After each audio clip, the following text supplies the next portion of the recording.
deep within the prison of Ghost Lamp City. In the pitch-black cell, a white-haired old man curled up, disheveled and ragged, indistinguishable from other inmates. To ordinary eyes he was merely a worthless old man. Yet no one imagined that this same old man was judged by Konoha as the most dangerous figure in history. That year he became a legend in a single battle, achieving incredible feats. On the battlefield he summoned storms and struck terror into enemies wherever he passed. He was the former clan leader before Uchiha Madara, Uchiha Ryūsuke. Every day no fewer than 5 elite jonin from the grass village patrolled here. This continued for 30 years. Over 3 decades Konoha had completely forgotten him. The once renowned Willow God vanished into the river of time. Ding. System activated. Ding. Mangekyo Sharingan evolved into Rinnegan. Ding. Susanoo fourth form evolved into complete Susanoo. Ding. Mangekyo ability Flame Release evolved into Scorch Release. Congratulations, host obtained 1 Chakra Fruit. Congratulations, host obtained basic Rinnegan abilities. Hearing the prompts in his mind, Luigi's chaotic consciousness gradually cleared. 30 years.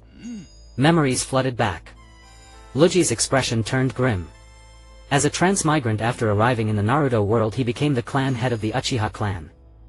He achieved great military exploits in the first 3 ninja wars. He dedicated himself utterly to Konoha, sparing no effort. At over 50 he naturally became a legend of the ninja world. Perhaps his power was too great, threatening the old man hiding in the shadows of Konoha.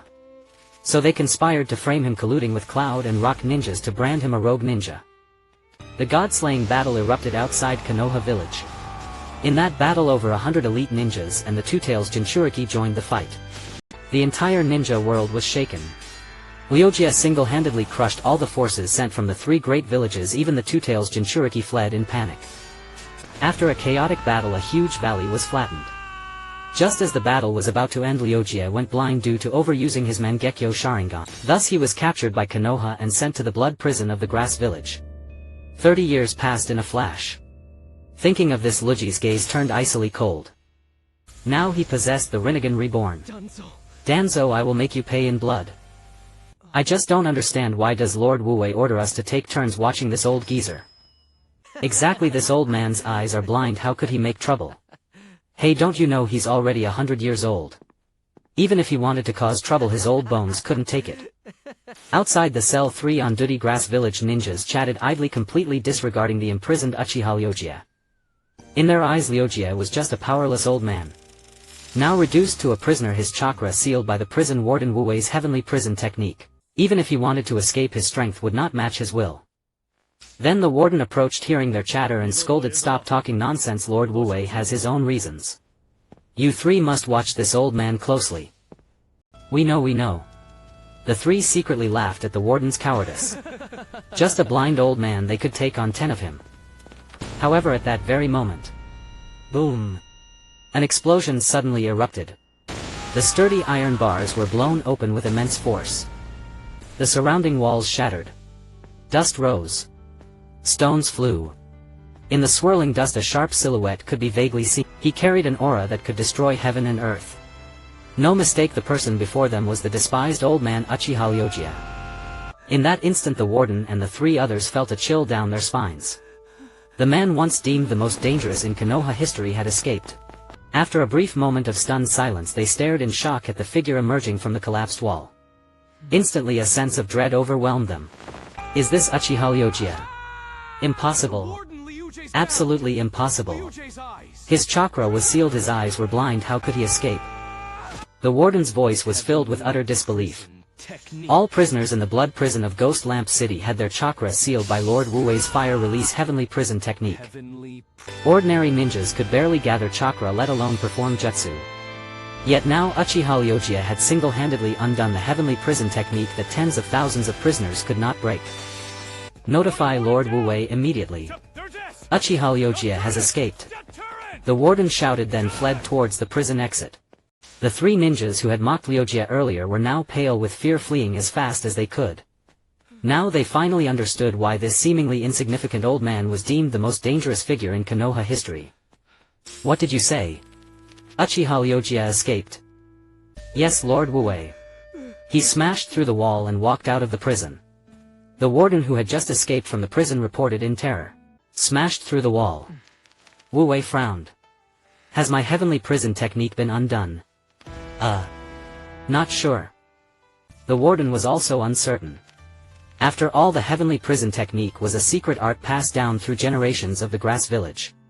Until now no one had ever broken it on their own. Spread my orders, put the entire city on alert and intercept Uchiha Ryūsuke before he leaves the city. As the alarm sounded throughout the city, Wu Wei turned into a blur and vanished. Although Uchiha Ryūsuke was now an old man, the mere fact that he broke out of prison made Wu Wei feel an unprecedented unease. In the dim prison corridor, Ryūsuke walked slowly towards the main gate. He had just used his Rinnegan to absorb the heavenly prison jutsu inside his body and break the seal. Now his power was even greater than at his peak. Using the heavenly prison technique to bind me for so many years, I'll start by taking care of that brat Wu Wei. With a boom, Ryūsuke kicked the prison gate flying and stepped out of the prison. With a loud bang, Ryūsuke kicked open the prison gate and walked out. Outside, hundreds of prison guards stood in formation ready for battle. Some held wooden clubs, some led vicious dogs, and others carried rope nets ready to capture the fugitive. Uchiha Ryūsuke, return to your cell immediately or Guideng Castle will regard you as an enemy. The warden picked up a microphone and shouted loudly. In the past, when he said these words to other escapees, he was full of confidence. But this time, for some reason, a nameless fear crept into his heart. Regard me as an enemy? Ryūsuke sneered coldly, his voice slightly hoarse.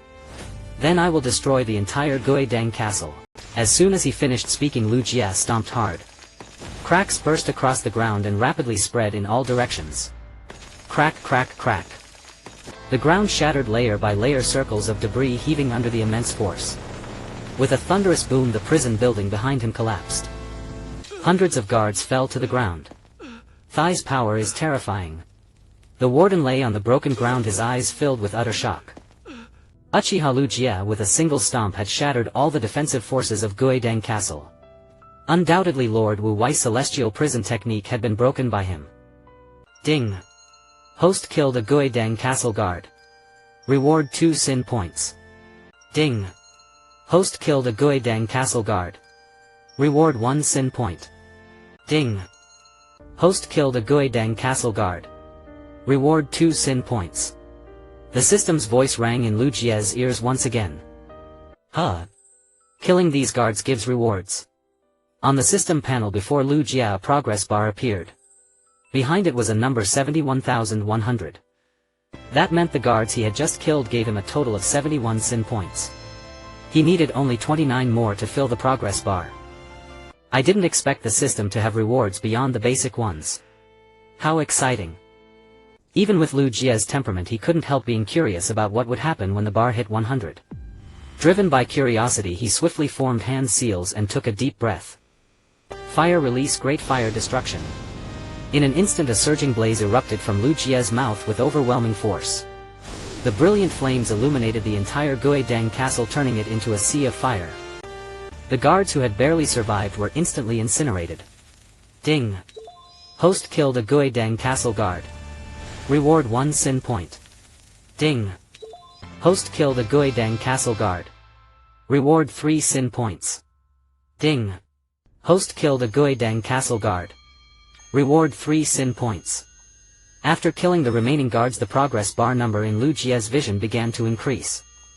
It gradually rose from 71 to 100, and the progress bar was fully filled. Ding! Sin points collected.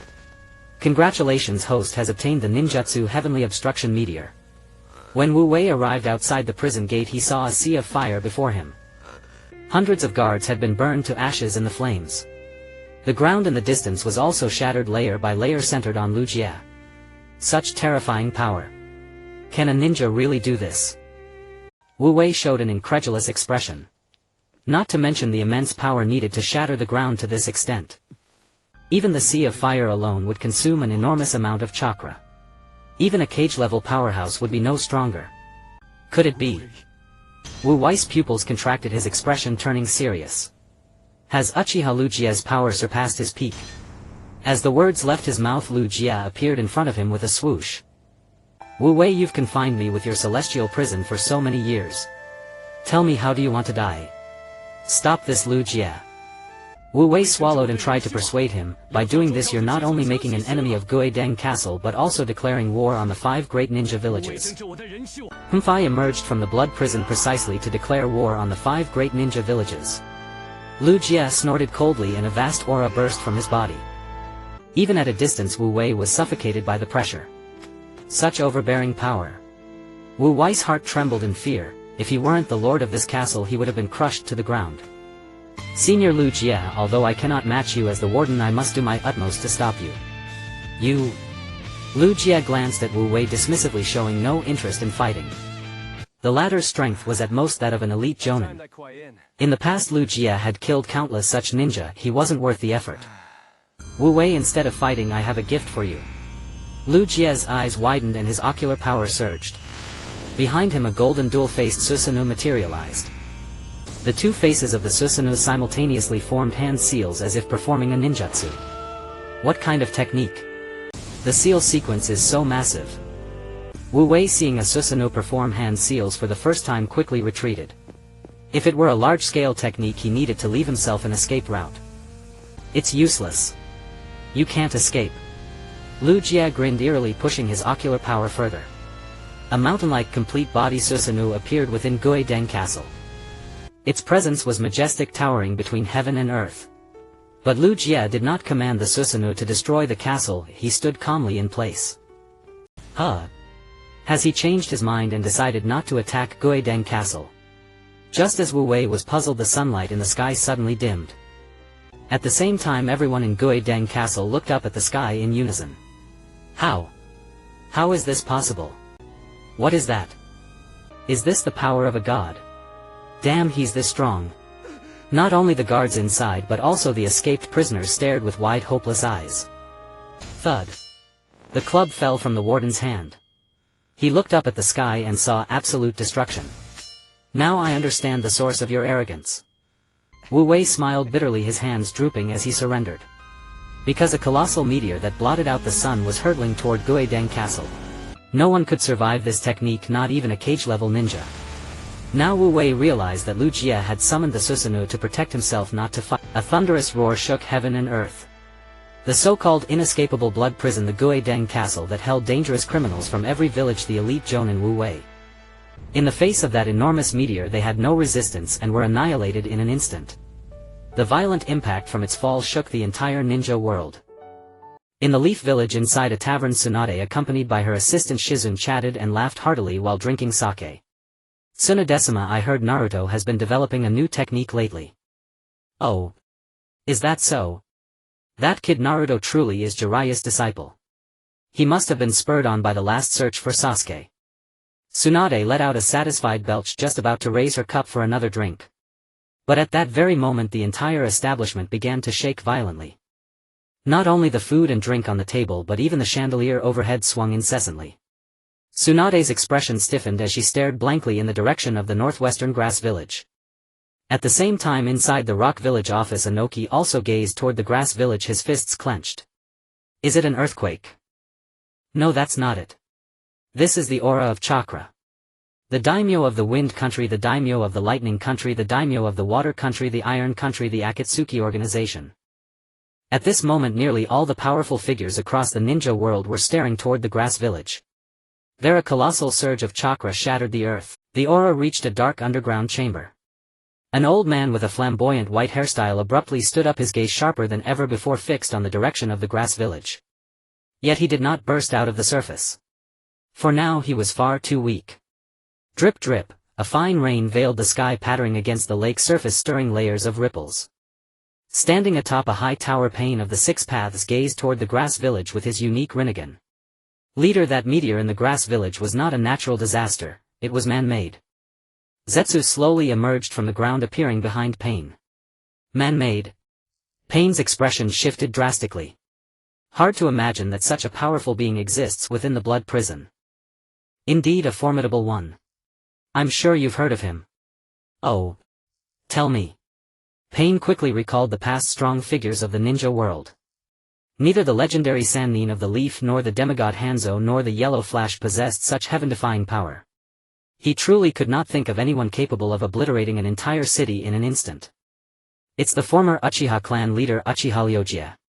When Zetsu revealed the true culprit behind the destruction of the grass village, Pain's brow furrowed deeply. Uchiha Ryūsuke. As the Uchiha clan head, he was indeed formidable in his prime, but not to this extent. Moreover, he was 1 foot in the grave. How could he still have strength to fight? Seeing his leader's disbelief, Zetsu quickly added, "No, it's not that simple. Ryūsuke has not only been reborn but also possesses the same Rinnegan as you." "Rinnegan? Are you absolutely certain of your intelligence?"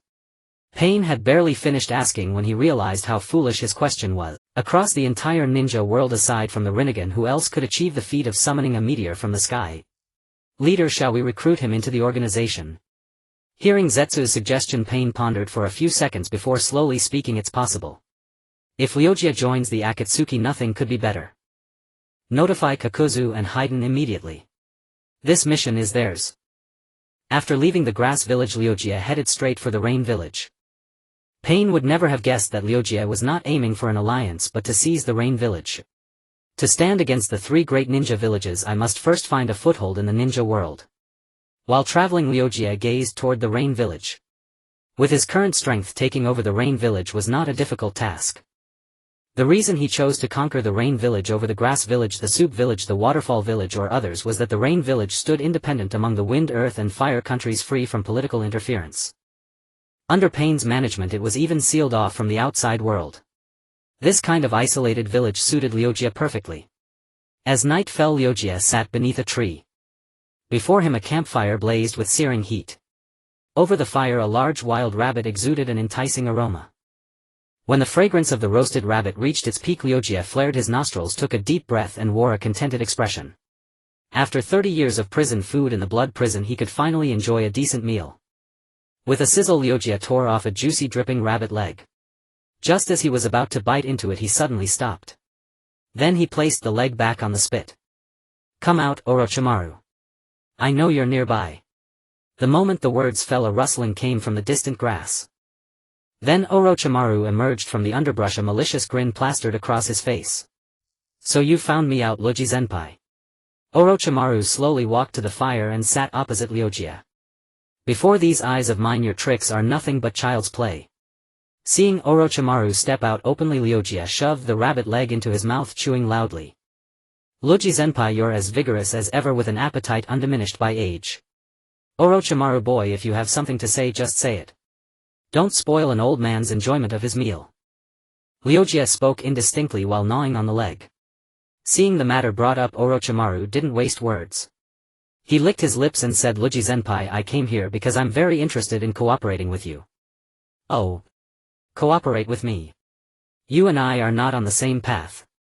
What is there to cooperate about?" "Tisk, Luji-senpai, don't be so quick to dismiss me. I am sincere." Orochimaru paused, then lowered his voice. "I can help you take over the rain village and have my subordinates manage it. Moreover, I share your desire to destroy the leaf village." Ryūsuke suddenly stopped chewing, lost in thought. This young man was none other than Orochimaru, one of the legendary Sannin. With his help, conquering the 3 great countries would be within reach. Perhaps even realizing his ambition to unify the entire ninja world was not impossible. "But how do I know you have no ulterior motives?" Ryūsuke stared at Orochimaru, growing wary. Orochimaru had always been fond of collecting bloodline limits, especially the Sharingan of the Uchiha. And now Ryūsuke's Rinnegan was undoubtedly a tempting morsel before him. Could he truly restrain himself? "Luji-senpai, I do want to take your eyes, but I am no match for you." Seeing the other's distrust, Orochimaru continued, "My purpose in pursuing the Rinnegan is also to destroy the leaf village. So I have no reason to risk making an enemy of you by doing something foolish." Ryūsuke found no flaw in Orochimaru's reasoning. As he said, if he made any hostile move, Ryūsuke could simply kill him on the spot. "Fine, I agree to cooperate with you. The day after tomorrow in the morning, attack the rain village through the main gate. I hope to see you and your subordinates there. Luji-senpai, rest assured. This matter is just as important to me. I promise I won't disappoint you." Orochimaru licked his lips, a malicious grin spreading across his face. He seemed to foresee the scene of the leaf village reduced to ashes amidst the smoke of war. Within the Hokage's office in Konoha village, Tsunade summoned the village's primary combat forces, the atmosphere heavy with tension. I have an announcement to make. The former Uchiha clan leader Uchiha Ryūsuke has escaped prison. At that moment the news shook everyone present to varying degrees. First was Naruto, who had never heard of this man and was naturally bewildered. The Uchiha clan. Is he related to Sasuke? I didn't know the Uchiha clan still had survivors. But who exactly is this Ryūsuke? Yamato, being of a younger generation and having spent his childhood in Root, was also unclear. However, he knew that the infamous blood prison of the ninja world was not easy to escape from. Kakashi, however, was different. He fell into deep thought. As a child he often heard his father mention Ryūsuke. In terms of training, Ryūsuke had once instructed his father, the White Fang of Konoha.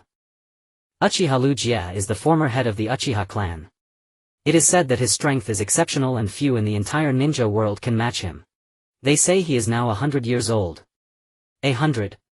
Older than the Third Hokage? Naruto exclaimed in surprise.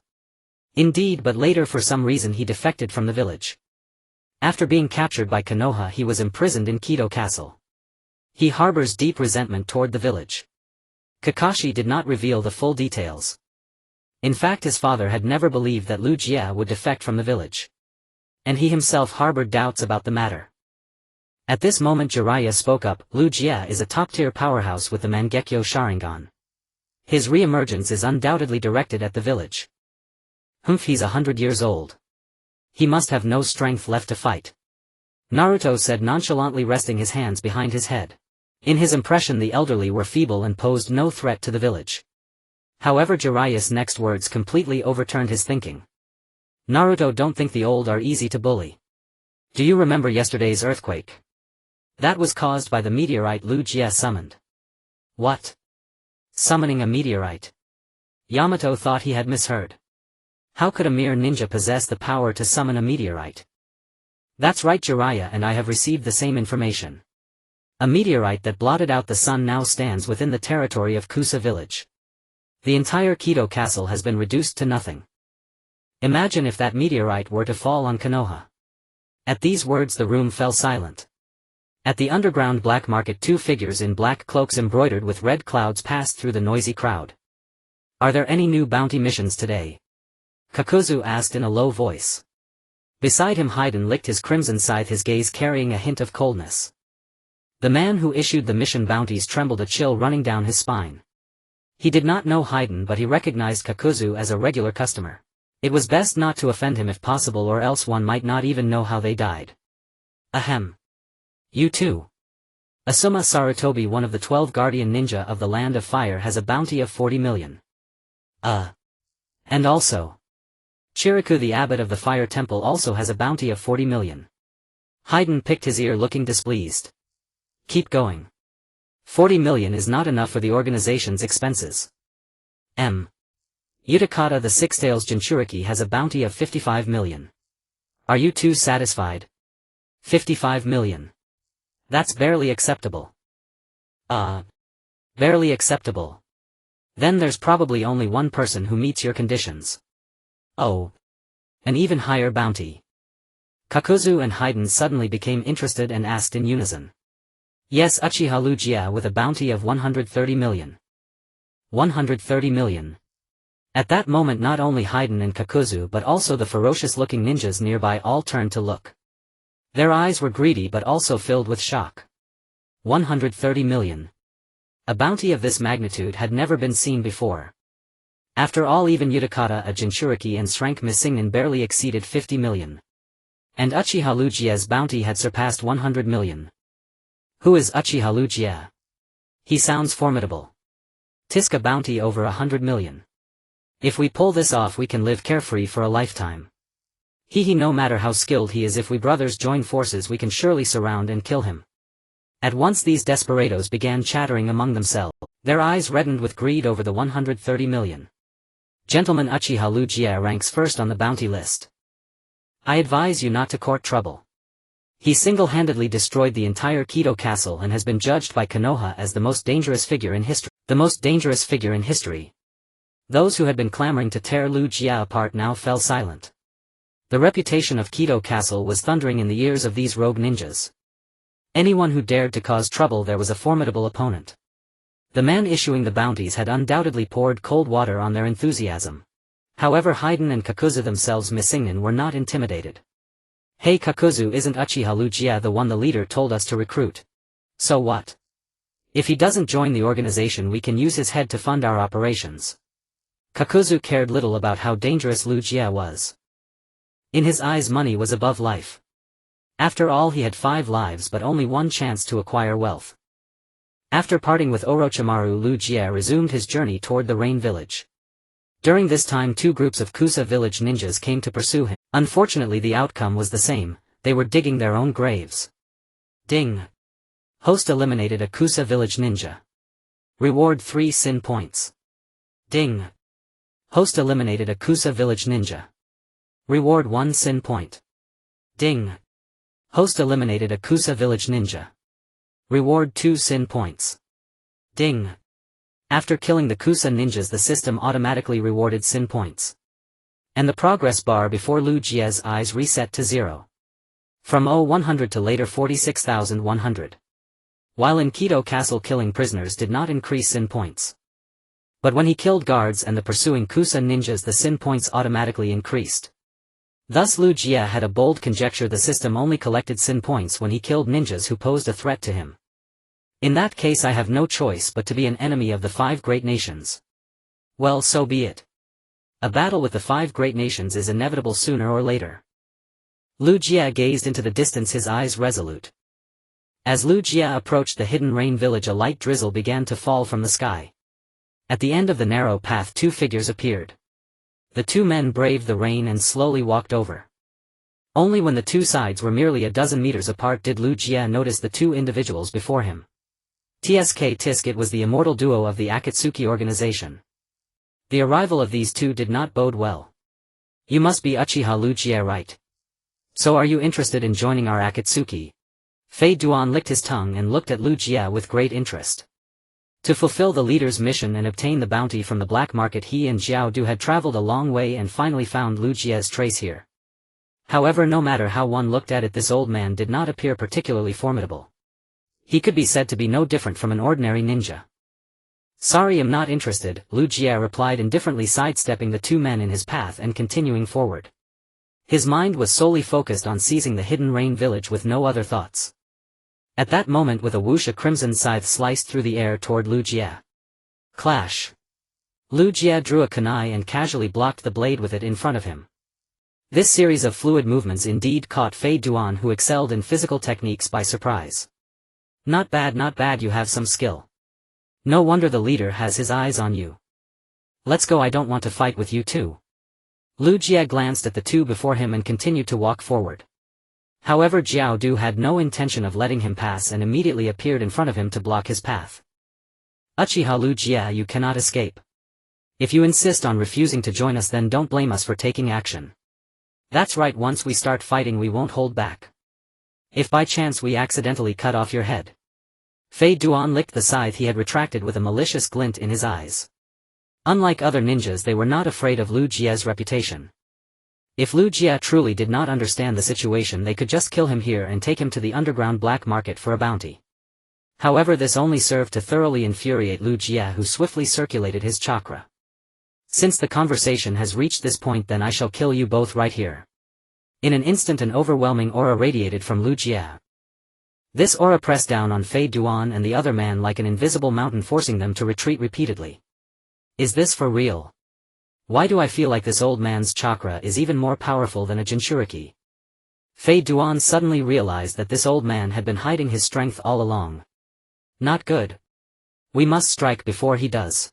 Xiao Du, with his vast combat experience, immediately recognized how fearsome Ryūsuke's chakra was. If he let Ryūsuke attack first, he would definitely be killed in an instant. Whoosh! Xiao Du took the initiative to strike first. Hardening his fist, he quickly elongated it and swung a heavy punch towards Ryūsuke. Such a low-level attack, and you think you can take me down? Facing the incoming punch, Ryūsuke did not dodge or evade. Instead, he directly grabbed the black tendril and pulled hard. Immediately, Xiao Du was yanked into the air by Ryūsuke. How is this possible? Xiao Du, suspended in midair, stared wide-eyed. He did not expect this 100-year-old man to be equally skilled in physical techniques. Crack! Suddenly a golden Susanoo blade pierced through Jiao Du's chest. He felt his life force draining away. He then crashed heavily to the ground lifeless. Thump thump. A heart stopped beating. Moments later when Jiao Du revived he was completely horrified, his eyes wide open. With just one strike, his sturdy body was sliced open. What a joke. He hadn't even lasted half a round before being killed once.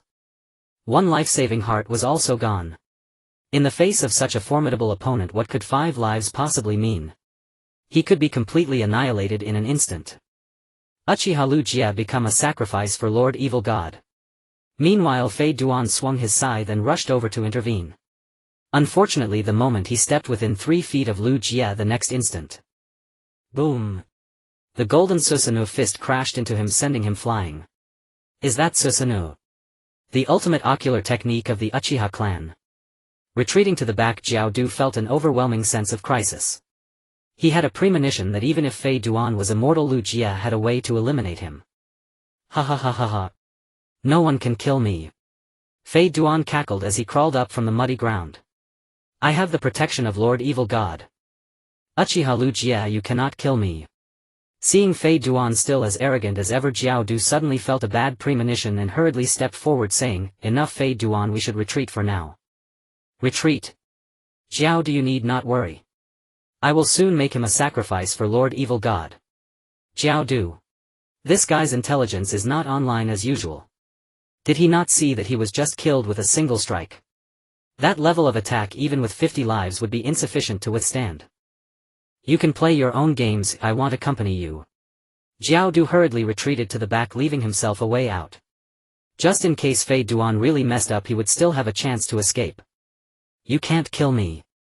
Humph, that's utterly ridiculous.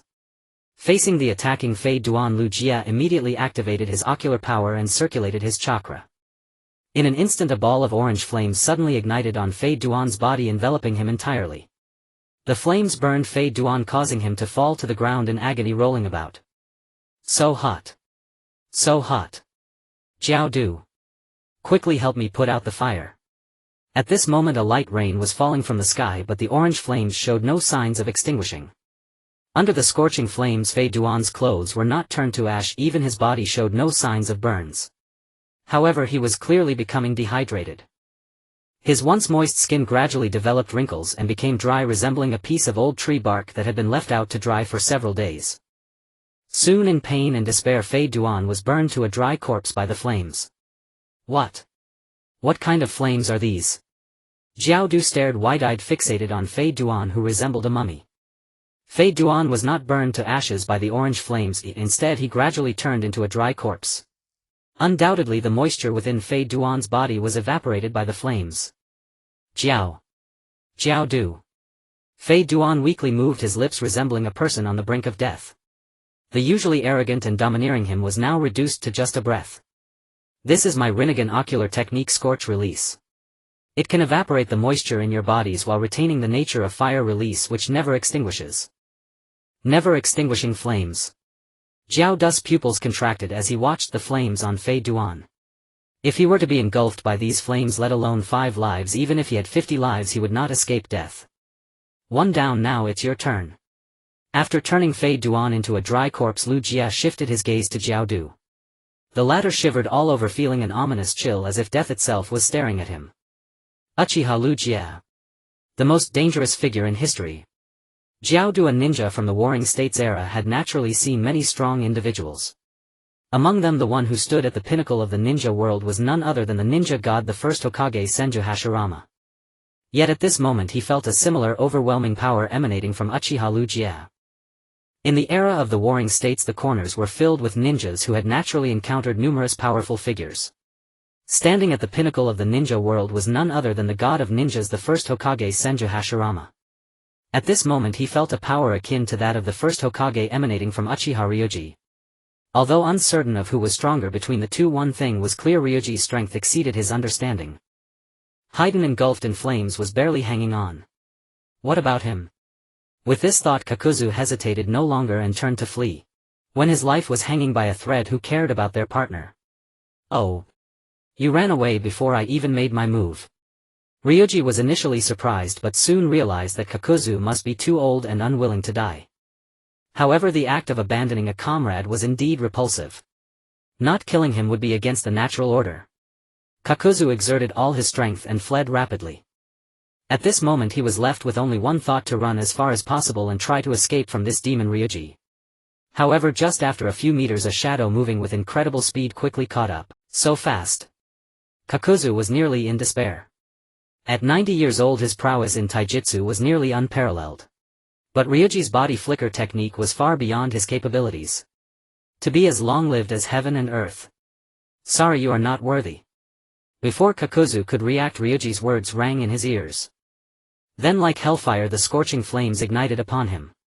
In pain and struggle Kakuzu was soon burned alive, reduced to a dried corpse. Bang! Bang! Bang! The remaining 4 hearts simultaneously ceased to beat after losing moisture.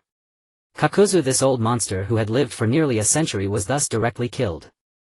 In a dark cave 6 figures stood together. This was originally a secret location where the Akatsuki organization discussed the tailed beast plan, but at this moment the atmosphere was somewhat tense. Where are Kakuzu and Haiden? Hiding in the puppet Scorpion asked in a deep voice. I heard those 2 went to recruit new members, perhaps they're chatting on the way. Daidara with long hair couldn't help but laugh. No, those 2 have already died. Died? When Pain said this the room fell silent. Daidara's previously smiling face stiffened, disbelief flashing in his eyes. The so-called immortal duo Haiden and Kakuzu actually died. How could that be? The shark-faced Kisame also couldn't believe it. If one had died it could be understandable. But for both to die at the same time was quite chilling. Uchiha Itachi closed his eyes and fell into silence. Who were they trying to recruit? Uchiha Ryuji, Pain replied helplessly. Uchiha Ryuji. Hearing that name Itachi's pupils constricted. It's actually him. The one who became a legend 30 years ago in battle. The one who made the entire ninja world tremble and was labeled by Konoha as the most dangerous person in history. Daidara's body trembled. Although he was not old, having grown up in Iwagakure, he had heard of Ryuji's reputation. That man who was once closest to Madara Uchiha. Beside him Kisame could not contain his curiosity and asked, Itachi, you should know the strength of your clan leader the best. Is his strength really as terrifying as the legends say? Not a word of exaggeration, Itachi replied calmly, silently lamenting in his heart. The old clan leader ultimately returned too late.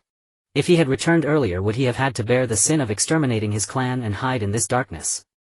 With his and his father's help, Ryuji could have controlled the Nine-Tails Jinchuriki using the Sharingan's techniques.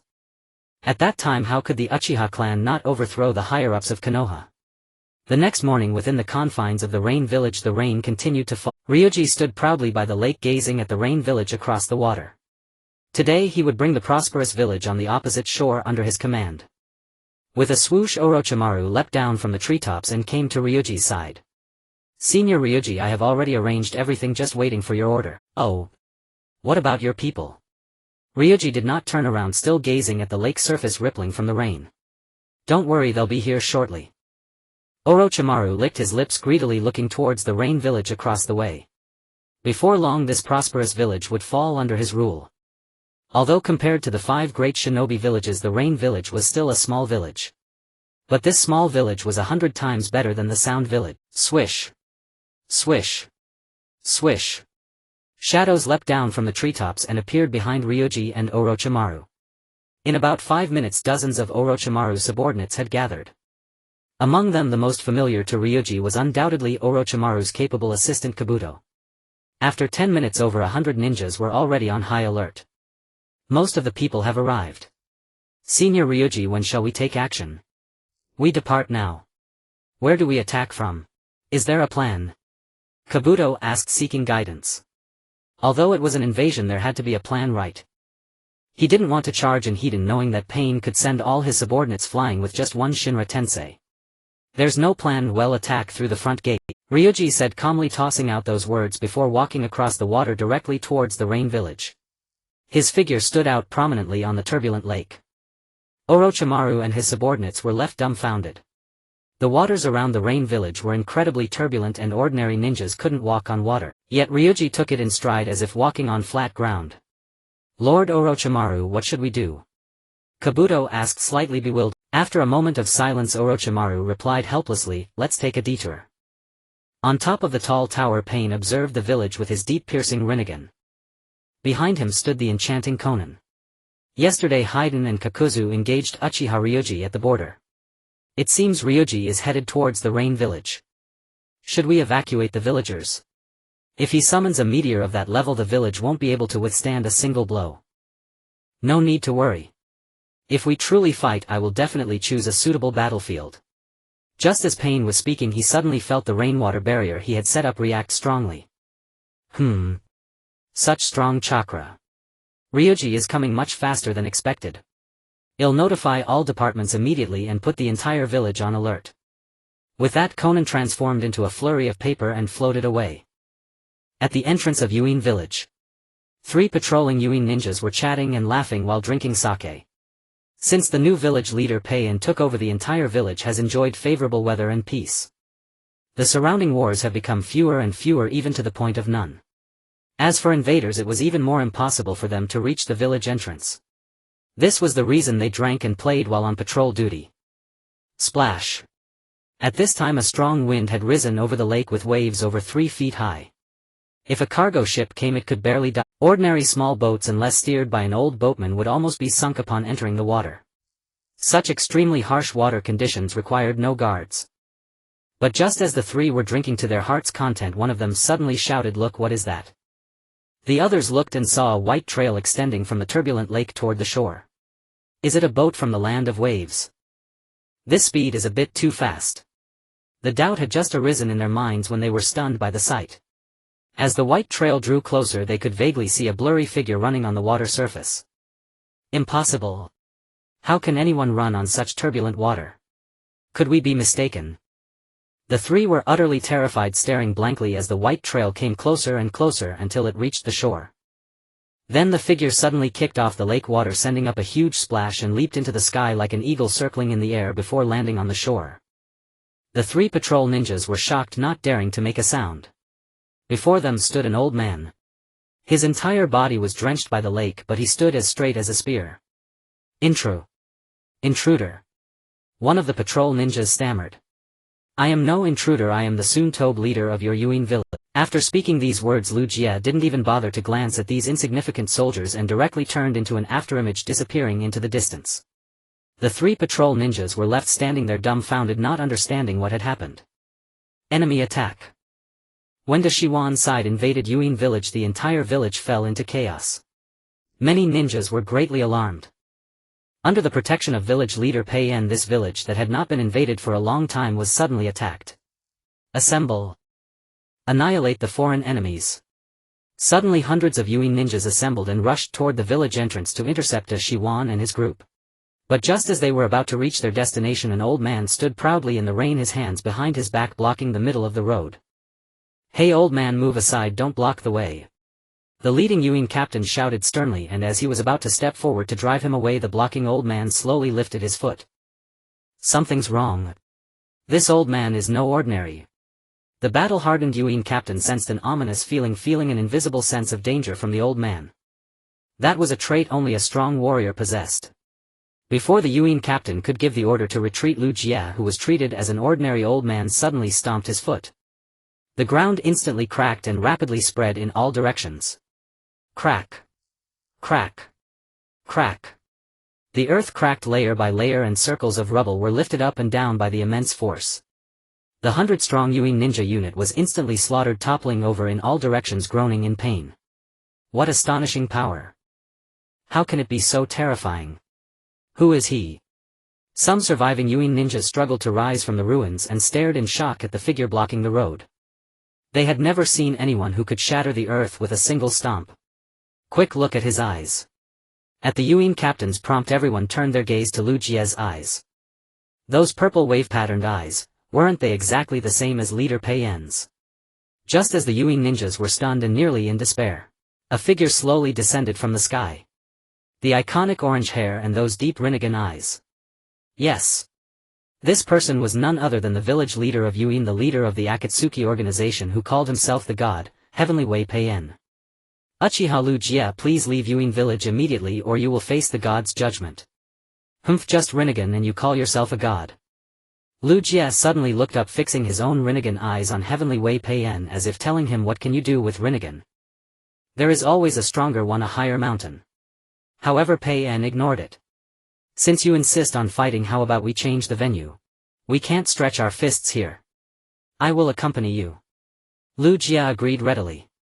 In fact, he also didn't want to fight here since Yuan village would soon be his territory. If it was turned into ruins, rebuilding would take a lot of effort. Whoosh! Pei'en quickly floated away and flew out of the village. Lu Jie didn't hesitate and immediately turned into an afterimage to follow closely.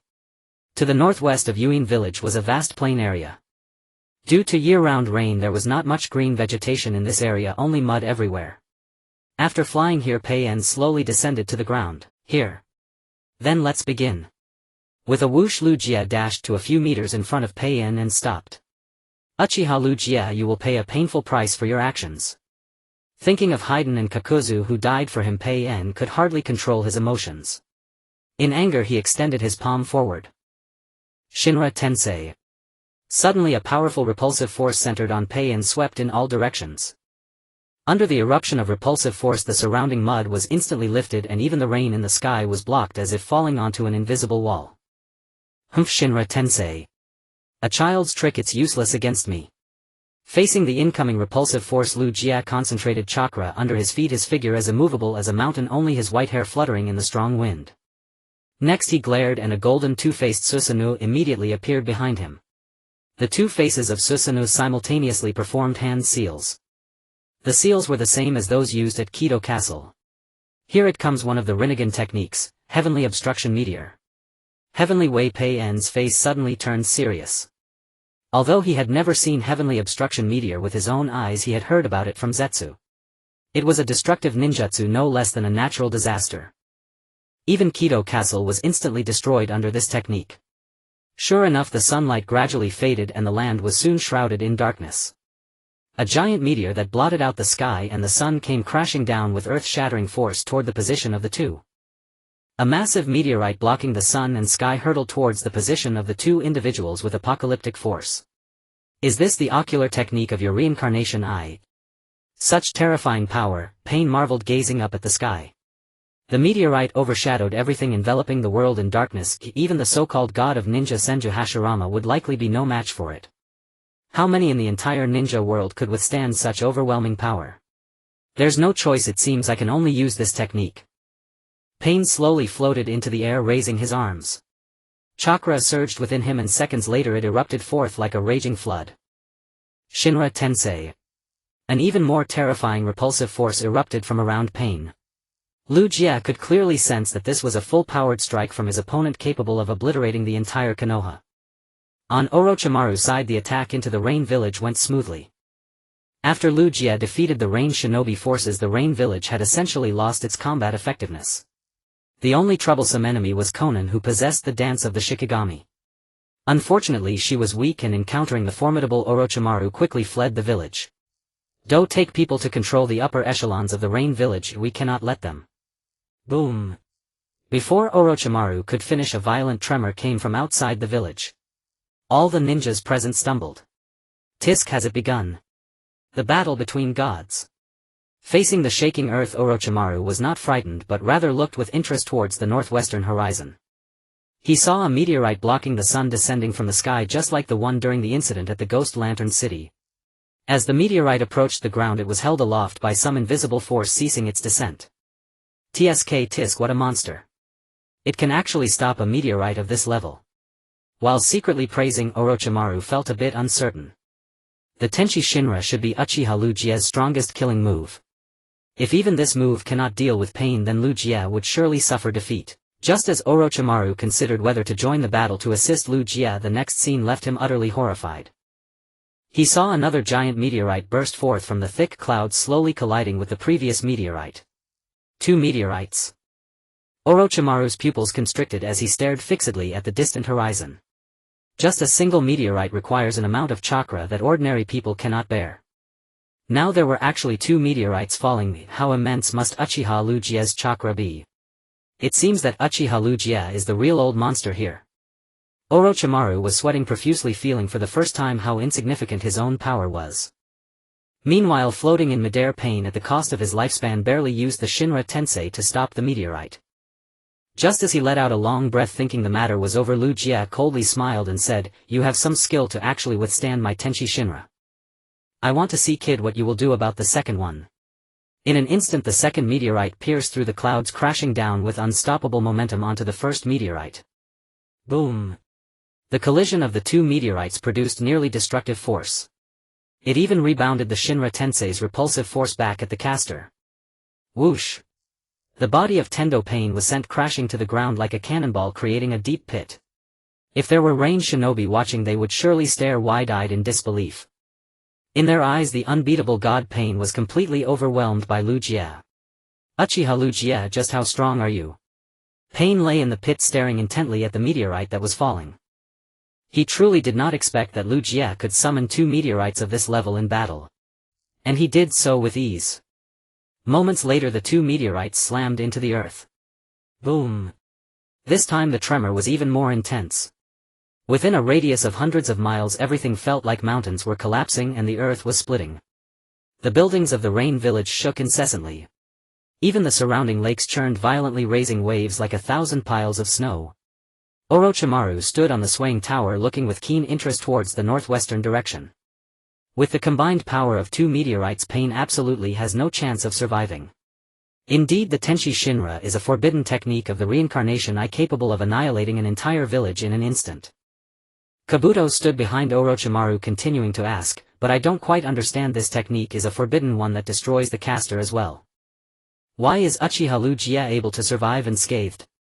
"It's simple, Uchiha Lu Jie possesses a corresponding defensive ninjutsu." Orochimaru licked his lips, laughing sinisterly. A corresponding defensive ninjutsu. Do's pupils shrank, his face filled with astonishment. What kind of powerful ninjutsu could withstand two Tenchi Shinras? If such ninjutsu really exists, then what could Gaara's absolute defense be worth? Lord Orochimaru, it seems your choice was correct. Collaborating with Uchiha Lu Jie is undoubtedly like grasping a great tree. Grasping a tree. Though I can tell you clearly that this collaboration is only temporary. Temporary. Lord Orochimaru, do you intend to fall out with Lu Jie?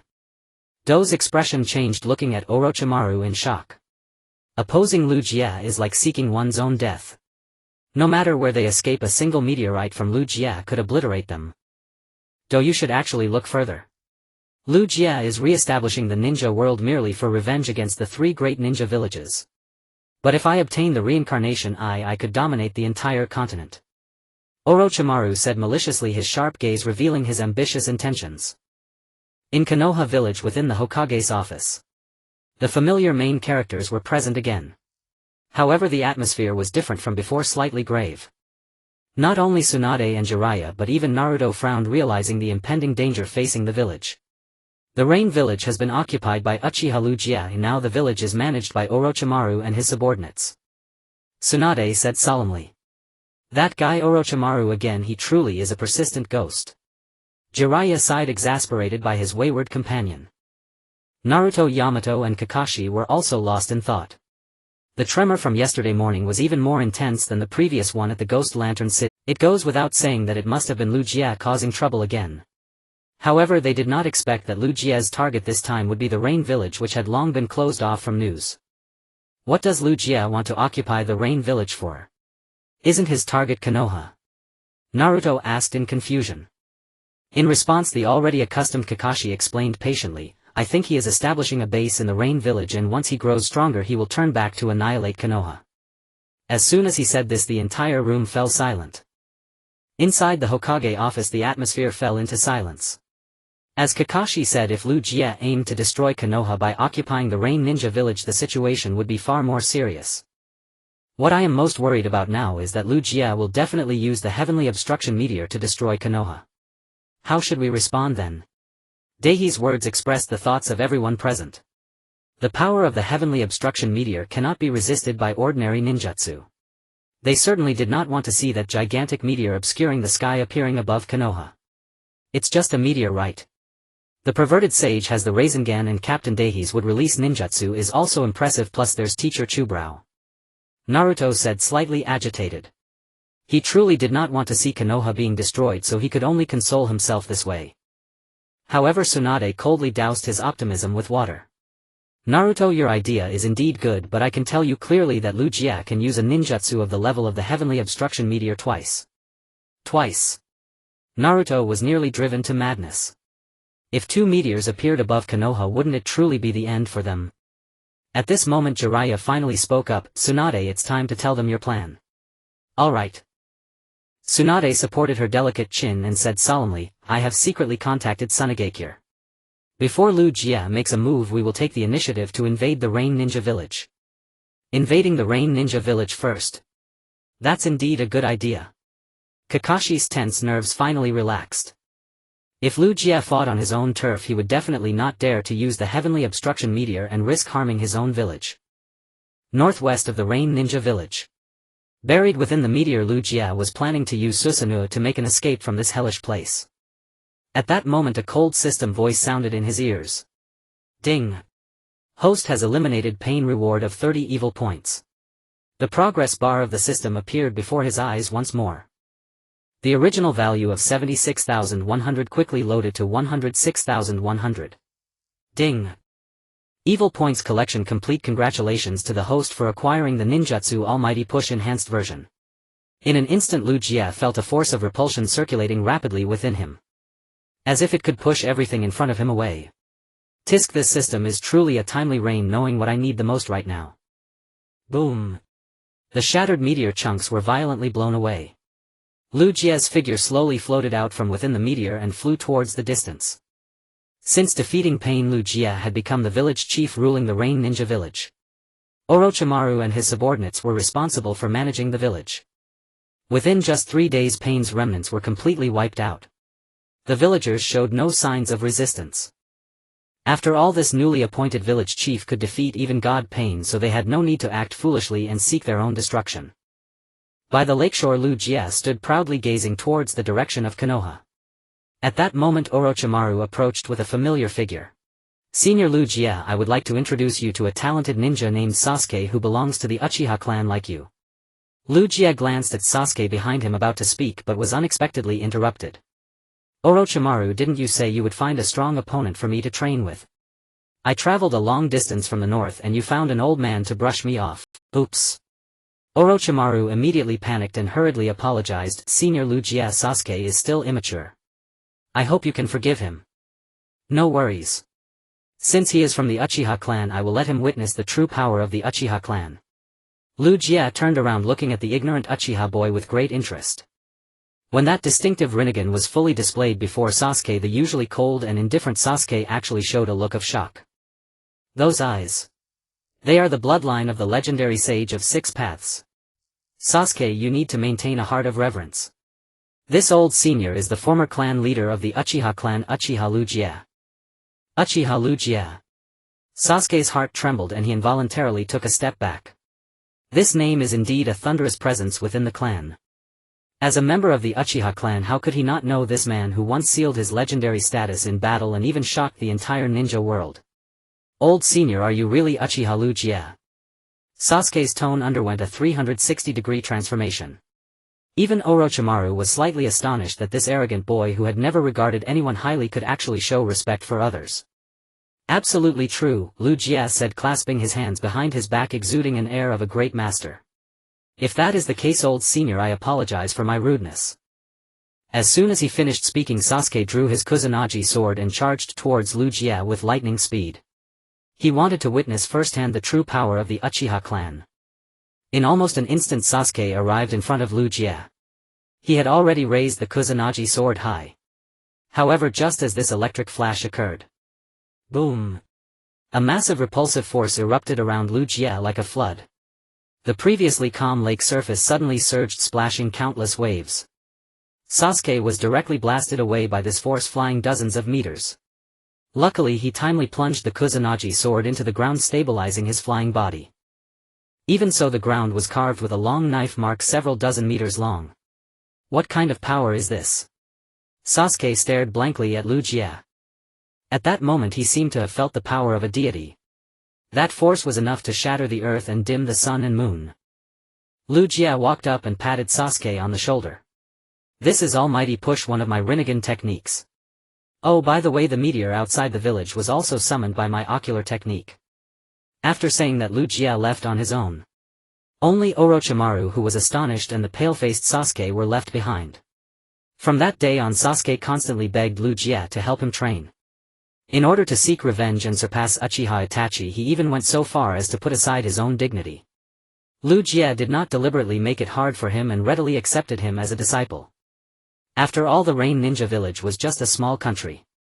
To stand against the 5 great nations, they needed to cultivate enough strong warriors. Beneath Konoha, the underground was as interconnected as the roots of a tree. In a small room, Danzo, wrapped in bandages, frowned tightly. The blood prison of Kirigakure was destroyed and the Rain Ninja Village underwent a transformation, causing panic among the people of Konoha. Everything revolved around the existence of that man. Uchiha Lu Jie was once the most dangerous figure in history. His return this time would undoubtedly seek revenge for past grievances. And the planner of that incident back then was the Konoha higher-ups. Thinking of this, Danzo couldn't help but feel a chill run down his spine. A sense of terrifying pressure that he could not face. Uchiha Lu Jie, the man closest to God in the ninja world.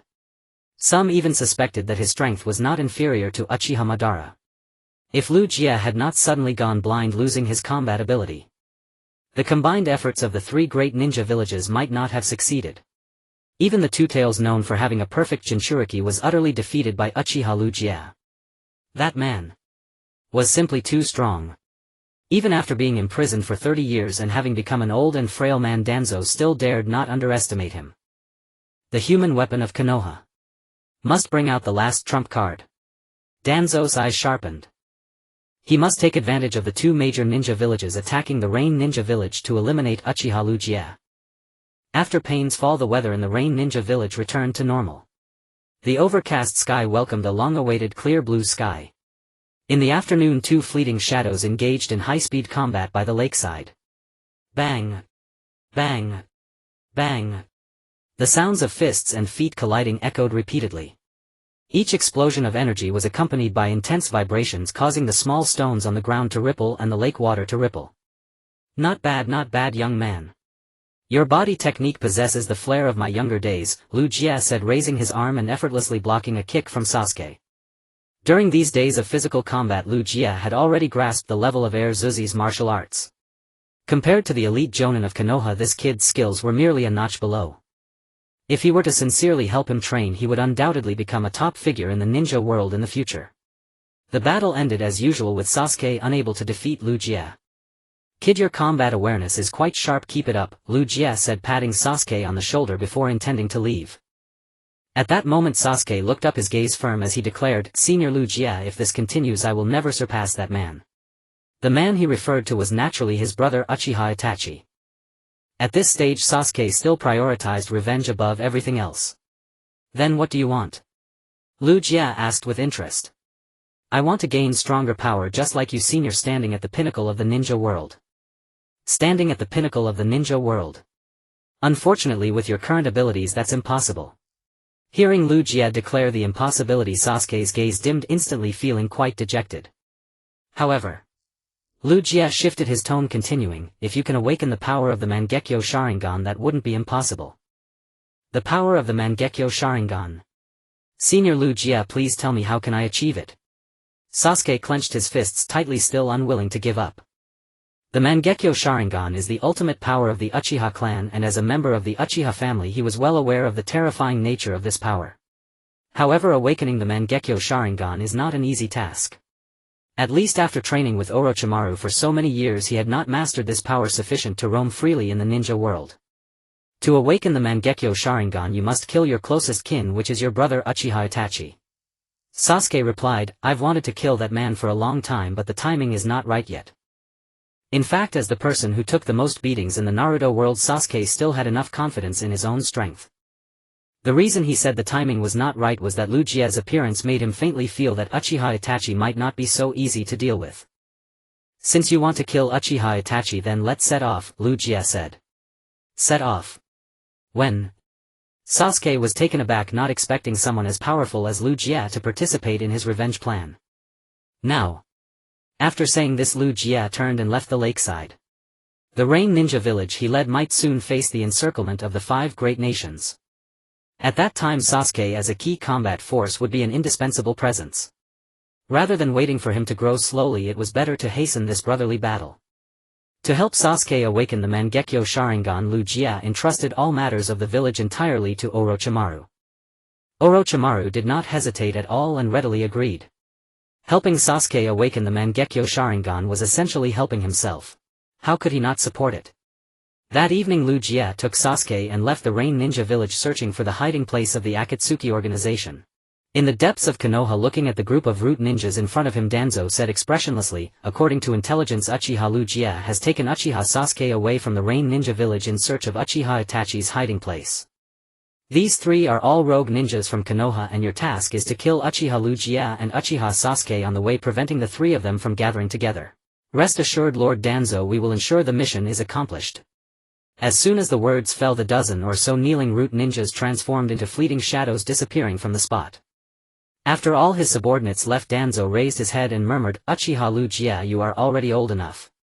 Can't you just stay well in the blood prison and not seek death?" The next morning Lu Jia and Sasuke were still on the road searching for Uchiha Itachi. The 2 had not rested since the night before. Only now did Lu Jia stop in an open plain. "Senior Lu Jia, are you going to rest?" Sasuke also halted, curiously asking. Given their stamina, they could handle this distance. Therefore Lu Jia stopping was somewhat unexpected for him. Could it be that they had found Uchiha Itachi's whereabouts? "It's not that I need to rest, I just have a small trouble to deal with."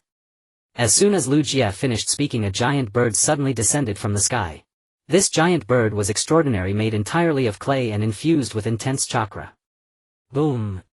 When this giant bird flew in front of Lu Jia and Sasuke, it suddenly exploded. The powerful blast caused the surrounding ground to sink several feet.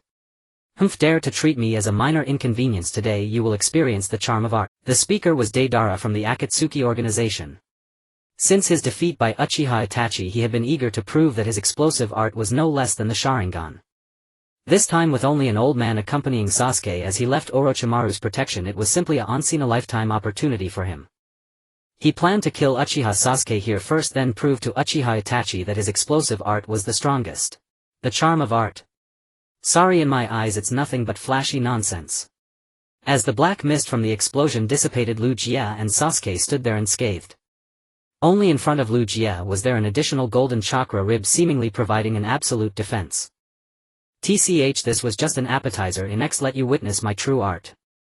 Although Deidara said this, he couldn't help but feel a wave of surprise. The explosion created by the clay giant bird was enough to flatten a small hill. Could it really be such a coincidence? Is this old man the Uchiha Ryūsuke that the leader spoke of? Deidara's previous levity vanished, replaced by a measure of gravity on his face. If this old man is indeed Uchiha Ryūsuke, then he could hardly have killed Uchiha Sasuke.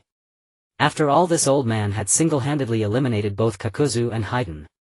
Even their leader Pain had been utterly powerless against him, with no news coming from him until now. "You little brat, hurry up and get lost, I have no intention of killing you," Ryūsuke said calmly. The pressing task at hand was to find Uchiha Itachi and obtain the Mangekyo Sharingan. He had no time to waste on this yellow-haired brat. On the other hand, Deidara, who was initially contemplating retreat, became infuriated upon being insulted, shouting, "You old man, who are you calling a little brat? Do you believe I could blow you to smithereens right now?" Facing Deidara's verbal assault, Sasuke drew the Kusanagi sword, preparing to charge into battle. However, just as he took a few steps, he was stopped by Luji's outstretched hand. "You only need to preserve your strength to deal with Uchiha Itachi, you'll handle this brat." Seeing Ryūsuke prepare to make a move, Sasuke retracted the Kusanagi sword and stepped back to give the 2 men space to fight. Witnessing the old patriarch in action was indeed a rare opportunity. After all, very few who had seen Ryūsuke in action had lived to tell the tale. "You old man, your actions are truly aggravating." Deidara fumed, immediately forming a few clay centipedes with his elongated hands. Once on the ground, the clay centipedes swiftly crawled forward, reaching Luji's front in the blink of an eye. Within the blast radius, a normal person could hardly escape, they would either be killed or severely injured. I thought this old man had some real power, but it turns out he's just bluffing." Deidara smirked, seemingly already envisioning the old man being heavily injured by the explosion. Just as he raised his finger preparing to give a loud command to detonate the clay centipedes. Suddenly a massive force erupted around Uchiha, bursting forth like a mountain torrent. Boom! A violent wind surged and sand and stones flew in all directions. The clay centipedes were effortlessly flung aside like pieces of paper. Even Deidara himself was blown over 100 meters away by this force, disappearing into the distant forest. What overwhelming power! Sasuke, standing behind, was secretly astonished. Thankfully he had concentrated his chakra beneath his feet, firmly anchoring him to the ground, preventing him from being blown away. Initially he had thought that Deidara, who had stepped into the realm of shadow-level strength, could at least hold his own against the old patriarch for a while. But who would have thought that even a ninja as strong as Deidara couldn't last a second in Luji's hands? Let's go, he's just a small pest and won't affect our journey. With that, Uchiha transformed into a fleeting shadow and swiftly departed. Sasuke glanced at the large pit formed on the ground after Luji's use of Shinra Tensei, stood there for a few seconds, then hurriedly followed. In the forest, Deidara slowly stood up from among the fallen trees. Blood was seeping from the corner of his mouth and his black coat, adorned with red clouds, had several tears. It seems that old man is indeed Uchiha Ryūsuke. Luckily he didn't harbor any murderous intent, otherwise I wouldn't have made it this far. This was the second time Deidara had lost confidence in his art, if the first was when he encountered Uchiha Itachi. No, I must quickly relay this information to the other members. Uchiha Ryūsuke is far too dangerous. Thinking this, Deidara endured the pain and quickened his pace towards the edge of the forest. Soon, in a secluded part of the forest, Uchiha Itachi and Kisame Hoshigaki received Deidara's transmitted message. Itachi-san, while we may not be able to defeat Uchiha Ryūsuke, hiding from him shouldn't be a problem. Kisame said, turning his gaze towards Uchiha Itachi. To be honest, he truly hoped that Uchiha Itachi would not die, at least not right now. No, let him come. With Uchiha Luji's strength, it's only a matter of time before he finds me. After saying this, Uchiha Itachi closed his eyes and fell into deep thought. In truth, everything was already within his plans. The appearance of Uchiha Ryūsuke had not changed the course of his plans, in fact one could say it had accelerated them to a certain extent. His condition had worsened and time was running out for him. Sasuke had already grown into a ninja capable of standing on his own. It was time to reveal the truth about the clan's extermination. Have Juzo send a message to Sasuke, tell him to meet me at the secret gathering point of the Uchiha clan in 2 days. On this side, Ryūsuke and Sasuke encountered Juzo on the way, and after learning of Uchiha Itachi's dual location, they quickly headed to the secret gathering point of the Uchiha clan. In just 2 days the two of them arrived outside the secret gathering point of the Uchiha clan. Alright, you go in. If you can't handle it, I'll naturally step in to assist you. Ryūsuke stayed in place, signaling for Sasuke to enter the gathering point while he remained outside. Sasuke nodded and did not seek Luji's help, turning and walking inside. In fact, Luji's intention was to enter as well, but upon reconsideration he assumed Kisame would be waiting there, so he simply let Sasuke go in alone. After all, who didn't know that in this brotherly battle Uchiha Itachi had let go of a sea? Moreover, throughout this journey they had been followed by several tails, which was quite irritating. If these tails weren't cleared away, it wouldn't be enough to intimidate that old fellow hiding deep within Konoha. Come out, you've been following me for so long, it's time to say hello, isn't it? As soon as Ryūsuke finished speaking, more than 10 figures leaped out of the grass, appearing before him. These individuals wore masks and held identical swords. Without a doubt they were Danzo's lackeys, members of the Root Organization. Every member capable of entering the Root Organization was a heartless killing machine with strength that even reached the elite Jonin level. In a typical organization of this scale, even shadow-level powerhouses might face the danger of losing their lives. However, faced with such a situation, Ryūsuke was not only unafraid but rather interested, as he said, "Tisk, it seems my return to the ninja world has given Danzo quite the headache. Daring to insult Lord Danzo, you old man, today you will die." The leading Root captain furiously shouted as he leaped up, raising his sword high. One must admit, judging from his movements, it's clear that to become the captain of the Root Organization he indeed possessed top-notch assassination skills. Unfortunately for him, his luck was terrible today. Encountering whom?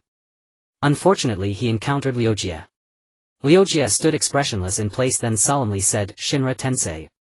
In an instant a powerful repulsion surged forth, spreading outward with overwhelming force. Inside the Hokage's office, Kakashi and the others gathered once again. They had initially assumed that Tsunade had summoned them to inform them of Luji's latest mischief across the ninja world.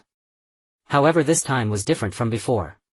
According to reliable intelligence, yesterday evening Uchiha Ryūsuke accompanied by Uchiha Sasuke left the Rain Village. Now only Orochimaru and his subordinates remain in the village. Oh. Uchiha Ryūsuke is quite daring to leave the village at such a time. Kakashi, known for his laziness, perked up upon hearing this news. The Rain Village had only recently changed hands, and its leader Uchiha Ryūsuke dared to leave the village at such a moment. Moreover, he had entrusted all village affairs to the treacherous Orochimaru. Though they did not know the purpose of Uchiha Ryūsuke's departure, his absence presented a golden opportunity to seize the Rain Village. Perhaps Uchiha Ryūsuke has grown senile. Yamato mused, stroking his chin in a measured tone. He just took over the Rain Village and left his domain. Even the previous two leaders would not have dared such a move. Now that you all know the situation, I trust you understand the real reason I called you here. Faced with Tsunade's question, Kakashi, Yamato and Jiraiya sank into contemplation. Naruto, Sakura and Sai, who were less astute, looked utterly bewildered. Hey. Why has everyone gone quiet? What is the real reason Granny Tsunade called us here? Naruto grew anxious as he observed the grave expressions around him. Sakura felt the same, sensing an unprecedented crisis. Though their conversation revolved around only Uchiha Ryūsuke and the small nation of the Rain Village, the atmosphere was as tense as if war were about to break out. And in truth that was exactly the case. Kakashi glanced at the still confused Naruto and said in a low voice, Lady Tsunade's meaning is clear. The Hidden Leaf Village is about to wage war against the Rain Village. What? Wage war? Naruto was astonished, thinking he had misheard. But when he saw the serious looks on everyone's faces, he realized Kakashi was telling the truth. Yes, the great nation of the Leaf was about to go to war against a small country. For a moment Naruto could not accept it. War will kill so many people.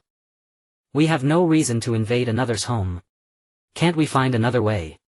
Pervy Sage, please talk some sense into Granny Tsunade. Her idea is too dangerous.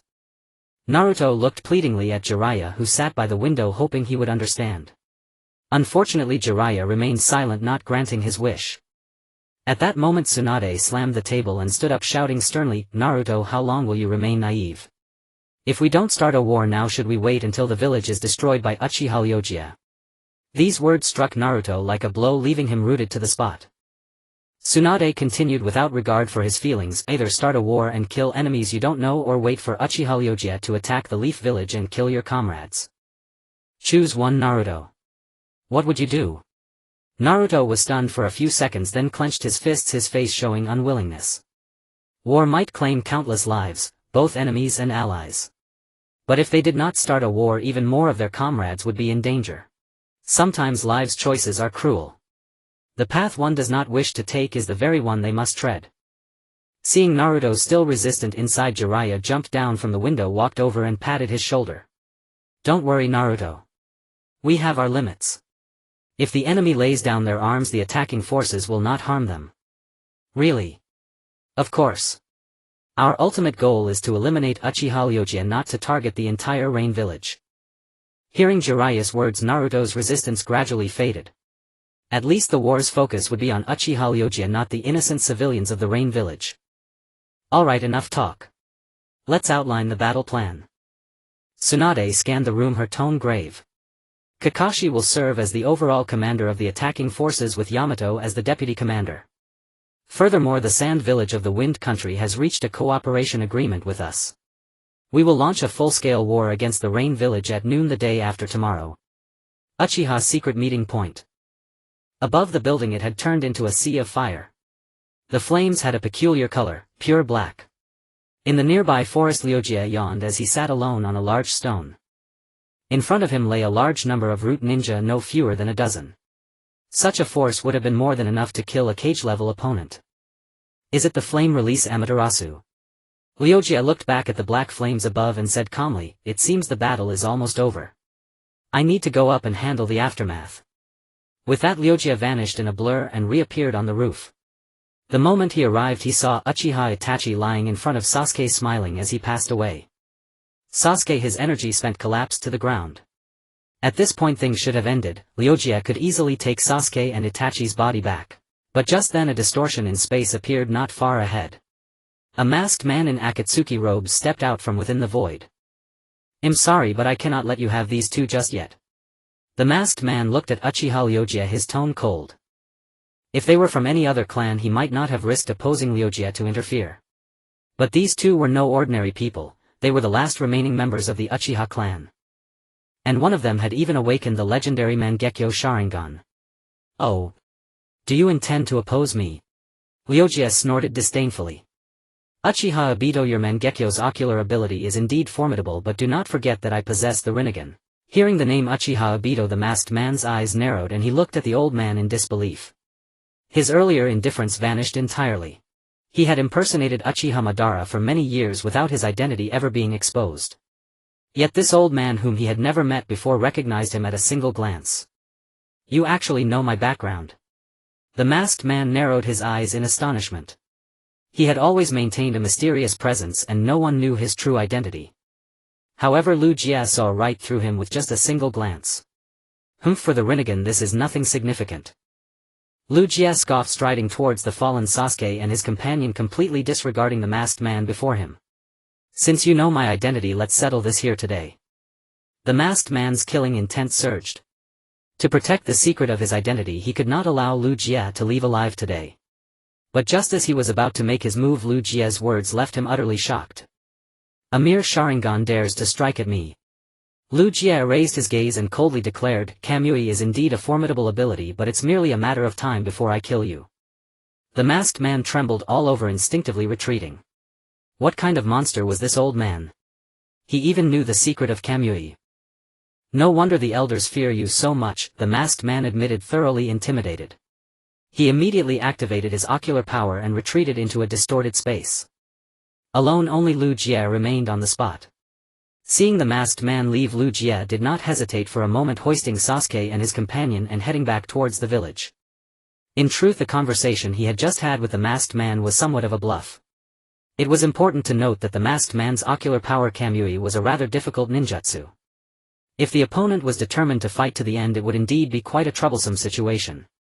After all, Lu Jie currently had no space-type ninjutsu among his ocular techniques. In Rain Ninja Village atop a tall tower, Orochimaru was dissecting a corpse in a morgue, continuing his research on the secrets of the Edo Tensei technique. This ninjutsu, capable of summoning the deceased back from the underworld, intrigued him greatly. If one day he truly fell out with Uchiha Lu Jie, the Edo Tensei technique would undoubtedly be his means of survival. Suddenly, hurried footsteps echoed from outside. Next, Kabuto rushed into the morgue, panting.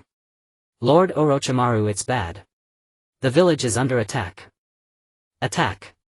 What's the big deal about that? Just have your men kill them, Orochimaru replied dismissively. I'm afraid I can't manage that. The scale of this attack is enormous, it's practically a war. Hearing the word war, Orochimaru paused his dissection, slowly turning around to ask, who is the enemy force? They are divided into two groups. The eastern front is comprised of Konoha ninja, while the southwestern side has Sunigakure ninja. They all wear ninja headbands, making them easy to identify. Taking advantage of Uchiha Lu Jie's absence, the two great ninja villages are launching a full-scale attack on us. Orochimaru licked his lips, a wicked smile creeping onto his face. War brings death, which means he would have more subjects for his experiments. Kabuto mobilized the entire village's forces. We must resist with all our strength and hold out until Uchiha Lu Jie returns. With that, Orochimaru set down the scalpel and was the first to step out of the morgue, with Kabuto closely following. The war initiated by Konoha and Sunigakure quickly escalated to a fever pitch. Although under the combined might of the two great nations, Rain Ninja Village was destined to be at its end, it fought back fiercely using the nearby lakes and its established defenses. For a time, neither side could break through the other's defenses. Orochimaru and Kabuto separated their actions, with the former handling the stronger Konoha forces and the latter taking on the weaker Sunigakure troops. Their arrival continued to delay the war's conclusion. In Rain Ninja Village on the southwestern front, this area, once desolate, had now become a battlefield thick with smoke. The sounds of water release techniques, wind release techniques, and even the explosions from explosive tags were relentless. Swish! Kabuto swiftly eliminated a Sunigakure ninja before anxiously scanning his surroundings. The enemy was simply too numerous, outnumbering Rain Ninja by more than threefold. If this continued, defeat was inevitable. Though he was present on the battlefield, the Sunigakure troops were not without their experts, such as their leader Maki. Meanwhile, Lu Jie hastened his return to Rain Ninja Village. Along the way, he gazed toward the village, feeling an unsettling premonition. This premonition compelled him to quicken his pace, showcasing his astonishing physical prowess. His speed now was incomparable to when he first set out. In addition, having long memorized the return route, Lu Jie crossed the border of Rain Ninja Village in just over a day and was about to reach the village. Why is there a rainbow light in the southwestern direction? Lu Jie looked up at the setting sun, a wave of doubt rising in his heart. At this moment it was dusk, and under normal weather conditions the setting sun would not produce a rainbow light. Moreover, this rainbow light seemed oddly familiar, as if he had seen it somewhere before. Where have I seen it before? Lu Jie murmured to himself while running with the two people on his shoulders. Suddenly he jolted his head up, fixating his gaze on the rainbow light above. There's no mistake. This rainbow light is identical to the one that appeared when Orochimaru initiated the plan to destroy Konoha. The Third Hokage once told Konohamaru that the appearance of rainbow light signified the arrival of the snake. This means that at this very moment in the southwestern direction of Rain Ninja Village a giant summoning snake has appeared. Sunagakure really has some audacity, daring to attack the village while I'm away. Lu Jie said coldly, exuding an astonishing sharpness. It was already fortunate that he hadn't sought trouble with Sunagakure, yet unexpectedly they had sought death by provoking him directly. With that thought, Lu Jie quickened his pace once more, transforming into a fleeting shadow as he dashed towards the village. Although the situation was extremely urgent, the two people he carried were equally important. The power of the Mangekyo Sharingan must not fall into the hands of others. To prevent the masked man from seizing Uchiha Itachi's eyes amid the chaos, Lu Jie needed to hide the two individuals first before heading to the battlefield. In the Rain Ninja Village at the eastern defense line, Orochimaru as a crucial force against Konoha displayed astonishing power on the battlefield, taking on hundreds single-handedly. Although he had his hands crippled by the Third Hokage during his initial invasion of Konoha, this time the Konoha forces lacked the presence of Tsunade and Jiraiya, who were also part of the legendary Three Ninjas. Thus, even if he could not exert the full power of his peak, he could still remain undefeated. The only ones he feared were the Commander Kakashi and the Vice-Commander Dei. The former was a genius ninja from Konoha, while the latter possessed the secret would-release techniques of the First Hokage. Both were at the pinnacle of elite Jonin strength. Especially Kakashi, with his calm and wise demeanor. Perhaps because of him the entire battle situation would undergo a decisive change. However, as of now the situation seemed relatively stable. With the arrival of Orochimaru, the combat strength of the Rain Ninja Village had doubled. The advantage gained by the Konoha forces was once again nullified. In the southwest direction of the Rain Ninja Village, Yakushi Kabuto stood atop a pile of corpses, gasping heavily. The chakra blade in his hand continuously dripped with blood. Since the war broke out, he had led his troops in battle from noon until now in the evening. During this time he hardly rested and had slain countless enemies. Yet despite his strength he could not overcome the overwhelming numbers of the Sand Ninjas. As he watched the Rain Ninjas around him fall one after another, Kabuto was on the verge of giving up. Just then the Sand Ninjas had summoned a gigantic three-headed serpent. This giant serpent, both in size and shell hardness, was far stronger than the one summoned during the initial invasion of Konoha. Hundreds of Rain Ninjas attempted to intercept it here, trying to stop it from wreaking havoc in the Rain Ninja Village. Water and fire techniques continuously clashed, and even numerous explosive tags failed to harm the three-headed serpent in the slightest. The giant serpent was like an imposing mountain, utterly beyond the reach of ordinary people. On the contrary, it only grew more ferocious. Its tail, the size of a mountain, swept across the ground, causing the surrounding Rain Ninjas to perish like ants. With their numbers already limited, the chaos caused by the giant serpent left them without any chance of a comeback. Is this the end? If Lu Jie does not arrive soon, our entire army will be annihilated. Kabuto sat down on the ground, having lost all hope for this war. Yet just as he was on the brink of despair, he heard cheers from the Rain Ninjas behind him. Kabuto thought it was a figment of his imagination and turned to look back. To his astonishment, Lu Jie appeared in the rear of the battlefield, slowly striding forward. Although there was no expression on his face, a strong aura of killing intent emanated from him. Look! It's the leader. The leader has returned. Indeed. With the leader back, we are saved. Phew, I thought I was going to die here today. Now it's our turn to counterattack. These Rain Ninjas, upon seeing Lu Jie's return, transformed their despair into hope, like witnessing the dawn of victory. Lu Jie approached Kabuto's side and calmly said, "You did well. Now you take your people and leave here. Leave the rest to me." Leave here? Senior Lu Jie, you must not act rashly. The Sand Ninja forces are as large as a whole army. So what? They are merely a rabble, and no matter how many come, they cannot withstand a single blow from me. But they have summoned a three-headed serpent. Before Kabuto could finish speaking, Lu Jie interrupted him saying, "Enough, no more nonsense. If you don't leave now, I cannot guarantee your safety." Seeing Lu Jie insist on not listening to advice, Kabuto had no choice but to comply, leading his troops to swiftly withdraw from the battlefield. However, he could hardly believe that Lu Jie could withstand the entire force of the Sand Ninjas by himself. After all, if the Heavenly Obstruction Star were summoned, even the Rain Ninja village would be affected by the meteor shower. And Shinra Tensei could only repel the three-headed serpent but would not cause any fatal harm. Thinking of this, Kabuto stopped in his tracks, leading his subordinates to hide in the back and observe the situation. As long as things changed, they could immediately rush to support. "Sand Ninja brats, today I will give you a lesson. The topic is quite simple: hitting the dog and looking at its owner." Facing the swarm of incoming Sand Ninjas, Lu Jie initially walked slowly, then quickened his pace to run. In the end, he transformed into a high-speed afterimage, weaving like a bullet through the Sand Ninja troops. Wherever the afterimage passed, blood-splattered corpses flew and screams echoed continuously. Is this the power of the Rinnegan? Truly terrifying indeed. Standing at the rear of the battlefield, Kabuto gazed toward the center of the conflict and adjusted his glasses.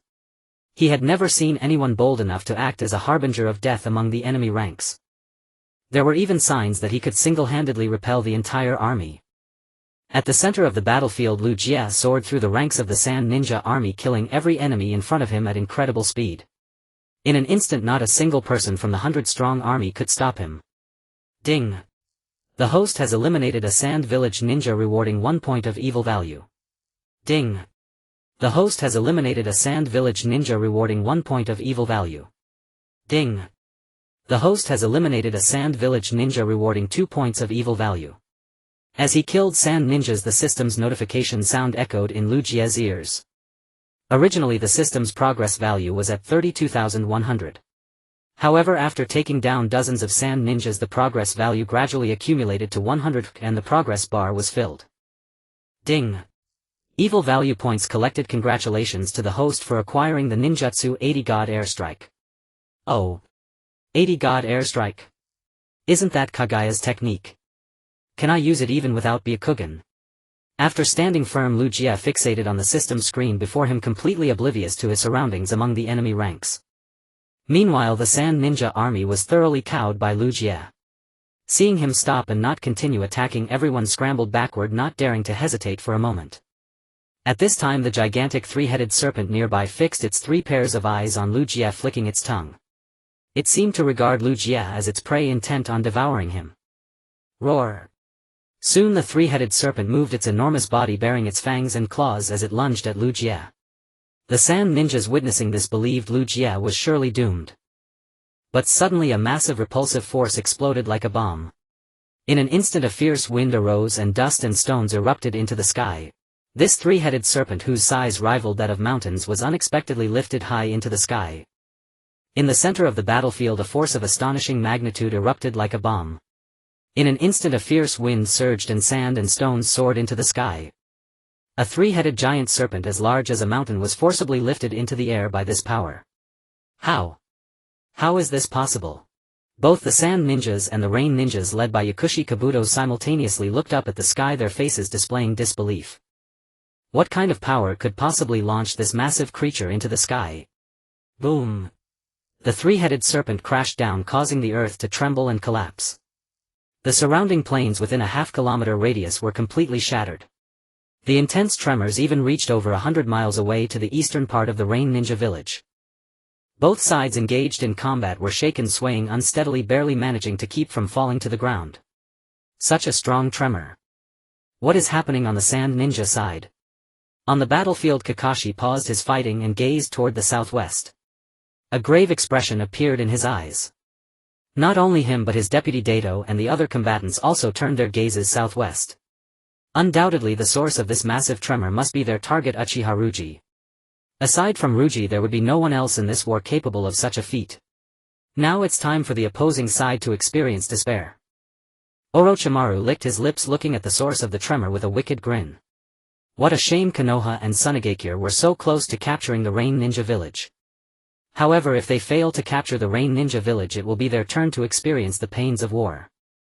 After the three-headed serpent fell from the sky, it created a massive crater in the earth. The ground around the crater crumbled, revealing countless cracks. The sand ninjas who had already left the battlefield fell into the cracks one after another, their screams echoing once more across the battlefield. Thus the Sunagakure combat forces had already lost more than half. How is this possible? What kind of power is this? Maki, supervising from outside the battlefield, looked at the devastated scene with horror. It should be noted that this three-headed serpent was the second-generation summoning beast researched by Sunagakure. Its weight must have been at least 10 tons. And yet even this mountain-like weight was lifted into the air by that force. This is a feat only a divine being could accomplish. Teacher, is Uchiha Ryūsuke returning? Should we retreat? Temari, carrying her iron fan, approached and asked. No, not yet. Maki turned his gaze eastward, pondering for a moment before speaking. Uchiha Ryūsuke's ninjutsu cannot currently deal fatal damage to the summoning serpent. We can continue to wear him down, buying time for Konoha. After hearing Maki's words, Temari also focused her gaze on the battlefield littered with cracks. The three-headed serpent, seemingly unscathed, slowly raised its body and looked down upon the earth once more. In front of it, Ryūsuke appeared like a tiny ant, at any moment possible to be crushed. Yet despite this, a sense of foreboding lingered in Temari's heart. Faced with this man possessing the Rinnegan, they felt utterly hopeless. I can hardly believe it, to withstand Shinra Tensei without harm. It truly is a terrifying monster. Seeing the three-headed serpent rise again, Yakushi Kabuto couldn't help but wipe cold sweat from his brow. How will Ryūsuke deal with a monster that even Shinra Tensei cannot handle? Does he really have to use Tenpenki? Upon thinking this, Yakushi Kabuto felt a hint of retreating in his heart. He did not want to be smashed into a pulp by a meteor. Just as he was about to slip away on his own, a drastic change occurred on the battlefield. Ryūsuke slowly floated into the air, hovering above the three-headed serpent. He then shouted, 80 God Air Strike. Boom! Ryūsuke punched forward, causing the air to violently tremble. Terrifying chakra instantly coalesced in the air into a gigantic divine fist. It was the power of a deity. Boom! The earth shattered. Mountains collapsed. The divine fist carried earth-shattering power. In an instant, the entire Sunagakure combat force witnessed the massive divine fist descend upon the battlefield. The terrifying explosion illuminated the night of the Rain Ninja village, resembling broad daylight. What? What is that? Yakushi Kabuto stood rooted to the spot, his pupils constricting. I never expected Ryūsuke had such overwhelming power hidden within him. It was like he was a different person. Meanwhile, Maki and the others from the Sunagakure combat forces stared blankly at this scene. This is this the power of a deity? Such terrifying chakra. It's completely on par with a tailed beast. Should we continue fighting? Temari stared dazedly at the center of the battlefield, her heart already filled with dread. The brightness gradually faded, revealing a massive fist imprint on the ground. Within the imprint, the once unruly three-headed serpent was now nothing but a pile of tender meat. Seeing this scene, Maki couldn't help but swallow hard, then trembled as he said, let's retreat. This person is undoubtedly the reincarnation of the god of ninjas, someone we cannot contend with. Soon after, the Sunagakure combat forces received Maki's retreat order and chaotically withdrew. At this moment, they were already so intimidated by Ryūsuke's prowess that they fell apart, resembling an army of deserters. Meanwhile, Ryūsuke, floating in midair, saw that the three-headed serpent was dealt with and continued to drift toward the eastern part of the Rain Ninja village. His hatred for Sunagakure was not yet that strong, as the Sand Ninjas had not participated in the battle that had framed him back then. But his hatred for Konoha was deep-rooted. In that past incident, Konoha not only showed no remorse but had imprisoned him in blood prison for dozens of years. And now they even wished to annihilate his village. Such things Ryūsuke absolutely could not tolerate. Eastern front of the Rain Ninja village. The serpent tide summoned by Orochimaru surged like waves, relentlessly biting at the ninjas of Konoha. Dato, seeing this, used would release ninjutsu to protect his comrades well. For a moment both sides were at a stalemate, unable to gain the upper hand. However, with the numerical advantage on Konoha's side, it was only a matter of time before Orochimaru ran out of chakra. This is war, regardless of whether you are one of the legendary Sannin or a Hokage's disciple. Once your chakra is exhausted, it is your doom. Just as Orochimaru felt he was losing strength, suddenly a figure descended from the sky. It was none other than Ryūsuke returning. Just as Orochimaru faintly sensed his own strength waning, a figure descended from the sky. None other than Ryūsuke Uchiha, returned at last. The moment Ryūsuke appeared, the entire battlefield's atmosphere shifted palpably. Rain Village shinobi erupted into jubilant cheers upon seeing him. while Konoha ninja instinctively tightened their grips, sweat beading on their brows. "He has returned after all," Kakashi murmured, gaze fixed upon the elderly figure descending onto the battlefield, his expression grave. "Indeed. We were mere moments away from breaching Rain Village, yet we arrived one step too late." Yamato sighed deeply, shaking his head, as if Ryūsuke's arrival had extinguished every flicker of hope for victory. In truth, the astute among them understood Ryūsuke stood here only because he had already annihilated the allied forces advancing from the southwest. After all, the Suna shinobi were no ordinary force, their combat prowess was exceptional, even demonstrating extraordinary valor during the Konoha destruction plan. Yet even such elite warriors, formidable as the Suna forces, had been utterly shattered by Ryūsuke alone. Though Konoha's fighting strength rivaled if not surpassed that of Suna, the very sight of Ryūsuke's towering indomitable presence sent a subtle tremor of exhaustion rippling through their ranks. Especially those vast violet Rinnegan eyes, radiating an awe-inspiring cosmic power, seemed to swallow the beholder whole, like gazing into the boundless starry ocean, rendering one acutely aware of one's own insignificance. "Shall we retreat, Senior Kakashi?" Yamato asked deferentially. Indeed, the original operational directive had stipulated full withdrawal upon encountering Uchiha Ryūsuke, without penalty for tactical retreat. Yet they had come agonizingly close, just a hair's breadth from seizing Rain Village. To withdraw now felt like abandoning hard-won ground, a bitter pill to swallow. "Not yet. The enemy's remaining strength is severely depleted. We may seize this opportunity to capture Uchiha Ryūsuke himself." Kakashi swept his gaze across the battlefield before continuing. "Even should we fail, we will still gather invaluable intelligence on Uchiha Ryūsuke. Of course, success remains our ultimate aim." Yamato nodded firmly, fully endorsing Kakashi's strategy. Thus the entire Konoha contingent redirected its assault toward Ryūsuke Uchiha, standing at the heart of the battlefield.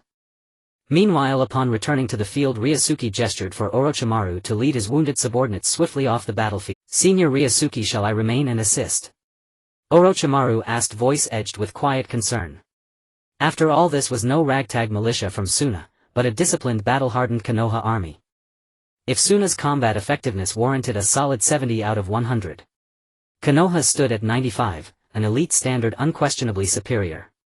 Among the 5 great shinobi nations, only the Iwa shinobi, renowned for their ferocity and relentless tenacity, could rival Konoha's martial might. No assistance is needed. If you truly wish to help, then take your men far away. I fear collateral harm. Seeing Ryūsuke's unwavering resolve to face the entire army alone, Orochimaru ceased further protest. Turning without hesitation, he led his forces back toward Rain Village. A few Konoha shinobi, spotting Orochimaru's retreat, surged forward, ready to give chase. In the next instant, boom! An invisible repulsive force erupted from Ryūsuke's body, causing the surrounding air itself to fracture and bloom outward. Every ninjutsu dissolved instantly, overwhelmed, powerless to resist. That intangible force hurled every nearby combatant skyward, flung like leaves in a typhoon. Their bodies felt as though torn apart, bones snapping, joints shattering. What monstrous technique was this? Most collapsed into unconsciousness on the spot. Unbelievable. Crack, boom. A massive crater split open across the earth beneath him. Gale force winds scoured the field as Kakashi's eyes locked unblinkingly onto Uchiha Ryūsuke ahead. Though he had not borne the blow directly, Kakashi felt its sheer magnitude, a torrential deluge of power sweeping mountains and rivers aside in its wake. Unstoppable. "Senior Kakashi, must we continue?" Yamato whispered, voice trembling as he stared at the yawning crater. Against such overwhelming force, even his strongest would crumble within half a second. "Retreat." Kakashi sighed, issuing the order with reluctant finality. To press on meant certain annihilation for Konoha's entire expeditionary force. Upon receiving the commander's withdrawal order, every Konoha shinobi fell back in disciplined retreat. "Oh. You think you can flee just because you're outmatched? Not so easily." Ryūsuke's gaze sharpened, his fists clenched tightly as chakra surged through his meridians. A fierce razor-edged aura burst forth from his being. Then with a thunderous bellow, 80 Gods vacuum attack. Pure colossal chakra exploded from his core. Instantly a fist-shaped chakra projection shot forth along his arm, striking down several Konoha shinobi who lagged behind, reducing them to crimson mist. The chakrafist soared skyward, piercing the heavens themselves. Tum! The sonic detonation as it shattered the clouds echoed like a celestial landmine reverberating across heaven and earth.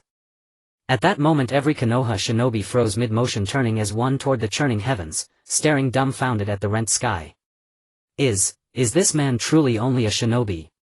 Yamato whispered, face ashen, throat dry. Beside him Kakashi's pupils contracted sharply, his gaze riveted unblinking upon the distant horizon. Meanwhile Maki and the retreating Suna forces halted abruptly, every face paling as their eyes snapped eastward toward the sky above Rain Village. Such overwhelming presence, is this Uchiha Ryūsuke's doing? Maki's pupils narrowed, recalling how Ryūsuke had flown precisely eastward when they departed. Fortune favored them, they'd withdrawn just in time. Had that cataclysmic fist strike struck them, Suna's entire division would have been erased in an instant. This is the power of the Rinnegan. Truly terrifying. May this be our final confrontation with him. Maki silently prayed Ryūsuke would not seek retribution. Should Ryūsuke ever turn his wrath upon Suna, even their ultimate weapon would likely prove futile against such overwhelming might.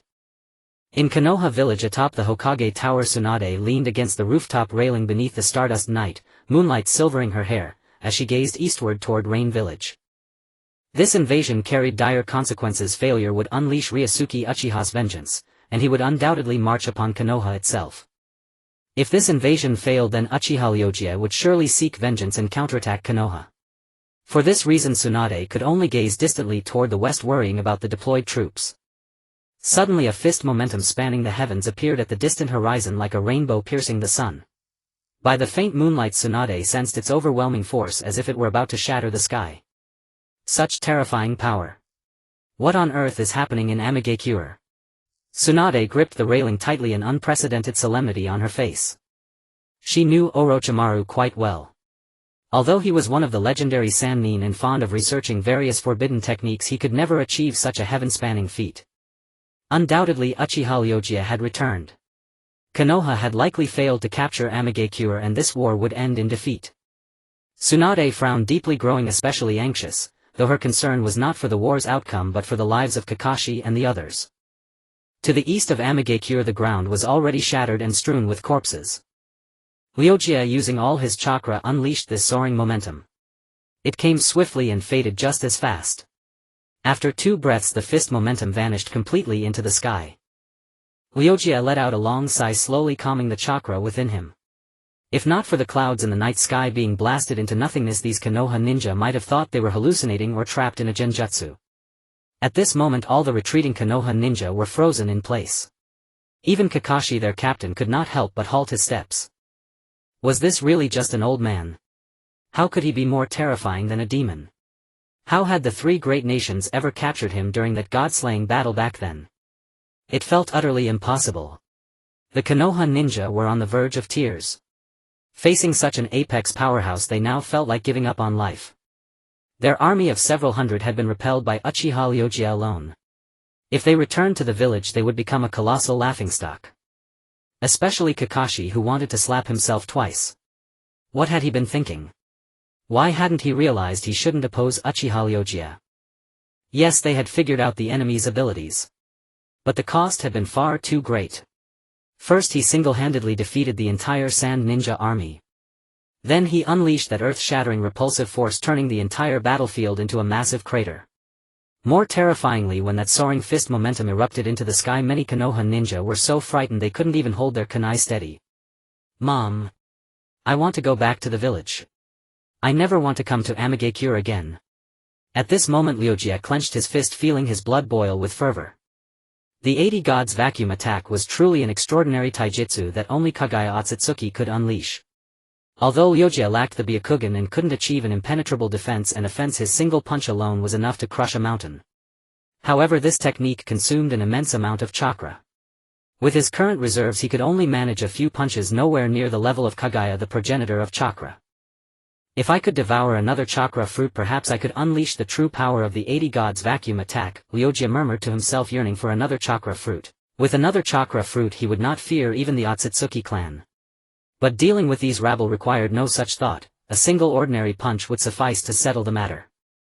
Over here Kakashi stood stunned for a few seconds before quickly snapping back to reality. Everyone stop gawking. Retreat immediately. Kakashi shouted loudly, taking the lead as he sprinted backward. The power of Ryūsuke's earlier punch was truly extraordinary. But after all, he was human with limited chakra, making it unlikely for him to launch such an attack again in a short time. The Konoha ninja gradually regained their senses and followed their captain in retreat. 2 days later, the unit led by Kakashi returned to Konoha.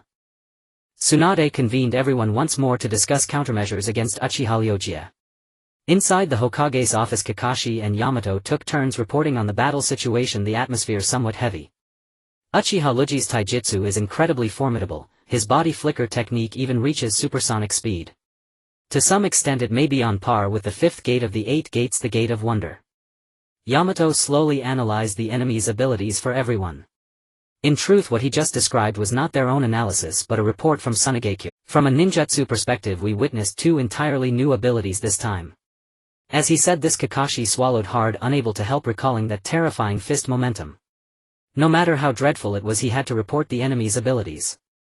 Uchiha Ryūsuke can release a repulsive force that repels everything around him, powerful enough to move a mountain. Additionally, he can employ some kind of sage-like fist technique. The power of a single punch would have annihilated our entire army. After the 2 finished reporting, the room should have been solemn. But the reckless Naruto suddenly burst into laughter. Ha ha ha, Kakashi-sensei, you really know how to tell stories. How could there be someone who defeats an entire army with 1 punch? That's too much of a joke.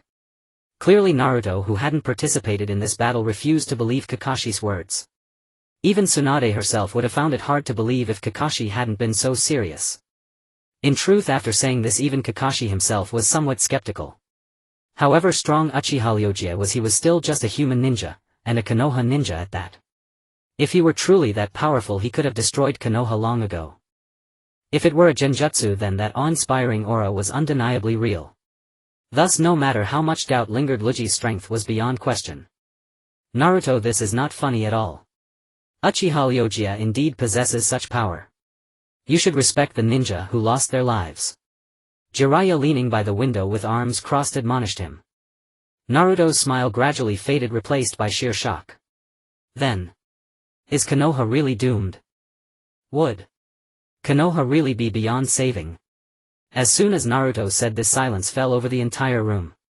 Even Kakashi, who was usually calm and composed, couldn't help but furrow his brow, his expression turning grave. With the failure of the plan to invade Amigakure, Konoha would inevitably face retaliation. At that time, how would they deal with Uchiha Ryūsuke, who possessed absolute power? At the thought of this, everyone couldn't help but feel a chill run down their spines. Jiraiya, seeing them all dejected, had to encourage them. Hey, cheer up. Things aren't at the point of no return yet. Facing an enemy of this caliber, can we win? Yamato muttered softly, clearly unconvinced that there was still room for redemption. Because he was a participant in the battle, he naturally knew better than anyone just how terrifying Uchiha Ryūsuke was. However, Jiraiya completely ignored him and continued on his own. It's true that we are no match for Uchiha Ryūsuke in terms of strength, but our numerical advantage is our greatest asset. If we engage in a war of attrition, Konoha might not necessarily lose. Moreover, Uchiha Ryūsuke has no interest in us, his true target of revenge is someone else. At this point, Jiraiya stopped speaking. Instead, he exchanged a knowing glance with Tsunade and nodded in tacit understanding. Hey, who is Uchiha Ryūsuke's target of revenge? Pervert sage, finish what you were saying. Naruto asked anxiously, afraid that the person might be one of his close comrades. Don't worry, Naruto. That person has little to do with you. More importantly, I have something far more significant to tell you. Jiraiya changed the subject and fixed his gaze on Naruto. Naruto, do you truly wish to protect Konoha? Pervert sage, what are you saying? Of course I do. Since you want to protect Konoha, your current strength is insufficient. Unless you can enter Sage Mode. Sage Mode? What's that? Naruto squinted, looking completely bewildered. Upon hearing this term, Kakashi's expression grew even more solemn. Lord Jiraiya, are you sure you want Naruto to learn Sage Mode? At his age, isn't it too early? Moreover, as far as I know, learning this technique carries considerable risk. A single misstep could be life-threatening. However, before Kakashi could finish, Naruto declared resolutely, as long as I can protect Konoha, I'll learn it. Naruto, how can you be so reckless? The risks of learning senjutsu are far more dangerous than you imagine. However, Kakashi's words did not dampen Naruto's fighting spirit, instead they made him even more determined to learn Sage Mode. Seeing the two arguing fiercely, Jiraiya had to intervene. Alright Kakashi. This is Naruto's own decision. None of us can make it for him. These are extraordinary times. Every Konoha ninja must shoulder this responsibility.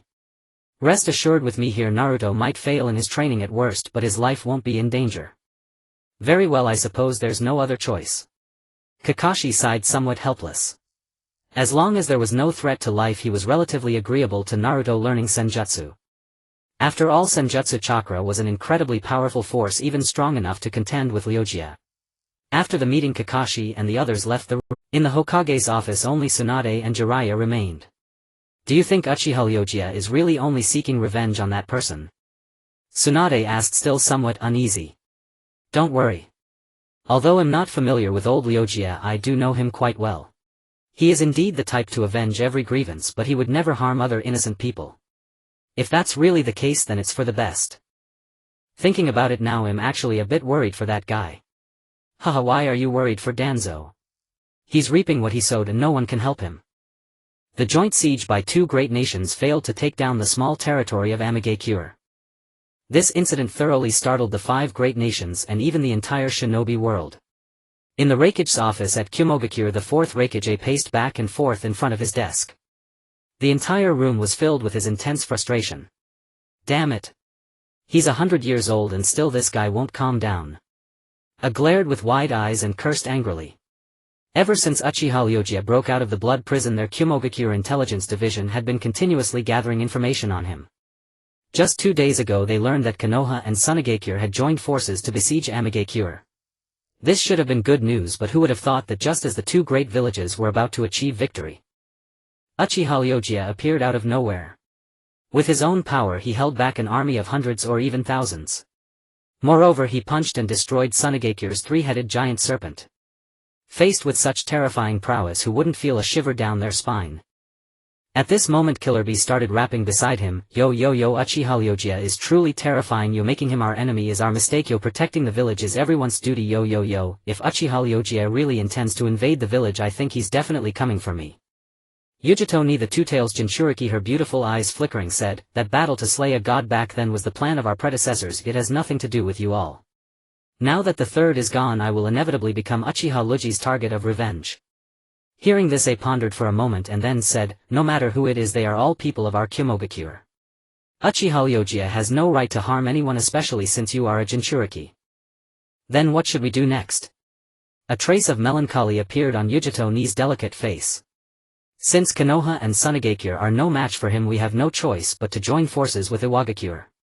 At a time like this we cannot let them sit on the sidelines, they must shoulder their share of responsibility.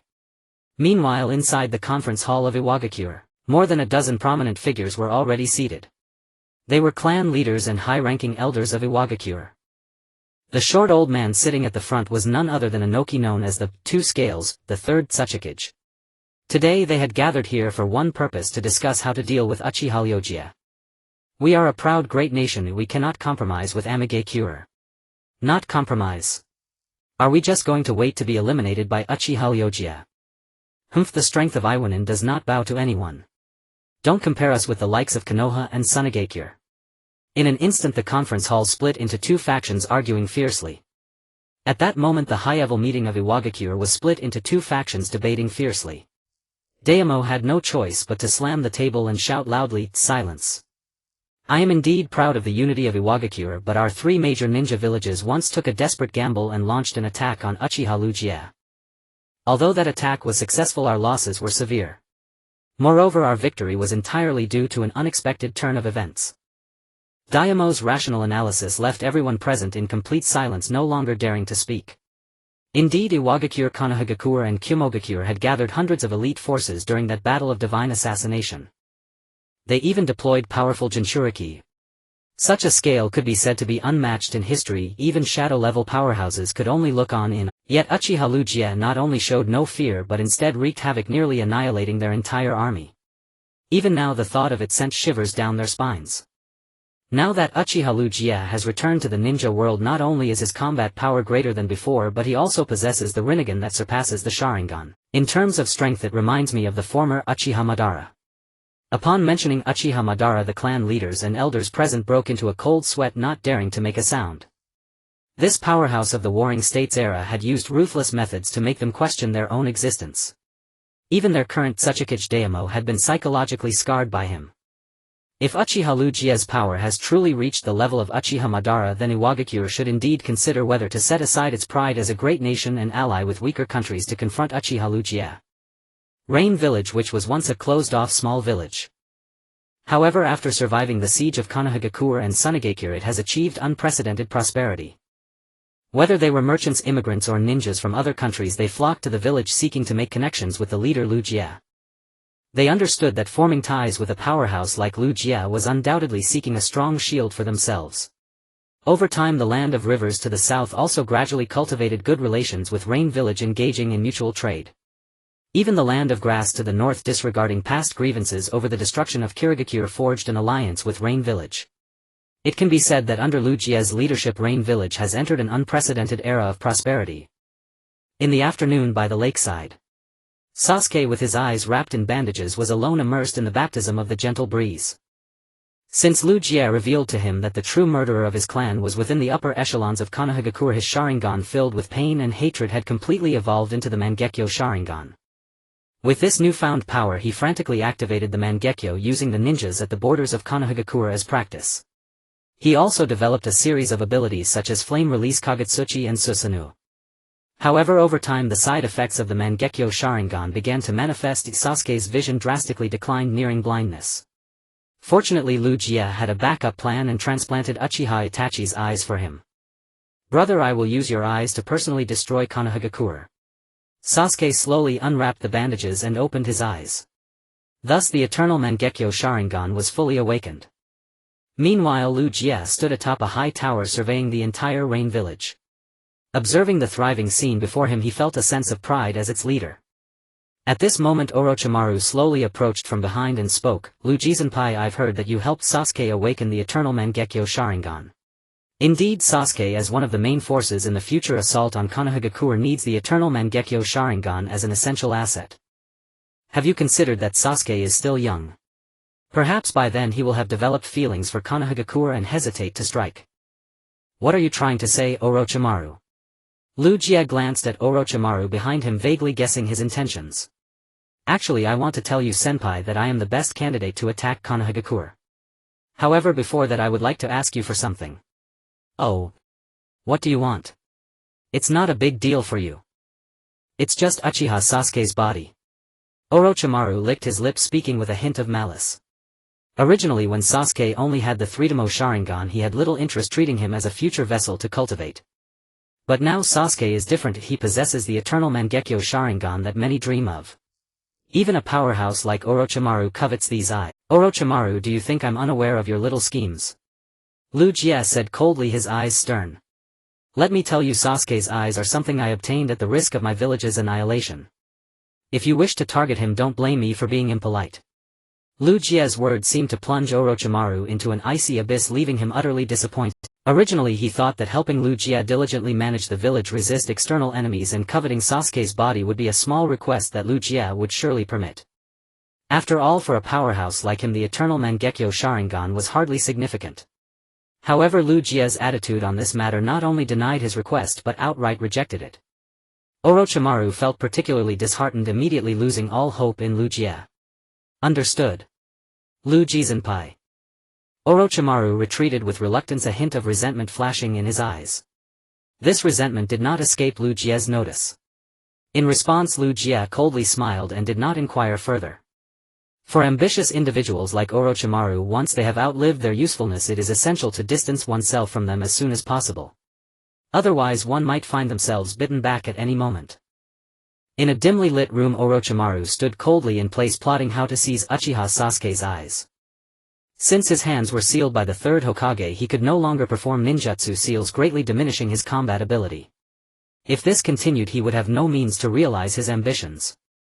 However, now there was a golden opportunity before him, Uchiha Sasuke's eyes. If he obtained the Sharingan, he could fight using ocular techniques without needing hand seals. To this end, he must take control of Sasuke's body and acquire those coveted eyes. Do prepare. Tonight we must seize Sasuke's body right under Ryūsuke's nose. What? Lord Orochimaru, are you really going to sever ties with Liu Jie? Yao Shirdo exclaimed in shock. Although he had known for a long time that the day of a rift between Orochimaru and Liu Jie would eventually come. But did this day come too quickly? They had barely settled in Rain Shinobi Village before having to relocate elsewhere. That old man refuses to hand over Sasuke's body.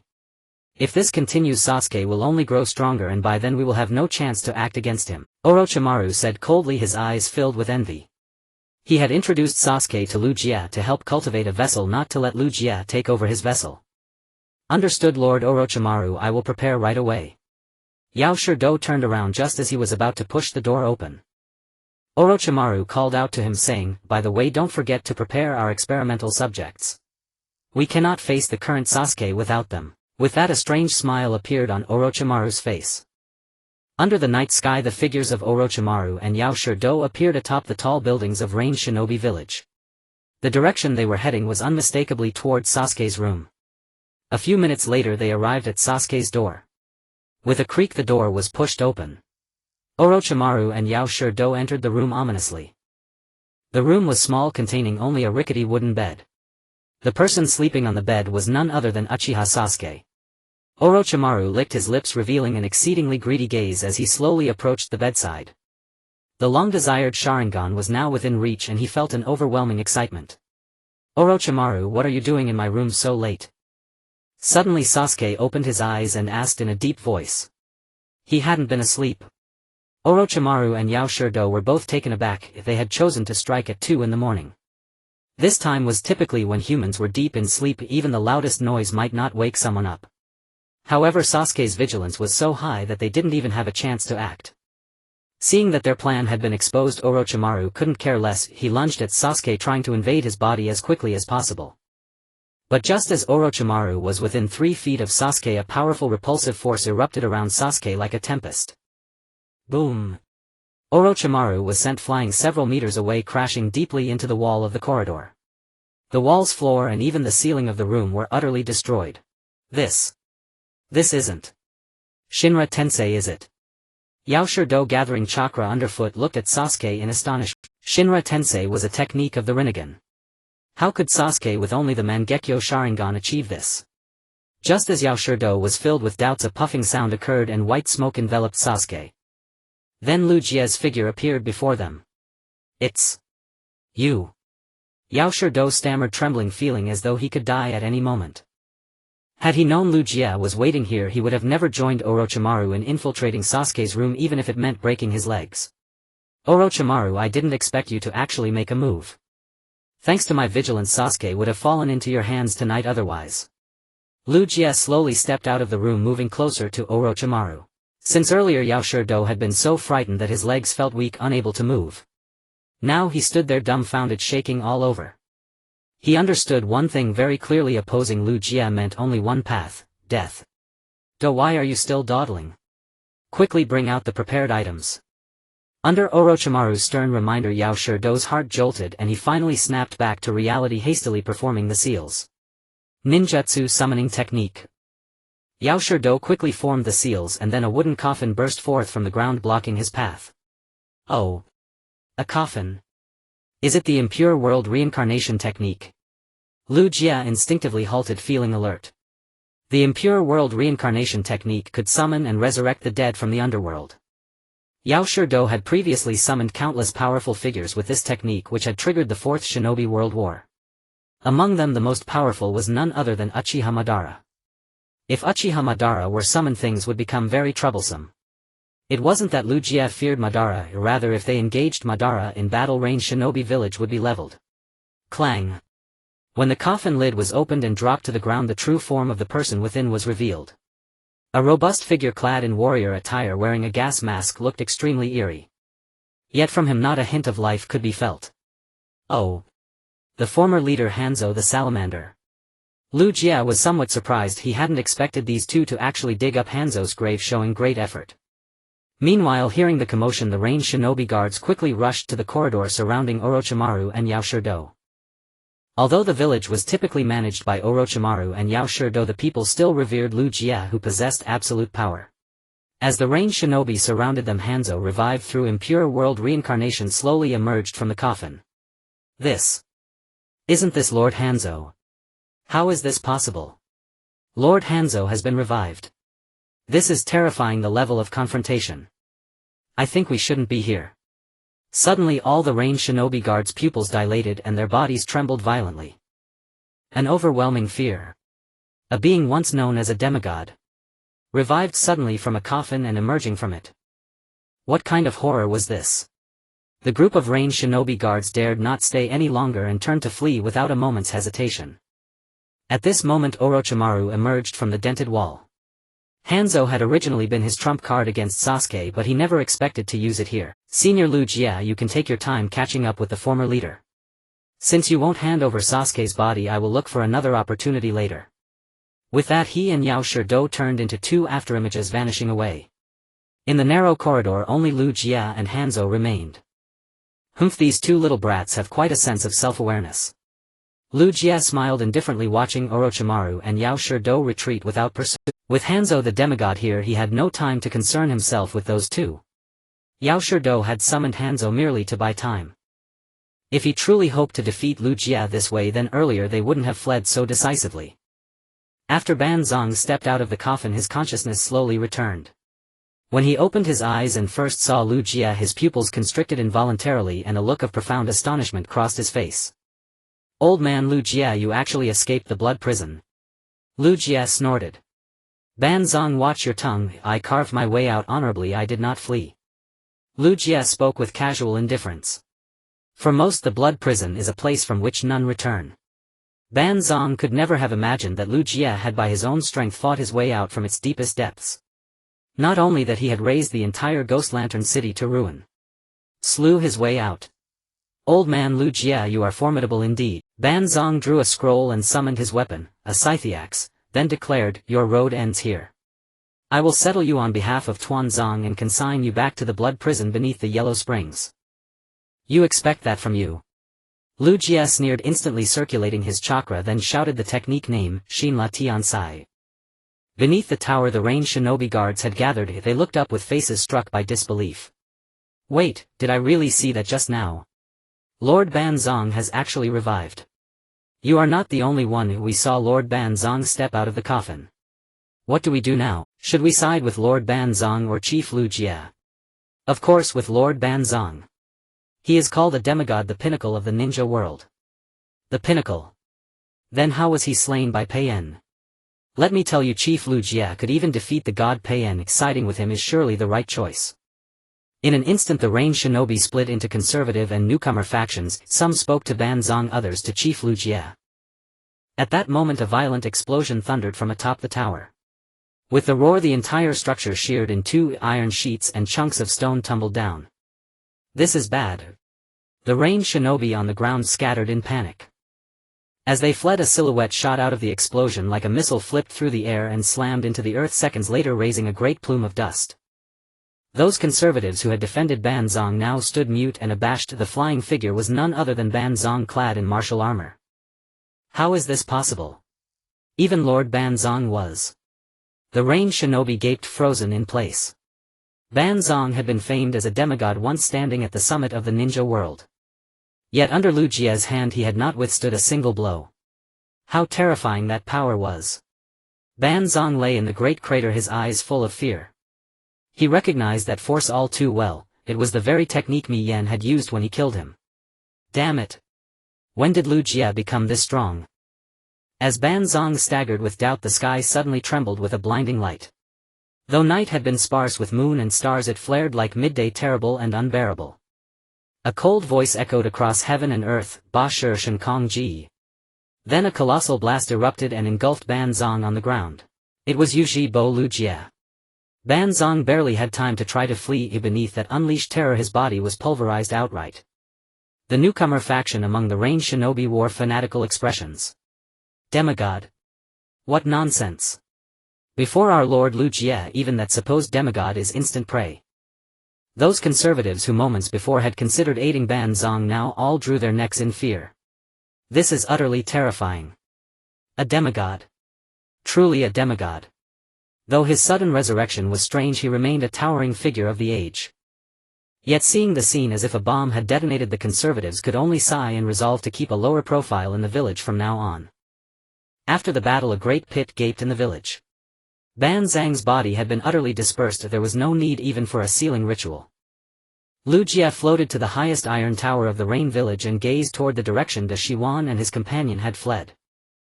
They ran surprisingly fast, already beyond sight.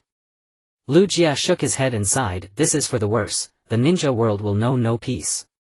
De Shiwan and Yao Shidou had long devoted themselves to unraveling the mysteries of Hui Tu Zhuansheng, the reanimation art. Their escape meant that one day they might lead an army of the dead in a counterattack on the Rain Village. When that day came, the ninja world would know no quiet ever again. After escaping the Rain Village, De Shiwan and Yao Shidou plunged into the rushing lake. Carried by the current, they quickly put distance beyond Lu Jie's pursuit. Phew, that old ghost Lu Jie is truly terrifying, Yao Shidou panted, leaning against a stone at the lakeshore. I thought with Ban Zhang around we'd at least have 10 minutes to escape. But in Lu Jie's hands that demigod could not even hold out 5 minutes. At the mention of Ban Zhang, De Shiwan fell into deep thought. The demigod Ban Zhang had once driven the 3 shinobi of Mu Yi into desperation, handling them with ease. His might was beyond doubt. I fear that in this era no one can defeat Yuji Bo Lu Jie, De Shiwan said. Yao Shidou could not deny it, he believed the words completely. Whether the allied forces of Mu Yi and Shaoren the god Pei En or even Ban Zhang himself, before Lu Jie they were like ants destined to be crushed at will. In this age there simply no longer exists a shinobi capable of toppling Lu Jie. What shall we do next, Lord De Shiwan? Must we keep running forever? Run. No, Do, you may not grasp what I mean. A cold gleam passed through De Shiwan's eyes as he said with grim relish, I mean that none in this era can defeat Lu Jie, but that does not mean the predecessors lack that strength. Yao Shidou's pupils contracted and he whispered with a tremor, you mean? It is simple, if we reanimated Yuan Fei Yuji Bo Ban or even the First Hokage through Hui Tu Zhuansheng, would Lu Jie still remain invincible? Yao Shidou wiped cold sweat from his brow and could not help admiring De Shiwan's ambition. If they perfected the Hui Tu Zhuansheng technique, the greatest warriors of past eras could be toyed with at their whim, manipulated by the two of them. Then even if Yuji Bo Lu Jie were immensely strong, could he possibly overcome the combined might of those resurrected legends? Pharmacist Do secretly rejoiced, fortunate to have aligned himself with an ambitious figure like Orochimaru. When the time comes he would manipulate the powerful figures of the past at his fingertips and there would be no worry about unifying the ninja world. Suddenly a voice came from not far away. Reincarnating the powerful figures of the past with Impure World Rebirth. What an excellent idea. Immediately after, a masked man dressed in Akatsuki attire emerged from the depths of the grass. Both Orochimaru and Pharmacist Do stood up simultaneously, watching the man before them with caution. It should be noted that the Akatsuki organization had always considered Orochimaru a thorn in their side, wishing to tear him apart. The appearance of the masked man at this moment did not bode well. Oh, Orochimaru, are you so vigilant now? Relax, I'm just here to discuss cooperation with you, said the masked man nonchalantly, revealing no hostility. Seeing that the other party had no intention of attacking Orochimaru and Pharmacist Do finally lowered their guard. Akatsuki, I doubt there's much we can discuss in terms of cooperation, right? Don't speak too soon, Orochimaru, I know very well the predicament you're in, perhaps even better than you do yourself. Is that so? And what of it? As you can see, I have already escaped from Lu Jie's grasp.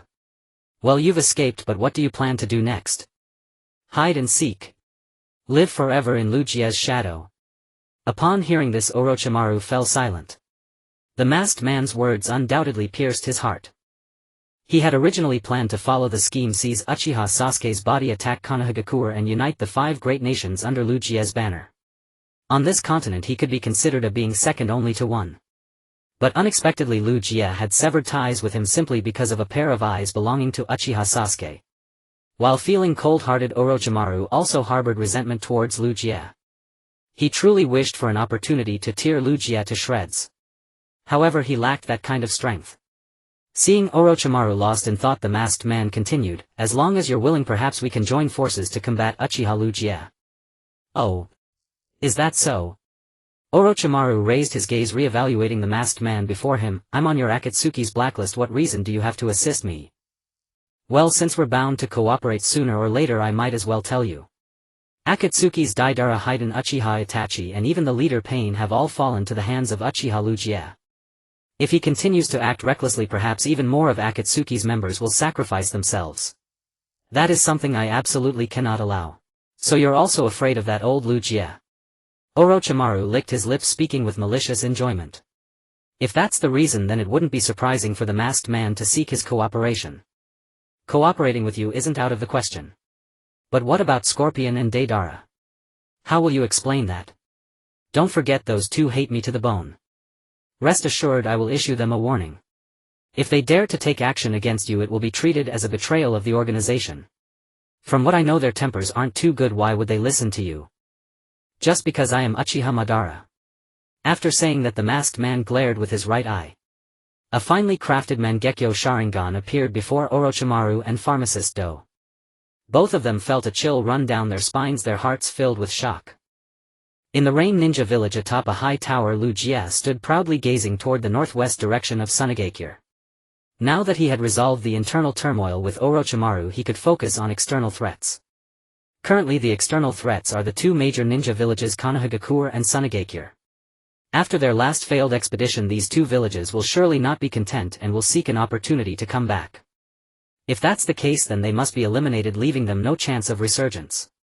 Old Patriarch, do you need me to lead a team to hunt down Orochimaru? There's no need. Once Orochimaru leaves the village, you won't be able to find him even if you dig 3 feet into the ground. Then what should we do now? Just let him go. Not necessarily, actually, I have a better plan. Ryūsuke pointed southwest and said, if we can bring a great nation like the Land of Wind under our control, then the southwestern part of the continent will belong to us. By then, whether it's Orochimaru, Konohagakure, or the 5 great nations, they will all be insignificant. After hearing Ryūsuke's analysis, Sasuke felt it made sense.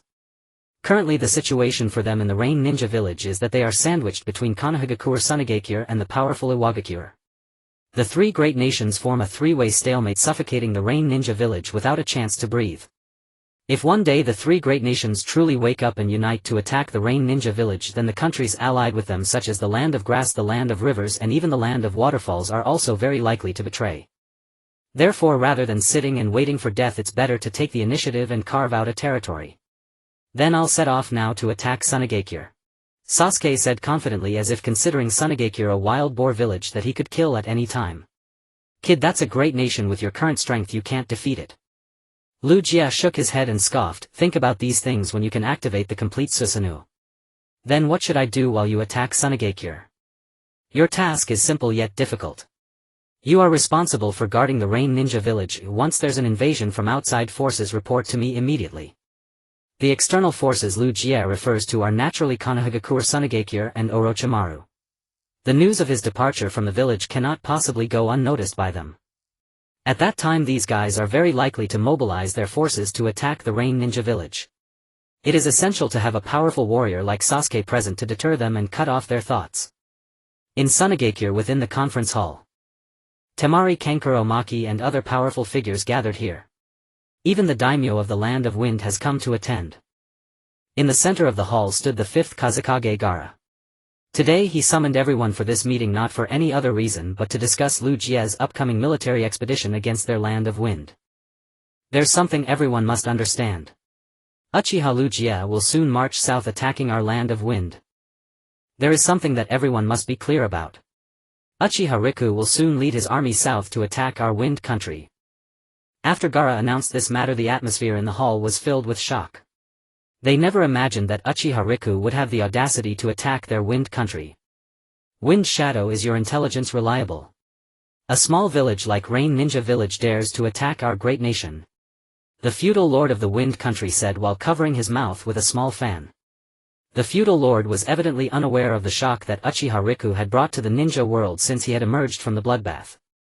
Few people paid attention to the foolish feudal lord present. Instead they clenched their teeth and racked their brains to think of ways to deal with Riku.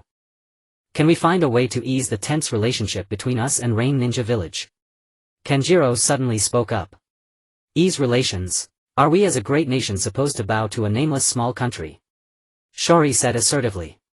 Although he knew Riku's power was terrifying, he absolutely could not bow down to him being from a great nation.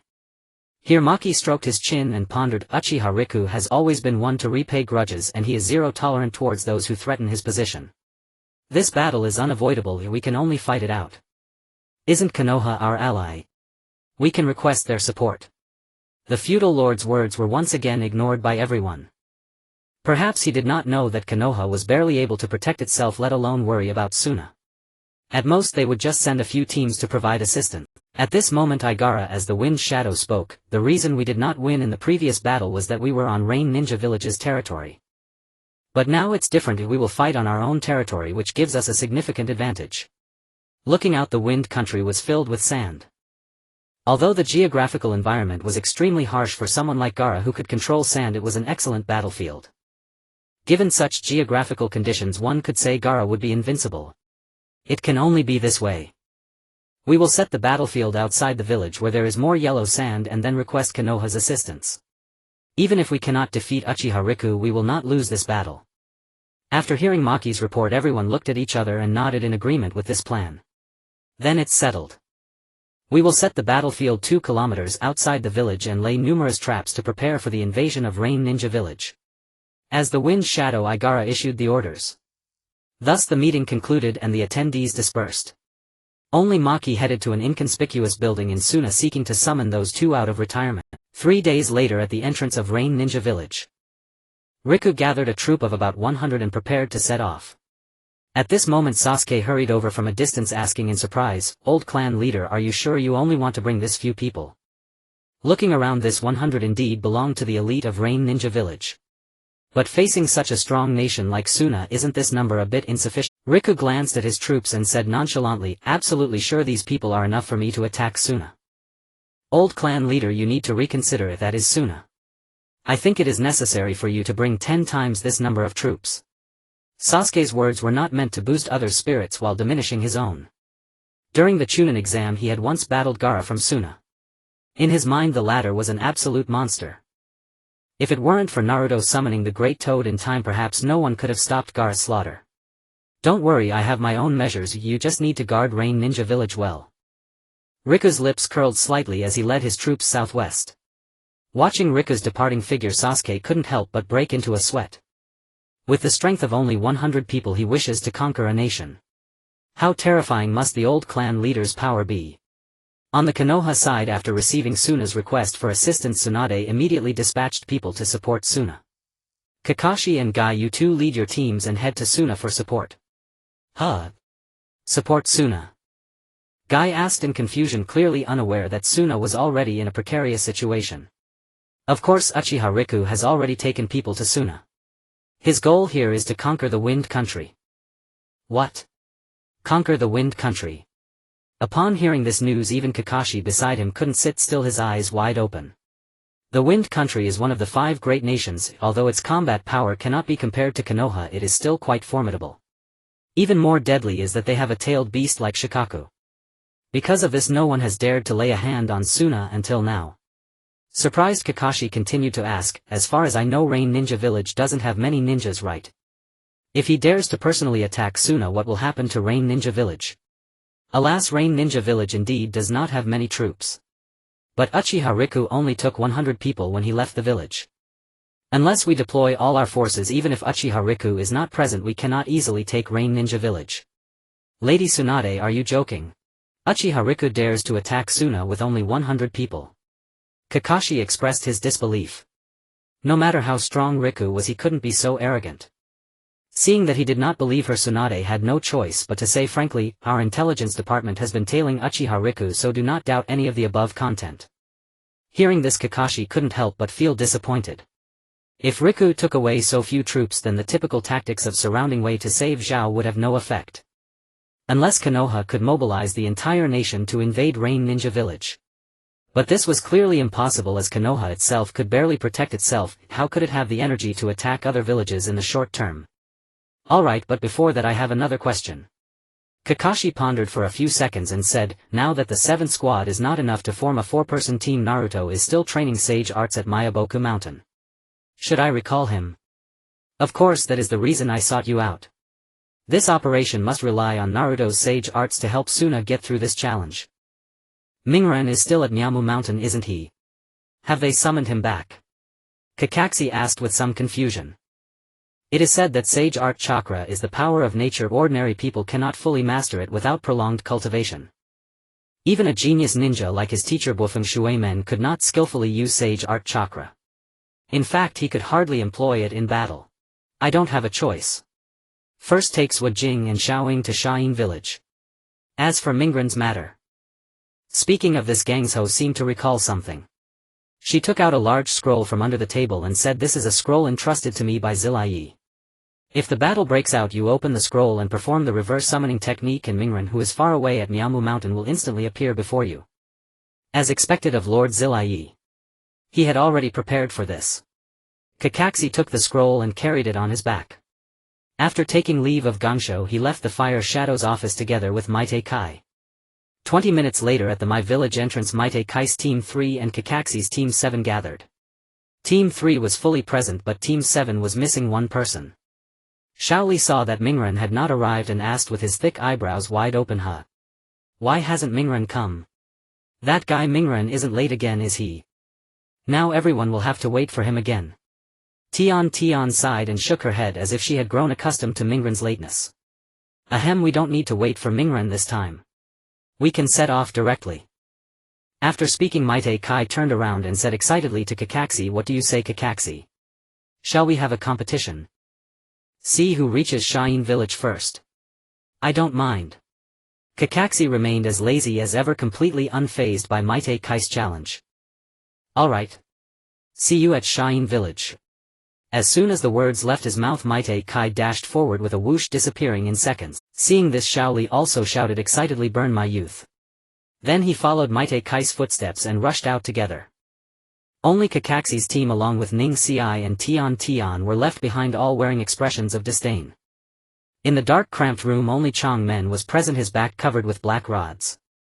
After being defeated by Uchiha Ryūsuke last time, Chang Men had been in low spirits and only recently started to recover slightly. Suddenly a pile of paper scraps flew into the room and quickly condensed into a blue-haired beauty wearing the Akatsuki organization attire. "Chang Men, things are not good. Uchiha Ryūsuke has already led his people to attack Shayin village." "Shayin village? Isn't his revenge target Mai?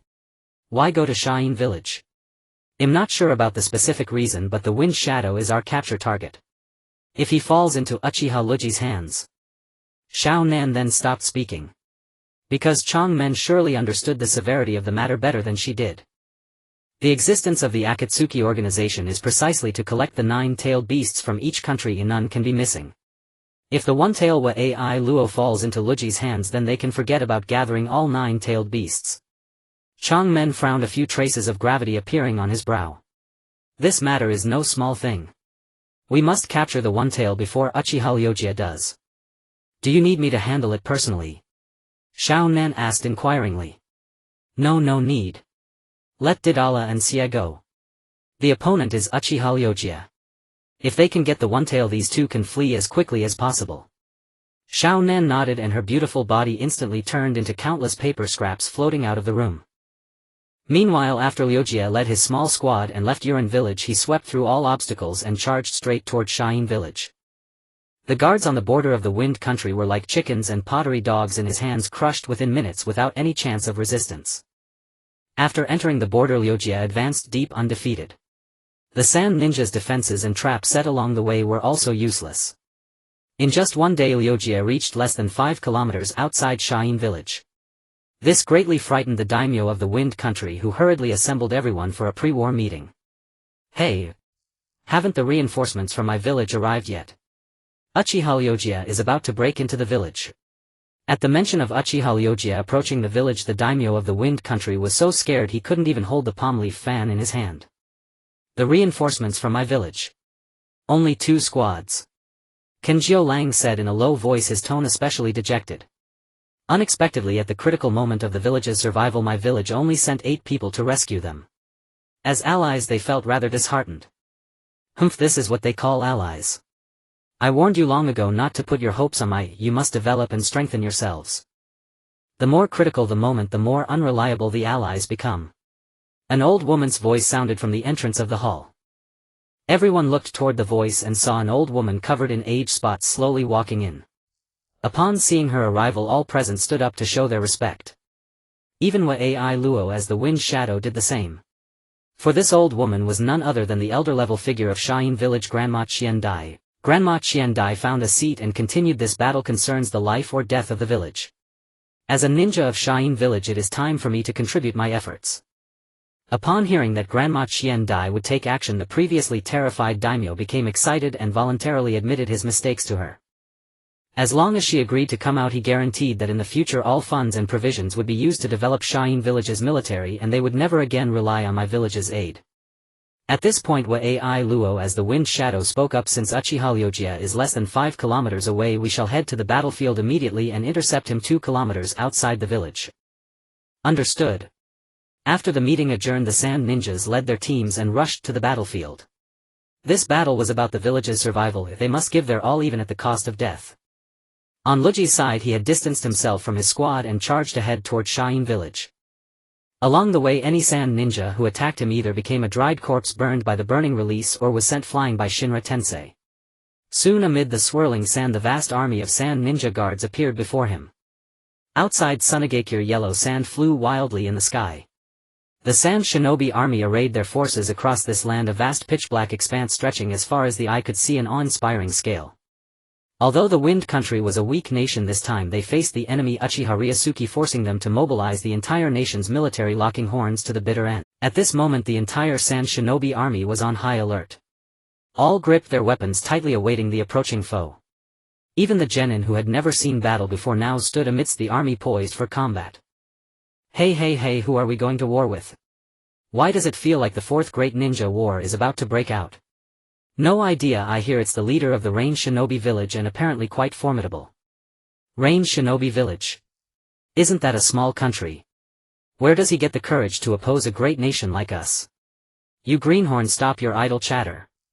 A middle-aged sand shinobi resembling an uncle barked sternly, this battle concerns the very survival of our village. You all better give me your utmost attention. When you get on the battlefield, you fight like your life depends on it. Otherwise none of us will survive. Though this weathered old ninja wore a serious expression and spoke with utmost gravity.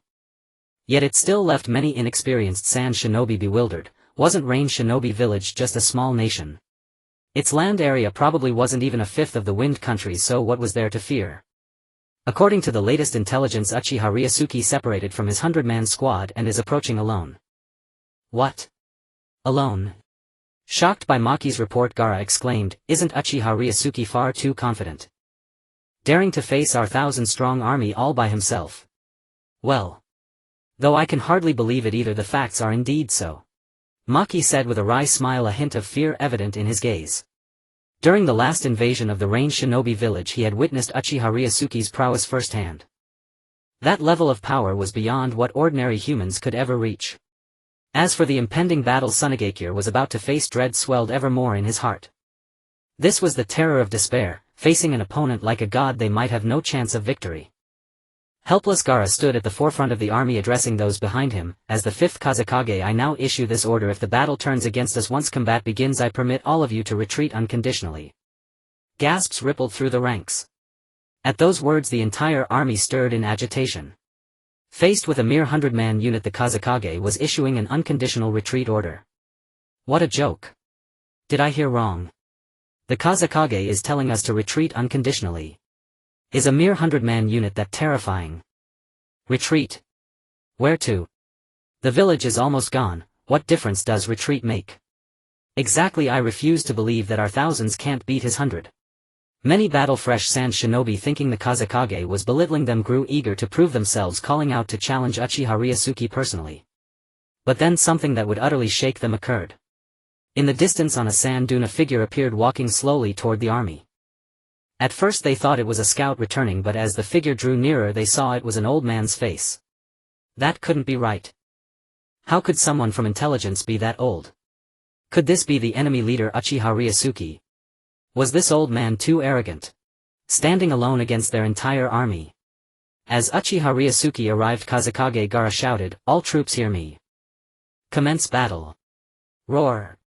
Instantly hundreds of sand shinobi soldiers surged like ocean waves, howling as they charged at the old man ahead. Against an encirclement of this scale without the strength of a cage-level powerhouse there was no chance of escaping alive. Yet Ryūsuke's face remained expressionless as he slowly paced toward the Sand Shinobi army. On one side thousands of ninja, on the other an utterly unremarkable old man. The scene was nothing short of spectacular. Within just half a minute the distance between them had shrunk to mere tens of meters. Countless Sand Shinobi formed hand seals and began unleashing jutsu. We must not let him destroy Sunagakure. Everyone attack together. Wind release Wind Cutter. Wind release Gale Palm. Wind release Wind Murder Array. A terrifying barrage of wind-style jutsu raged across the sky. The surroundings already cloaked in swirling yellow sand now surged with gales and howling winds. For a moment the very air crackled with the sharp edge of chakra as if countless invisible blades sliced violently forward. Black clouds loomed overhead darkening the entire sky. This was the declaration of battle's commencement. Swish. Swish. Swish. The air currents before Ryūsuke were cut apart time and again. Sand and stones flew, the wind howled. Ryūsuke's figure was completely swallowed by the blinding yellow dust. Did it hit? Uchiha Ryūsuke. Cut in half. He's not so impressive after all. All the Sand Shinobi stared wide-eyed, barely believing. Had the figure their Kazekage held in such regard been killed by the mixed wind jutsu? The wind roared, yellow sand blanketed the sky. Coupled with the oppressive dark clouds and dim daylight the scene before them was utterly obscured. Some even wondered if Ryūsuke had been shredded by the wind blades and blown into the air. But suddenly a figure emerged from the yellow sand, Ryūsuke, his expression indifferent, completely unscathed. Stepping forth from among the hundreds of wind blades it was as if nothing had happened. Not even a single crease appeared on his clothes. This. Some couldn't help but step back trembling in fear, their gazes filled with pure terror. Impossible. Everyone keep going. Don't stop. Wind release Vacuum Sphere. Wind release Great Breakthrough. Wind release Rift Bombs. A fresh barrage of various wind jutsu smashed and bombarded him once more. Yet Ryūsuke merely widened his eyes and in an instant these vast wind techniques dissipated into thin air, vanishing without a trace. Thus, like an invincible deity in the eyes of the nearly broken Sand Shinobi, all wind jutsu were dispelled by mere glare. It was an overwhelmingly terrifying visual impact. Effortless. Any jutsu seemed as insubstantial as air to him, broken with a single glare. Utterly harmless. Just a glare and impossible. This is truly too terrifying. How could such a powerful being exist in the world? Just a glare and impossible. Is this really too terrifying? How could such a powerful person exist in this world? This is absolutely impossible. Hundreds of sand ninjas drew their kunai and charged madly at Uchiha Ryūsuke. The kunai gleamed coldly and some even had their blades covered with sharp wind attribute chakra, significantly enhancing their cutting power. However, Maki, who had participated in the invasion of the Rain Ninja village, was utterly shocked. Don't. We cannot engage that guy in close combat. That is the most dangerous individual in history. His physical skills rivaled those of the Eight Gates. Even in terms of speed he surpassed the speed of sound. Boom. Boom. Boom. Ryuji's physical skills were impeccable, although he merely dodged in a remarkably simple manner. He avoided numerous lethal attacks. Then with a casual strike countless people were sent flying, their fates unknown. Don't you know that the Rinnegan can absorb all ninjutsu? Ryuji spoke indifferently, not even glancing at the ninjas he had just sent flying. These were jonin. In his hands they seemed as powerless as children. Suddenly Ryuji seemed to have finished playing and abruptly made a hand seal. This is not good. Run. An elite jonin sensed the danger and shouted loudly, his neck's veins bulging from excessive fear. Shinra Tensei. Boom. A terrifying repulsive force exploded like a dam breaking. That dreadful chakra surged wildly in the air, forming an unstoppable shockwave. The surrounding stone pillars were all crushed by the terrifying chakra. The vanguard was completely annihilated and only a few elite jonin who had not rashly joined the battle managed to survive, but at this moment they were all severely injured and unable to rise. Looking at the sea of corpses on the yellow sand, Gaara and the army behind him could not help but tremble all over. With just one move Ryuji had taken out a fifth of their forces.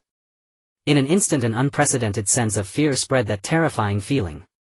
was as if a bitter sensation had lodged in their throats. Yet Uchiha Ryūsuke stood upright with nonchalance, clearly that previous move had consumed none of his power.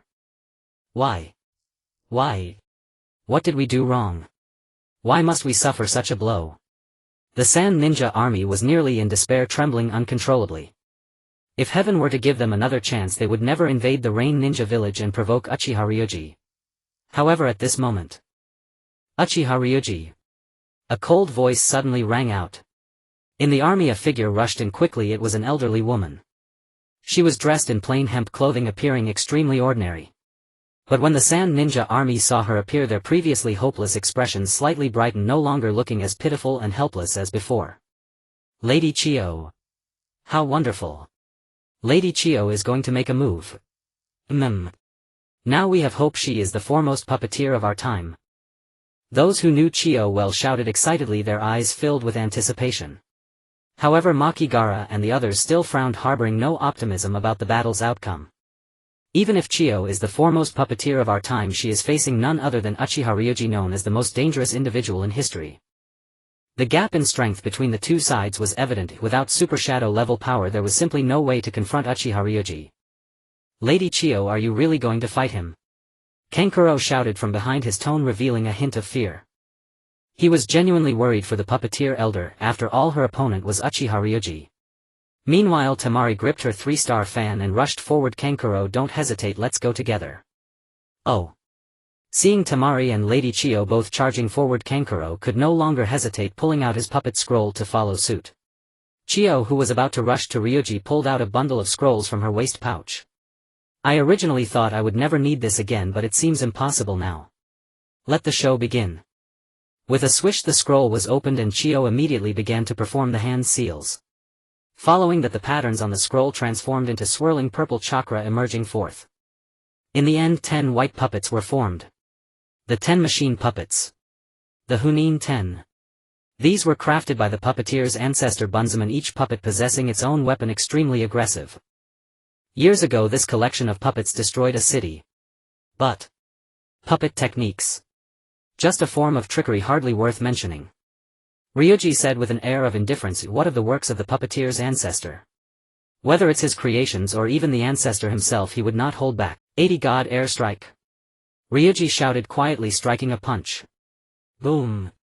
In the next moment, Chiyo's 10 machine puppets were smashed into a pile of fragments by this terrifying martial art.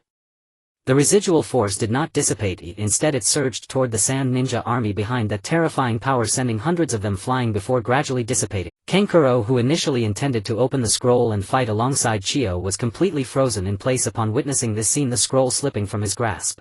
This is simply too terrifying. In the face of such overwhelming power, puppet techniques stand no chance. They are simply not on the same level. Meanwhile, Kakashi's team and Gai's team were rushing towards the Sand Hidden Village. Upon entering the borders of the Land of Wind, they noticed the surrounding environment was vastly different. Tall buildings had collapsed and houses and trees were also falling. Even the guards protecting the borders were lying on the ground, either severely injured or utterly dead. I didn't expect Uchiha Ryūsuke to truly attack the Sand Hidden Village.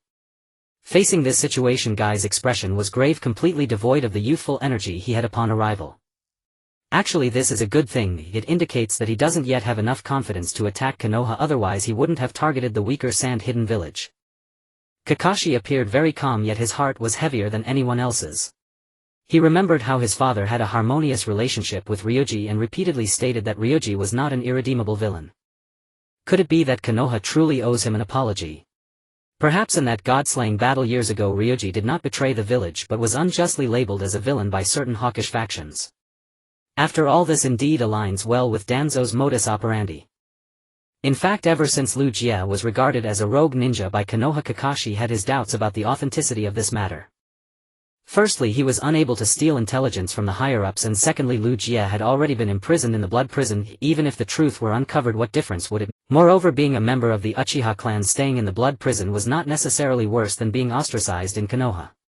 This was also why Kakashi did not pursue this matter further. However, now that Lu Jie had re-emerged in the ninja world stirring up chaos, Kakashi had no choice but to reconsider the issue. Kakashi, I think I hear sounds of battle ahead. After saying this, Guy made a gesture to confirm whether he had heard incorrectly. Kakashi listened carefully as well and indeed heard faint sounds of combat ahead. We're still half an hour away from Sunagakure, yet the sounds of battle can reach us here. It seems the situation in Sunagakure is not optimistic. Hey Kakashi, is Uchiha Ryūsuke really as strong as the legends say?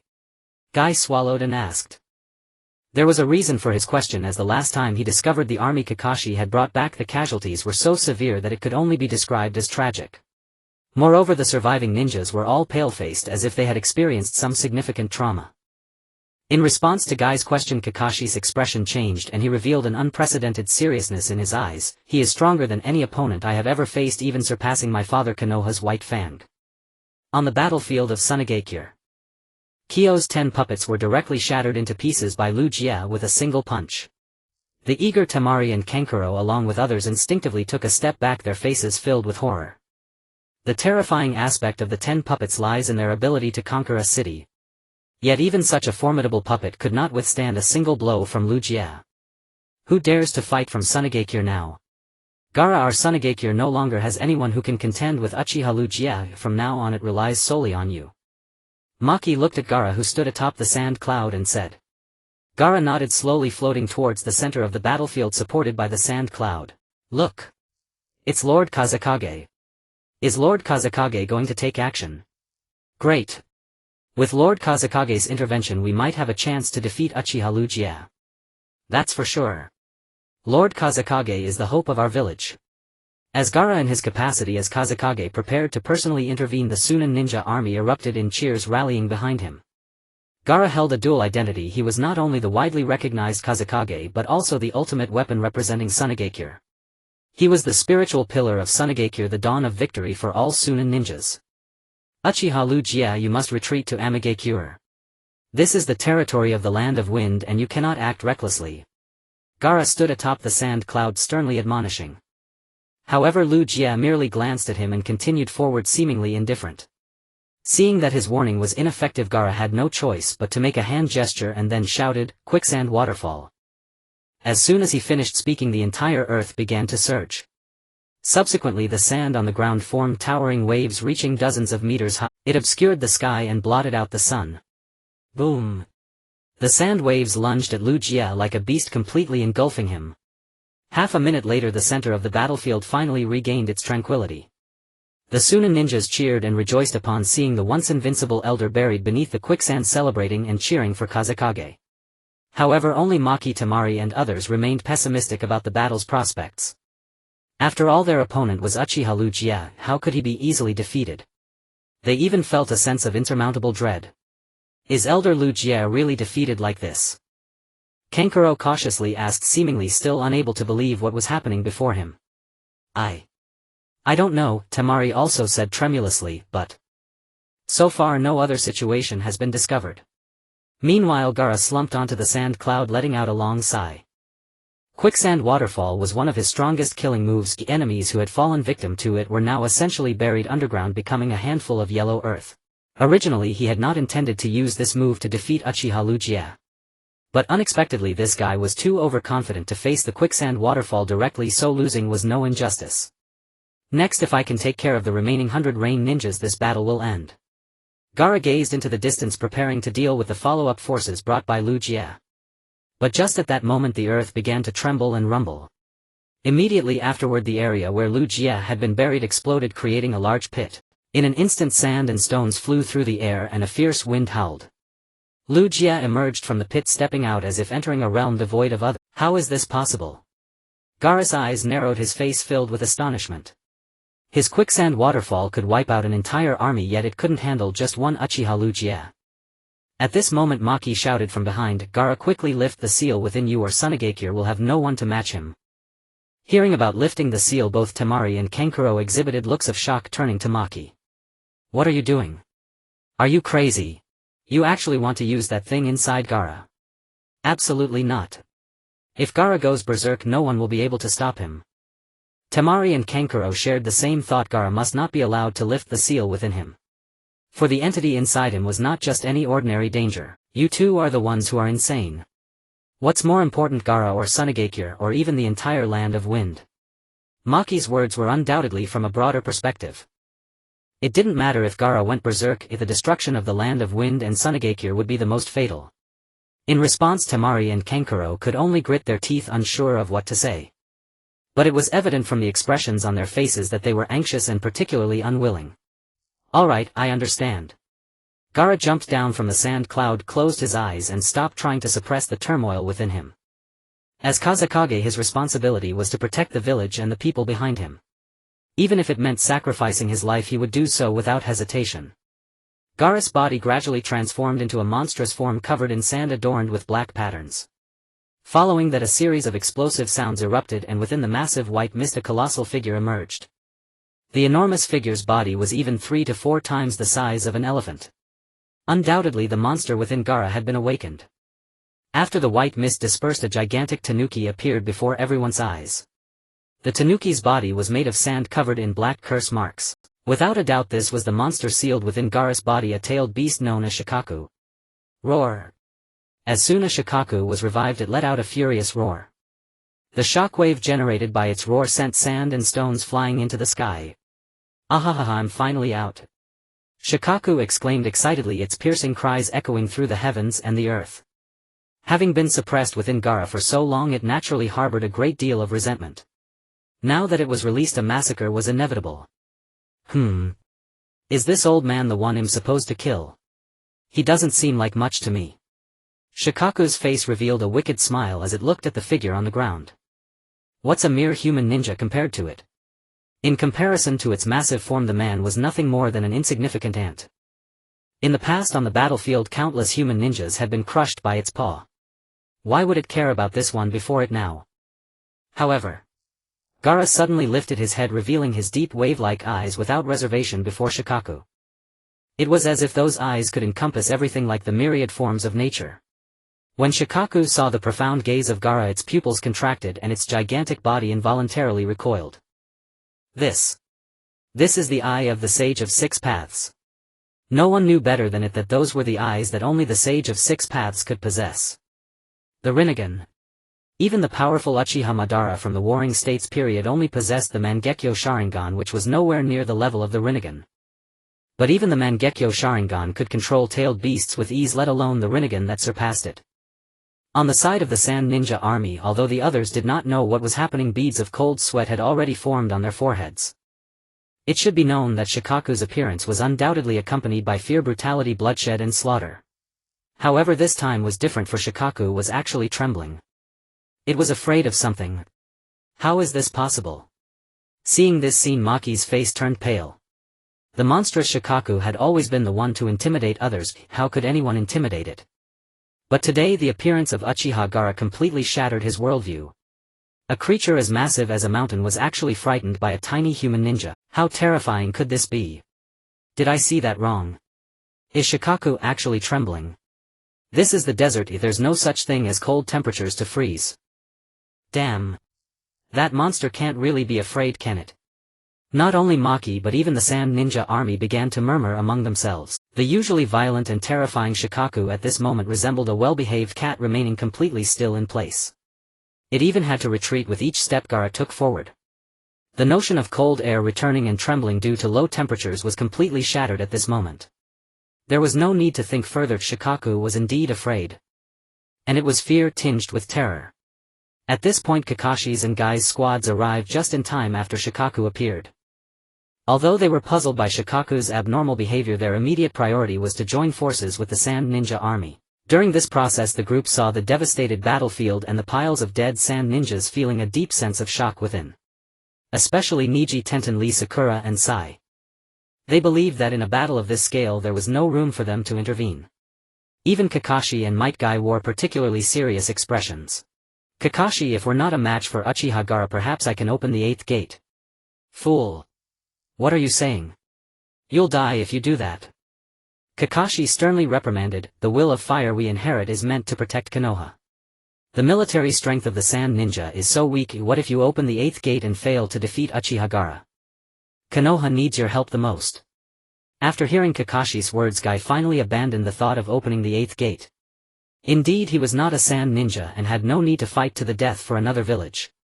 Moreover, Uchiha Gaara's power was incredibly terrifying. Even if he opened the 8th gate, he lacked the confidence to defeat him. If it were to protect Konoha, that would be different, but unfortunately they were in the hidden sand village. Hey, are they reinforcements from Konoha? Maki noticed a group of people running over in the distance and hurriedly waved to signal. Kakashi recognized them and quickly ran towards Maki. What's the situation? Uchiha Gaara is right there, why isn't Shikaku attacking? Kakashi asked, somewhat puzzled. He had never seen such a well-behaved tailed beast, it looked just like a docile cat. Sigh, as you can see, Shikaku seems to be afraid, holding fear towards Uchiha Gaara. Maki sighed, not expecting things to turn out this way. The original plan was to use the village's ultimate weapon against Uchiha Gaara. But now not only could they not deal with Uchiha Gaara, but they also instilled even more fear in everyone. Is there really a tailed beast that feels fear? Kakashi pondered for a moment and said, if Shikaku doesn't attack soon, we will have to step in ourselves. I hope you won't have to intervene. Maki couldn't help but feel his scalp tingle. If even Shikaku couldn't handle this person, what could these Konoha ninjas possibly do? If they truly went to the battlefield, they would only end up like the previous advanced team, utterly annihilated. In the center of the battlefield, Shikaku continued to retreat under Gaara's approach. But when it saw the piles of sand ninjas behind it and the nearby hidden sand village, it finally realized that it must confront its opponent. Otherwise it was bound to be captured by this Rinnegan old man before it. Damn it! Die, you old man! Shikaku roared loudly, its massive tanuki paw striking down towards Gaara with overwhelming force. This strike could send an entire ninja army flying. Even a mountain could be crushed. The Sand Ninja army, seeing Shikaku finally make a move, changed expressions and felt elated. Boom! In an instant an astonishing fist of chakra erupted from Lu Jie's arm, striking the giant claw of Shikaku with a devastating force. At the rear of the battlefield, Kakashi's pupils constricted and his expression changed dramatically. It can't be. This technique. He had witnessed this technique before. Lu Jie had once used this punch to defeat hundreds of Konoha ninja. Even capable of exploding clouds and tearing apart the sky. Bang, crash. As expected, Shikaku's cat-like claw was sent flying by the punch. The massive claw landed over 1,000 meters behind, instantly turning into countless grains of sand scattered across the ground. Damn, old man, take this. However, Shikaku was not willing to give up and continued the assault. Wind release gale palm. A tremendous wind chakra burst forth from Shikaku's mouth, shooting rapidly towards Lu Jie. What astonishing chakra! Is this the power of a tailed beast? Kakashi gasped, secretly amazed by the wind chakra-infused gale palm. The power of that gale palm could likely destroy a mountain. If he faced this attack, he could only use Kamui to shift it away, there was no other option. However, when the fierce gale palm was just 3 feet away from Lu Jie, it suddenly shrank, transforming into a fluid that was gradually absorbed into the Rinnegan. The Rinnegan can absorb ninjutsu. This is going to be troublesome. Kakashi's expression darkened as his right hand instinctively reached for the scrolls on his back. Not only could his opponent unleash powerful techniques, but all ninjutsu were ineffective against him. If that were the case, he would have to summon Naruto. Kakashi, don't rush. Guy placed a hand on Kakashi's shoulder, signaling him to stay calm before turning his gaze back to the battlefield. In the center of the battlefield, seeing that his void blast had no effect, Shikaku quickly unleashed a more powerful technique. It plunged its 2 claws into the ground, transforming into flowing sand that constantly flowed towards Uchiha Lu Jie. Then, crash! The sand enveloped Lu Jie, rapidly expanding until it formed a massive pyramid. The pyramid was covered in black curse marks designed for powerful sealing. Desert Layer Great Burial Seal. The voices of both Shikaku and Gaara echoed from within. It was evident that this was Shikaku's full power, a technique he performed in conjunction with Gaara. Wow, what a huge pyramid. This powerful seal could probably leave even a cage-level powerhouse helpless. However, which cage-level ninja could be as arrogant as Lu Jie, who showed no intention of dodging this attack? That old man will eventually meet his end due to his own arrogance. Maki gazed at the towering pyramid before him, a hint of joy in his voice. The Desert Layer Great Burial Seal was indeed a formidable seal. He wanted to see how the flesh and blood Lu Jie would escape from this seal. Has Lu Jie really been taken care of this easily? Kakashi found it hard to believe. If Lu Jie sensed that the Desert Layer Great Burial Seal posed a threat, why didn't he escape just now? After all, Lu Jie's instantaneous speed rivaled that of sound. Avoiding the slow attack of sand would be a piece of cake. Yet he did not flee, instead remaining calm as the sand enveloped him. Could it be? He had enough confidence to handle it. Thinking of this, Kakashi's pupils contracted as he looked toward the enormous pyramid. Suddenly a crack appeared at the top of the pyramid. The crack was initially small, but it gradually extended and spread over time. Eventually the massive sandy pyramid was riddled with cracks resembling a precarious building that could collapse at any moment. Not good. Uchiha Ryūsuke is about to burst out. Just as Kakashi's words fell, several beams of golden light shot out through the cracks in the pyramid. Immediately after. Crack. With a sound like a blade cutting, the magnificent pyramid was sliced into several pieces, scattering in all directions. Then a gigantic golden figure crawled out from within the pyramid. The giant had a bizarre appearance, composed entirely of golden chakra with Uchiha Ryūsuke hidden within its chest. Fortunately I have this Susanoo, otherwise I would have really been sealed by you, beast. Ryūsuke said, calmly maneuvering the Susanoo as he slowly climbed out of the pyramid and leaped down to the ground. In an instant two colossal beings appeared on the earth. Both the Sand Ninja Army and Kakashi's group were utterly astonished. The golden chakra giant was even larger than a summoning beast. How terrifying was this? This must be a joke. What kind of ninjutsu is this old man using to summon such a giant? Forget about ninjutsu, with this scale it's impossible to perform without sufficient chakra. Stop being amazed, you should be thankful for that cat monster, otherwise if that giant stepped over we would lose a massive number of people. For a moment everyone present felt their scalps tingle. Now they finally understood why Uchiha Ryūsuke was confident enough to single-handedly attack the sand village. Ryūsuke's Susanoo manifested a golden great sword in its hand. The sword was immensely large, made entirely of golden chakra, exuding an incredibly sharp aura. Then Susanoo swung the sword. Swish, crack. In the next instant Shikaku's entire body was sliced in half, turning into sand and scattering to the ground. Shoo. Shikaku was actually cut in half by a single blow. Maki instinctively stepped back, his eyes filled with terror. Shikaku was their ultimate weapon, and to think it was slain by this golden giant. It was simply terrifying. Kakashi, I think it's time for us to step in. Guy clenched his fists, his eyes firmly fixed on Susanoo. Then he crossed his hands in front of him and shouted, 8 gates, first gate open, the gate open. Second gate, rest gate open. Third gate, life gate. Fourth gate, wound gate. As Might Guy's forehead began to bulge with veins, the blood vessels expanded rapidly at a visible rate. Then. 8 gates. 7th gate.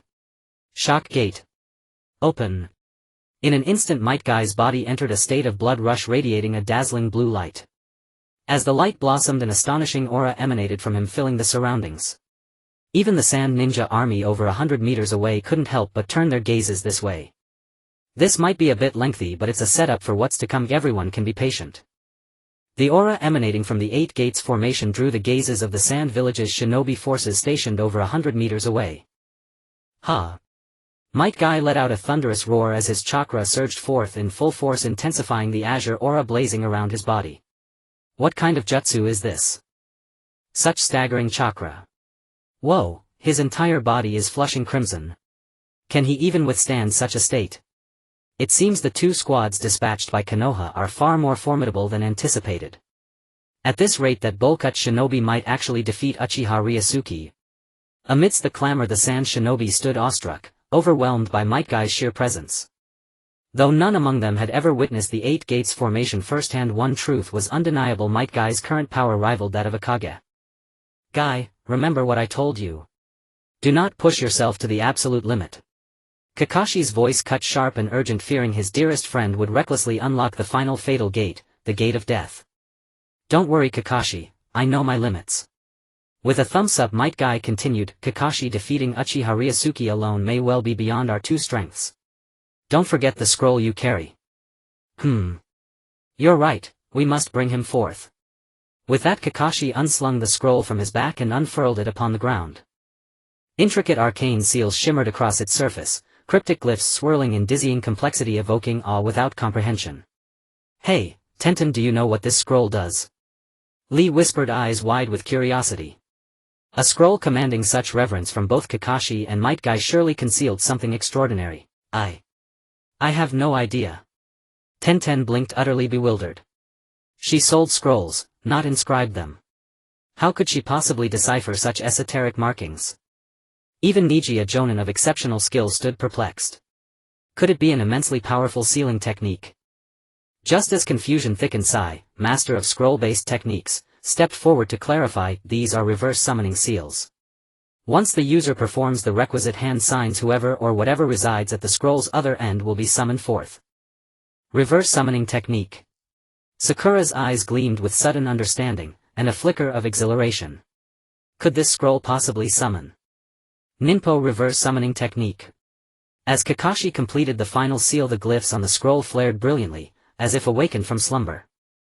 A thunderous whoosh erupted, dense white mist billowed forward, coalescing into colossal toad silhouettes, 3 towering and unmistakable. My god, 3 monsters summoned at once.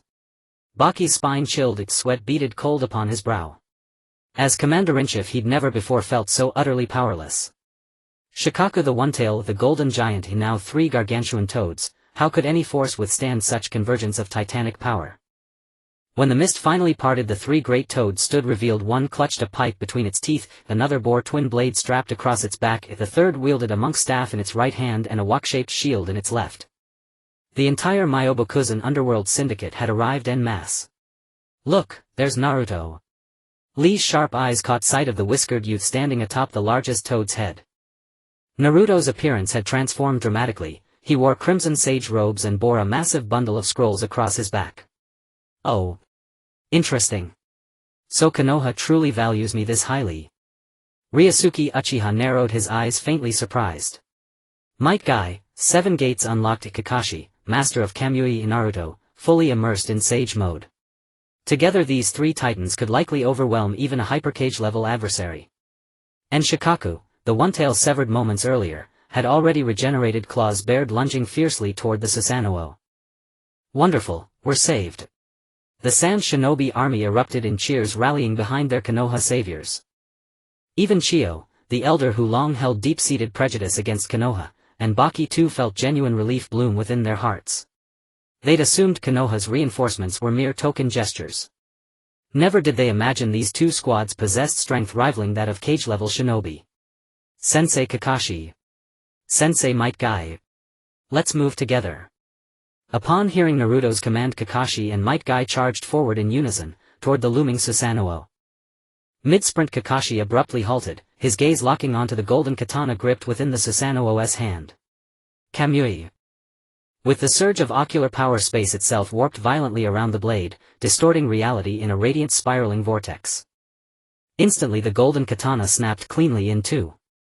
The severed tip crashed to earth with a deafening clang, kicking up a storm of sand and dust. Excellent, Sensei Might Guy, let's coordinate.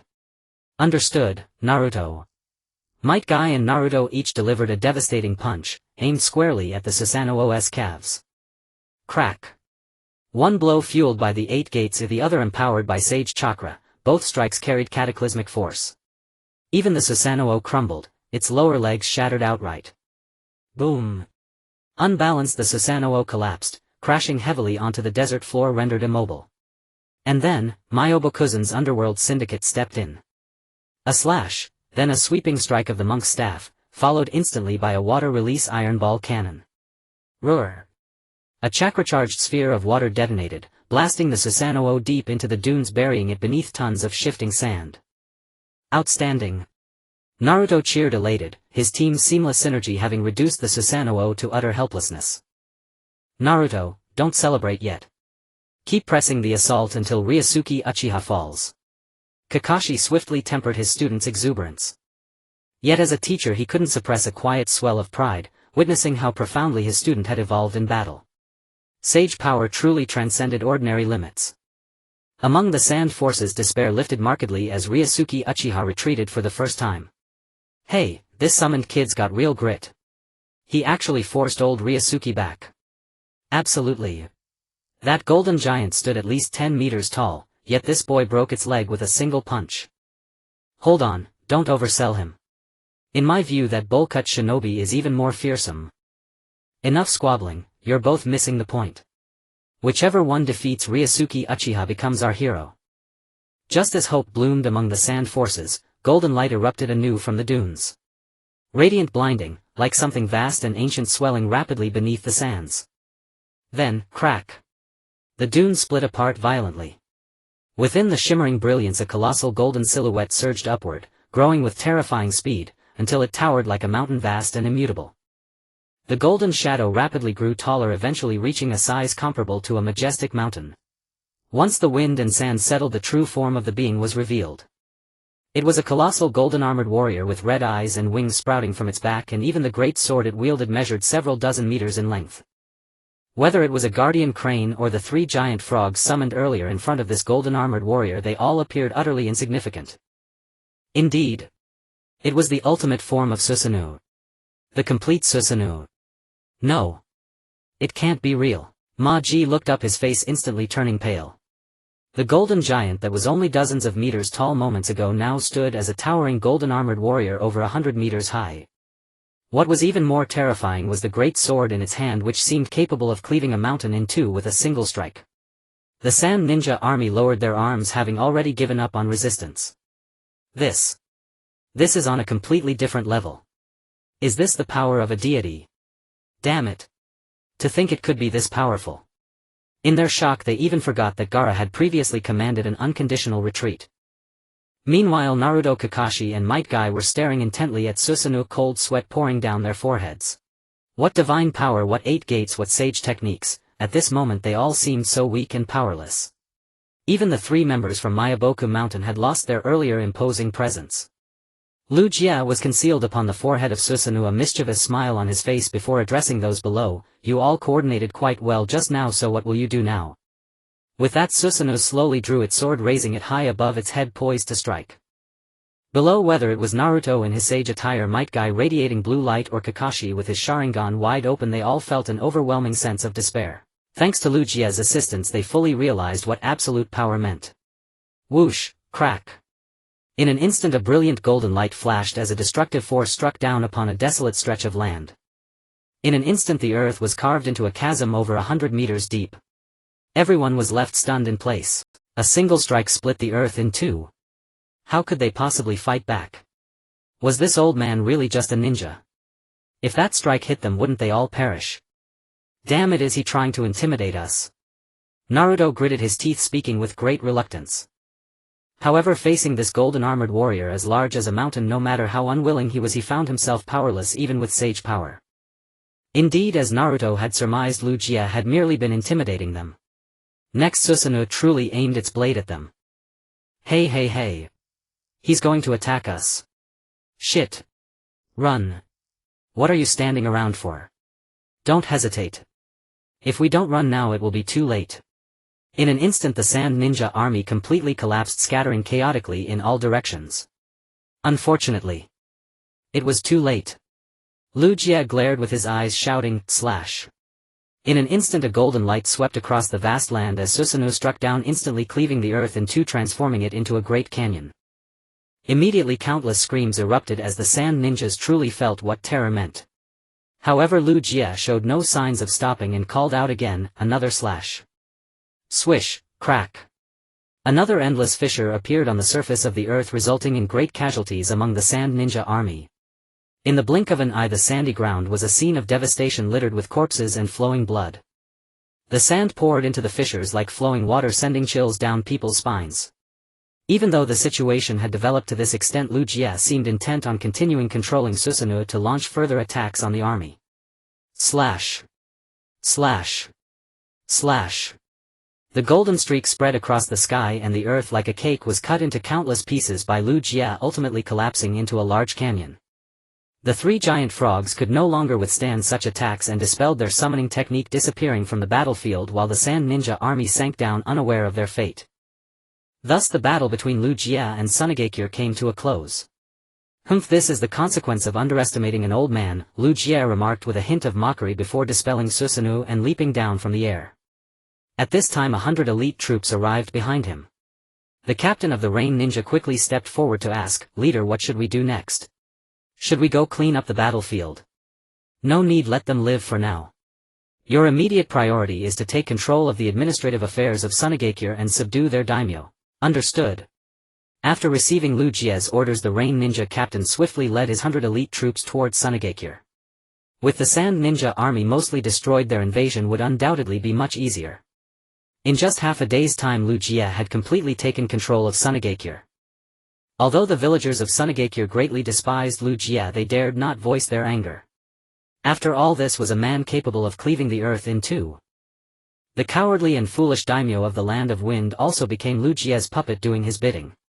Thus 1/5 of the 5 great nations in the ninja world now belonged to Lu Jie. Moreover, he also had the Rain Ninja village, the Land of Rivers and the Land of Waterfalls under his control. It was a perfect position to attack or retreat. The only downside was that the geographical environment of the Land of Wind was harsh, situated in an arid desert with the land not being very fertile. Thus Lu Jie did not plan to stay long, as unifying the ninja world was the priority. 2 kilometers away from Sunagakure, what was once a desolate desert had now transformed into a great canyon. Within the canyon, many sand ninjas were still unconscious, with a few remaining awake but severely injured and unable to move. Gaara, whose tailed beast state had been forcibly dispelled, now lay in a pool of blood like an ordinary person, unconscious. Having endured most of the consecutive strikes from Susanoo, he was naturally heavily injured. Just then a giant bird suddenly descended from the sky. Next, the giant bird extended its massive claws, lifting the unconscious Gaara into the sky. A giant bird descended from the sky, extended its massive claws and snatched the unconscious Gaara into the air. Seeing this, some sand ninja who had not lost consciousness quickly shouted, "Oh no! The Kazekage has been captured." The cries filled the entire canyon, causing some sleeping ninja to gradually awaken. Naruto furrowed his brows and groggily awoke from his slumber. As soon as he woke up, he heard someone shouting about Gaara being taken away, so he looked up, and sure enough, a large white bird was carrying Gaara high into the sky. That is an Akatsuki member. Naruto could never forget the Akatsuki robes that Uchiha Itachi and Hoshigaki Kisame wore when they came after him, and at this very moment the long-haired blonde youth standing on the giant bird was wearing the same robes. Damn it! The Akatsuki shows up at a time like this.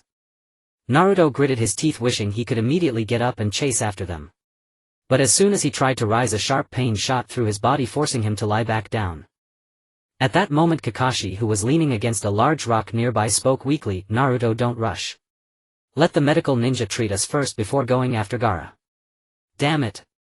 Naruto slammed his fist against the ground in frustration and had no choice but to lie there helplessly, watching Gaara being taken away. In a dark cave, Orochimaru and Yakushi Kabuto were going about their daily research. The two seemed to have an endless interest in the forbidden technique of Edo Tensei, to the point of tireless dedication. Suddenly a figure slowly walked into the cave and appeared before them. "Orochimaru, how is your experiment progressing?" the masked man asked calmly. "There's no problem so far. As long as I can collect enough samples from the dead, I am confident in summoning and resurrecting them." Orochimaru licked his lips with a sinister expression. "Oh. So the First Hokage, known as the God of Shinobi, can also be summoned and resurrected. The First Hokage is impossible. Even the Second, Third and Fourth Hokage, I cannot resurrect them either." "Cannot resurrect? Why?" the masked man asked with a cold gaze. "According to my speculation, the souls of the First to Fourth Hokage are in the stomach of the Death God. Those whose souls have been devoured by the Death God cannot be resurrected." Orochimaru raised his hands and continued, "Just like these hands of mine, they cannot function normally either." "Fine. I suggest you try to think of other methods, or else you can forget about taking over Sasuke's body." "Heh. To take over Sasuke's body, what need is there for the previous Hokage? I think I can handle it myself." Orochimaru sneered, completely disregarding Uchiha Sasuke. Sasuke was someone he had trained himself. Even though he now possessed the eternal Mangekyo Sharingan, he could not use it proficiently. At that level, he only needed to resurrect a few powerful figures of the ninja world to easily deal with him. "Then let me tell you the latest news, Orochimaru. Just yesterday, the old man Lu Jie single-handedly crushed the entire Sand Ninja army and took over Sunagakure." The masked man glanced at Orochimaru subconsciously and continued, "Under such absolute power, do you think you can snatch Sasuke's body from him?" Orochimaru and Yakushi Kabuto both stopped what they were doing, their faces showing unprecedented solemnity. That was the Land of Wind, one of the 5 great nations. That old monster Lu Jie dared to conquer an entire country with just his own strength. Just how terrifying was that? Seeing the two lost in thought, the masked man did not say much else.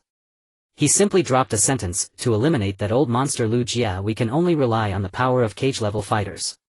Otherwise both your and my plans will be impossible to realize. Then he turned and left the cave. In the Hokage's office Tsunade paced back and forth with her arms crossed. At this moment she was truly agitated and restless. It was already enough headache having Uchiha Lu Jia.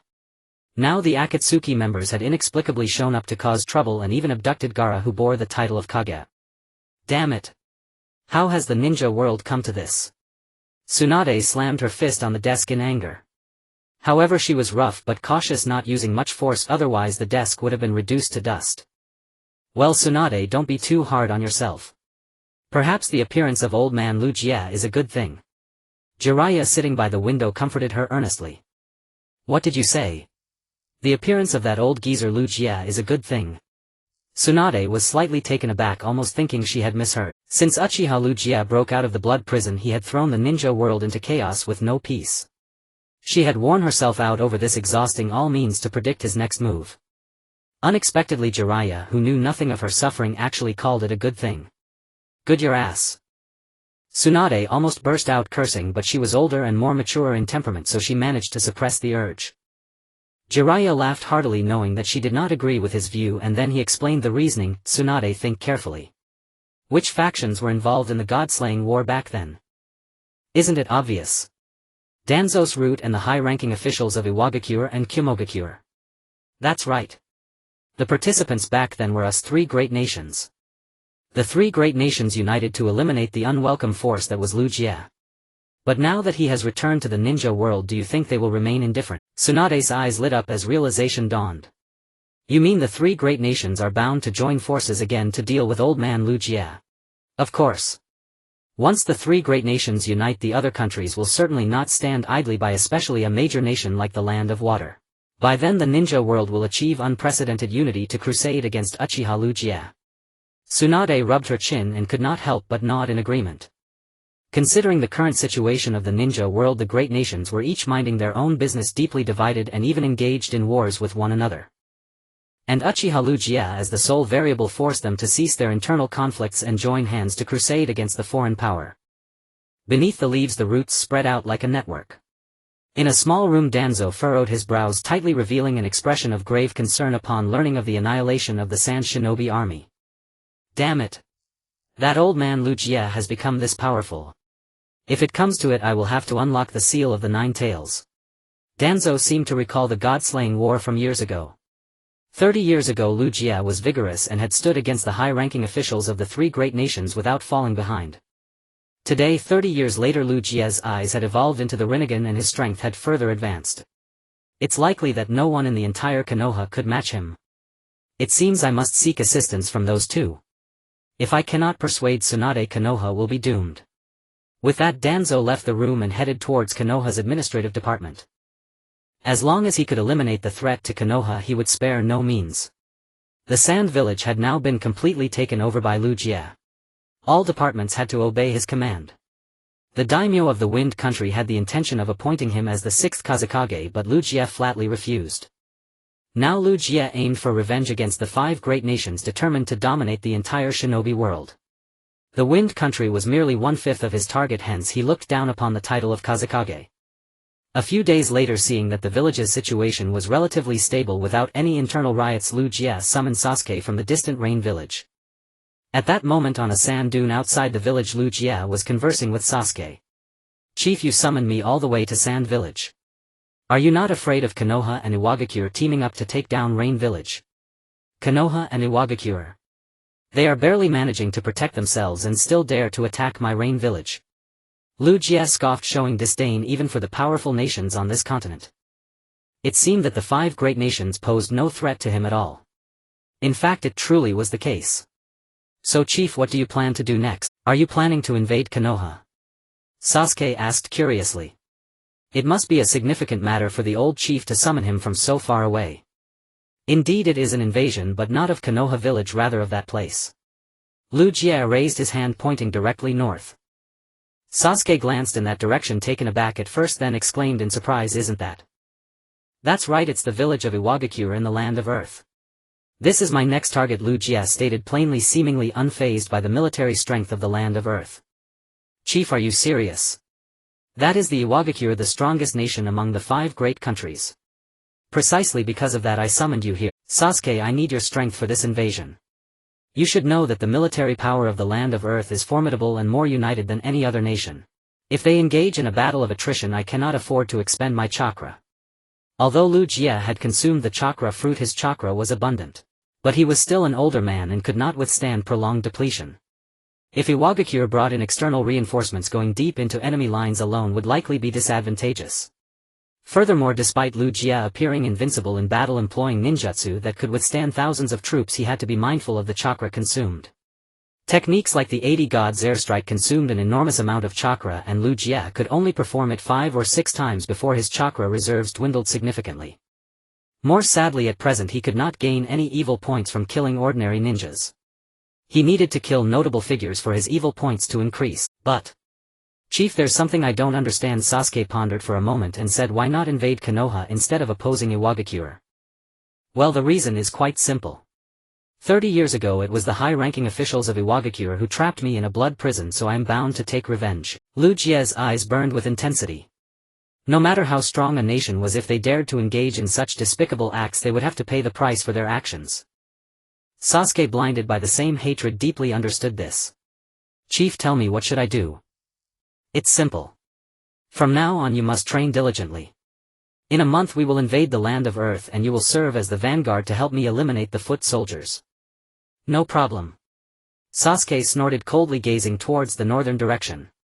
Since unlocking his Mangekyo Sharingan, he had developed a series of ocular jutsu. However, due to being stationed in Rain Village, he had not had the opportunity to practice. This time the expedition against Iwagakure was undoubtedly a chance for him to showcase his abilities. Naruto knelt on a flat patch of grass already reduced to tears. Before him lay Gaara, devoid of life. Kakashi's team and Gai's team were ultimately a step too late, unable to save Gaara from Deidara and let the Akatsuki extract the tailed beast. Sadly, Gaara did not die on the battlefield against Uchiha but at the hands of others. Why? Why did Gaara have to die? He was the Kazekage. He had just become Kazekage-en. Naruto cried out in anguish, constantly wiping the tears from his cheeks. In response, the group fell silent, unsure of what to say.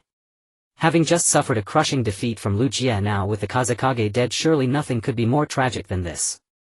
Just when everyone had lost all hope for Gaara's life, Chiyo, who had accompanied them, slowly stepped forward and knelt beside Gaara. Then she placed her hands on Gaara's chest and a stream of blue chakra gradually flowed into his body. This is... Sakura inhaled sharply, seeming to understand something, her heart sinking deeper than before. Indeed, this was the forbidden technique, the life transference jutsu. Chiyo was willing to exchange her own life for Gaara's. After a moment, many sand shinobi gathered, all coming to inquire about Gaara's condition. Soon, with the aid of the life transference jutsu, Gaara squeezed his eyebrows and finally opened his hazy eyes. Having just lost his tailed beast, he was now revived. In the meeting hall of Iwagakure, the leader Inoki was compelled to convene yet another meeting due to the ongoing special circumstances. I have gathered you all here and I believe you already know the reason. Inoki swept his gaze across everyone present and spoke in a deep voice. As one of the original 5 great nations, the Wind Country has been defeated by Uchiha Ryūsuke and is now under his management. This news would typically have shocked the world. However, the elders of Iwagakure merely stirred slightly before falling silent. The reason is simple: they are neighbors to the Wind Country, separated only by a nameless small nation. As soon as there is any movement from Sunagakure, they will receive news immediately. The destruction of the Wind Country is indeed surprising, yet from certain perspectives it is also understandable. Indeed, the actions of the Wind Country's daimyo have always been incredibly foolish. A dignified nation, yet they reduced their military forces and sought help from allies in times of crisis. How laughable it is that when their lives were at stake, Konoha only dispatched 2 small teams for rescue, totaling merely 8 individuals. In an instant the hall was filled with disdain and laughter. In truth, the ignorance of the Wind Country's daimyo led them to their inevitable doom. Ladies and gentlemen, I did not call you here just to witness the downfall of Sunagakure. Inoki pounded the table and said solemnly, with Uchiha Ryūsuke taking over Sunagakure, he may very well turn his attention towards us next. As the Tsuchikage, Inoki clearly understood the current situation. Although he was not a participant in that divine slaying battle years ago, several high-ranking officials present were. However, Ryukai is notorious for holding grudges. It is only a matter of time before he targets our village. Ha ha ha, Tsuchikage, don't joke. Does Ryukai dare to attack us? Exactly, have you seen who we are? Our national power is several times stronger than that of the Wind Country. Even in a war of attrition we could wear down Ryukai to death. Right. I'm looking forward to him coming here so we can leverage our national strength to annihilate him and relieve the ninja world of its troubles. Faced with Ryukai's actions of annihilating nations, the elders present showed no sense of crisis, instead appearing quite unconcerned. It seemed that Ryukai's might was merely a backdrop for their strong nation, lacking any deterrent effect. Seeing this, Inoki's tone grew solemn. Have you forgotten the giant meteorite from Kirigakure? If Uchiha Ryukai were to invade our village and summon such a meteorite, how would we respond? Invade our village? Don't worry, as long as we position a large military force along our borders, if Ryukai dares to come it will be his death sentence. But what if he really does invade? Inoki's face darkened as he asked solemnly. Then we will all strike together, we could capture him alive. I refuse to believe we can't exhaust his chakra. Upon hearing this, the clan leaders and elders cheered in approval. They believed that as long as they united they could sweep through anything invincible in battle. Even if their enemy was Uchiha Ryukai, they were still unafraid. Yet the more they reacted this way, the more Inoki felt a growing sense of concern. If they blindly believed that unity could make them invincible, then perhaps it was the arrogance often spoken of among people even bordering on hubris. Perhaps they need to endure a blow to recognize their position. Inoki sighed deeply, murmuring softly. In the dimly lit room, Nagato was coughing incessantly. Beside him, Konan quickly expressed her concern. Nagato, are you alright? I'm fine, it's just a bit strenuous to capture the 6 tails. Nagato coughed a couple of times and continued, now we have the 1 tail to the 7 tails in our possession, all that's left is the 8 tails, the Jinchuriki of the Killer Bee, and the 9 tails of Naruto Uzumaki. Let the other members handle the 8 tails and 9 tails, don't push yourself too hard. Konan said with great concern. Nagato's health had been deteriorating lately, seemingly on the verge of a life-threatening episode. Other members? Are there still other members? Nagato smiled bitterly and said, Itachi, Kakuzu and Haiden have been killed by Uchiha Ryukai, and Sasori was also killed by Konoha ninjas while extracting the 1 tail. Currently among the members, Deidara lacks the strength to capture the remaining Jinchuriki, and as for Zetsu and Tobi, there's no need to say more. Only Kisame can be relied upon to take action. So what do you plan to do? Should I and Kisame act separately? No, Kisame can capture the 8 tails alone, we just need to focus on the 9 tails. But now the Fire Country is under nationwide vigilance, we can't make a move against Konoha at all. Konan's words were undoubtedly very sensible. If it were ordinary times they might have found an opportunity to invade Konoha while the Fire Country was lax. But now is different. Uchiha Ryukai's emergence has thoroughly stirred the ninja world, leaving them with no chance to target Naruto Uzumaki. We don't need to target Konoha, we just need to strike at Uchiha Ryukai. If we can eliminate Ryukai, we will control the strength of the Wind Country and won't have trouble capturing the remaining Jinchuriki. Moreover, this action can provoke a war against Konoha, allowing great nations to truly understand pain. But regarding Uchiha Ryukai's power, Konan did not finish her sentence yet. Nagato understood her meaning. Defeating Ryukai is no easy task. Konan, I know what you want to say, but we must do this now. Only by taking a gamble can we realize our dream. The reason I lost to Ryukai last time was that I only sent the Deva path to fight. This time I will deploy all 6 paths and let Ryukai understand what true pain is. His heavenly body shock is indeed powerful, but I will be fighting within Sunigakure. If Ryukai dares to use this move, all his efforts thus far will be in vain. From Nagato's words it is evident that he intends to engage in a life-and-death battle with Lu Jia. He plans to deploy the 6 paths of pain and set the battlefield in the Sand Village where he holds the advantage. This way Lu Jia will be unable to use the Heavenly Barrier Star, effectively reducing his combat power by more than half. Shao Nan, if I take over the Sand Village, you must notify the other members to jointly attack Konoha. If I do not succeed, the Akatsuki organization will be handed over to you to manage from now on. Is there really no other way? Shao Nan bit her alluring lip, reluctantly asking. First she lost Yahiko and now she might lose Nagato, this companion, as well. Unfortunately Nagato's gaze was resolute, unwavering in his thoughts. Shao Nan, as you can see, my body is deteriorating day by day. If I continue to ignore Lu Jia, there will be no peace in the ninja world in the future. Although Nagato's idea of peace is somewhat extreme, he is still unwilling to witness Lu Jie's relentless revenge. Fine, I can only agree to this. Reluctantly Xiao Nan nodded in agreement. She was well aware of how stubborn Nagato was. No matter how much she persuaded, it was impossible to change his mind. After the leader of the Sand Village was replaced, their people initially struggled to accept it. After all, Gaara had treated them well. However, as time passed, Lu Jie did not commit any outrageous acts and they gradually adapted. In terms of daily life, things returned to normal if they just harbored some unwillingness towards this new leader. On a new day, Lu Jie once again led Sasuke to train outside the village. The internal affairs of the village were managed by his trusted subordinates brought over from the Rain Village. Meanwhile, over a dozen sand shinobi guarding the village entrance noticed 6 individuals in strange attire approaching.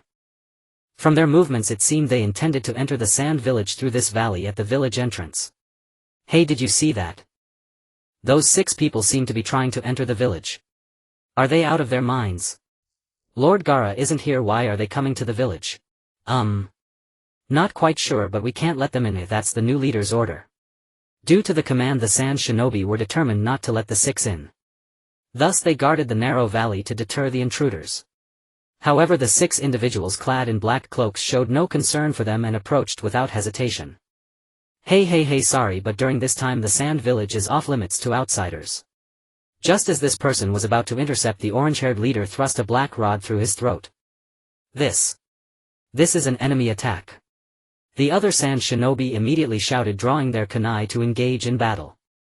Unfortunately, their skills were insignificant compared to the 6, and in a matter of moments more than half were taken down. So strong.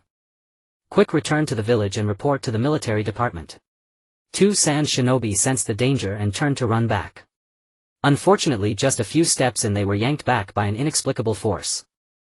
Then, the black rod pierced through the bodies of the 2, killing them instantly. Everything happened too suddenly. If the dozen or so shinobi guarding the gate didn't have time to report back to the village before they were all slaughtered. The 6 individuals dressed in identical attire stealthily entered the sand village. At that moment, Lu Jie was still far outside the village training with Sasuke, unaware of the enemy attack. Ninjutsu summoning technique. With a low shout from the animal path, a giant hellhound was summoned amidst white mist. Immediately. Roar. The hellhound roared, launching a frenzied attack on the sand village. Surrounding buildings were knocked down by its massive body. Rubble flew, yellow sand filled the air. Enemy attack. Only then did the sand village come to their senses and begin to counterattack against the invaders. Unfortunately, it was already too late. In the following time, the animal path continued to summon several summoning beasts. There were giant lobsters, giant rhinos, and even giant flying birds. These summoning beasts all possessed unique attacking abilities. Given the current military defensive strength of the sand village, it was impossible to stop this invasion. Damn it! Who is this? How could they be so powerful? Such terrifying summoning beasts. They can't be killed at all. Damn it! Lord Lu Jie just happens to be absent from the village. If he were here, that would be wonderful. Hey, that caster's eyes are the same as Lord Lu Jie's Rinnegan. We stand no chance against them. In an instant, the entire sand village was thrown into chaos. Whether it was the sand shinobi from Gaara's era or the elite range shinobi brought by Lu Jie, none could stop Pain's invasion. In fact, they never intended to spare the sand village. After all, those invading their village possessed the same Rinnegan as Lu Jie. Moreover, there were a total of 6 pairs of such eyes. In their view, even if Lu Jie returned to the village, it would be difficult to cope with the simultaneous assault of 6 pairs of Rinnegan. Outside the village, Lu Jie was trying to help Sasuke unlock the second stage of Susanoo. At this stage, Sasuke's proficiency with Susanoo could only be considered a beginning. He could only manifest a skeletal frame to shield himself. If he couldn't even activate his exclusive weapon, the bow and arrow, then there was no talk of invading the rock village. Sasuke took a deep breath and was about to continue using his ocular power to activate Susanoo when he suddenly halted the flow of chakra within him. Leader, look towards the village. At Sasuke's urging, Lu Jie turned and focused his gaze in the direction of the sand village. At that moment, several plumes of black smoke were rising from the sand village and faint flames could be seen flickering. That giant bird is not. Lu Jie raised an eyebrow, shifting his gaze to the giant bird flying in the sky. He was very familiar with this giant bird. It was the summoning beast of the animal path from Pain's 6 paths. That Nagato dare to invade my territory. Is he seeking death? Lu Jia exuded a chilling aura radiating an overwhelming presence.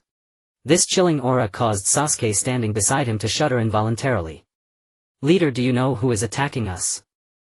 It's that Nagato bringing his dead team to cause trouble. But that's all there is to it. Once the battle is over I will surely make him one of the dead. At this moment in the sand-hidden village the air was thick with smoke and the chaos of battle was rampant. The summoned beasts from the beast path had driven the station's sand ninjas to the brink of despair. Take that hellhound for instance, it roamed the village tearing and killing without anyone able to stop it. As a result many villagers were severely injured or even killed. Moreover, the most deadly aspect was that after sustaining damage this hellhound would split into 2, endlessly increasing in number. In no time over 10 hellhounds had emerged committing heinous acts of slaughter in the village. Damn it! What on earth is this beast? It can't be killed at all. Don't attack it. The more we attack the more its numbers will increase. What nonsense! Are we just going to watch it destroy our village without fighting back? The sand ninjas guarding the village were overwhelmed and had no idea how to deal with this sudden invader. This invader was unlike any before, possessing terrifying power.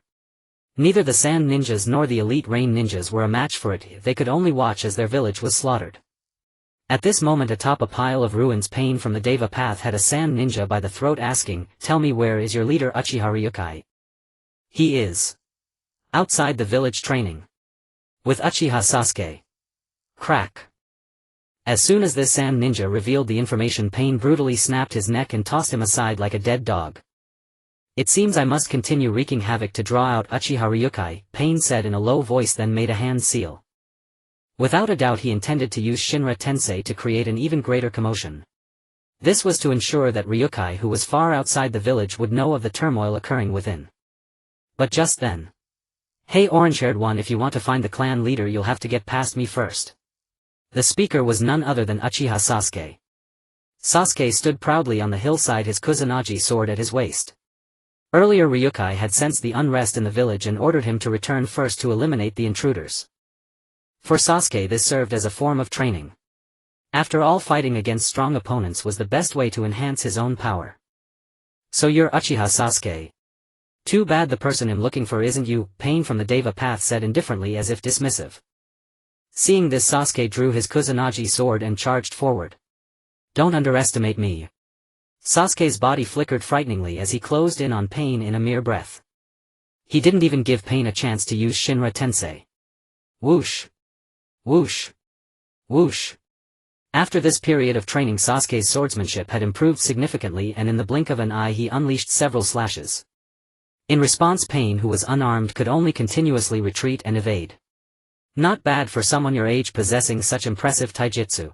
As he dodged, Pain praised him. With his Rinnegan he had an extensive view and held a significant advantage in this taijutsu duel, yet even so he could only barely keep up with Sasuke's movements. Undoubtedly this was the result of training under Ryūsuke. In today's ninja world only a strong individual like Ryūsuke could cultivate an elite ninja in such a short time. My strengths are not limited to just taijutsu. Sasuke's eyes widened, quickly channeling his eye power. In an instant a ball of black flames ignited on Pain, fiercely blazing. "Is that Itachi's Amaterasu?" "Indeed, a decent ability, but that's all it is," Pain from the Deva path replied, seemingly unfazed even as flames engulfed him. With a low shout he declared, "Shinra Tensei." Boom! In an instant a powerful repulsive force erupted from him, rapidly spreading out. Not only were the surrounding sand and debris sent flying, but even the Amaterasu flames that burned on him were blown away, landing dozens of meters away. Sasuke himself was also hurled into the ruins behind him by this formidable repulsive force. Fortunately he activated Susanoo in time to protect himself, thus avoiding injury. He actually possesses ninjutsu akin to the clan leader. If this guy seems quite powerful. Sasuke slowly emerged from the ruins, contemplating how to deal with Pain from the Deva path. Suddenly several figures rushed in from the distance, appearing around Pain. Counting the earlier Deva path there were a total of 6 opponents. Moreover all 6 possessed Rinnegan. Who could withstand this? Sasuke's expression darkened instantly, his gaze more serious than ever. Dealing with just Pain from the Deva path was already a challenge, and now facing 6 such opponents he realized he could not handle it alone. Damn it! How am I supposed to deal with this? Just as Sasuke was at a loss, he suddenly heard Ryukai's voice from above. Sasuke, step back and let me handle this group. As soon as he finished speaking, a figure descended from the sky like a missile. Then, boom! The ground erupted with cracks rapidly spreading outward. Crack! Crack! The earth shattered in layers, with stones being lifted in waves by the tremendous force. Originally a wasteland, it now appeared even more devastated. What overwhelming power! Not only Sasuke but even Pain from the Deva path couldn't help but be secretly astonished. To unleash such terrifying power solely through taijutsu was indeed frightening. Nagato, you should be grateful that I didn't wipe you out last time. I never expected you to be so eager to reincarnate, daring to trespass in my territory. Ryukai said coldly, his dominating aura still present. Last time I was defeated due to underestimating you. If this time you won't be so lucky, Pain from the Deva path replied impassively. Oh. Are you implying that you have the ability to counter my Tendo Shindo? No, I don't have that capability, but now do you dare to use Tendo Shindo? Upon hearing Pain's words, Sasuke couldn't help but gasp. Indeed, this was the land of wind and moreover the sand-hidden village. If Ryukai were to use Tendo Shindo, everything here would be reduced to rubble. Such a tactic, which would harm both enemies and himself, was absolutely unthinkable for Ryukai. Thus in this battle Ryukai could not employ the powerful forbidden technique of Tendo Shindo. This meant his combat power would be significantly reduced. However, facing such a situation, Ryukai was not worried at all. Instead he burst into laughter. Nagato, do you really think I can't kill you without using Tendo Shindo? Do you truly believe I cannot kill you without using the Chibaku Tensei, you brat? As his words faded, a profound shift occurred in Lu Jie's demeanor and a surging torrent of chakra erupted from within him like a cataclysmic flood. In the next instant, Sasuke, standing behind, felt as though this overwhelming pressure could knock him to the ground. The surrounding area, which had just calmed, was suddenly swept by a violent gale. Sand and stones flew through the air as if a level 12 typhoon had descended. This lasted for over half a minute before gradually subsiding. Sasuke straightened up and looked around with slight astonishment. Such terrifying chakra! Where is the limit of the clan leader's power? He murmured to himself, instinctively stepping back. He had no desire to be caught in the impending clash, for Lu Jie's energy was truly horrifying. On the other side, the animal path of Pain struck first. The colossal rhinoceros, giant crab and enormous bird he had summoned all charged toward Lu Jie, launching a fierce assault. Facing the siege of these three behemoths, Lu Jie calmly assumed a starting stance and let out a low shout, Shinra Tensei. A powerful repulsive force burst forth from Lu Jie's body, spreading wildly in all directions. Though Lu Jie's Shinra Tensei was the same technique as that of the Deva path, the disparity between them was as vast as heaven and earth. The former's Shinra Tensei exerted such intense pressure that even the air itself became oppressive, making it difficult to breathe. With a thunderous roar, the three giant summoned beasts were instantly repelled by the force, then vanished with a puff, dissipating into white vapor. With a single move, Lu Jie eliminated the colossal beasts that countless sand ninjas had failed to overcome. Shinra Tensei. I didn't expect you to wield it as well. The Deva path frowned, realizing that Lu Jie had grown even stronger since his invasion of the Rain Village. It seemed a bitter battle was inevitable. Meanwhile, a system notification sounded in Lu Jie's ear. Ding! Host has eliminated the summoned rhinoceros, rewarded with 5 sin points. Ding! Host has eliminated the summoned crab, rewarded with 7 sin points. Ding! Host has eliminated the summoned bird, rewarded with 6 sin points. The long-absent system prompt echoed in his mind. Since unlocking the 80 Gods Vacuum Fist, the system's sin point accumulation function had ceased to activate for minor enemies. He now needed to defeat notable powerful figures to gain sin points. Yet now eliminating these summoned beasts granted him a substantial number of sin points, a truly unexpected boon. A pity. If there were more such beasts, I could unlock the next tier of ninjutsu. He muttered, glancing at the progress bar before him, which now stood at 68,100. He still needed 32 points to complete the collection. Just as a hint of regret flickered across Lu Jie's mind, the ground began to tremble with a deep rumble. Over a dozen hellhounds rushed in from all directions, lunging at him with bared fangs. TCH perfect timing. Without hesitation, Lu Jie transformed into a black blur, darting toward the hounds. His physical technique rivaled the 8 gates, enabling him to move at speed surpassing sound. Even the Deva path with his Rinnegan could barely track his movements. With a series of sharp cracks, the black shadow carried immense force, striking down each hound it passed with ease. If one looked closely they would notice that the hounds' bodies bore multiple fist-sized indentations as if punched inward. Within mere seconds the hounds collapsed one after another, not even managing a yelp. In a flash the black shadow returned and Lu Jie stood still once more. His expression was calm and composed, as if defeating these colossal creatures had required no effort at all. Incredible. He took them all down in an instant. As expected of our leader. Even these monsters couldn't withstand a single blow. This is wonderful. The village is saved. The sand ninjas cheered, their spirits lifted by his feat. Had Lu Jie not arrived in time, the casualties in Sunagakure would have been far greater. After dispatching the hellhounds, Lu Jie did not immediately press the attack. It wasn't that he was contemplating a strategy against pain, but rather that eliminating these hounds had finally filled the system's sin point gauge. Ding. Host has eliminated a hellhound, rewarded with 6 sin points. Ding. Host has eliminated a hellhound, rewarded with 4 sin points. Ding. Host has eliminated a hellhound, rewarded with 5 sin points. As the prompt sounded the progress bar before Lu Jie began to rise.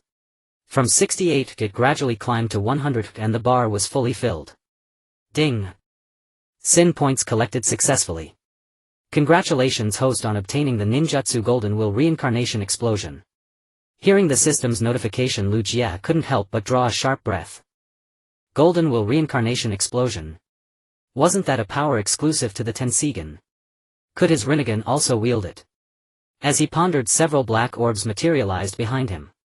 The orbs floated in midair, rising and falling like magnetic marbles. To an outsider they might appear as mere iron pellets. Yet the moment these spheres appeared, Lu Jie's eyes widened in astonishment. It was the first time he had been so shocked by anything he witnessed. Indeed, these were no ordinary orbs, they were truth-seeking balls wielded only by the Sage of Six Paths. These balls harnessed the power of yin-yang and the 5 elements, capable of unleashing forces that transcended even bloodline limits and bloodline rejections. Even someone of Lu Jie's temperament was inwardly amazed. Wasn't the system's reward excessively generous? Meanwhile, the Deva Path's expression was even more exaggerated than Lu Jie's own. Thighs. How is this possible? The Deva Path's eyes nearly bulged from their sockets. Possessing truth-seeking balls signified mastery of the 6 Paths, power potentially rivaling the Sage of 6 Paths himself. What are those black spheres? Why are they so terrified of them? Sasuke stared at the orbs behind Lu Jie, utterly bewildered. They appeared to be ordinary little balls. How could they drain the color from the Deva Path's face? Just as Sasuke was puzzling over the origin of the spheres, the events that followed would completely overturn his understanding. You. How do you possess the truth-seeking balls? Pain Tendo said with trembling voice, an intangible fear welling up within him. The truth-seeking balls appeared to be just a few ordinary orbs, yet the energy they contained could terrify even a super cage-level powerhouse. Ordinary people might not know their power, but Nagato, who also possessed the Rinnegan, understood very well what this meant. It meant that Lu Jie's strength was approaching the power of the 6 Paths. What? Do you still wish to fight me now? Lu Jie said with a playful smile. If before obtaining the truth-seeking balls his victory over Pain could be called a complete triumph, then now that he faced Pain it would be a total massacre. Unfortunately, Nagato did not realize the gap between them and insisted on fighting. Even if you possess the truth-seeking balls, I still have the power to contend with you. Oh. Is that so? Then this old man would like to see what trump card you have. Lu Jie smiled indifferently, paying it no heed. He was thoroughly familiar with Pain Tendo's abilities, nothing more than Shinra Tensei Almighty Push and Bansho Tenin Universal Pull. If there was a trump card, it had to be that one jutsu. Then in Pain Tendo's hand a black chakra core appeared. As soon as it emerged, it floated upward like a dandelion, rising higher and higher until it merged with the sun in the sky. Lu Jie looked up at his previously calm expression, now slightly solemn. Sasuke boy. Run. Run. Where to? Sasuke looked at Lu Jie in confusion and asked. Earlier, using his Sharingan, he had seen that the black chakra core contained an extremely powerful chakra. He had originally thought the core would explode, but it flew high into the sky. Even if it exploded up there, how could it affect him? But Lu Jie's expression was extremely serious, as if a second's delay would mean life or death. Boy. Don't waste words. If you don't want to die, get out of here as far as possible. When Sasuke met Lu Jie's gaze, he couldn't help shuddering. This was the first time he saw Lu Jie with such a stern expression. Without any hesitation, Sasuke vanished in a blur, turning into a streak of afterimage that instantly sped into the distance. The nearby sand shinobi, seeing Sasuke flee, quickly followed suit. They might not know what was about to happen, but in short, one-word: run. Swoosh, swoosh, swoosh. The sand shinobi fled one after another, using every ounce of their strength. At the same time, the earth roared with an engine-like rumbling and began to tremble violently. The intensity of the tremors was no less than that of a major earthquake. My God, what's happening? Why is the ground shaking so badly? I don't see any explosion. Could it be an earth release jutsu? No. It's that chakra core in the sky. As soon as the words fell, they felt a faint tidal gravitational pull dragging them upward. Fortunately, they were far from the core, so the pull was not that strong and only small objects were sucked into the sky. But the situation at Lu Jie's location was vastly different. There, the ground had already been torn apart by the gravitational force, pieces of earth floating upward. Even a large rock weighing several hundred genes slowly levitated and flew into the sky. Ha! Tendo Pain shouted loudly, clasping his hands together. Immediately, the pull generated by the chakra core became even more overwhelming, dragging the entire land into the sky. Lu Jie was no exception. As he ascended with the rubble, he was gradually enveloped into a giant stone sphere. The sphere grew larger and larger, eventually hanging in the sky like a colossal meteor, awe-inspiring and terrifying. This was Tendo Pain's ultimate trump card, planetary devastation. This was the very jutsu used by the Sage of Six Paths to seal the Ten Tails in ancient times. So huge a meteor. Is this a miracle? Can human power really achieve this? This is terrifying. What kind of opponent are we facing? The sand shinobi in the distance stared at the sky in utter shock, their bodies trembling involuntarily. If not for Lu Jie's warning, they would now be part of that meteor. Meanwhile, Sasuke, who had fled to the outskirts of the village, was also astonished as he looked up, his Sharingan pupils constricting. Can the clan leader really escape from a seal of this level? Lu Jie's power was indisputable, but no matter how you looked at it, this meteor seemed far more formidable than Lu Jie. Sasuke kept silently convincing himself, hoping that Lu Jie would break free from the meteor-like seal. But as he repeated this, even he stopped believing. This meteor blotted out the sky and covered the sun. How could anyone possibly escape? Over here, Tendo Pain breathed a sigh of relief and sat down as if a weight had been lifted. This planetary devastation in the sky had consumed almost all his chakra. Although it couldn't compare to the moon created by the Sage of Six Paths, it was more than enough to seal a super cage-level powerhouse. Uchiha Lu Jie, it's a pity you didn't flee. Otherwise, with your power, you wouldn't have been sealed inside the planetary devastation. With Lu Jie sealed, he could take over Sunagakure. Then he would have the qualification to launch a war against the 5 great nations, making them truly understand what pain was. Nagato had already planned out his next moves. But at this moment, crack. A crack appeared on the planetary devastation, then grew larger and rapidly spread across the entire meteor. How is that possible? Tendo Pain's eyes widened as he looked up in disbelief. This planetary devastation was capable of sealing the Ten Tails. How could Lu Jie possibly escape? Not only Pain but also the surviving Sand Shinobi and Sasuke outside the village all showed expressions of shock. That meteor was actually cracking. Golden Will Reincarnation Explosion.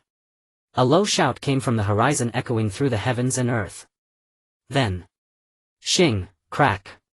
A golden light like holy radiance burst forth from the fissure. Instantly, a giant chakra sword of light sliced through the meteor from within. As the blade's gleam flashed, the immense meteor was cleaved into 2 halves. Boom! The meteor split into 2 pieces, fell from the sky and crashed to the ground with a tremendous uproar. And in the sky above, Lu Jie's figure stood like a deity looking down upon the earth. The chakra sword of light in his hand seemed to possess endless power, as if it could cleave the entire land in a single stroke. By now, Tendo Pain was already staring up in utter horror. That old man with a single sword was like a god of swords, majestic and invincible. In the sky, Lu Jie wielded a sword resembling a divine sword master, exuding an imposing aura. Invincible in battle. The meteor-like earth explosion star was cleaved in half by his sword. How terrifying this is! Whether it was Tiandao Pain, Sasuke, or the Sand Shinobi, all gazed upwards with expressions of shock. It was as if witnessing an incredible miracle.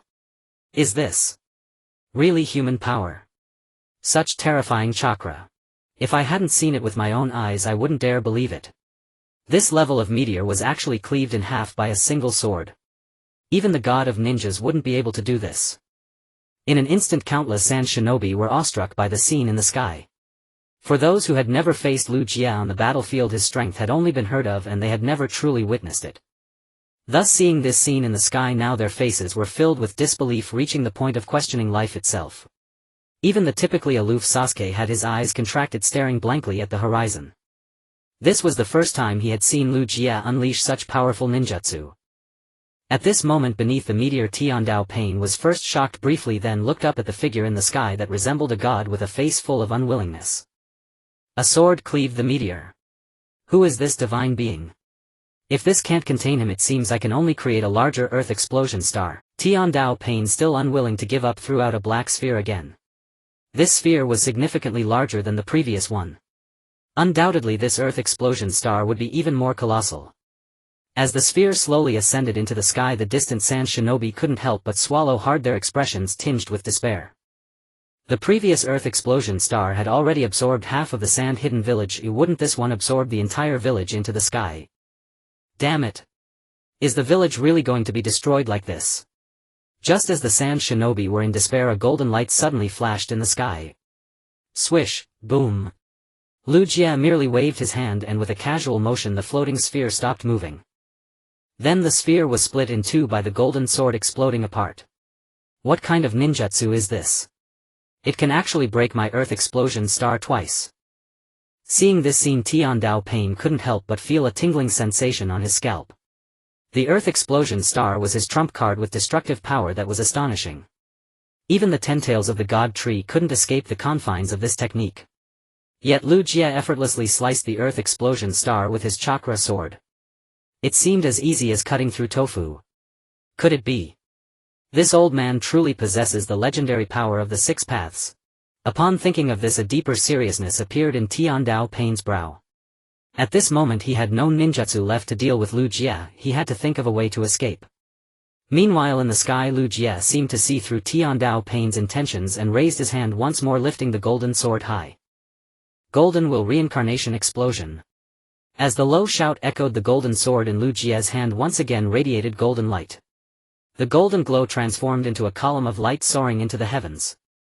Like a colossal eternal sword it pierced the firmament. In an instant Tiandao Pain's pupils contracted and his scalp tingled. Faced with such overwhelming power, he immediately turned to flee without hesitation. It seemed that if he delayed even a second he would be cleaved in half by this golden giant sword. Swish, boom.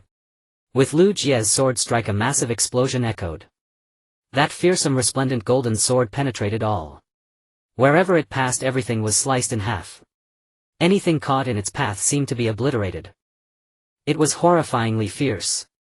Tiandao Pain still intended to use Shinra Tensei to resist, but even such a terrifying ninjutsu as Shinra Tensei quickly approached obliteration under the dazzling golden sword.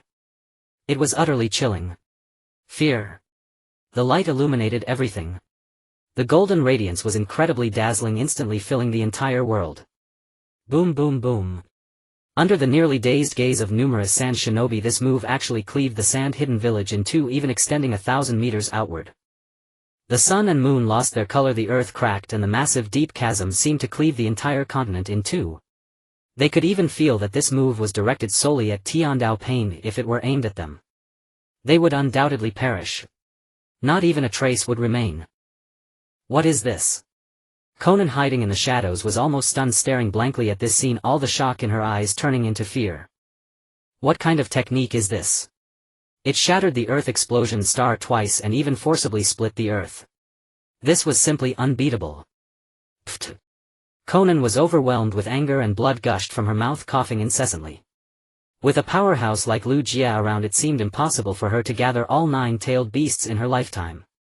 After killing Tiandao Pain, Lu Jia slowly floated down from the sky. The golden giant sword in his hand transformed into several Dao-seeking orbs hovering behind him.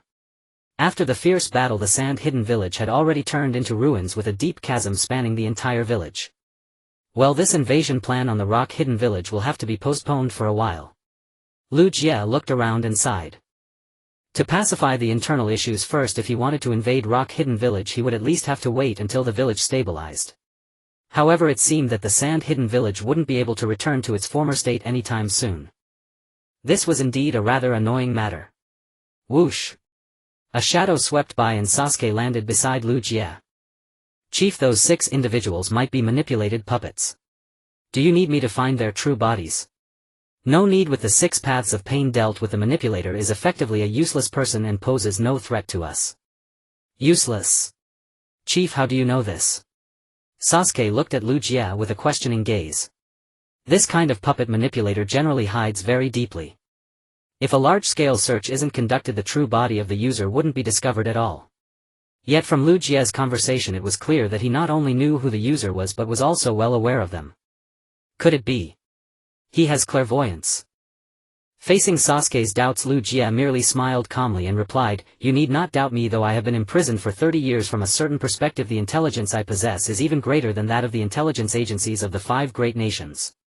In the conference hall of Yen-In village, the leaders of various clans and senior elders engaged in lively discussions as they were the first to learn about the invasion of Sha-In village. Ha ha ha. I never expected that old Liu Jie would also be targeted. I heard that the one leading the invasion is the former leader of Yurin village, that self-proclaimed god of pain. Hehe, I must say this guy is quite formidable. Although he ultimately lost, he still caused a lot of trouble for Sha-In village. It seems that old Liu Jie won't be able to invade other villages in the near future.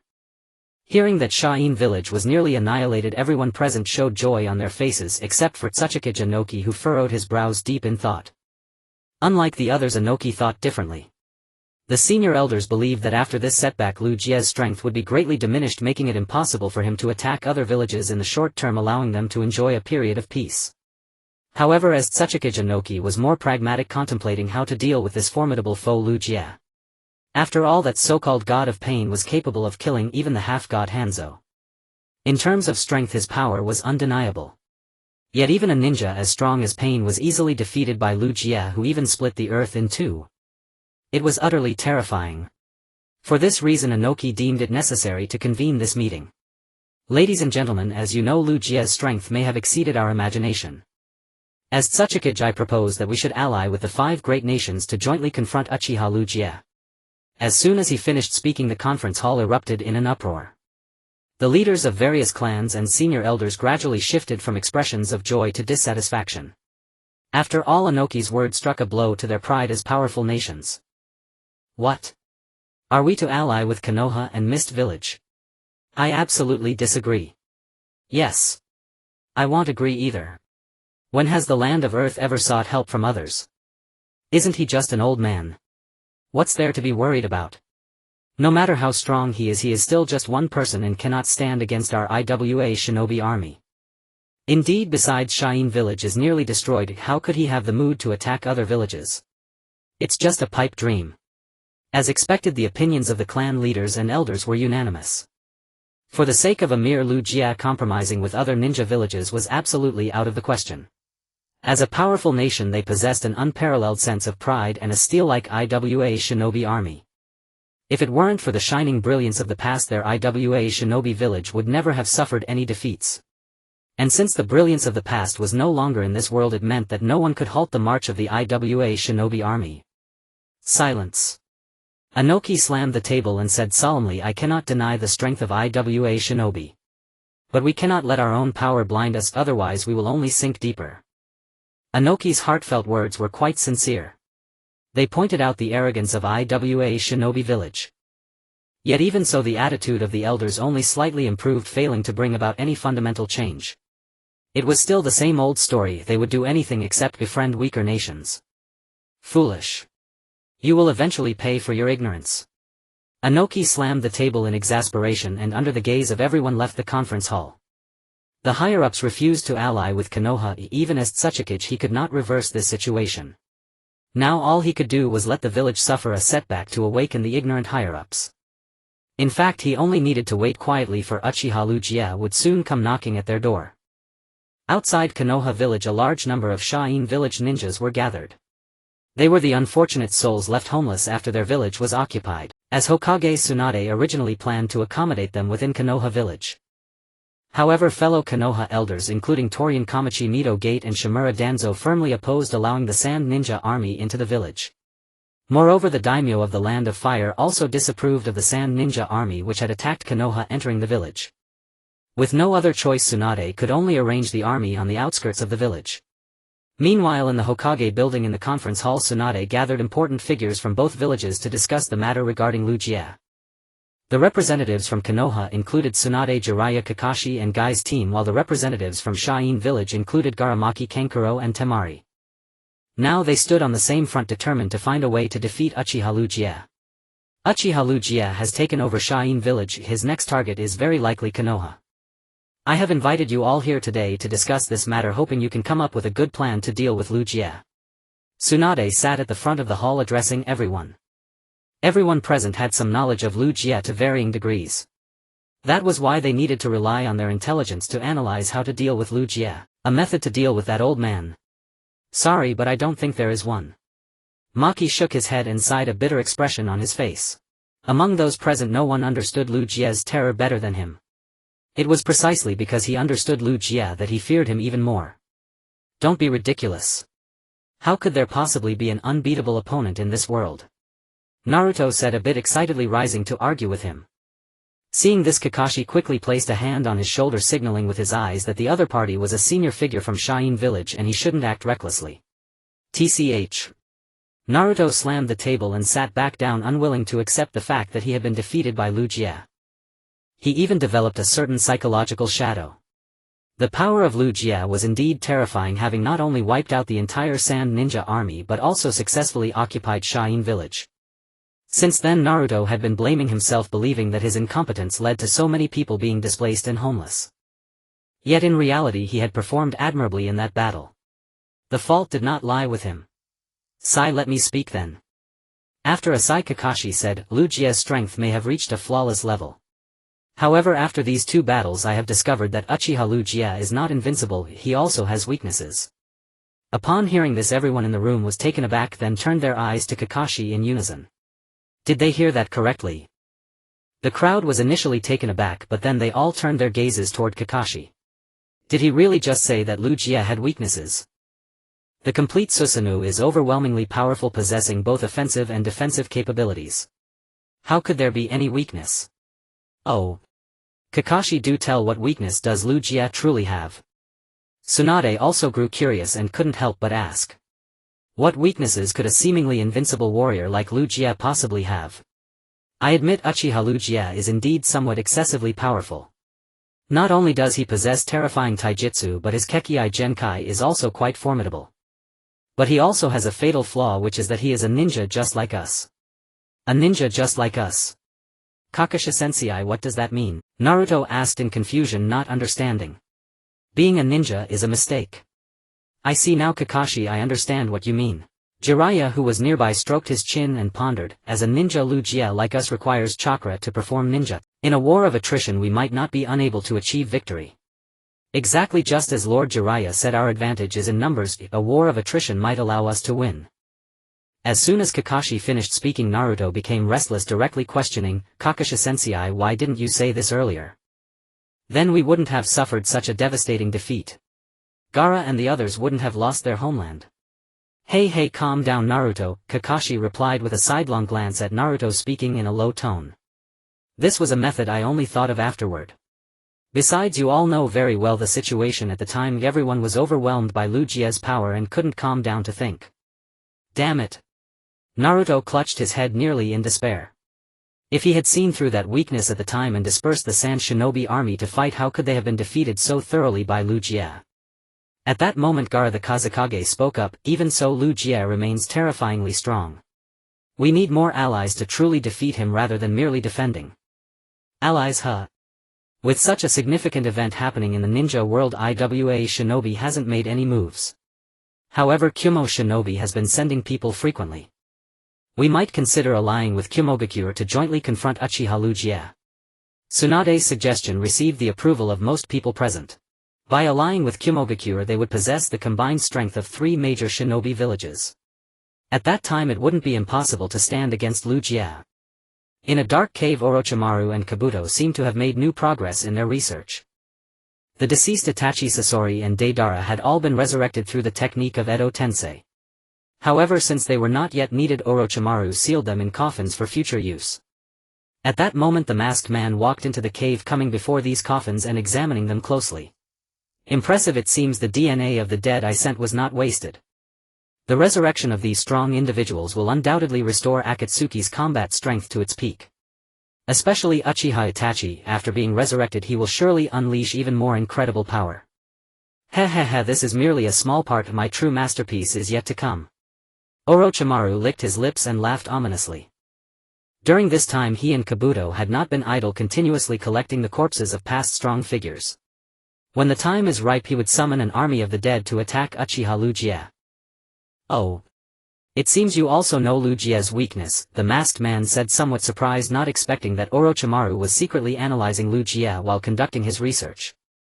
It is well known that Ryūsuke's strength is nearly flawless. For the average person Ryūsuke is an unbeatable existence. However, for veteran ninjas like them Ryūsuke is not completely without weaknesses. Ryūsuke's greatest weakness is his lack of manpower. Although Ryūsuke has unified the land of wind, the land of rivers and the land of grass, these countries do not possess particularly outstanding ninjas. In other words, among Ryūsuke's subordinates the only one who can truly stand out is Uchiha Sasuke.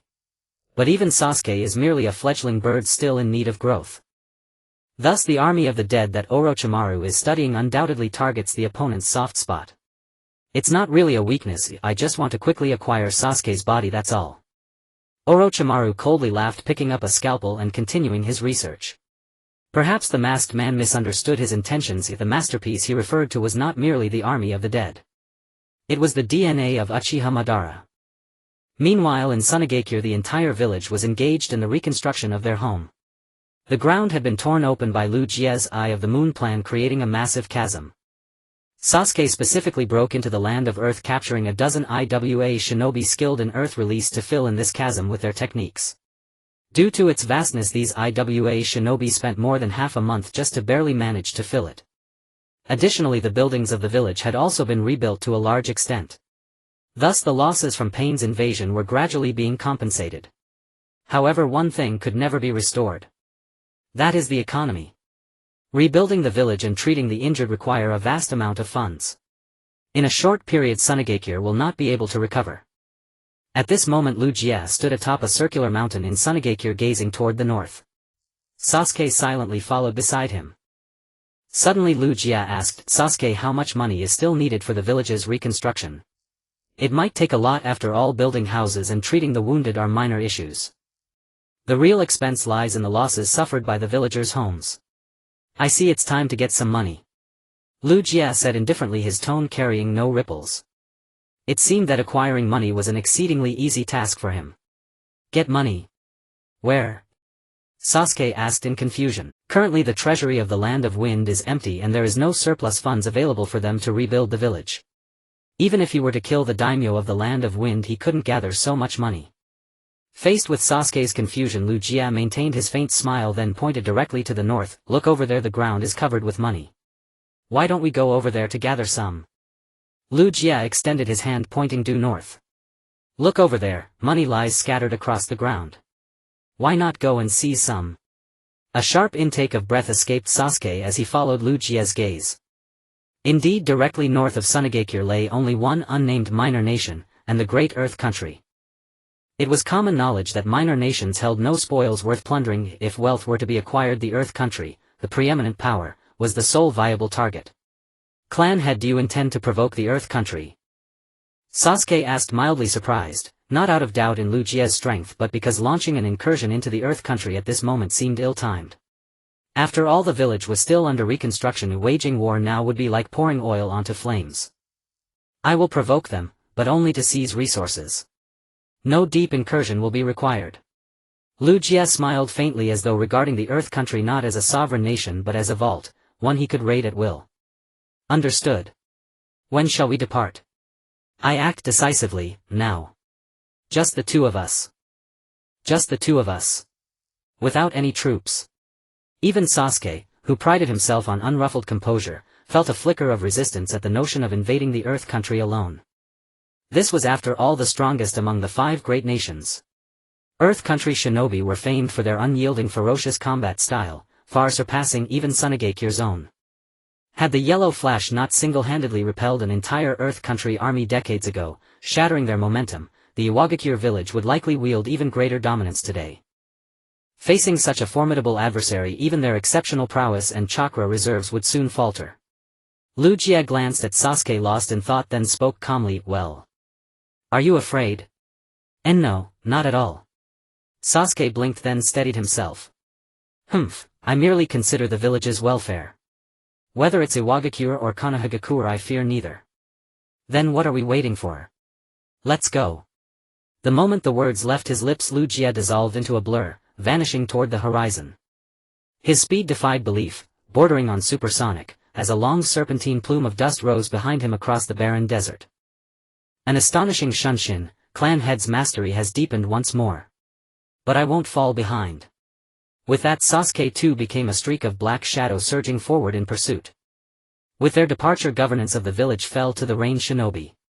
Yet Sunagakure, still rising from ruin, posed no tempting target for invaders. The Earth Country's dusk bore no resemblance to Konoha's idyllic twilight, no verdant hills, no gentle light. Instead, only barren stones stretched endlessly, bleak monolithic, suffused with a palpable aura of decay. Atop the colossal earthen ramparts, several IWA shinobi chatted idly, laughter echoing off the stone walls. As border sentinels, they grew ever more relaxed with nightfall, not vigilant but boisterous. And why not? They belonged to a superpower. Why guard against invasion when none dared approach? "Hey, heard that Wind Country, one of the 5 great nations, was obliterated by an old man." "What? Really? Wiped out by one elder? I'd always thought Sunagakure was fearsome, turns out they're just rabble." "Heh, he's said to possess cage-level strength even beyond it." "So what? Is anyone stronger than Akatsuki? He bears the title, 2 Scales, the hero of the shinobi world. Whoever dares threaten Iwagakure will never return." Laughter erupted, arrogant, thunderous, steeped in imperial pride. Yet as their mirth swelled, a voice cut through it, cold, disdainful, emerging from behind them. "Humph, a pack of vermin daring to speak so boldly." Only then did the shinobi whirl around, hearts hammering.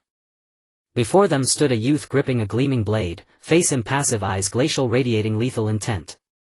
Who are you?" The patrol captain staggered back in shock. This wall, the very boundary of the nation, stood over 30 meters high. No shinobi could scale it undetected. Yet this youth had appeared without warning, utterly silent, utterly unseen.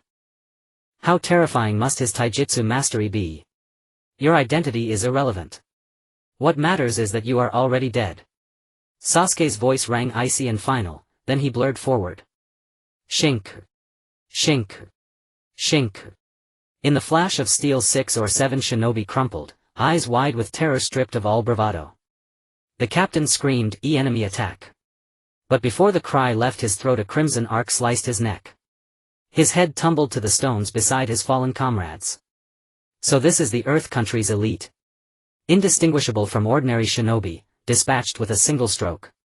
Sasuke's voice held nothing but contempt. Their vaunted Iron Army. Their claim as the foremost nation. Their vow to leave no invader alive, all hollow boasts before his newly awakened eyes. As he reached to sheath Kusanagi, dozens of figures surged up the wall's base, swift, silent, relentless. Dozens of IWA shinobi now ringed him atop the rampart. Oh. Arrived so swiftly. Good, this is beginning to feel worthy of the name. Sasuke scanned the encircling ranks, his interest at last genuinely piqued. He'd dismissed them earlier, but perhaps he'd underestimated. To mobilize such numbers so rapidly demanded years of disciplined training. No ad hoc force could achieve it. Perhaps this was the true distinction between Sunagakure's forces and others. Sasuke assessed swiftly eliminating them all at once would demand considerable effort. Liu Jie had instructed him clearly: conserve chakra before crossing the border, rely on taijutsu whenever possible, sparing ninjutsu entirely. Just as Sasuke drew his blade to engage, another voice rose from below the rampart. "Sasuke, stand down. Let this old man dispose of these bothersome insects." Without hesitation, Sasuke sheathed his sword and leapt down. For the speaker was none other than the man he revered above all, the clan head Uchiha Liu Jie. Sasuke stepped back. "Let me deal with these annoying pests." Hearing this, Sasuke did not hesitate for a moment, sheathed his blade and leaped down from the great wall. At the foot of the wall, Liu Jie slowly raised his hand, forming a fist as if preparing to strike. This punch seemed utterly casual, no different from an ordinary punch. But the next second. Boom! In an instant a terrifying force erupted from Liu Jie's body. Then the fierce gale of his punch blasted a cave-sized hole straight through the 30-meter-high wall. The rock ninjas atop the wall were stunned on the spot, each frozen in place as if they had witnessed something unbelievable. "Let's go, Sasuke. That saves us the trouble." Thus, under the horrified gazes of the rock ninjas, the two passed through the hole and entered the land of earth. On the road ahead, Sasuke took the lead. It was a path of unstoppable carnage, killing anyone who stood in their way. The rock ninjas, caught completely off guard by the foreign invasion, were no match for Sasuke, each falling to a single stroke of his blade. Only on a few occasions, when Sasuke found himself locked in a stalemate, did Liu Jie step in personally to clear the obstacle and continue onward. In just 1 hour the two had pushed dozens of kilometers into the land of earth, leaving only a few kilometers between them and Iwagakure. Along the way countless rock ninjas had fallen the battle, a gruesome slaughter. Simply put, no one could halt the advance of these two monsters. At that moment, inside the conference hall of Iwagakure, not only the clan leaders but also the senior elders were frantic, pacing like ants on a hot pan. They had assumed that with Sunagakure destroyed, Liu Jie would have no time to invade other villages. But fate had other plans. Liu Jie had indeed stormed into their land of earth. With an unstoppable momentum he swept through everything, annihilating every defensive line along the way. Now he was just a few kilometers from Iwagakure, and it would not be long before he breached the village. Damn it! Someone must stop him, or if he summons the heaven-shattering meteor the village will be doomed. How do we stop him? Didn't you see the troops we sent? They were utterly useless. What do we do now? Are we really going to watch the village be destroyed? Faced with Liu Jie's true invasion, the once fearless rock ninja high command finally panicked. Now they understood that this old man Liu Jie was not someone they could afford to provoke. But words were futile now. In about 10 minutes Liu Jie would surely enter the village and wreak havoc. The helpless high command finally turned their eyes to Inoki seated at the head of the hall. As the Tsuchikage, he was the first to predict Liu Jie's invasion. Among those present he was also the only one who harbored a deep wariness of Liu Jie. Humph, now you finally realize how formidable Liu Jie is. If only you had known earlier. Why did you act as you did? Inoki grumbled, still nursing some resentment over past events. Yet with the very survival of Iwagakure at stake he could not simply stand by. He thus revealed the plan he had prepared in advance. Now that Uchiha Liu Jie is at our gates, we must recall all shinobi to face this formidable enemy together. But before that we need to send a seasoned small unit to delay his advance. At this point Inoki deliberately swept a sharp gaze across the assembled leaders. Those caught in his look could not help but shiver as if struck by fear. Going against Liu Jie was no different from seeking death. They might as well commit suicide right there, sparing themselves the terror. As expected, after scanning everyone in the room, Inoki saw no one volunteer to take on the mission. On the contrary, each of them shrank back, losing all dignity befitting a great nation. Must I go into battle myself? Inoki sighed and murmured to himself. Although he was the strongest among the 5 Kage, facing a terrifying opponent like Liu Jie left him with a faint sense of inadequacy. Even if he risked his life he might not be able to drive Liu Jie back. Just as Inoki was pondering whether he should take action himself, a deep middle-aged male voice sounded beside him. "Father, allow me to contribute to the village." The speaker was none other than his son Huang Tu. As an outstanding rock ninja, Huang Tu held a pivotal position in the village, and his strength was incomparable to that of ordinary rock ninjas. To those unfamiliar with Huang Tu, his abilities might not be clear. But mention one feat and anyone would understand his true power. During the Fourth Great Ninja War, it was Huang Tu who, using advanced earth release techniques, forcibly sealed the movements of the demonic statue of the Outer Path. And what was the demonic statue? A monster that even the Sage of Six Paths found troublesome. Thus Huang Tu's strength was in no way inferior to that of a cage-level shinobi. "It's you, Huang Tu." Seeing his own son volunteer, Inoki could not help but sigh. "There's no choice, I must entrust this arduous task to you. Remember, you must delay Uchiha Liu Jie as long as possible, giving the village enough time to prepare." "Understood." Huang Tu clasped his fists and then turned to leave the conference hall. Watching his sons departing back, Inoki could not help but feel a chill run down his spine. Even though his son's prowess rivaled that of a Kage, facing an ancient monster like Liu Jie was likely a suicide mission. At that time, 5 kilometers outside Iwagakure, Lu Jia and his companion continued their unstoppable slaughter. Screams of rock ninjas rang out one after another, echoing across the land. Several hundred rock ninjas had already fallen to their hands. If this continued, the so-called rock ninja army would be reduced to a mere squad.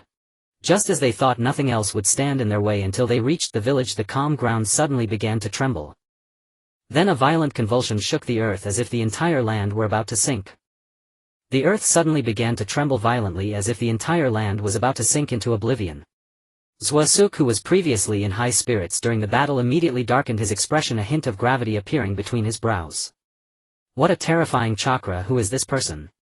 Susanoo sighed slightly, involuntarily turning his gaze towards the distance. There a burly middle-aged man was performing hand seals.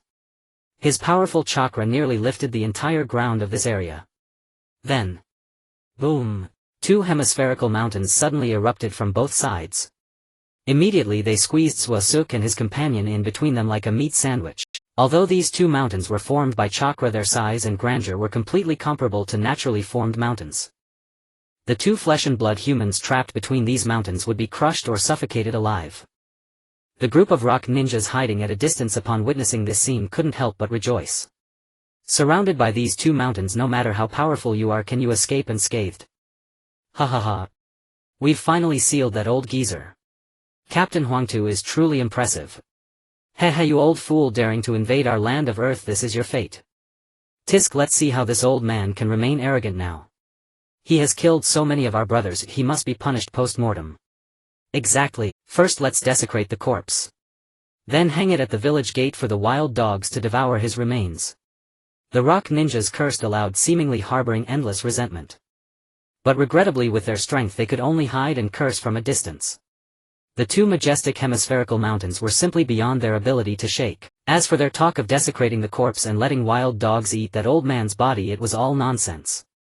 By the time they dug a hole and entered the mountains, the body inside would have long since decayed beyond recognition. However, since Lu Jia had killed so many rock ninjas from the land of earth, it wouldn't be normal for them not to curse. While they vented their frustrations over here, Captain Huangtu was exerting all his strength over there. The two hemispherical mountains clearly trapped Lu Jia and Susanoo in the middle, yet Huangtu did not hold back. Instead, he continued to amplify his chakra and increase the pressure between the two mountains. He could clearly sense that the two inside were not crushed, or rather they were using some power he could not comprehend to withstand the force of the mountain's compression. What's going on? Is it just my illusion? Huangtu murmured through gritted teeth while circulating chakra within his body. This was the first time he had unleashed such a large-scale earth technique. If it weren't for Lu Jia, he wouldn't have needed to create such massive mountains. In the past, creating two mountains of normal size was enough to easily crush his foes. Moreover, until now no one had ever escaped his grasp. Not even the tailed beasts. Yet today, facing Lu Jia, he felt that his towering mountains had failed to suppress his opponent. On the contrary, he felt an inexplicable sense of dread towards his opponent, a feeling he had never experienced in all his years of battle. At this moment, within the dark earth, two different colored chakra lights shone brilliantly in the darkness. One was purple while the other was golden. Lu Jia and Susanoo simultaneously activated Susanoo, rendering the earth technique's assault entirely ineffective. After all, in terms of hardness, Susanoo is among the best in the Naruto world. It is naturally much harder than ordinary earth. No matter how gigantic the mountains or how strong the squeezing force against Susanoo, it is like striking an egg against a stone. However, Susanoo immediately realized a very serious problem. Patriarch, how are we going to get out? At this stage, Susanoo could only activate Susanoo to its skeletal state, unable to wield his exclusive weapon, the bow and arrow. Thus he lacked the ability to break through these towering earth formations. Susanoo had ensured his life, but if this continued, the situation would not be optimistic. At this moment, Lu Jia shook his head and sighed. Kid, remember to train hard when you go back. You don't always rely on me in critical moments. After saying this, several philosopher's stones floating behind Lu Jia slowly drifted into his hand. Then these philosopher's stones condensed into a dazzling golden sword. This sword, although not as massive as the one used to slay Pain, had a sharper aura that Susanoo could clearly feel. It was as if cutting through the heavens with a single strike would not be a difficult task. At this moment, with the glow of chakra illuminating the area, Susanoo could see Lu Jia's calm and composed face. Even though Liu Jie seemed somewhat insignificant compared to these towering mountains at this moment holding the golden sword, he appeared as the main character of the world. Tall and imposing. Golden will rebirth explosion. Swish, crack. The two massive mountains were instantly shattered from within and rapidly spread outward. Meanwhile, the rock ninjas hiding in the distance cursing Liu Jie suddenly had their faces change in shock, staring blankly at the towering mountains. Even Huangta's expression changed drastically, his hands that were casting the technique involuntarily dropping, seemingly giving up all resistance. The two towering mountains gradually revealed numerous cracks. In the end, the entire mountain was covered in spiderweb-like fissures. From the cracks, golden light burst forth, soaring into the sky. Then, boom! The tremendous explosion sounded. The two mountains instantly exploded, creating countless small stones that scattered in all directions. Immediately, a terrifying resplendent golden sword emerged. The golden light was dazzling, filling the entire world in an instant. Boom, boom, boom. The shattered stones fell continuously to the ground, causing a commotion. Soon after, the figures of Liu Jie and Zhou Suk appeared, slowly walking towards the stunned rock ninjas. Captain Huangtu, with a face full of fear, collapsed to the ground as if witnessing true despair. You actually easily broke my ultimate technique. Uchiha Liu Jie, who on earth are you? Uchiha Liu Jie, who exactly are you? Huangtu sat on the ground, his face filled with fear. This earth release mountain earth technique could easily suppress even-tailed beasts. However, it was ineffective against Liu Jie and was instead effortlessly sliced apart by his sword as if cutting through a block of tofu. If he had not seen it with his own eyes, Huangtu would have suspected he was hallucinating. Chief, should I kill them all? Seeing the terrified rock ninja who had already lost their fighting spirit, Sasuke asked sharply. They have no combat ability, so there is no need to wipe them out completely. Liu Jie turned his gaze forward and calmly said, our physical strength and chakra are running low, we should conserve what we can. Sasuke nodded and sheathed the Kusanagi sword at his waist. Then, under the gaze of the rock ninjas, he transformed into a shadow and swiftly dashed into the distance. Liu Jie glanced at Huangtu, who was slumped on the ground lost in thought, and then also turned into a shadow, disappearing into the distance. At this moment, a large number of troops were stationed in the rock ninja village, preparing for the impending war. As the Tsuchikage Inoki was in the command room analyzing the current battlefield situation. He was seen floating in midair, his small body rising and falling as he focused intently on analyzing the defensive layout on the wall. Uchiha Liu Jie had invaded the land of Earth and was already 5 kilometers away from the rock ninja village. It was believed that soon Liu Jie would breach the village and directly target Iwagakure. However, as the strongest village among the 5 great villages, Iwagakure was not so easily taken. Even now, Liu Jie was no less formidable than the former Uchiha Madara. Inoki would certainly not hand over the village to anyone. Old Ghost Liu Jie, no matter how strong you are, this is Iwagakure, not a place you can just invade. Inoki clenched his fists and said eagerly. He had actually made many preparations behind the scenes for this battle. Not only did he secretly train a group of elite rock ninjas, but he also strengthened the village's defenses. Moreover, since the moment Liu Jie entered their borders this evening, he had continuously sent troops to confront him, aiming to wear him down. Liu Jie had fought his way here and his chakra would surely be nearly depleted. At that time, it would be the moment for Iwagakure to counterattack. Report to the Tsuchikage. Something's wrong. A reconnaissance rock ninja rushed into the command room, shouting anxiously. What is it that has you so flustered? Don't tell me Liu Jie has reached the outskirts of the village. Inoki casually glanced at the newcomer and then returned his gaze to the defensive layout, not taking it too seriously. What was destined to come would eventually come. Liu Jie's attack on the village was only a matter of time and was expected, so there was no need to panic. No. Uchiha Liu Jie did not attack the village. Instead, he headed toward the daimyo's mansion. What? The daimyo's mansion? Inoki was taken aback and immediately focused on the direction of the daimyo's mansion on the defensive layout. Uchiha Liu Jie had come all the way and had not headed for their village but rather toward the daimyo's mansion. What on earth was happening? How strange, does the daimyo's mansion have something he desires? Inoki quickly pondered what could make Liu Jie place such importance on the daimyo's mansion. As an experienced ninja, his first reaction was concerning the daimyo. Liu Jie might want to threaten the daimyo to gain control over the land of Earth. However, this was unrealistic. It was well known that the daimyo of the land of Earth was far more capable than those of other countries by dozens or even hundreds of times. They had used their wisdom to turn the land of Earth into a thriving, strong nation. Who knew how many generations had poured their heart and soul into this? If Liujia intended to threaten them with their temperament, they wouldn't yield even a single soldier, even if it meant suicide. Could it be that old man Liujia has truly miscalculated? Inoki propped his chin with his fist, feeling slightly puzzled. If it was merely to kidnap the daimyo, then Liujia might indeed be making a mistake. But how could Liujia, who had fought his way from Sunagakure to Iwagakure, making such a strategic blunder? Could it be Luji's true objective was not the daimyo of the land of earth? Just as Inoki was lost in thought, a terrifying thought suddenly flashed through his mind. His expression changed abruptly as he fixed his gaze on the defensive layout of the daimyo's mansion. If one looked closely, they would see that his gaze was directed precisely at the treasury of the daimyo's mansion. That's right. Liujia did not invade the land of earth to conquer Iwagakure. His objective was simple: to forcefully seize the treasury to compensate for the losses incurred by Sunagakure. Damn. That old man is so cunning. Inoki pounded his chest in frustration, regretting not having discovered it sooner. Now he had mobilized all his forces to Iwagakure. There were hardly any troops stationed at the daimyo's mansion. Wouldn't it be as easy as taking candy from a child for Liujia to seize the treasury?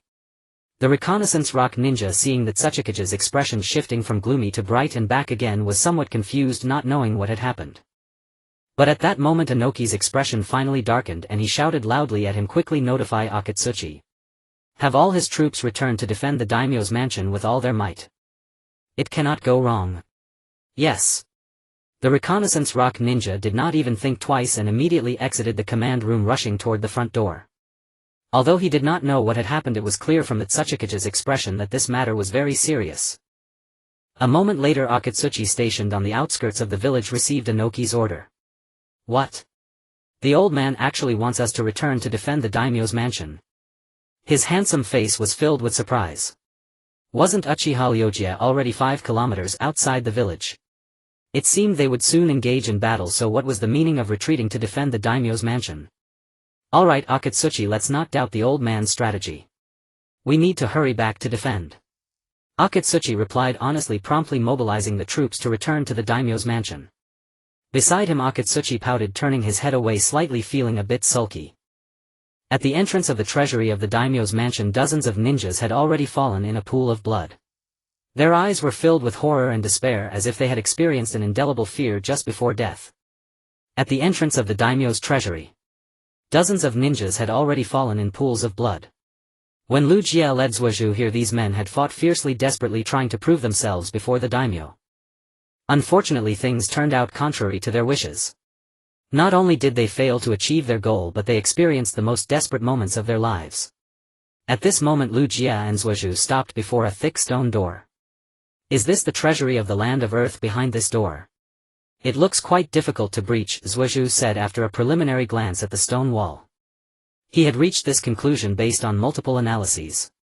First, the stone wall's solidity was exceptional compared to other defensive structures. Just considering its thickness, this stone wall was extraordinary. If stood upright, it could easily serve as a stone pillar. Therefore, breaking through it by brute force was utterly impossible. Furthermore, there was another layer of defense, a barrier enchantment erected on the outside. This barrier was no ordinary one.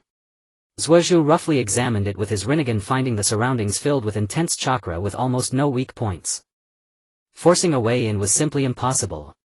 Not to mention that this was only the outer defense. What about the interior? There might be even more barriers inside. Tisk, this is indeed quite troublesome. It seems the treasury of the land of earth is not as simple as imagined. Liujia expressed a hint of admiration for the defensive structure before him. Just then a gravely wounded rock ninja lying nearby gasped, "Our treasury was specifically designed for people like you. I tell you, there are 5 or 6 more barriers inside. With just the 2 of you, don't even dream of getting any resources from within." Hearing these words, Suozu's expression gradually darkened and a look of gravity settled on his brow. With 5 or 6 more barriers of this kind inside, how could they break through?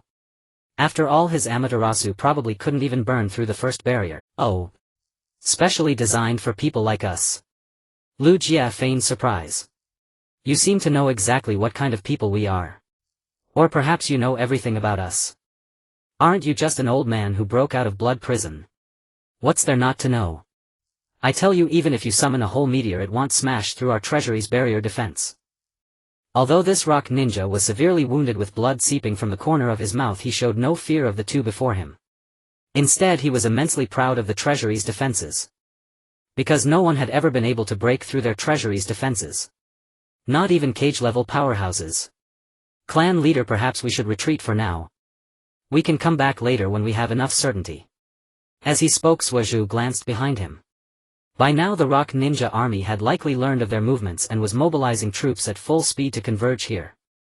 If they were to fight this well-prepared rock ninja army with their current depleted chakra reserves, they might suffer some difficulty.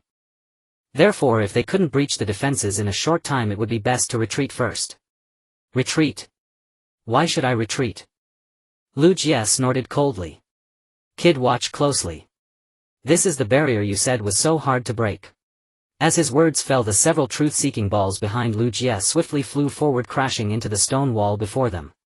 Seeing this, the rock ninja lying on the ground let out a sneer.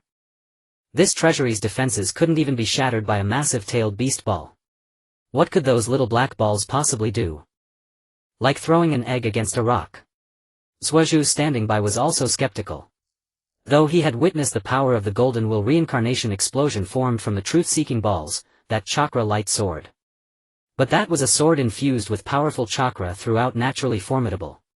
These little black balls before him, however, looked utterly ordinary with no lethal force at all. Observing with his Sharingan yielded the same result, no fluctuation of chakra whatsoever. He even sometimes doubted that the Golden Will Reincarnation explosion had anything to do with these little black balls. The two men, one disdainful of the black balls, the other skeptical of their power, but Lu Jie paid no heed to their gazes and continued to send the truth-seeking balls toward the stone wall. Then, something unbelievable happened. The moment the truth-seeking balls came close to the stone wall, the wall actually sank inward, forming a small hole. Before they even began to collide, the stone wall had already collapsed of its own accord. Even though Susanoo and the fallen rock ninja couldn't believe it, the fact was indeed so. With so many truth-seeking balls acting simultaneously, it couldn't possibly be an illusion. Next, with every step the truth-seeking balls advanced, the stone wall crazily receded inward like a mimosa. As if struck by an energy impact or repelled by some repulsive force, the truth-seeking balls quickly tunneled inward. After a moment, they had carved out a passage large enough for a person to enter. Thighs. How is this possible? The rock ninja lying on the ground was nearly in despair. Their treasury, protected by so many layers of barriers, had been so easily unlocked by a few little black balls. Who on earth was this old man before them? Lu Jie stood with his hands behind his back, quietly waiting for the truth-seeking balls to breach the stone wall. Once the wall was breached, he glanced at the fallen rock ninja and said indifferently, "Now do you know what kind of person I am? The kind you will never surpass." "Damn it! How did you do that?" the rock ninja asked, full of fear and disbelief in his eyes.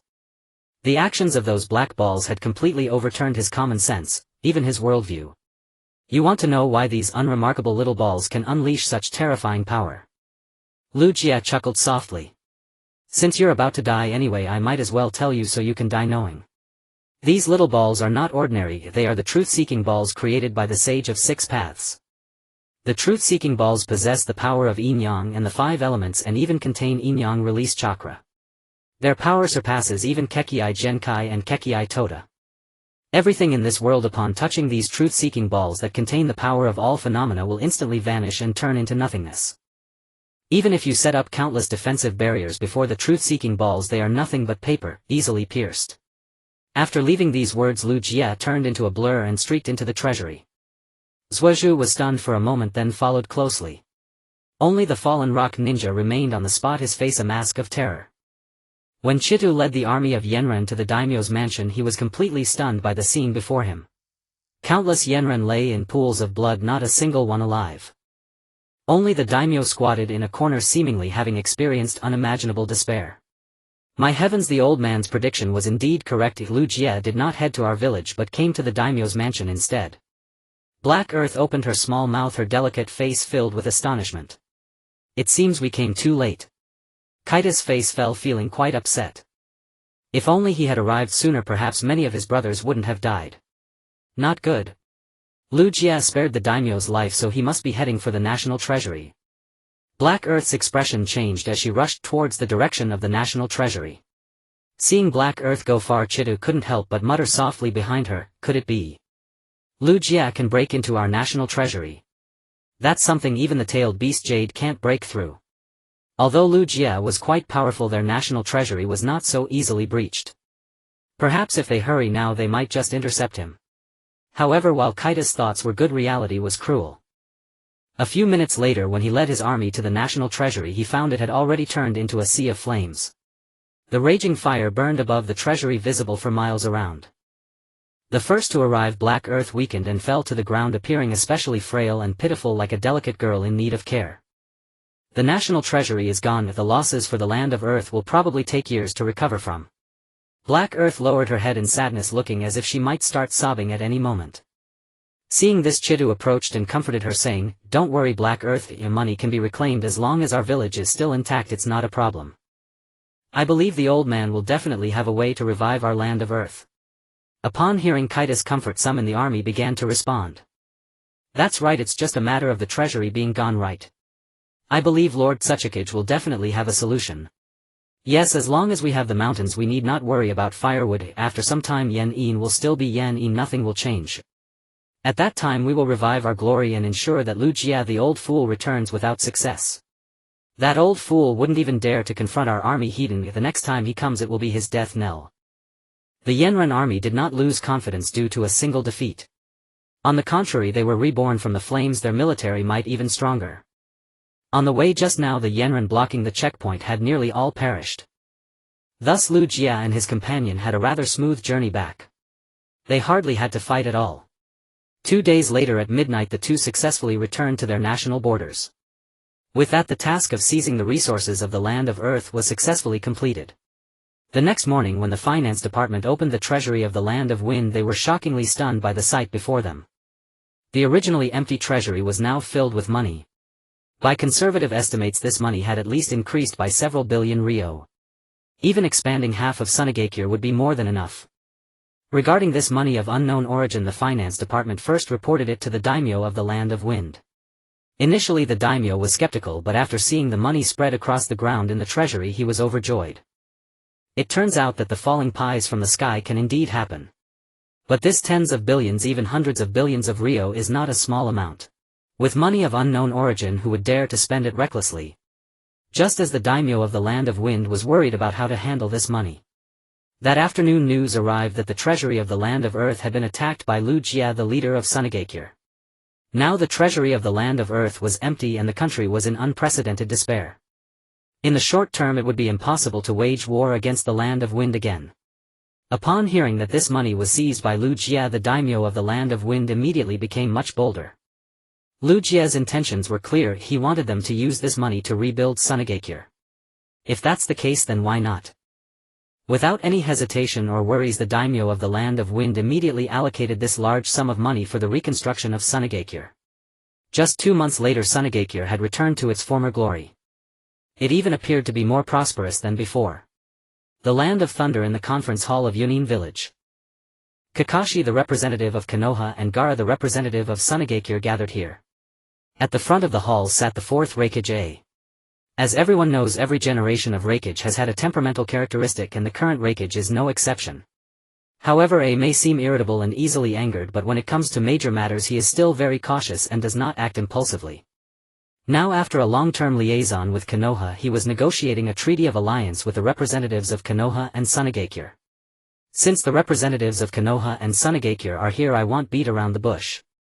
I have no objections to cooperating with you. But before that you must agree to one condition. Kakashi and Gaara exchanged glances, then asked in unison, "What condition?" "Very simple. Uchiha Ryūsuke has broken the blood prison, causing unrest in the ninja world. Moreover, you should be more aware of Lu Jia's strength than I am. Therefore, if Yunin village is attacked by Lu Jia, the two of you must do your utmost to assist us without holding back your strength or staying back to watch. Of course, if Konoha is attacked, we will also do our utmost to help. As for the matter of Sunagakure, we will definitely assist you in sending troops to deal with Lu Jia. Then on behalf of Sunagakure I express my sincere gratitude." Gaara stood up and bowed slightly to the Hokage to show his attitude.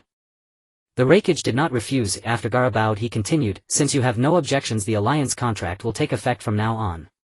If any party breaches the contract, the other two must take measures against the breaching party. Don't worry, Lord Hokage. Our common enemy is Uchiha Ryūsuke and we only seek mutual goodwill without any intrigue. Kakashi also stood up and bowed to the Raikage to express Konoha's stance. Thus the three major ninja villages formed an alliance, combined their forces and devised a joint strategy to eliminate Ryūsuke. In the meeting hall of Yen-In village the atmosphere was somewhat heavy. Under normal circumstances the upper echelons would be arrogant and dismissive. But now each of them wore a mournful expression, with some even covering their faces in sighs. As the Tsuchikage Ohyuki also held his arms crossed, his expression particularly grim. It's no wonder the treasury of the land of Earth had been completely looted. Even if one were a Maitreya Buddha it would be hard to feel joy. So what should we do now? I warned you multiple times, yet what did you do? You were blind to it all, ignoring my good advice, waiting until the nation suffered a blow for you to wake up, is that right? Ohyuki scanned the attendees with a furious gaze and scolded. Although he had anticipated that the land of Earth would face an assault from Ryūsuke, the losses were certainly severe. Yet when the event truly transpired he still felt a burning anger within. If only these arrogant leaders could have realized the gap between enemies and allies sooner. How could they have fallen to such a state? The treasury was entirely emptied. This loss could be described as unprecedented. Now forget about military supplies, even the people could barely afford to eat. The blow suffered by the land of Earth could be said to leave it unable to recover. It would take at least half a year to regain its footing. At this moment someone from the long silent upper echelons finally spoke. Sai, who knew that Ryūsuke was so formidable, entering our territory as easily as eating a meal. Exactly, isn't this strength too outrageous? When has there ever been such a powerful being in the shinobi world? What you both say is reasonable. Ryūsuke's power far exceeds our understanding. I admit we were indeed at fault, but isn't Ryūsuke just the second Uchiha Madara?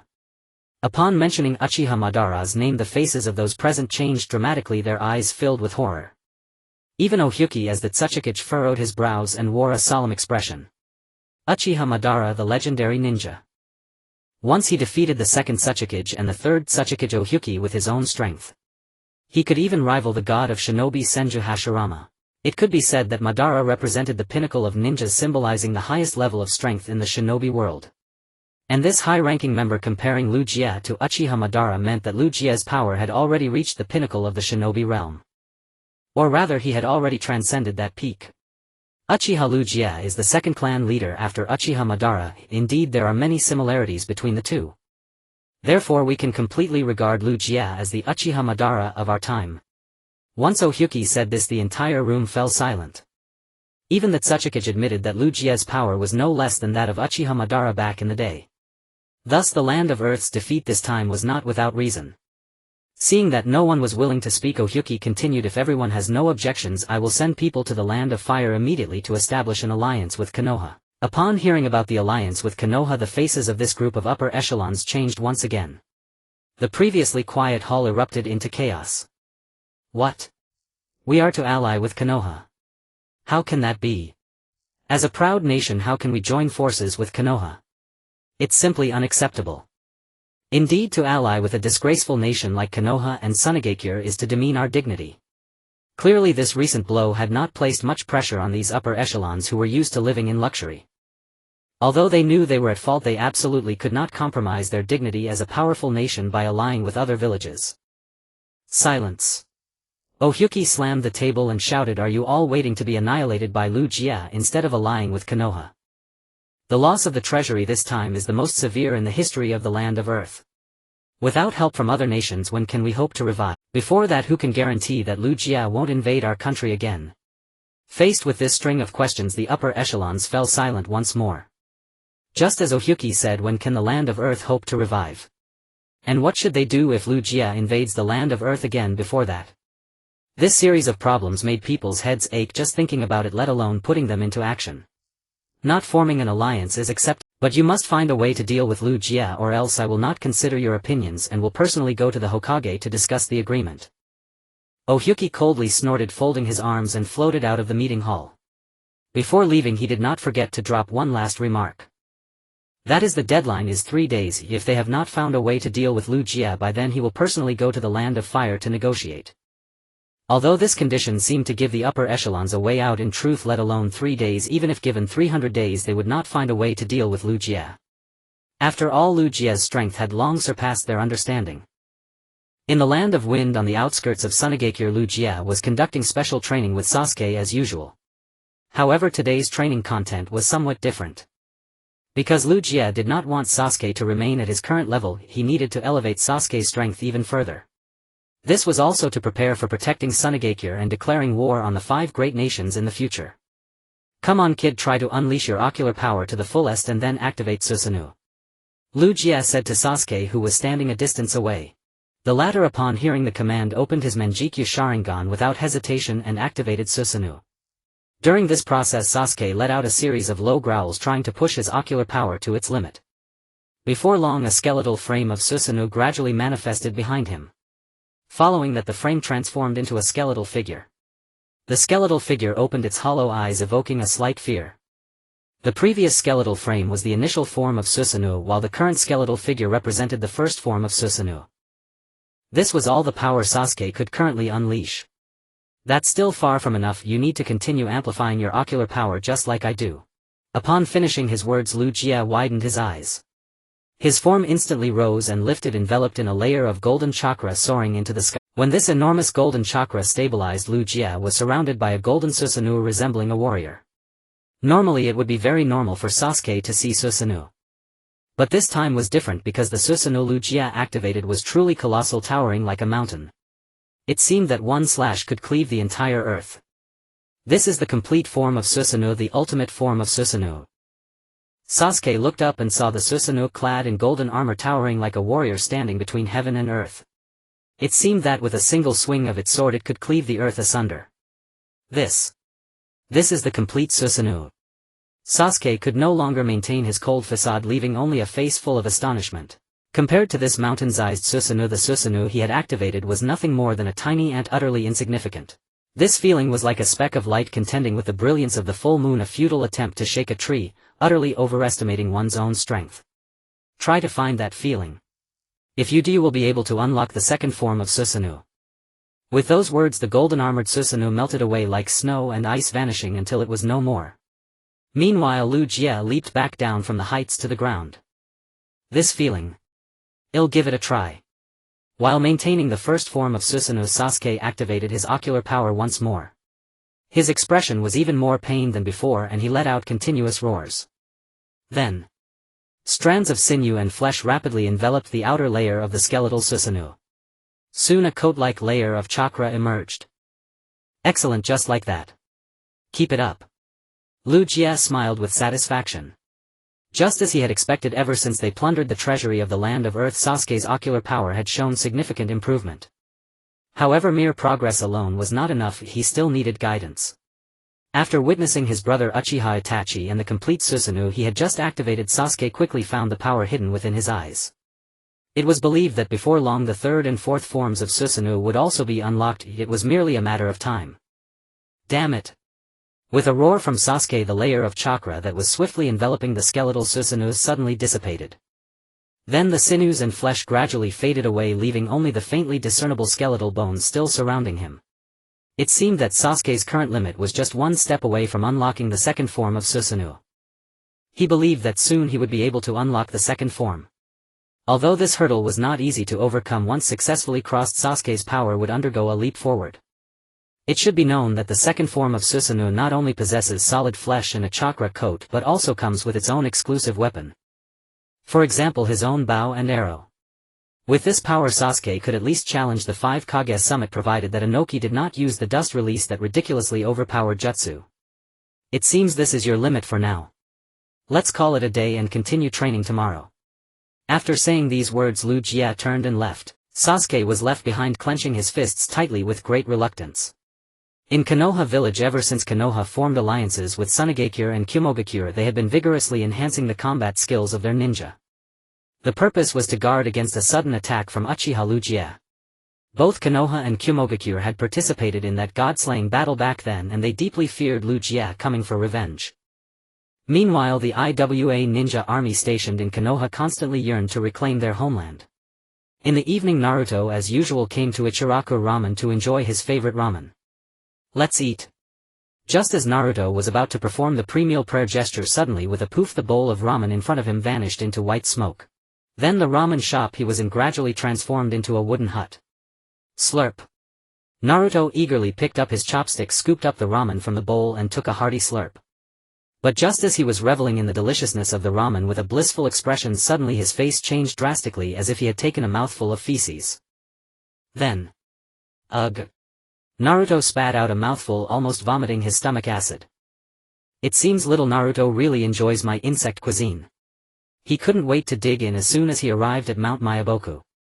The speaker was a purple-haired frog. Beside this frog stood another old frog with white hair. Just as Naruto spat out the bug from his mouth, he turned around and saw these two frogs. It turned out to be the sage Fukasaku and sage Shima, who had previously trained him in senjutsu. Grandpa Sage. What are you two doing here? Naruto looked around and said with a very pale face, "Why did you have to summon me to Mount Myaboku just when I was enjoying my ramen?" Naruto was speechless. He was just about to take a bite of the long-awaited pork chashu ramen, but now, because of these two frogs reverse summoning, his delicious meal was completely ruined. "Yo little Naruto, long time no see. I've called you here for an urgent matter." Fukasaku remained as kind as ever with a very amiable demeanor. "Urgent matter? What urgent matter? Is Uchiha Ryūsuke about to attack Konoha?" Naruto asked in confusion. "No, it's not that.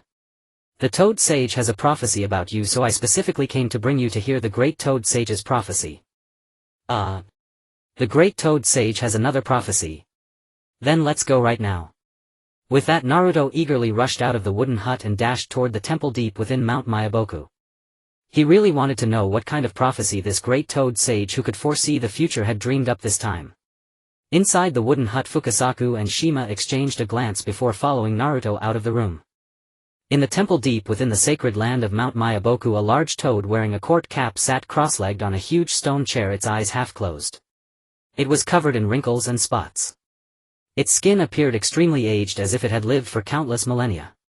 If anyone mistook it for a dying old toad, they would be gravely mistaken. For it was the master of this sacred land, the founder of Mount Myaboku, revered by all as the Great Toad Sage. The Great Toad Sage possessed extremely accurate prophetic abilities. Every prophecy he made would come to pass in the near future. This was precisely why Fukasaku placed such great importance on this prophecy regarding Naruto. To the extent that he summoned Naruto all the way to Mount Myaboku. Naruto arrived at the depths of the temple and exchanged a few pleasantries with the Great Toad Sage before getting to the point. "Naruto, I have seen a prophecy concerning you." "A prophecy? Alright, I'm mentally prepared for it." Naruto took a deep breath and said. Countless thoughts raced through his mind, but the worst-case scenario was that the Great Toad Sage dreamed of the ninja world being destroyed by the old man Ryūsuke. This was the least desirable situation, one he wished to avoid. However, what the Great Toad Sage spoke of next was entirely unrelated to this. Then you should listen carefully. The Great Toad Sage gradually opened his eyes and said, "You will soon encounter an octopus. The octopus will be a turning point in your life." An octopus? Why an octopus? Well, who knows? But it is indeed a leg of an octopus, there's no mistake about it. By the way, in the future you will also face a boy with ocular powers, and then... I already know. Naruto replied with a serious and determined expression. In this world there are very few boys who possess ocular powers. The one most closely connected to him is undoubtedly Uchiha Sasuke. Sasuke was currently following Ryūsuke, declaring war against the 5 great nations. Together their battle was inevitable. Thus the prophecy of the octopus spoken by the Great Toad Sage must be true. It was just that he did not yet know the origins of this octopus. At this moment in the Hokage office, Tsunade summoned the village's higher-ups to begin a secret meeting. Present were Kakashi, Captain Yamato and Mito Gaiden. A few days ago the treasury of the Land of Earth was completely looted by Ryūsuke, resulting in significant losses. Originally this matter had nothing to do with us, but... Tsunade shifted her tone and said sharply, "However, one of the participants in this incident is our own Uchiha Sasuke, which means that Uchiha Sasuke is causing our diplomatic relations with the two countries to deteriorate." Sasuke? I didn't expect him to be involved in this matter. Kakashi was the first to respond, his expression serious. As a teacher, his failure to properly guide his student was his greatest dereliction of duty. Yamato, sensing his guilt, offered, "It's alright Kakashi-sensei, if this is the path he chose for himself. You shouldn't blame yourself." Kakashi sighed and continued to listen to Tsunade. "If it were merely a general matter I might not have called everyone here. But you all know our relationship with the land of Earth. If we don't handle this issue properly, it could lead to unnecessary war. This is indeed a matter that warrants serious consideration. We cannot go easy on Sasuke even if he is a leaf ninja. Mito Gaten as an elder had a very firm stance on this matter. After all, this could damage the diplomatic relations between the two great nations, which cannot be taken lightly. Sasuke is indeed blinded by hatred, which is somewhat understandable. Sarutobi Asuma said with a cigarette in his mouth, speaking slowly. His words were indeed persuasive. Sasuke's defection and his alliance with Uchiha stemmed from the growth of hatred. The source of that hatred was their own leaf village. Kakashi Yamato and Asuma could still understand Sasuke's actions. Meanwhile, Tsunade Narashikamaru and Mito Gaten held a resolute attitude. After all, this was not a trivial matter, but rather the diplomatic relations between great nations. If not handled properly, even though the land of Earth is currently financially strained, they would not hesitate to go to war with the land of Fire, which is very much in line with their character. Just as the opinions of both sides were at an impasse, suddenly the door swung open and an old man leaning on a cane walked in. The matter of Uchiha Sasuke cannot be compromised, it must be dealt with seriously. Everyone turned to look, and the newcomer was Shimura Danzo. Danzo, as a hawkish high-ranking member from the Third Hokage's era, was a significant presence in the Leaf. His words were undoubtedly persuasive. Although Tsunade disliked his style, their attitudes on this matter seemed to coincide. Danzo, speak up, what are your thoughts? Tsunade glanced at Danzo as he entered, and from her action it was evident that she looked down on him. Uchiha Sasuke is indeed a leaf ninja, but he has defected from the Leaf and allied with Uchiha Uchiha, and now he is a dangerous individual. His existence threatens the interests of the Leaf. We cannot allow such a person to go unchecked. After Danzo finished speaking, Mito Gaten and Narashikamaru's elder faction unanimously agreed. In terms of position, Kakashi and the others did not yet have enough speaking authority. Since this is the decision of the Leaf elders, the charges against Uchiha Sasuke cannot be lessened. However, personally, I also do not agree with treating this lightly. Therefore, considering the overall situation, from now on Uchiha Sasuke will be classified as a rogue ninja of the Leaf with an S rank. Upon hearing this, the senior elders exchanged glances and nodded in satisfaction. Declaring Sasuke an S-rank rogue ninja was the most appropriate decision. In this way, the land of Earth would also be able to pass the buck smoothly. Kakashi, on the other hand, could only feel a sense of helplessness. They were neither Hokage nor elders, nor were they clan leaders, if their speaking authority was far inferior to these people. Originally, matters would have ended here, but just as the meeting was dispersing, Danzo returned to the underground of the Leaf. At this time, more than a dozen elite root ninjas were kneeling half on the ground awaiting orders. Uchiha Sasuke has been classified as an S-rank rogue ninja by Tsunade. You must act immediately and find Sasuke, kill him directly without bringing him back to the Leaf. Without bringing him back to the Leaf. At that moment, one of the Umbun ninjas raised his head and asked, Lord Danzo, do you not plan to reclaim the Sharingan? I have many Sharingan, but to kill Uchiha Sasuke you only have one chance. Do not be careless. Uchiha Sasuke is under Uchiha's protection and is not easily assassinated. You must proceed with caution. Understood. At his words, the dozen or so Umbun ninjas vanished in all directions, leaving only Danzo's sinister expression behind. As a high-ranking member of the Leaf and a hawkish figure, he would not allow anyone to threaten the Leaf. One Uchiha was already troublesome enough, adding Sasuke would only make things more difficult. Therefore he must be eliminated before he grows stronger. In Shine village atop a circular mountain. Report leader, our intelligence department has located Orochimaru's hideout last night. A Sharpied Rain ninja knelt on one knee. Oh. You have pinpointed Orochimaru's exact location. A glimmer of sharp light flickered in Uchiha's indifferent gaze. He initially thought the intelligence department would only report trivial matters. But it seems that is not the case. Knowing Orochimaru's exact location presents an opportunity to eliminate him. Compared to the 5 great nations and the Akatsuki organization, Uchiha was more wary of Orochimaru and Kabuto. While neither was particularly formidable, they were adept in the use of the Edo Tensei technique, summoning an army of the dead. If this army were to manifest, the ninja world would descend into even greater chaos. Yes, leader Orochimaru and his assistant Kabuto are currently hiding in a cave located on the border between the land of fire and the land of rivers. Oh. So close. Uchiha appeared somewhat taken aback, then his expression darkened as he asked, have your movements been exposed? Rest assured, leader, there has been no movement from Orochimaru, everything is under our control. That's good. Lead the way, I will go personally. Understood. The rain ninja transformed into a shadow and darted down the mountain heading eastward. Uchiha glanced at Sasuke, who was training alone outside the village, and after pondering for 2 seconds he decided to descend the mountain alone. This time there was no need to bring Sasuke along. The opponents were merely Orochimaru and Kabuto. No matter how strong they were before his Rinnegan, they were as insignificant as ants. At this moment in the cave, Orochimaru and Kabuto were still immersed in their experiments. Lord Orochimaru, it seems we are surrounded. Kabuto said casually while dissecting a corpse. It seemed that being surrounded was perfectly normal for him. Orochimaru felt the same. It's obvious it must be that old fool Uchiha's men. I didn't expect him to be so well informed as to find this place. It's not surprising. Uchiha's current influence is no less than when he was in Rain Ninja Village. It's strange that he wasn't discovered. Orochimaru licked his lips, speaking with a wicked delight. Recently he had been terrified of Uchiha, but now that his whereabouts were discovered he was not flustered. Instead he appeared confident.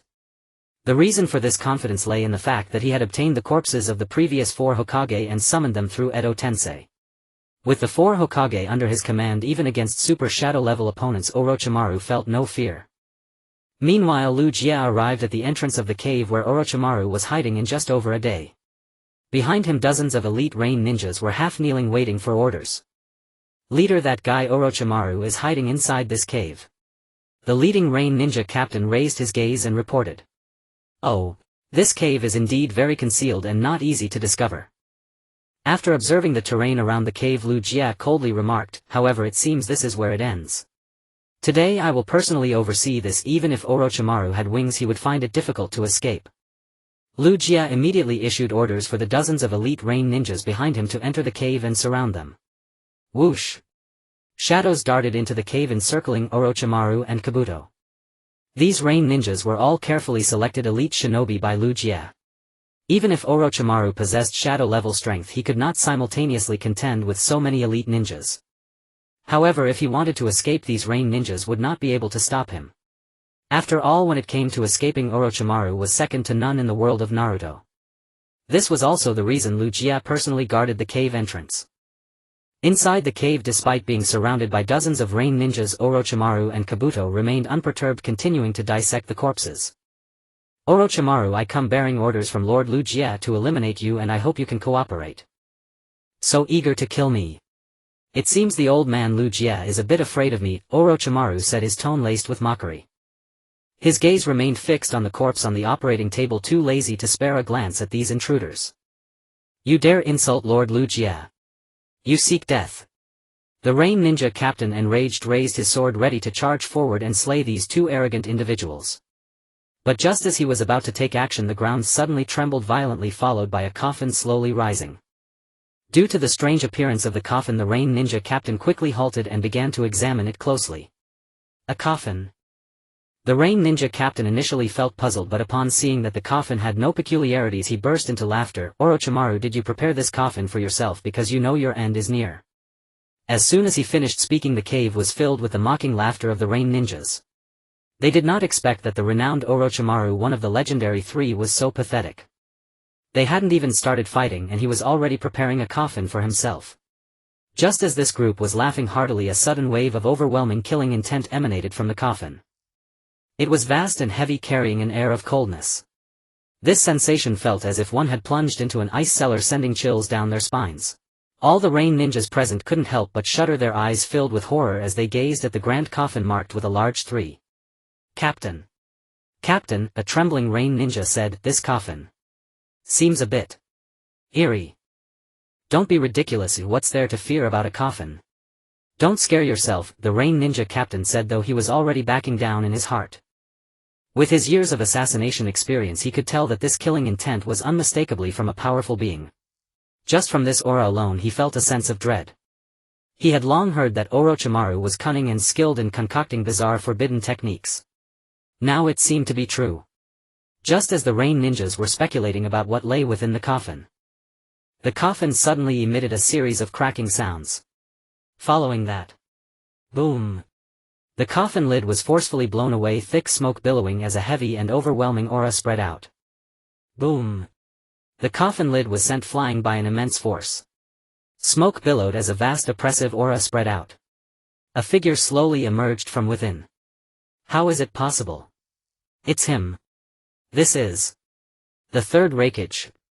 Wasn't he dead long ago? How is he resurrected now? When this figure appeared before the range shinobi, everyone present was astonished. Although the Third Hokage had passed away many years ago, his reputation still resounded throughout the ninja world like thunder. During the Third Shinobi World War, these young range shinobi had also participated. At that time, what they feared most in Kumogakure was the Third Hokage's strongest spear. It must be known that this man eventually faced an army of tens of thousands of IWA shinobi alone and died of exhaustion. In other words, unless he exhausted himself, no one could defeat him. Where is this? The Third Hokage's eyes were black and his body bore marks resembling origami. What's going on? Not. He remembered that he had died, but why was he here again? It felt like a dream. Suddenly his gaze caught sight of Orochimaru beside him. Damn brat, where is this? And what is going on here? You don't need to ask so much, old man. Just follow my orders. Orochimaru sneered, then raised a finger and channeled Chakra into the Third Hokage's consciousness. Damn. Why can't I control my body? The Third Hokage slowly raised his right hand, extending two fingers, his expression pained. A dense blue chakra condensed on his fingers. On closer inspection, the chakra was shaped like a spearhead, extremely sharp, as if it could pierce through anything. This is the strongest spear.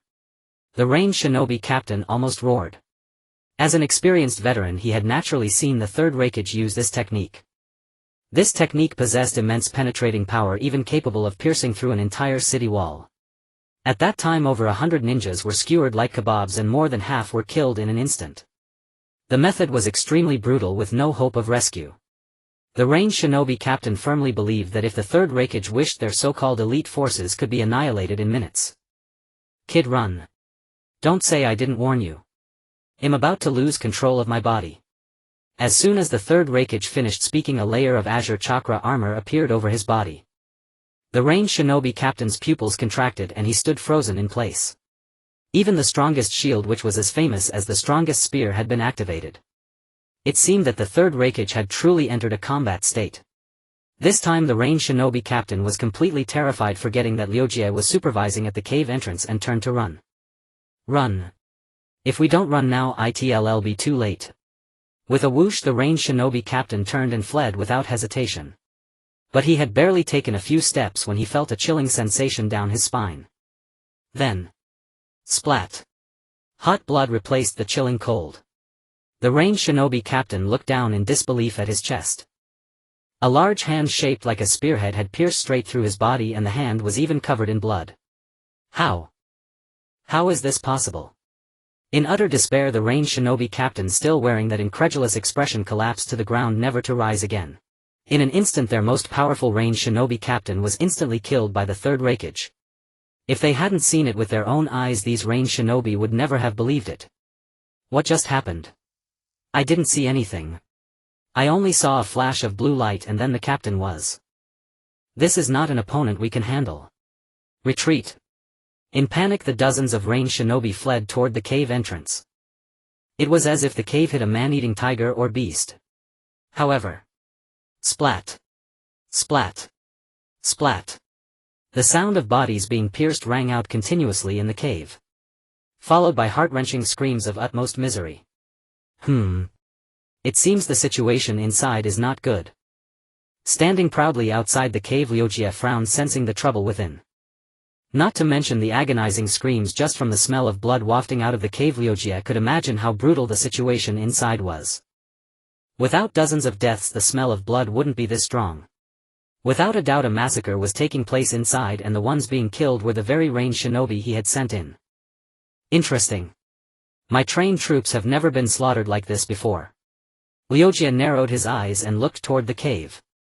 The elite range shinobi he had trained were no less powerful than the Umbu of Konoha. Moreover, each member was at least at the level of a jonin. But even so, this elite force was almost completely wiped out.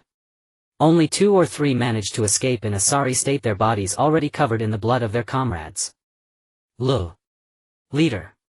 It's the Third Hokage. The last range shinobi who escaped from the cave collapsed to the ground, pointing tremblingly at the cave with terror in his eyes. Orochimaru actually found the third Hokage's corpse. Not bad. Luji's eyes sharpened and he looked solemnly at the cave ahead, because his next opponent was none other than the third Hokage, known as the strongest Hokage. Whoosh! A flash of blue light passed and the third Hokage's figure stood at the cave entrance facing Uchiha directly. "Old man Uchiha, it's you. You're still alive." The third Hokage said expressionlessly, his attitude completely different from when he faced the ranged shinobi. The reason was that Uchiha, as the Uchiha clan leader defending Konoha, had fought against Kumogakuren and inflicted heavy losses on them. Although the third Hokage did not participate in that battle, he could not swallow his anger afterward and went to great lengths to cause trouble for Uchiha.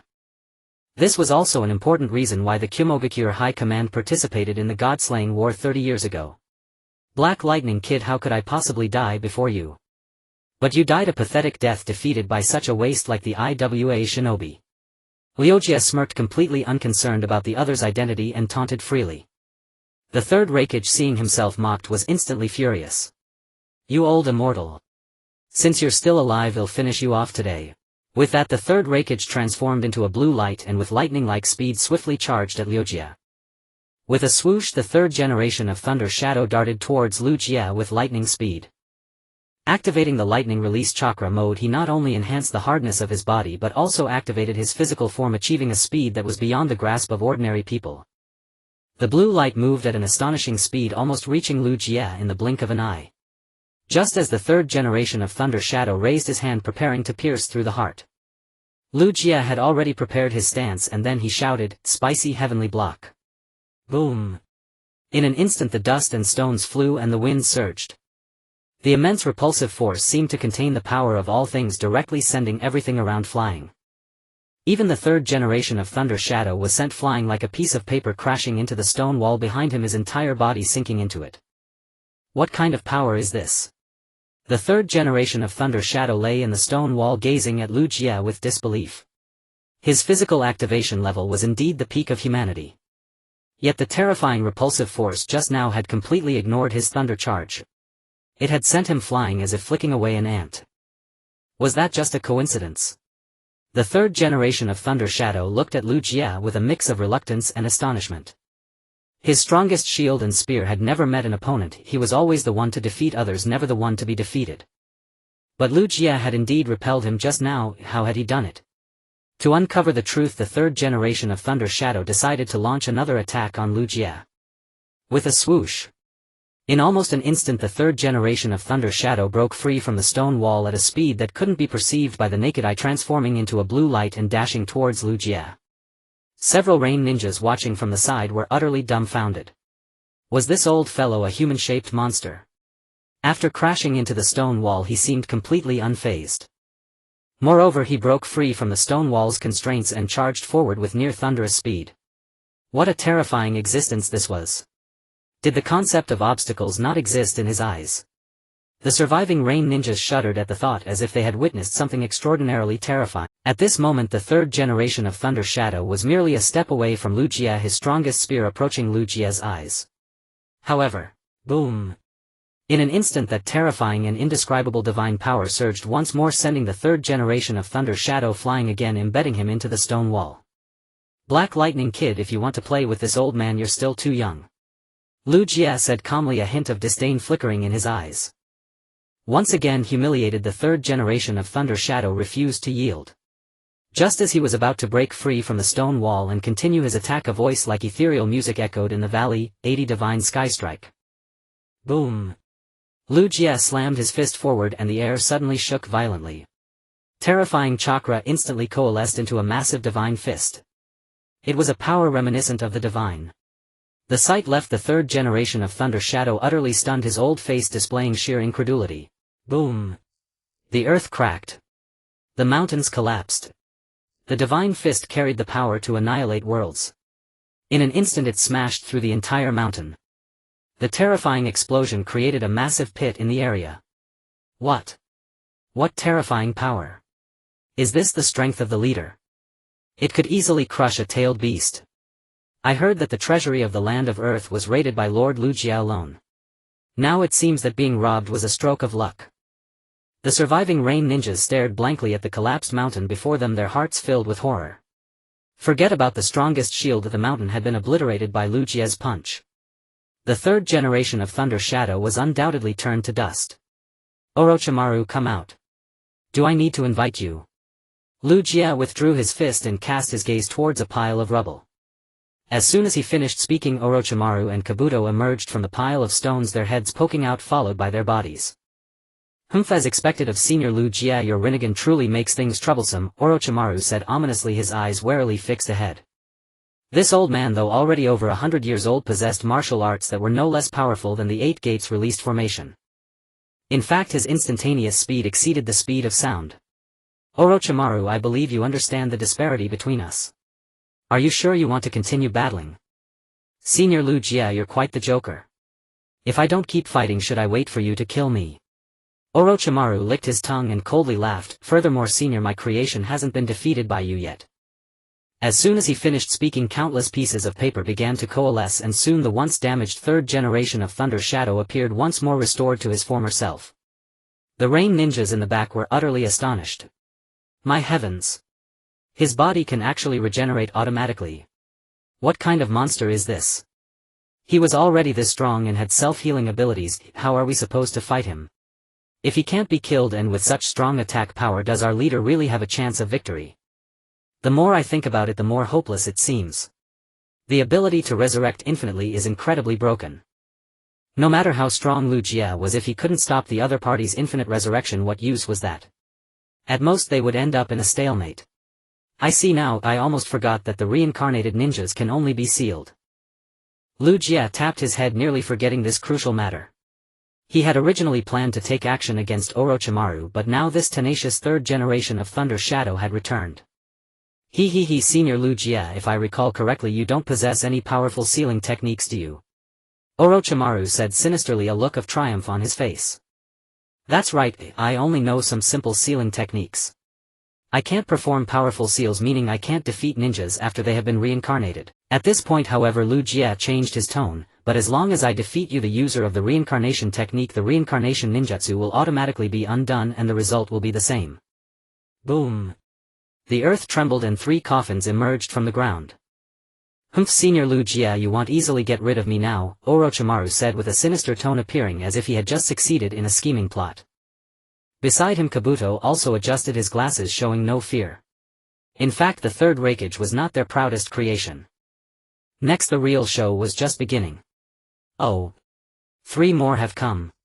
You really are quite capable, Orochimaru, Lu Jie said with a hint of praise, his resolve to eliminate Orochimaru growing stronger.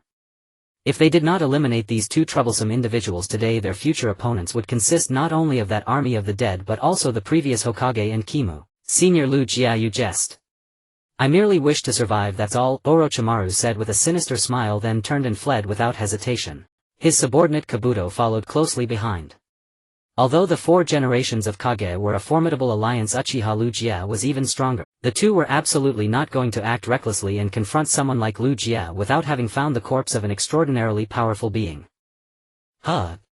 They actually escaped. Lu Jie was somewhat surprised. He had long heard that these 2 were quite devious, but they were even more exaggerated than the rumors suggested. They had barely fought for a while when both turned to flee, not even intending to supervise the battle in person. Who could withstand that? It was clearly impossible to disregard the former 4 Kage and pursue these 2. After all, the 4 Kage were the elite among the Kage. If placed 30 years ago, any one of them would have had the strength to compete with him. Hey, did you see? Orochimaru and his subordinate have run away. Deploy the corpses as puppets and let the main body escape, that's quite cunning. The ninjas from the Rain Village in the back began discussing among themselves. After witnessing Orochimaru and Kabuto's escape, their previously tense hearts finally relaxed. Initially they had been worried for Lu Jie, but now it seemed that concern was unnecessary. Just as they were secretly relieved, the next scene left them utterly astonished. They saw the 3 coffins gradually crack. Following that, boom! The coffin lids were forcefully blasted off and thick smoke billowed. 3 supreme beings emerged from within. In the forest, Orochimaru and Kabuto were still on the run. Lord Orochimaru, there is something I find quite puzzling and would like to consult you about, Kabuto asked while running. I know what you are going to say. You are going to ask why we didn't cooperate with the Fourth Hokage to eliminate Lu Jie right here. Orochimaru's expression was fluctuating as he spoke. It was clear that he was worried about something, even perhaps avoiding mentioning it. Yes, Lord Orochimaru. Each of the Fourth Hokage is a powerful figure in the ninja world. With our combined strength we might be able to eliminate Lu Jie directly by working together with the Fourth Hokage. Kabuto adjusted his glasses and shifted the topic. After all, Lu Jie is not skilled in sealing techniques. We could continuously wear him down until his chakra is exhausted. Humph, Kabuto, you underestimate the Rinnegan too much. A powerhouse like Lu Jie does not need sealing techniques at all. Why? As long as we the practitioners do not die, is there really no other way to defeat a reanimated body? Think carefully what has changed about Lu Jie compared to before. Changed? Kabuto pondered while running. Moments later he suddenly raised his gaze and said, is it those small black orbs floating behind him? But so what? They are just a few small orbs. Kabuto, I can clearly tell you that these small orbs contain chakra of 7 attributes and are the hardest substances in this world. What? Chakra of 7 attributes? How is that possible? Kabuto thought he had misheard, but when he saw Orochimaru's fluctuating expression he finally realized that those small orbs were indeed extraordinary. Combining 7 chakra attributes was fundamentally an impossible task. After all, the Third Hokage, known as a master of ninjutsu, only mastered 5 elemental techniques. Yet those seemingly inconspicuous small orbs fused 7 chakra attributes. You heard correctly, these small orbs are called the truth-seeking balls, possessing the power of the Sage of 6 Paths. No matter who it is once struck by a truth-seeking ball, they will turn to nothingness and can never be restored. After hearing Orochimaru's explanation, Kabuto was drenched in sweat, astonished yet somewhat relieved. Fortunately, Lu Jie didn't relentlessly pursue them just now. Otherwise they might not have escaped. Boom! The coffin lid was forcefully blasted off and thick smoke billowed. 3 supreme beings emerged from within. When these 3 appeared, the ninjas from the Rain Village in the back nearly gasped in surprise. For the 3 in front were none other than the strongest shadow ninjas from the major ninja villages. Leading them was the second Hokage wrapped in bandages. The second one, a man with a small mustache, was the second Hokage Kaigetsu. The last one, a middle-aged man with chestnut red hair, was the fourth Kazekage Raza. With the addition of the previously mentioned Third Hokage, all 4 of the strongest shadow ninjas from the 4 major ninja villages had gathered. Isn't that the second Hokage? I recognize that man with the small mustache, he's the second Hokage from the Hozuki clan. Hey. That middle-aged man with chestnut red hair is the fourth Kazekage, right? I heard he once subdued the rampaging Shikaku. His strength is unimaginable. What? Are you serious? He can subdue a rampaging tailed beast. The emotions of the Rain ninjas were like a roller coaster, rising and falling. Before him stood 4 figures, each possessing peak shadow level power. Even in the Warring States period they could become formidable individuals. Faced with such a formidable array, no one could withstand it. Not to mention that they were immortal and could resurrect infinitely. While the other shadow ninjas secretly broke a sweat for Lu Jie, he remained unfazed. Even in the presence of the legendary 4 shadows he felt no tension. It seemed that no matter who his opponent was, they could not ignite the slightest interest in combat within him. At this moment the legendary 4 shadows emerged from their coffins and exchanged glances. Where is this? I didn't expect former enemies to reunite. Guiden Huanyue glanced at the nearby Luo Sha and smirked, saying, no, I don't know him. The latter continued to wear a bitter expression, ignoring the little bearded man before him. At this point the second generation of Earth Shadow Wu spoke up, saying, this must be the despicable scheme of the second generation of Fire Shadow, summoning the dead from the underworld and binding their souls. We were forcibly summoned by him and can only obey his orders in battle. No, the second generation of Fire Shadow had already died in my era. The one who truly summoned you is Orochimaru from Konoha village. The third generation of Lightning Shadow suddenly interjected, pointing at Lu Jie and saying, our current opponent is this old man before us. As long as we defeat him we can ascend with our souls. The Shadow Ninjas followed the direction indicated by the third generation of Lightning Shadow and saw a white-haired old man standing proudly not far ahead. The old man appeared ordinary, yet his striking Rinnegan fully revealed his power. Coupled with a few black orbs floating behind him, he exuded an almost celestial presence. Is this the legendary Rinnegan? This is the first time I've seen it. Guiden Huanyue said with mild curiosity. After all, the Rinnegan belonged to the Sage of Six Paths and no one had ever witnessed this power in person. With your strength you think you can witness the power of the Rinnegan? How ridiculous. Wu scoffed disdainfully, immediately launching a barrage of cold taunts at this old foe. Seeing himself being looked down upon, Guiding Huanyue retorted, "You wrapped in bandages like an old mummy, what right do you have to lecture others? Stop your blabbering or I'll kill you. I was already killed long ago and you were killed by me as well." These two longtime rivals began to bicker as soon as they were resurrected. It would probably make the caster's scalp tingle at the sight. Seeing both sides unable to reach an agreement, the third generation of Lightning Shadow hurriedly interjected, changing the subject, "Everyone be careful, this old man is Uchiha Ryūsuke. If we don't defeat him, that little snake Orochimaru will continue to bind our souls." "What? Uchiha Ryūsuke?" Wu and Guiding Huanyue halted their quarrel, turning their gazes towards Ryūsuke. Was this old man really the Uchiha Ryūsuke from decades ago? Did he not only possess a pair of Mangekyo Sharingan? How did he end up looking like this? Although in their time Uchiha Ryūsuke had not yet made a name for himself, merely being the clan leader of Konoha. However, his name was still known as he bore the shadow of Uchiha Madara back then. Uchiha Ryūsuke.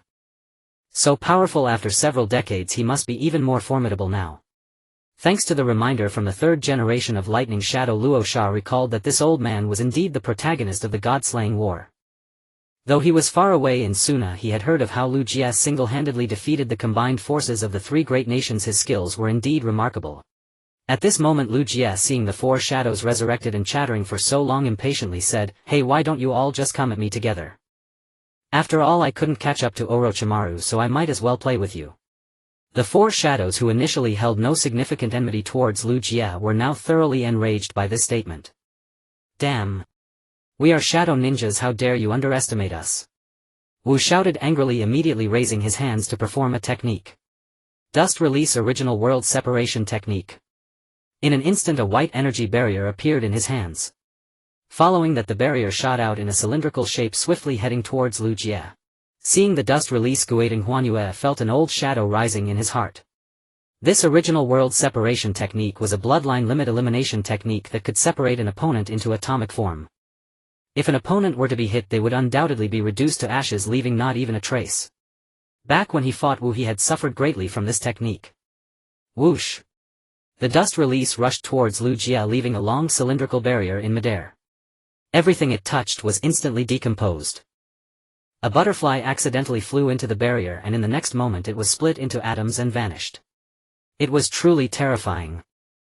However, facing such a formidable ninjutsu, Ryūsuke remained standing with his hands behind his back, looking down on everything. "Die! You old man!" Wu shouted.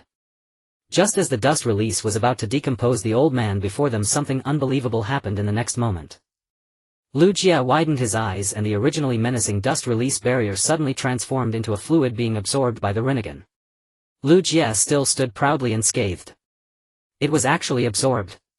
Wu's pupils contracted and the face wrapped in white cloth revealed astonishment.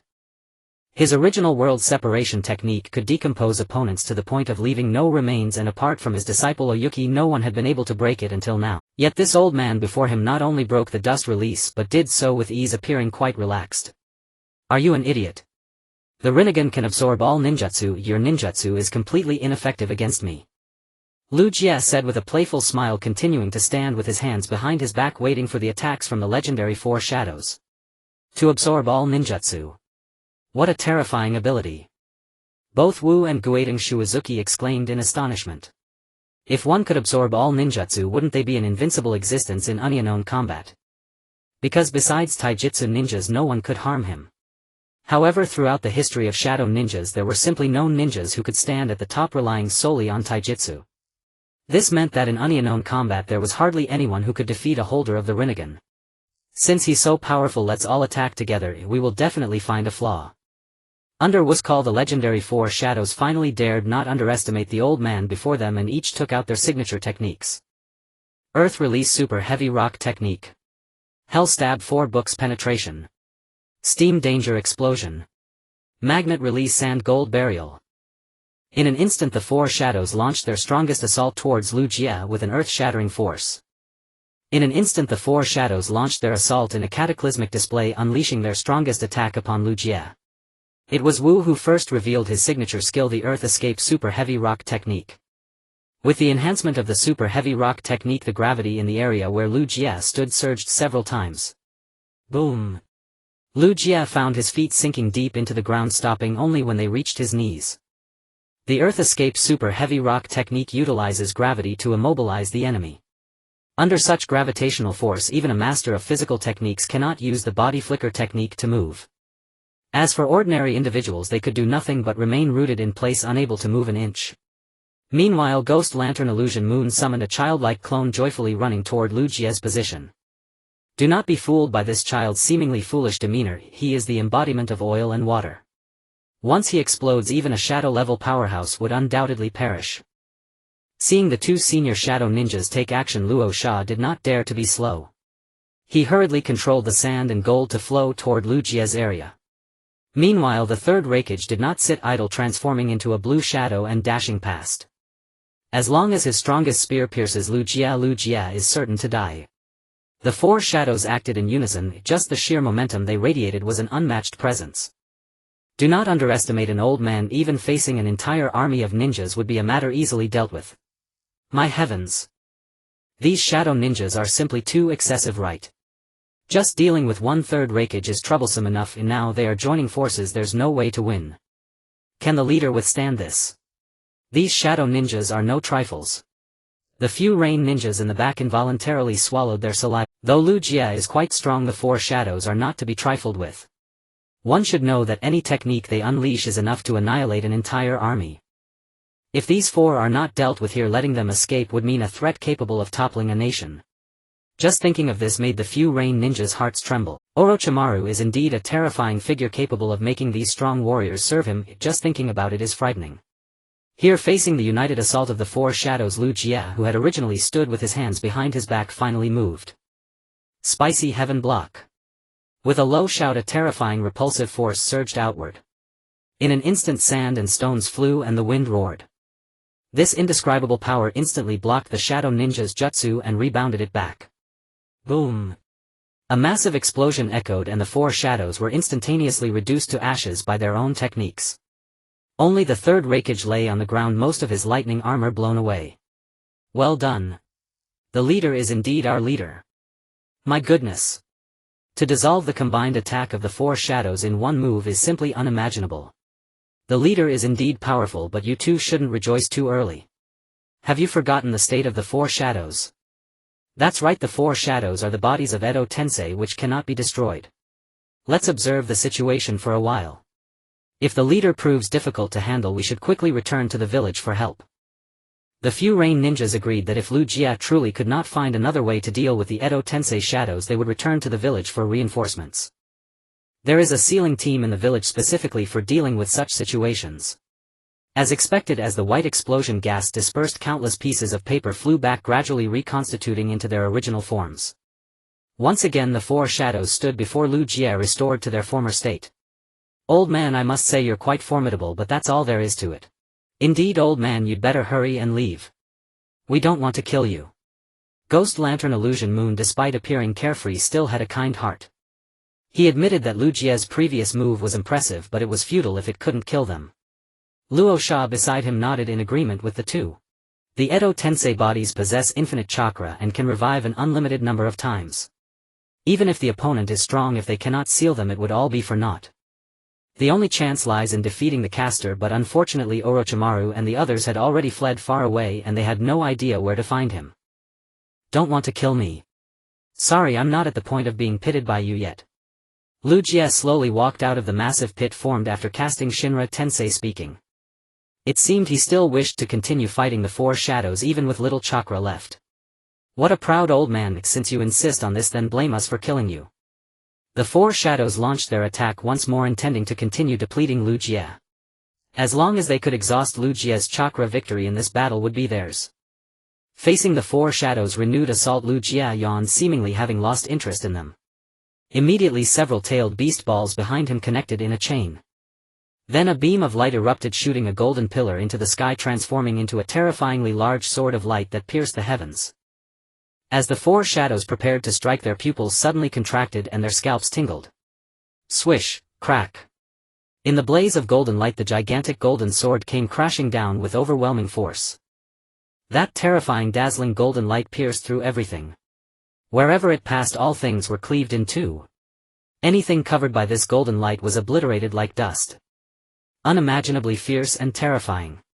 The four shadows had no time to dodge. Struck squarely by the golden sword, their bodies instantly severed in half. The residual force of the sword surged toward the distant mountains, directly flattening the entire peak. The four shadows were left astonished, their expressions frozen in shock as their eyes filled with endless disbelief. If they had not already died once, they would likely be left with nothing but endless terror now. What? What kind of ninjutsu is this? I don't know, I've never seen anything like it. Old man, you're truly amazing. You even flattened a mountain. The four shadows praised Lu Jie, in turn utterly amazed by his technique. However, the third Hokage, who held dissatisfaction toward Lu Jie, snorted coldly, what does it matter how powerful it is? You still can't kill us. Indeed, the Edo Tensei bodies are immortal, and no matter how great the power of the ninjutsu, they cannot be killed. This was also the reason they were merely amazed and not fearful. Oh. You can't kill us. Are you sure? Lu Jie sneered, his gaze filled with disdain. Upon being reminded by the other party, the four shadows subconsciously observed their lower bodies. Logically, after such a long time, the Edo Tensei paper should have reassembled onto their bodies for repair. However, this time was peculiar, as the Edo Tensei paper seemed to have malfunctioned, refusing to restore their severed bodies. The body of the filthy reincarnation possesses a rather overpowered ability, which is to infinitely resurrect in the form of paper scraps. Even when sustaining localized damage, it can quickly recover. However, this time it seems somewhat peculiar. Logically speaking, after such a long time, the filthy paper scraps should have reformed back into the four shadows. Yet this time the scraps seem to have become ineffective, refusing to restore their severed bodies. What is going on? Why hasn't our bodies recovered yet? Wu was particularly astonished. In his memory, the filthy reincarnation technique was not so easily broken. There are only two methods to break it, one is to seal the filthy body and the other is to defeat the caster. Apart from that, there are almost no other means. However, the golden sword strike from Lu Jie just now seemed to carry some mysterious power, rendering their severed bodies incapable of restoration. Logically the body should have been repaired by now. Why are the paper scraps still not moving? Not only was Gue Deng Huanyu astonished, but the other four shadows were also greatly surprised. Isn't the filthy reincarnation body supposed to recover infinitely? How is this different from what was previously stated? After their bodies were severed, the four shadows fell sequentially to the ground, with only Wu, who possessed the ability to fly, still floating in midair. Seeing that the four shadows had lost their ability to resist, Lu Jie slowly spoke, the reason your bodies cannot recover is entirely due to the sword strike I delivered just now. That sword strike? Your strike was indeed powerful, but what does it have to do with our bodies not being able to recover? Wu asked, perplexed. You must understand that the filthy reincarnation body cannot be destroyed no matter how strong your ninjutsu is. Of course it is related. Ordinary methods cannot deal with filthy reincarnation. Lu Jie snorted coldly, then changed the subject, but the sword I just wielded possesses the power of the Sage of Six Paths. What? The power of the Sage of Six Paths? Wu's pupils suddenly constricted, then he gazed at the golden chakra sword in Lu Jie's hand with shock. The sword was no longer as large as before, but the blade still radiated a chilling aura, as if it could cleave the heavens at any moment. As the second Hokage, he had an incredibly strong sense of perception and naturally sensed that this sword was extraordinary. Yet what shocked him the most was not the sword itself, but the few black orbs that coalesced into it. The black orbs appeared ordinary, yet they possessed high-density chakra. Moreover, the orbs emitted an unfathomable aura that far exceeded his perception range. Originally he did not know what kind of power these orbs held, but now with the other party's reminder he suddenly realized. The power of the black orbs is the power of the Six Paths.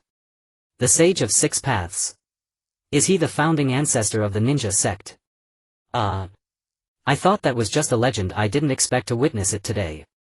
So it's the power of the sage, and no wonder it's so terrifying.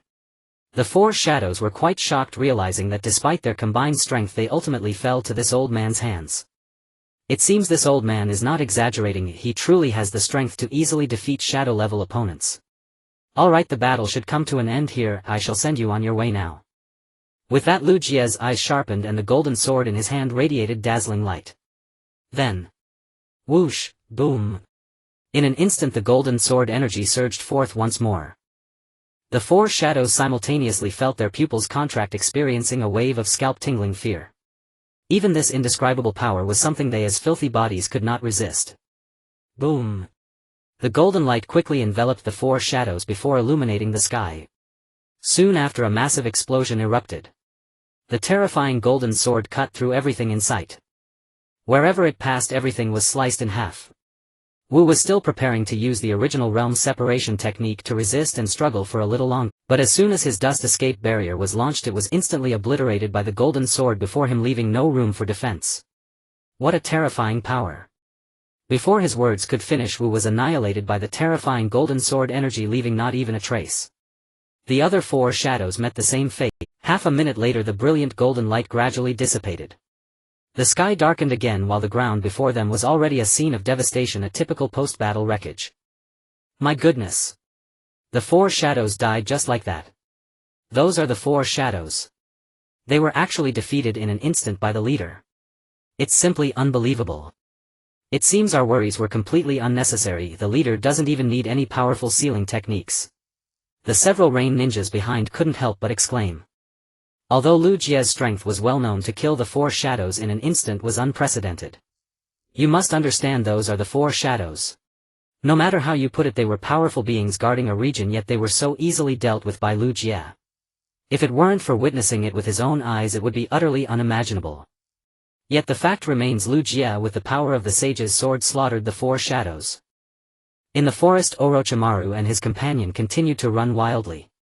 They had to travel day and night until they found a hidden spot where Lu Jie wouldn't discover them. Suddenly Kabuto stopped in his tracks, his eyes wide with shock. Kabuto, what are you doing? Orochimaru turned his head and asked. Lord Orochimaru, the four shadows have broken free from my control. It seems they were eliminated by Lu Jie. Oh. So soon. Hee, but that was within my expectations. Orochimaru also halted his steps, chuckling coldly. Even in the Warring States period, Lu Jie's power could hardly find an opponent. You need not be so alarmed. This is the power of the Seeking Dao Jade. We should continue our journey. Lord Orochimaru, I think you may have misunderstood. I had anticipated the four shadows being dealt with. However, this situation is a bit different. They broke free from my control simultaneously.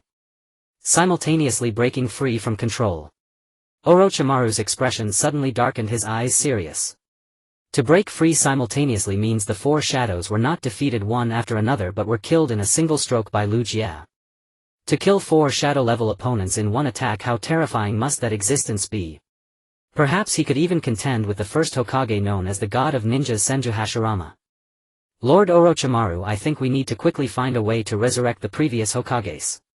Otherwise neither the five great nations nor the Akatsuki organization can defeat this old monster Lu Jie. After a single slash that slew the four Kage, the chakra blade in Lu Jie's hand dispersed and reverted into truth-seeking balls. The orbs slowly drifted behind him and hovered in midair. TSK. Truth-seeking balls are truly a marvelous tool, Lu Jie could not help but praise. Had it not been for their aid, he doubted he would have finished off the four Kage by now. Armed with such a six-paths level weapon, the Impure World Reincarnation army could be easily obliterated without any need for sealing. Just as Lu Jie inwardly rejoiced at the system for granting him such an excellent ability, the system's notification chimed in his ear again. Ding! Congratulations, host, for defeating the Second Hokage Impure World Reincarnation and earning 26 sin points. Ding! Congratulations, host, for defeating the Second Hokage Impure World Reincarnation and earning 23 sin points. Ding! Congratulations, host, for defeating the Third Hokage Impure World Reincarnation and earning 24 sin points. Ding! Congratulations, host, for defeating the Fourth Hokage Impure World Reincarnation and earning 19 sin points. After eliminating the four Kage in their Impure World forms, the system's long-awaited notification sounded once more and the progress bar's value accumulated. The progress value before Lu Jie's eyes had originally been 14,100. Now that he added the sin points of these four individuals all together, it filled up completely. Averaging over 20 points each, are the four Kage really that valuable? Lu Jie was rather taken aback, never expecting the system to give so much after dispatching them. Even the three-headed serpent he had slain a while back did not yield as much. Moreover, that serpent was a living creature, while these four Kage had already died once. Naturally their sin value was lower than when they were alive. Yet even so, on average each of these four had around 20 sin points, which was by no means negligible. Ding! Sin points collected. Congratulations host for gaining the ability Small Chakra Fruit Creation. Small Chakra Fruit Creation. Lu Jie was first startled, then overjoyed. The system was truly humane, it gave him exactly what he lacked. If he could create chakra fruits, then he would never have to worry about running out of chakra again. After all, he was getting on in years and his chakra reserves were far less than before. Although he had once consumed a small chakra fruit at the Hozuki Castle, that had only boosted his chakra to above average levels. Once he unleashed high consumption techniques like the Super Shinra Tensei, the 80 Gods Vacuum Fist, or even the Golden Will Reincarnation Explosion, his chakra would still be insufficient.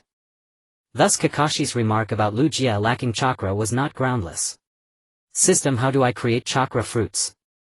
Is there any explanation? Lu Jie murmured inwardly, posing the question to the system. Ding! Small chakra fruit creation converts absorbed chakra into fruits and pills, primarily targeting tailed beasts. Upon hearing the system's explanation, Lu Jie had an epiphany. So it was similar to the Akatsuki clan, they obtained chakra fruits by absorbing the chakra of tailed beasts. But this meant he would have to seize the one tail through seven tail from the Akatsuki and simultaneously declare war on the 5 great nations to acquire the 8 tail and 9 tail. He had also failed to capture Orochimaru just now, which meant he would have to face 3 factions: the Akatsuki's 100,000 white Zetsu, the allied shinobi forces of the 5 great nations, and Orochimaru's Impure World Reincarnation army.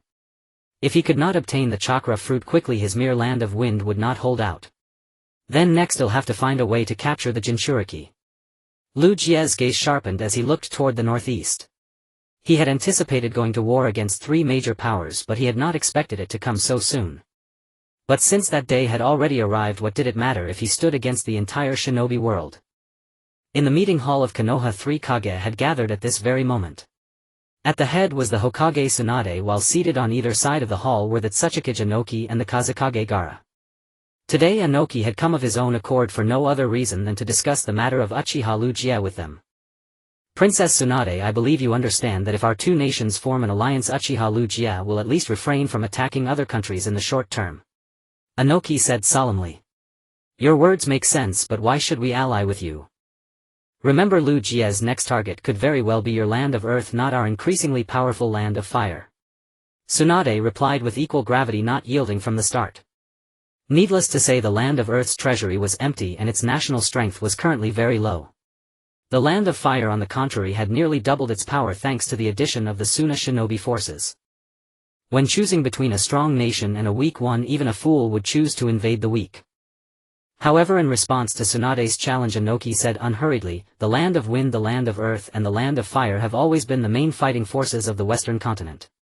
Now that the land of wind has fallen, only the land of earth and the land of fire remain.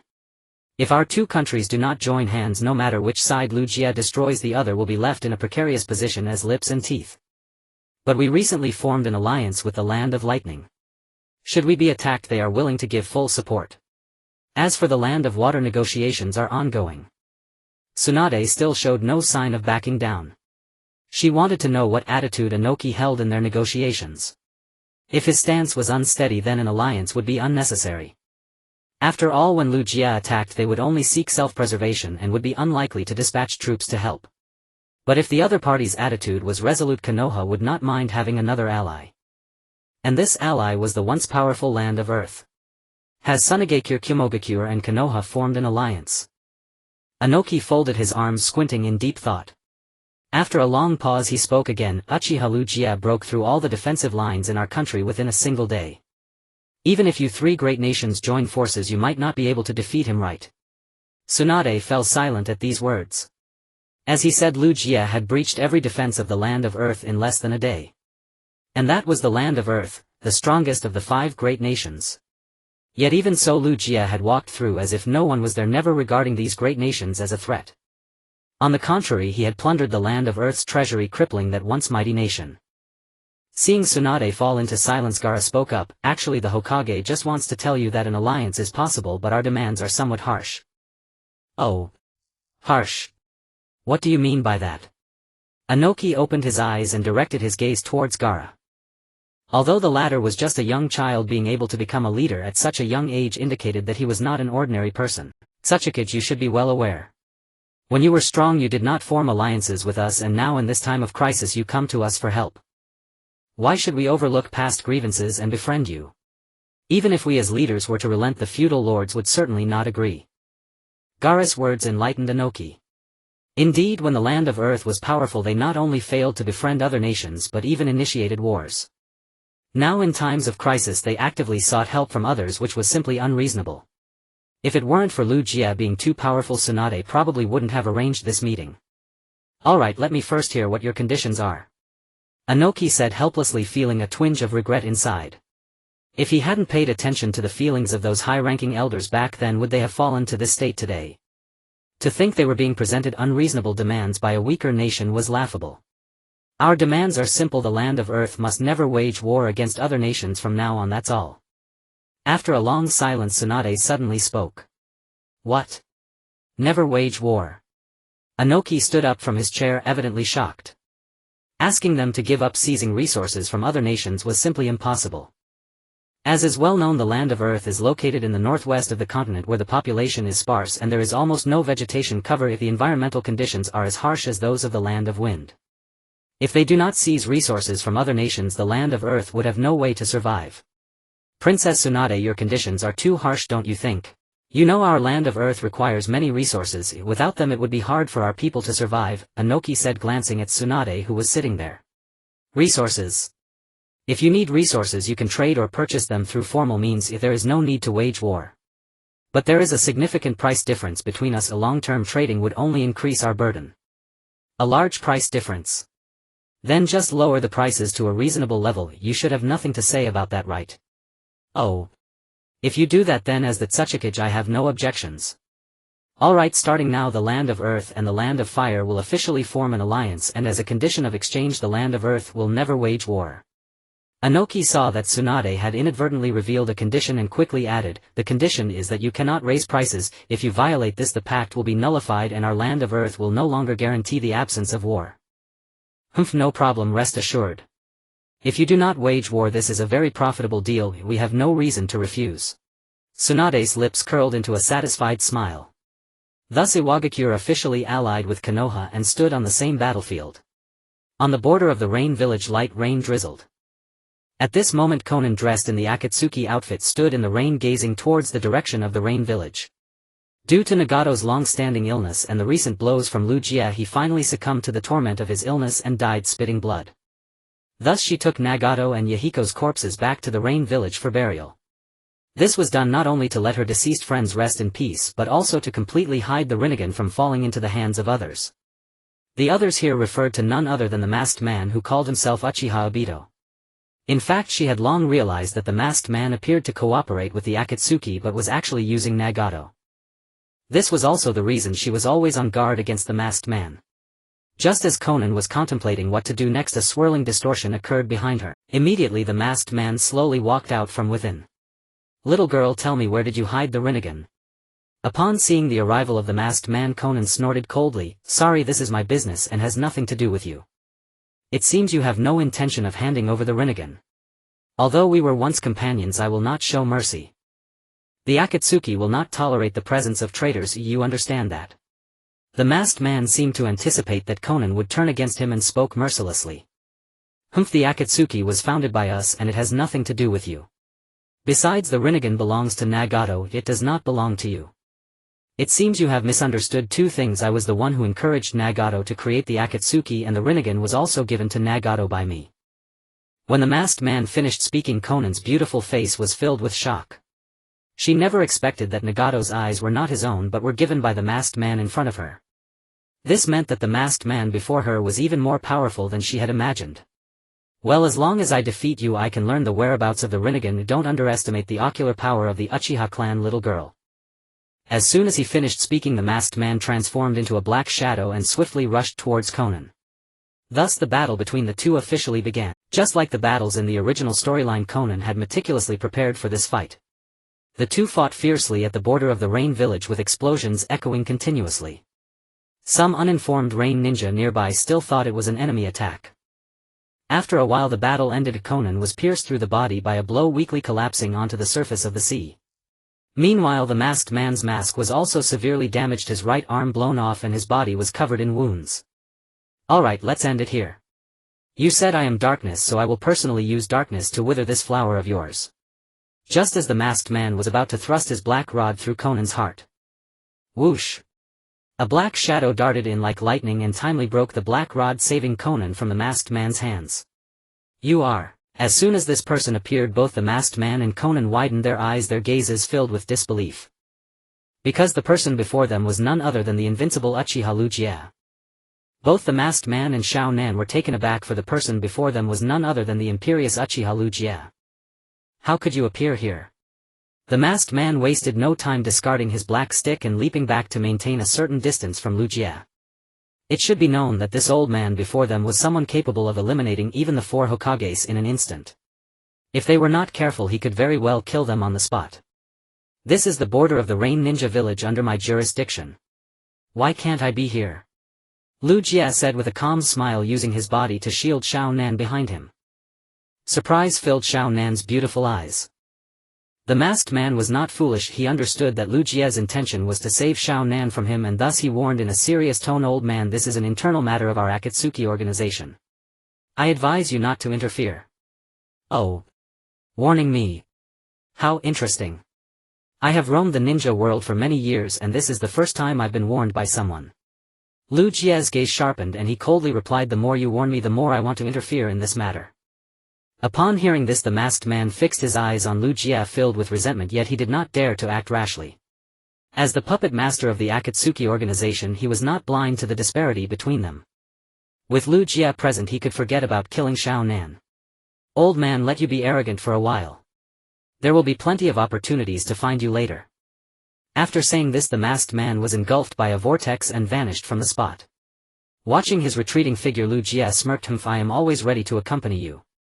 In truth, the masked man's strength was not as formidable as imagined.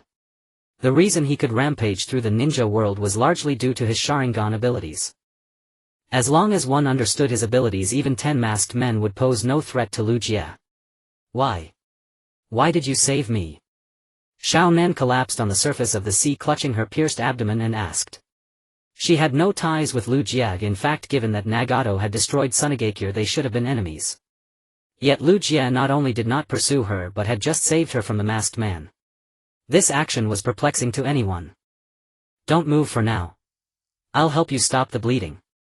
Ryūsuke did not answer immediately but gently placed his hand on her injured abdomen, channeling healing chakra. Having once dominated the ninja world, he certainly understood some basic medical ninjutsu. As the chakra gradually flowed into her body, Shao Nan surprisingly felt a warmth enveloping her. "You don't even need the Rinnegan. Why did you still save me?" Shao Nan asked again, her beautiful face still filled with confusion. "Who said I saved you solely for the Rinnegan? I simply do not wish to see a like-minded junior perish at the hands of others," Ryūsuke said while continuing to channel healing chakra. Like-minded? Shao Nan furrowed her brow, feeling a strange sensation. Could it be that this old man was senile? Nagato had died because of him. It was a miracle they weren't sworn enemies, yet he spoke of like-mindedness. Seeing her disbelief, Ryūsuke slowly said, "That's right, we are indeed on the same path. When we were young, we both envisioned a future where the ninja world would experience unprecedented peace, where everyone would understand one another. Yet there would always be some pests lurking in the shadows, unable to tolerate our approach and conspiring against us. For instance, the one who killed Yahiko and regarded me as a traitor, Shimura Danzo." Mentioning Shimura Danzo's name, Shao Nan's beautiful eyes narrowed slightly, as if recalling some painful past. Indeed, the one who incited Hanzo to eliminate the Akatsuki organization and killed Yahiko was none other than that old fox Danzo. From a certain perspective, Danzo was her true enemy. Unfortunately, she was not as powerful as Nagato and could not even approach Konoha, let alone kill Danzo hiding within. Seeing Shao Nan remain silent, Ryūsuke continued, "Thus our goals align to eliminate Danzo. If possible, even to destroy the 5 great nations and give birth to peace from suffering." Shao Nan bit her lip, feeling somewhat reluctant. "But you took our Rain Ninja village. I will remember this grudge." "That's fine by me, old man does not insist. But for now you must come with me back to Sunagakure." "Back to Sunagakure? Why?" "Sunagakure is within my territory. It will provide good protection for you, and I also do not wish for the Rinnegan to fall into the hands of others." As he said this, a sharp glint flashed in Lu Jie's eyes. He could not allow these Rinnegan to return to Uchiha Obito. Otherwise he would face a formidable enemy. What if I refuse? Refuse? Sorry, you have no right to refuse. As soon as he finished speaking, Lu Jie picked up Xiao Nan and dashed towards Sunagakure, leaving her no chance to struggle. The latter lay in Lu Jie's arms, utterly astonished. Under normal circumstances she would have resisted by now. However, this situation was different. Lu Jie had indeed saved her. Would she really repay kindness with enmity? With no other choice, Xiao Nan had to endure silently. Meanwhile, the masked man, having suffered a setback, immediately returned to the organization. Now that Xiao Nan was in Lu Jie's hands, it meant that Lu Jie possessed 2 pairs of Rinnegan. If they did not complete the Moon Eye plan soon, they would have no opportunity to defeat Lu Jie. Kisame, I am going to give you your final task. The masked man shifted his gaze to Kisame before him. Oh. The final task. It seems your plan is about to be completed. Kisame's shark-like face was filled with wicked humor. If it was his last task, then it undoubtedly involved capturing the 8 tails or the 9 tails. Kisame, your final task is to assist White Zetsu in capturing the 8 tails Jinchuri in Kyomogakure. The masked man said slowly. As expected, the task he assigned was to capture the 8 tails. Before Lu Jie had declared war on the 5 great nations, the 8 tails was certainly not under house arrest. Thus they had the opportunity to capture the 8 tails. With Kisame's strength against tailed beasts, capturing a Jinchuri should not be too difficult. Leave the 8 tails capture task to me. After speaking, Kisame strapped his big sword Samahata to his back and left the room. On the side of Sunagakure, after bringing Konan back to the village, Ryukai did not put her under house arrest. In truth, as long as she did not leave the village, he could rest easy. After all, the barrier completely covered Sunagakure. The moment the masked man set foot in any corner of the village, Ryukai would know instantly and rush over. Meanwhile, Sasuke was training with Ryukai as usual. Some time later, when the training ended, Sasuke began to talk about matters unrelated to it. Chief, why did you bring that woman back? She is a member of the Akatsuki and her hatred for us may not be easily dispelled. I have my reasons for keeping her. What are you afraid of her? Ryukai glanced at the young Uchiha beside him and asked in return. Now the young Uchiha could already unleash the second form of Susanoo, his power having surged tremendously. Even if he could not defeat Konan, he could at least protect himself. Thus Ryukai was not at all concerned about that. Why would I be afraid of her? I am only thinking of the village. If she destroys it, we would lose the capital to declare war on the 5 great nations. Then we have to take the gamble. I would rather risk the village being destroyed than miss the chance to recruit her into our camp. As he spoke, Ryukai glanced at Sasuke again. That boy's eyes were already Eternal Mangekyo Sharingan, only 1 step away from the Rinnegan. Although it was merely a single step, without the power of the 6 paths or Hashirama's cells, he would forever remain at the Mangekyo stage. This was why Ryukai was willing to oppose the masked man to save Konan. Back then, when he said he did not need the Rinnegan, it was purely to trick her into coming. After all, that was the Rinnegan. Even if he could not use it himself, he could let Sasuke have it, as long as it did not fall into someone else's hands. Especially Uchiha Madara. Fine, let's set aside the woman for now. I want to know what our next plan is. Continue attacking Iwagakure. No, Iwagakure allied with Konoha a few days ago. Attacking them would mean opposing 4 great nations. The time is not ripe and it is unnecessary now. Even Iwagakure has allied with Konoha. It seems our situation is quite delicate. What should we do next? The gravity of the situation forced Sasuke to care about the future plan. If Sunagakure were besieged by the 4 great nations, he would certainly be distracted from training. Next we attack Kyomogakure. I need the power of the 8 tails. If this plan succeeds, we will have enough capital to declare war on the 5 great nations. Is that so? When do we leave? Who should we bring? I alone am enough. I will depart now. Hearing that Ryukai planned to go to Kyomogakure alone, Sasuke could not help but shudder. Chief, are you sure you want to go alone? I should come with you. After all, that was Kyomogakure, a nation second only to Iwagakure in military strength. For Ryukai to charge in alone was too risky. Once his chakra ran out, he would be at their mercy. No need. I know what I am doing. Your task is to protect Konan and keep the masked man from harming her. Ryukai patted Sasuke on the shoulder and said meaningfully, "Of course, if you do not want the Rinnegan, then pretend nothing happened." The Rinnegan. Sasuke was stunned on the spot. Could he actually obtain those eyes, which could only be acquired through the power of the six paths? Meanwhile, the three Kage were holding an emergency meeting in the Hokage's conference hall. The meeting revolved around Ryukai and the tailed beasts. Their intelligence division had recently discovered that Ryukai intended to capture the eight tails. In fact, the fact that Ryukai was absent from Sunigakure proved the credibility of this intelligence. We do not yet know Ryukai's purpose in capturing the eight tails. But we must not let the eight tails fall into his hands. Tsunade sat in the main seat speaking solemnly. The Raikage and Kazekage on her left and right nodded in agreement. The power of tailed beasts was well known in the ninja world. Their immense chakra could destroy an entire nation. Such dangerous weapons of mass destruction must never fall into enemy hands, or the consequences would be dire. "I think we should formulate a strategy specifically targeting Uchiha Ryūsuke," Gaara suggested. "A strategy? I have thought about it before. The only way is to strengthen the defenses of each nation," Tsunade said, rubbing her chin in thought. "For Ryukai to reach Kumogakure, he must pass through the border of the land of the north. We only need to reinforce the defenses there." The fourth Raikage nodded in strong agreement. To enter Kumogakure, one must cross the border of the land of the north. If they stationed a powerful army there, they could certainly make Ryukai suffer a great loss. "Also, we should hide the eight tails to ensure everything is safe," Gaara suggested again. "Rest assured. B is hidden in the Cloud and Lightning Gorge. Except for a few ninjas in the village, no one knows his whereabouts."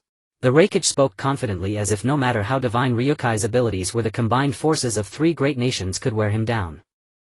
But despite the Raikage's outward fearlessness, a trace of hidden melancholy flashed in his eyes. "The plan is set. Kazekage and I will arrange the defenses. Raikage, you handle the Jinchuriki issue. Within 3 days I want all troops stationed at the border of the land of the north."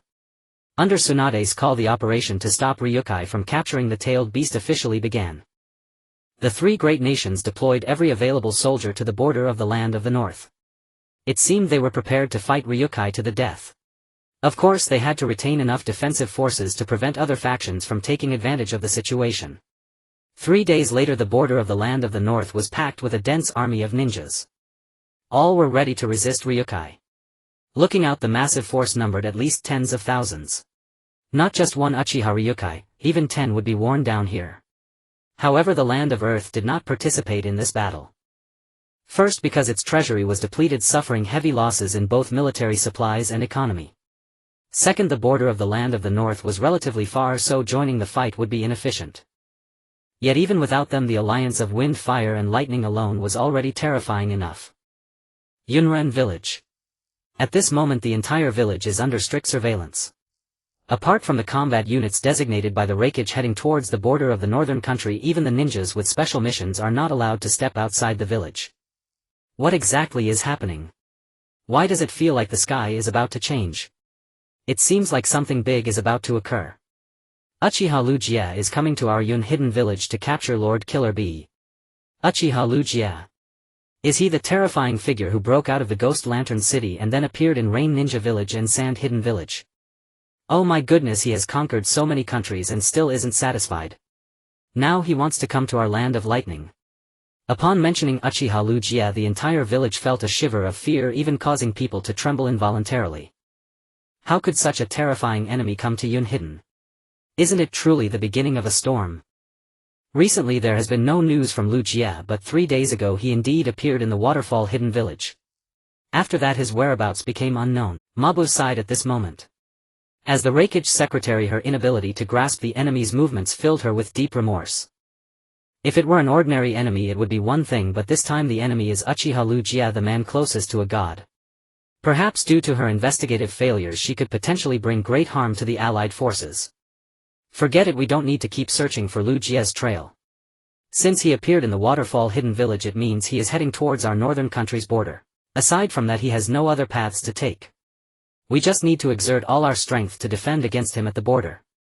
We absolutely cannot allow him to step into our village. Raikage clasped his hands as he sat in his seat, his expression grave. Although at the meeting in Konoha he appeared resolute and confident. In truth, that was merely a facade to bolster morale. In reality he had little confidence in this battle.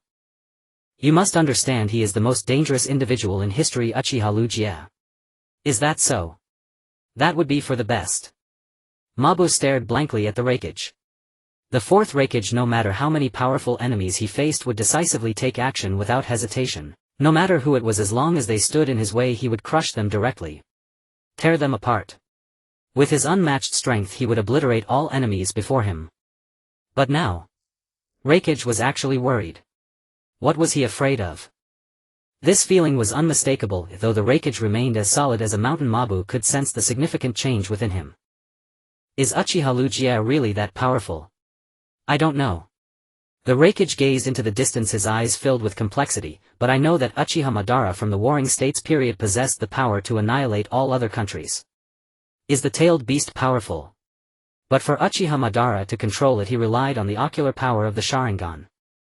However, news from the sand-hidden village states that when the one-tailed Shikaku saw Uchiha Ryūsuke it trembled all over, seemingly sensing true fear. For this reason I even rushed at top speed to the ruins of the Ghost Lantern City. The Hokage's gaze grew deeper, his hands clenched tightly, palms drenched in sweat. There, apart from a massive meteorite, there was nothing else. The meteorite was so large that it seemed endless, as if it were a punishment from the gods to mortals. Rather than saying it was a ninjutsu unleashed by humans, it would be more accurate to describe it as a vast natural disaster. Standing there I felt a sense of oppression. So we must not let our guard down. At the border of the northern country tens of thousands of ninjas had gathered. They all came to resist Ryūsuke. Originally they were filled with passion and fighting spirit, eager to compete with Ryūsuke. But they have been waiting for several days without seeing a trace of Ryūsuke. Kakashi, do you think Uchiha Ryūsuke is really not planning to come? Might Guy turned his head to ask Kakashi beside him. The latter also wore a puzzled expression, unsure of what Ryūsuke was up to. Could it be that he really retreated? Not so sure, perhaps he is genuinely afraid. After all, here are the main forces of the three great countries, how can he single-handedly contend against them? Thus everyone was discussing whether Ryūsuke had truly retreated. Perhaps he was just bluffing. Who would dare to truly enter the land of lightning alone? Meanwhile, on the western coast of Yunran village the waves crashed against the shore, creating thousands of snow-like splashes. Here the Yunran stationed at posts 5 and 6 continued to monitor for any ships attempting to smuggle into their country. Hey, have you heard? The three great countries have now made up their minds to confront that old man Uchiha Ryūsuke in a decisive battle at the northern country's border. Of course, how could I not have heard of this? The alliance of the three great countries is an unprecedented event. Not to mention this old man is quite formidable. He destroyed the Ghost Lantern City, invaded the sand-hidden village, and even plundered the treasury of the land of Earth. Each of these feats is enough for him to boast about for half a lifetime. Goodness, now he even wants to target Lord Killer Bee. Fortunately the three great countries joined forces in time, otherwise the consequences would be unimaginable. This group of Yunran patrolling the coastline chatted happily, discussing various topics, although most were centered around Ryūsuke. At that moment the Yunran captain approached and scolded, "Hey, what are you doing? Keep your posts. What if Ryūsuke crosses the sea and arrives here?" "Ha ha ha, Captain, you really have a sense of humor. Crossing the sea? Do you really think he is a fish?" Several Yunran burst into laughter, finding the captain's words oddly amusing. In fact, the captain was joking with them to ensure they did not neglect their duties. After all, the waters to the north of this continent are extremely treacherous, even large vessels have difficulty crossing. Let alone this expansive sea. If Ryūsuke truly intended to cross the ocean, he would either drown in the sea or starve on an island. Therefore, even if one were the mightiest ninja, they should not hope to cross over here and sneak into the country. This is also why there were only a few of them guarding this coastline. But just as this group of Yunran was joyfully chatting, a silver-white wave suddenly appeared where the sea and sky met. Suddenly a silver-white wave appeared where the sea met the sky.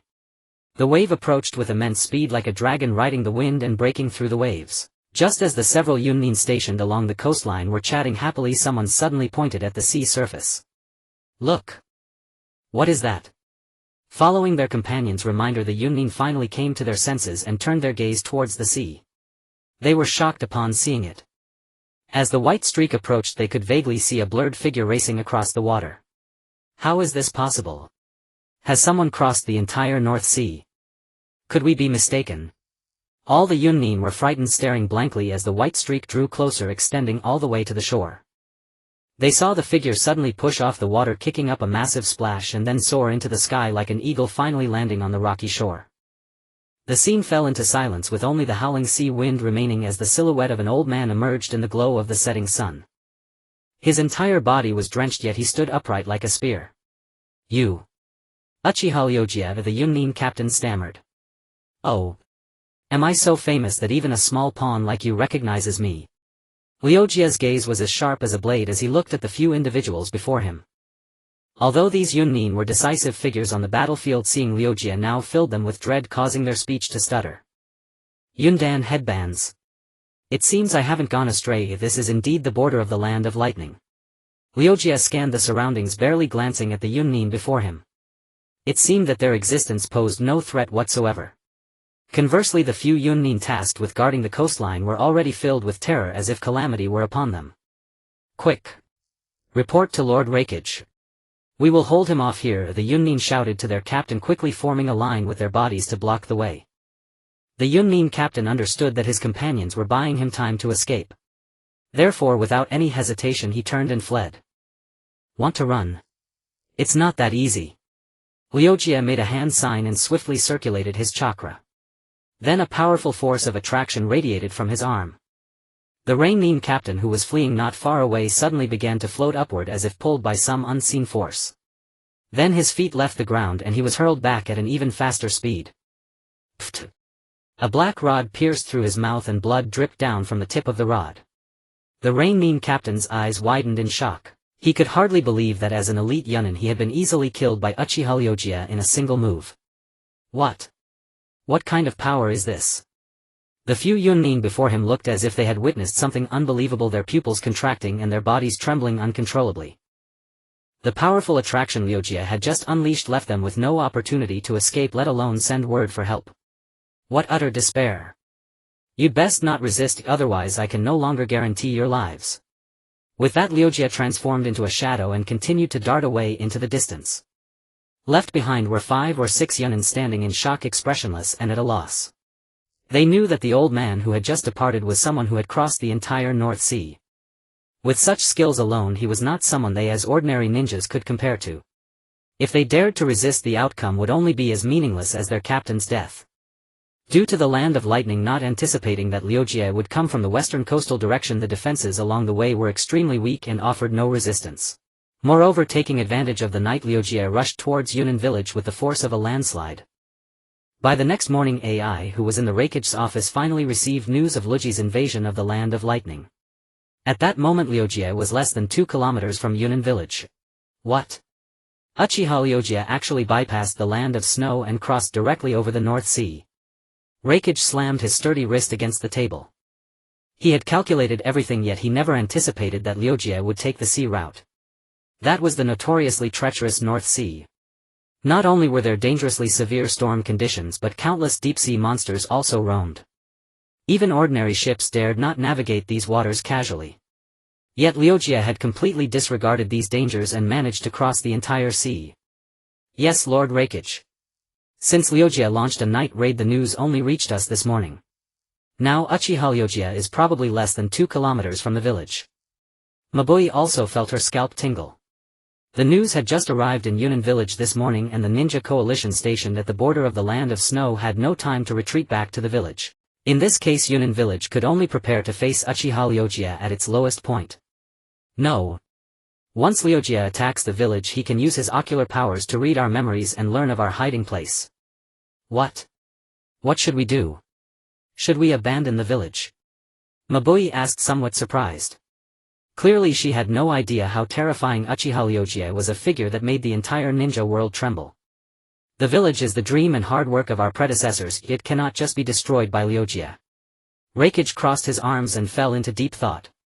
After about half a minute he continued, "Since we cannot hide the location of the Biju, we must send someone to call him back to guard the village together." But isn't that playing into Ryūsuke's hands? It would make it easier for him to capture the 8 tails. Humph. With me and by together we should be able to hold him off for a while. You all quickly inform the coalition and have them return to the village to encircle him. We must not let this old man get away. Understood, I will take care of it. Darui nodded and hurriedly left the office to carry out Reikich's orders. Outside Yunnan village, an elderly man with white hair appeared at the village's gate. Hey! Who are you? Yunnan village currently prohibits any outsiders from entering or leaving. Which village are you from? Go back. Hey! Are you listening? Why aren't you speaking? The three guards frowned slightly, looking at the old man before them, suddenly feeling an ominous premonition. Due to the recent unrest in Yunnan village, the tone of the three guards has grown increasingly unfriendly. They have heard that the village is about to face a formidable enemy, and they have little patience for an old man. Just as they were about to drive the old man away, suddenly the three of them abruptly raised their heads, their eyes wide open and their pupils contracted. Those eyes.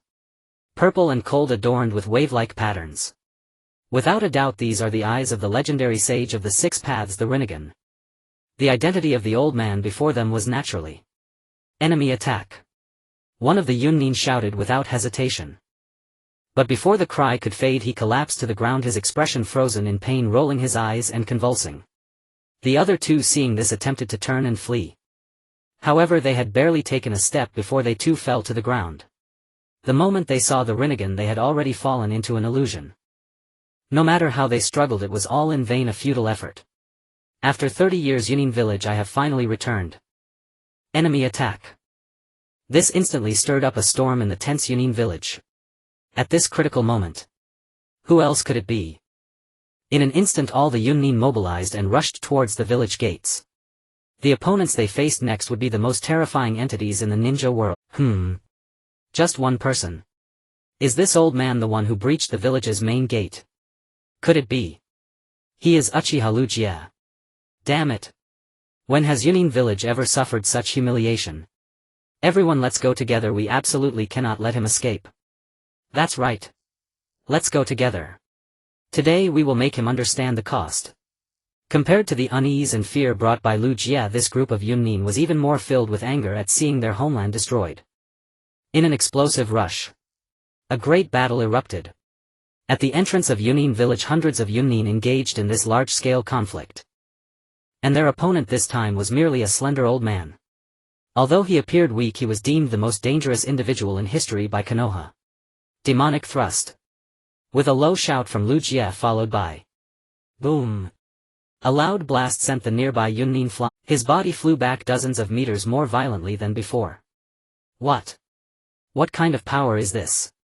The Yunnin who were about to advance halted, dumbfounded, staring at their comrades who were flung away. In an instant dozens were repelled. Such domineering power. They had never seen someone so formidable. Yunnan village. From my perspective you are merely a group of rabble. Ryūsuke was seen slowly stepping forward, approaching the stunned Yunnin. Then he quickened his pace, transforming into a high-speed afterimage, darting like lightning among the crowd of Yunnin. Wherever the afterimage passed, blood-splattered bodies flew and the screams were incessant. Damn it! We can't hold out much longer. Quickly report to the Reikage. Uchiha Ryūsuke has entered the village. Is this really the most dangerous person in history, as Konoha claims? This is terrifying to such an extent. To be this powerful with just taijutsu. Then, to unleash the powers of the Rinnegan. How terrifying must that be? Is this the Uchiha Ryūsuke who single-handedly destroyed the city of Kirigakure, occupied Sunagakure, and even raided the treasury of the Land of Earth? In that moment the entire Yunnan village fell into a state of high tension. A message spread quickly. The protagonist of the god-slaying war had returned. So he really has come. I didn't expect it would happen so quickly. In the Reikage's office, the fourth Reikage's eyes flickered, filled with sharpness. Beside him stood a man resembling him, carrying a sword. The man wore sunglasses and looked extremely serious at this moment. Big brother. That guy. He was already ridiculously strong 30 years ago. An elderly white-haired man with bangs said solemnly. This man is the fourth Reikage's bodyguard and the future fifth Reikage Darui. Although he was not familiar with the events of that time, the older generation had not spoken of them. However, he was aware of Ryūsuke driving the Two-Tails Jinchuriki into a desperate escape. If this old man was simply too powerful. So powerful that he was on a completely different level. This is our village, the culmination of countless efforts and dreams of our predecessors. We cannot retreat. Mabui has already sent someone to request assistance from the allied forces at the northern border. We must hold on until reinforcements arrive. Are we supposed to hold on for 2 days? Yay! At this moment Karabi had completely lost the mood to rap merely using simple rhythm out of habit. Yes boss, the speed of the allied forces is not as fast as a small unit, it will take at least 2 days to return to the village. Darui pinched his chin, unease evident in his voice. By then the village may have already. As soon as these words were spoken the atmosphere in the room became extremely tense. They were facing Uchiha Ryūsuke, the most dangerous person in history. Let alone holding on for 2 days, just enduring for 2 hours would be a terrifying matter. Perhaps before the ninja coalition could return to the village Ryūsuke would have already destroyed the entire Yunin village. After all, he was right at the village gate. If he wished he could summon a Tenshi Shinsei at any moment to obliterate everything here. There's no choice this time, it's our oversight, we can only take it step by step. You all immediately enter the village to deal with Uchiha Ryūsuke, if possible try to lure him out of the village first. If he unleashes Tenshi Shinsei the village will be completely finished. Understood. Karabi and Darui exchanged glances, both seeing the seriousness in each other's eyes. They understood that this would be a crisis concerning the survival of Yunin village. Daily request for votes and such, thank you. Surely no one will come to their demise now, right? In the ruins of Yunin village, Ryūsuke said mockingly, surrounded by the bodies of over 100 corpses sprawled across the ground. Upon closer inspection all these corpses shared a common feature: they were wearing the Yunin forehead protectors. Since the moment they entered the village these Yunren had surged forth, launching an attack on him. Unfortunately Ryūsuke annihilated them all in just a moment. Although his chakra was running low, it was more than sufficient to deal with the likes of Lei Ying and Karabi. You. Don't get too complacent. Lord Lei Ying. We'll deal with you. A severely injured Yunren lying on the ground said weakly. Even on the brink of death he refused to let Ryūsuke look down on Yunin. In response Ryūsuke merely smiled lightly and said, that kid Lei Ying. That kid Karabi. What can they do when they arrive? I will still knock them both down. Oh, by the way, there's something else I forgot to tell you. Even if the ninja allied forces return now, I am not the least bit afraid. Over here. There was just intel saying that Ryūsuke is at the village entrance. No matter if he has Sharingan or Rinnegan. We must capture him. He must not escape. The newcomers were none other than the Samui team from Yunin village, deeply trusted by the Fourth Hokage. Accompanied by a dozen or so jonin, they constituted a considerable force. Samui arrived at the village entrance and immediately spotted the old man sitting amidst the ruins. His unruly hair fluttered gently in the breeze and his eyes were vast and piercing, radiating a chilling sharpness. This was Uchiha Ryūsuke, once considered the most dangerous individual in history by Konoha. Ryūsuke sat quietly, unconsciously narrowing his eyes. It seemed that he did not regard the dozen or so jonin surrounding him with caution, even though among them was the renowned Samui team hailed as the strongest in Yunin village. Uchiha Ryūsuke, what brings you to our Yunin village? Samui raised her beautiful gaze and asked. Although the intel indicated that Ryūsuke's purpose in coming to Yunin was to capture the Eight Tails, she held extreme doubts about this. Because for Ryūsuke the most reliable way to locate a tailed beast was to find a ninja from the village and use his Rinnegan to probe that person's memories, then secretly infiltrate Yunlei Gorge without drawing attention. Clearly he did not do this. Instead he made a grand entrance into Yunin village, causing chaos, seemingly unconcerned about Karabi being relocated again by Lei Ying. From this one could deduce that Ryūsuke's invasion of Yunin village might have another purpose. In response to Samui's inquiry, Ryūsuke candidly stated, originally I came here purely to capture the tailed beasts. However, who knew that your military strength was so weak? Then I might as well settle old scores and wipe out your Yunin village. What? Wipe out Yunin? Everyone was filled with dread. Impossible. That's absolutely delusional. Just you. Just an old man. When our army returns you will be finished. Yunin village is filled with strong warriors. How could it possibly be wiped out? Once Master Karabi and Lord Hokage arrive, this old man will have it coming. In an instant all the jonin shouted loudly, yet the fear on their faces could not be concealed. Looking at Uchiha Ryūsuke before them, Samui and the others felt an overwhelming pressure that made their scalps tingle.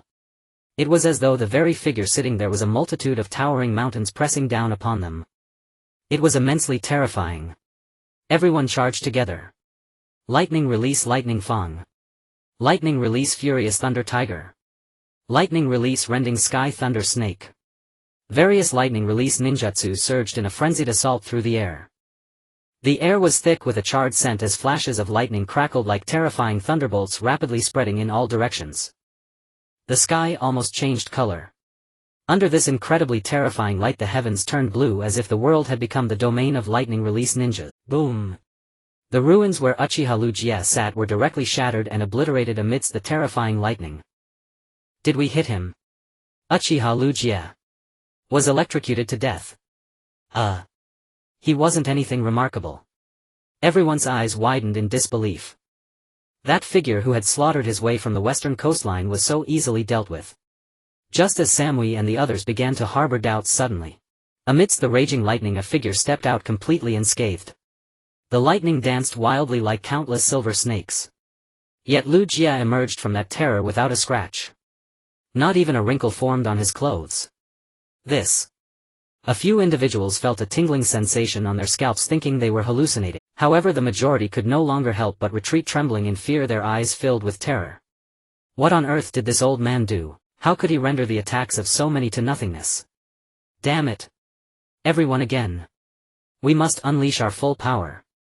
Lightning release lightning dragon fury kill. Lightning release thousand light water dance. Lightning release lightning cloud wave. Just like before, various lightning release ninjutsu surged once more. Uchiha Ryūsuke waved his hand as if swatting flies and instantly the lightning was dispersed in the air. Just like that, as if clearing away pesky mosquitoes under the nearly collapsing gazes of all the Yunrin, all the lightning ninjutsu were dispersed or swatted away. This unimaginable visual impact was simply shocking. Effortlessly calm and unperturbed. It seemed that any ninjutsu was like an annoying mosquito to him, easily brushed aside. Just a couple of hand swipes and... How is this possible? Is he even human? All the Yunren displayed looks of disbelief. Even Samui, the team captain, wore a face filled with shock. How could there be such a powerful person in the world? He was simply an existence of outrageous strength. How can there be such a powerful person in the world? It's simply an existence beyond absurdity. Samui and the other Jonin all revealed expressions of disbelief. With just a few casual palm strikes he dispersed all their lightning release ninjutsu. Truly terrifying to such an extent. Ryūsuke gradually walked out from the lightning radiance. Suddenly, as if he had grown tired of playing, he abruptly assumed a starting stance. Immediately after, the cloud ninja only felt a surging aura like the vast ocean rushing toward them. This is... Run! An elite Jonin, seeing the unfavorable situation, roared loudly. Due to extreme fear, the blood vessels on his neck were clearly visible. Unfortunately, it was already too late. Bashijin Konji. Boom! A pure and extremely vast fist-shaped chakra erupted violently. That terrifying chakra vibrated wildly, forming an incomparably dreadful explosive force. All the surrounding buildings were blasted to pieces by the terrifying chakra.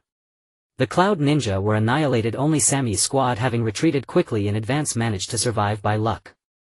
But at this moment all three of them were also severely injured. How was this old man defeated back then? There is simply no one who could be his opponent.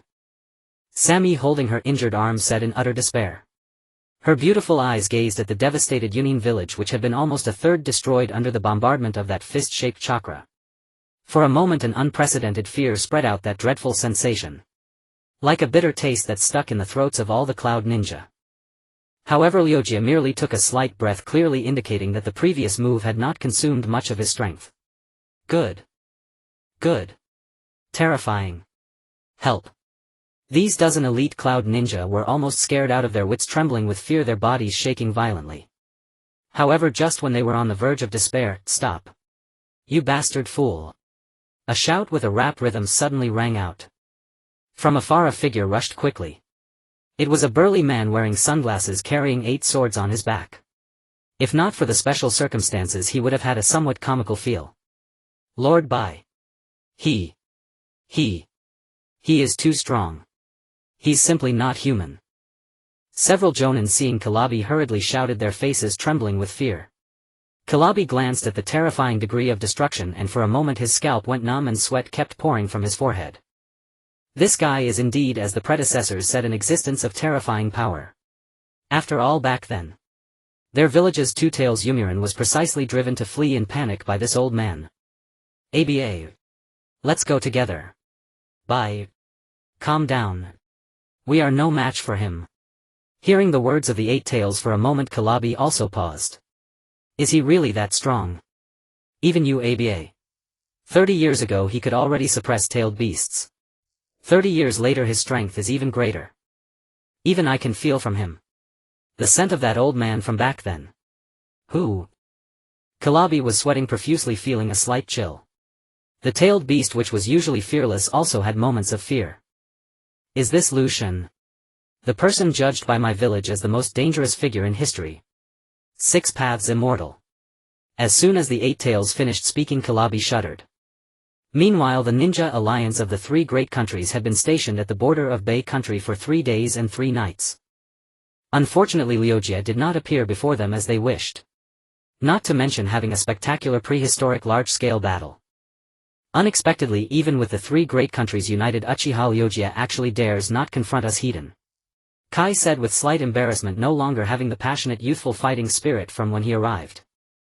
Not sure, maybe he doesn't want to fight a battle without certainty. Kakashi also relaxed, saying lazily, well, we have at least tens of thousands of people behind us. If he wants to break through, he'll have to consider whether his chakra is sufficient. As the captain, Kakashi even started talking about such topics.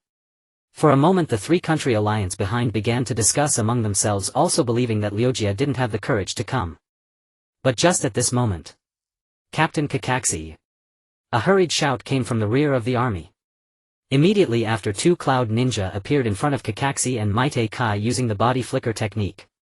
Captain Kakashi. Something terrible has happened.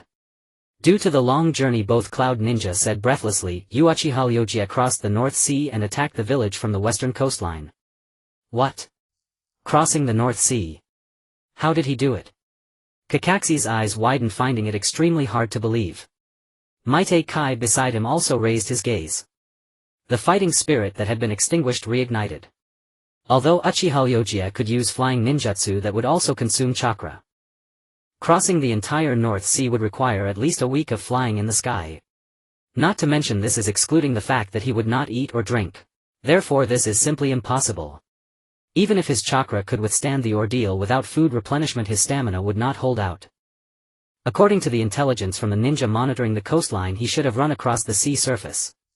This cloud ninja couldn't help but swallow his saliva as he spoke. Running on the sea surface. Kakashi's brows furrowed, his expression slightly grave. He actually dared to ignore the risks of the sea and stubbornly crossed the entire North Sea. In that case the chakra and food aspects would be explainable. However, throughout the entire ninja world perhaps only Ryūsuke would dare to do such a risky thing. Kakashi, Yunin village needs our help. We must return to Yunin village immediately. Kai said from the side. Indeed, the main force of Yunin village is still in our hands. If Ryūsuke really attacks Yunin village, I'm afraid it won't last long. Kakashi didn't hesitate at all and immediately gave orders. He ordered the tens of thousands of troops behind to withdraw from the border of Bei country and immediately head to Yunin village in Lei country. For a moment the advancing steps of the army shook the earth with continuous rumbling. With a rustling sound, Gonsher Guejiao emerged from the bushes. He watched the departing backs of the army and couldn't help but smirk wickedly. It seems I really have to thank old man Ryūsuke. Without his help I wouldn't have known how to bypass this army. The 6 Paths Sage. The legendary true sage. He was the one who founded the lineage of the ninja sect. And this Uchiha Ryūsuke before me seems to possess quite a bit of his essence. Killer Bee's breathing became rapid, he could even feel the resistance and fear of the 8 tails within him. In just 30 years Uchiha Ryūsuke had risen from a ninja to the realm of a sage. Transcendent. What on earth has he experienced? Killer Bee's gaze flickered. There's no choice, we can't let him continue to destroy the village. Now we can only go all out. A bee. Let's go. As soon as the words fell, Killer Bee's body rapidly expanded and terrifying power surged wildly. A colossal creature with a bull's head and an octopus body appeared in the hidden cloud village. Its might was overwhelming. It radiated an incredibly terrifying aura, its gaze fixated on Ryūsuke. Not daring to let their guard down for a moment. Be careful. This might be the strongest enemy we have ever faced. The Eight Tails said solemnly. Though the massive Eight Tails was large, its movements were incredibly swift. The terrifying power within erupted, crushing everything in its path. Boom! The spot where Uchiha Ryūsuke had stood was directly obliterated. So fast. Both Killer Bee and the Eight Tails couldn't help but exclaim as Ryūsuke had vanished from sight in an instant. In the next moment 8 tentacles extended rapidly like arms striking towards Ryūsuke. Boom boom boom. The already cracked earth opened up even further, resembling a bottomless abyss. This is the might of Lord Killer Bee. Die. You old geezer. Get out of our hidden cloud. Just as the cloud ninjas were cheering for Killer Bee. Clap. Suddenly a crisp sound rang out. The enormous tentacle was about to land on Ryūsuke's head when he surprisingly raised his hand and directly caught it. The tentacle contained a terrifying force akin to a tidal wave, yet Ryūsuke showed no signs of distress. Instead he looked utterly unfazed, as if his tiny frame housed the strength of a deity. The scene froze at that moment, sending chills down everyone's spine. How is this possible? Not only Killer Bee, even the Eight Tails widened its eyes in sheer terror. An unprecedented sense of dread gripped their hearts. Crack. The terrifying force suddenly erupted and the giant tentacle of the Eight Tails was actually torn apart. In an instant the agonizing pain drove the Eight Tails into a frenzy. Ryūsuke smashed the massive tentacle into the ground with a resounding boom, sending forth a fearsome shockwave, raising clouds of dust. How is this possible? All the cloud ninjas stared blankly at the scene. Despite such a vast difference in size, he could actually tear the Eight Tails tentacle with his bare hands. How terrifying is this? Ding! Detected Eight Tails tentacle about to generate a small chakra fruit. Small chakra fruit is generating. 1. 23. 45. 78. 96. 100. Ding. Small chakra fruit generation complete. Please accept host. In an instant the Eight Tails tentacle in Ryūsuke's hand emitted a radiant glow. Then the glow gradually shrank until it became the size of an apple cradled in Ryūsuke's palm. Oh. I didn't expect that just one tentacle of the Eight Tails would be enough to generate a chakra fruit. Ryūsuke looked down at the chakra fruit in his hand, murmuring to himself. He had thought he would need to capture the full Eight Tails Jinchuriki, but it seemed that merely a portion of the tailed beast's chakra would suffice. Indeed, if he had captured the entire tailed beast, he would have only received such a small chakra fruit. This deal would be terribly unprofitable. Over here not only the cloud ninjas but even Killer Bee was dumbfounded. A massive octopus tentacle had actually transformed into a fruit in Ryūsuke's hands. Hey, how did he do that? It's so much smaller than Lord Bee's tentacle. Besides, it doesn't look like a small octopus tentacle. I don't know, maybe it's some kind of transformation technique. But that old man is eating the fruit in his hand. At that moment, while the cloud ninjas were discussing in shock, Ryūsuke was actually eating the fruit in his hand. In other words, this wasn't a transformation technique, but it was real. Chomp chomp. Ryūsuke quickly devoured the fruit. Immediately after, whoosh, a surging wave of chakra energy erupted from Ryūsuke like a vast ocean spilling forth. In an instant sand and stones flew and the wind and clouds surged. The rubble scattered on the ground shot up into the sky, soaring to dozens of meters high. Such terrifying chakra. Is this old man a monster? Why do I feel the power of the tailed beast coming from? The already astonished cloud ninjas were now even more shocked. If Ryūsuke's chakra just now was like the vast sky that can contain all rivers, then at this moment it was akin to the vast starry sky. Endless. Boundless. How terrifying is this? Even the Eight Tails, which is the embodiment of chakra, couldn't help but feel its scalp tingle. This feeling of chakra was incomparably stronger than it had ever felt. AB used that move. Understood. Killer Bee transformed into the bull-headed octopus angrily opened its massive mouth. In an instant a tremendous amount of chakra gathered in his mouth and was crazily compressed. Everyone could feel the overwhelming power that was continuously growing within.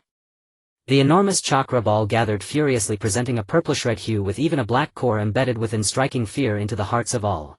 This is undoubtedly it, the legendary tailed beast ball. A special jutsu of the tailed beast. Its immense power is enough to obliterate a mountain. At this moment Killer Bee casting this jutsu in the village was a last resort. Because Ryūsuke was simply too powerful. Even without using this move, the village was highly likely to be destroyed by him. Rather than watching the village be destroyed, it was better to fight with all they had. Hey, it seems that Lord B is about to use that move. Not good. It's the tailed beast ball. Everyone run. Don't look back. Seeing the tailed beast ball, the Cloud Ninjas helped their injured comrades and fled in a panic. The battle had escalated beyond what they could participate in. To avoid being caught in the explosion, they needed to leave this place quickly. As the Cloud Ninjas fled, Killer Bee continued to gather strength, pouring a massive amount of chakra into the tailed beast ball at his mouth. Next. Whoosh. The gigantic tailed beast ball shot through the air. Surrounding dust swirled and the ground seemed as if it would be split in half by this terrifying tailed beast ball. Boom. The tailed beast ball struck Lu Jie directly. The terrifying explosion consumed everything. The energy spilled forth like a vast ocean, swallowing Lu Jie whole. The explosion continued unabated. The chaos spread wildly.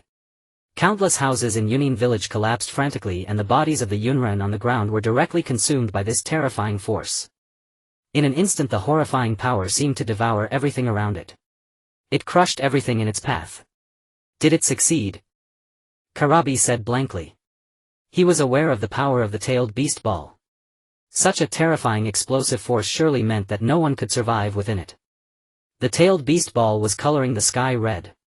Bye. What are you doing? Are you insane? A furious voice came over, and a figure quickly descended beside Karabi, gazing at the relentless destruction caused by the rampaging energy with a heart as heavy as lead. Big brother. That old man is truly too strong. Sigh, regardless, if we can defeat him, it would be the best outcome. Reikage sighed.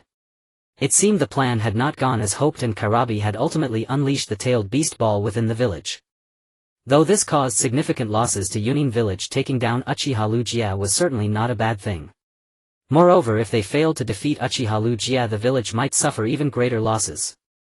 Looking at the enormous explosion, Reikage couldn't help but ask with concern, did we take him down? He was hit directly by the tailed beast ball. There's no chance he survived. That bastard fool. Karabi said with a hint of wrath. The immense pressure had eased considerably.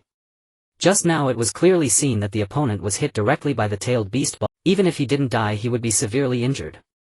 The energy storm caused by the tailed beast ball gradually dissipated, revealing a fiercely distorted landscape. However, suddenly both of them jolted, their gazes fixed straight ahead. As the dust cleared, they saw a semicircular black metal giant sphere. It lay across the sky. Without this thing we would probably have been injured by that tailed beast ball, right? Lu Jie stood behind this massive black metal sphere, letting out a long sigh. One must admit that the tailed beast ball was indeed a very dangerous ninjutsu. If it weren't for his possession of the Dao ball, even activating Susanoo for defense would likely result in minor injuries. However, after acquiring the power of the six paths, all attacks below that level had no effect on him.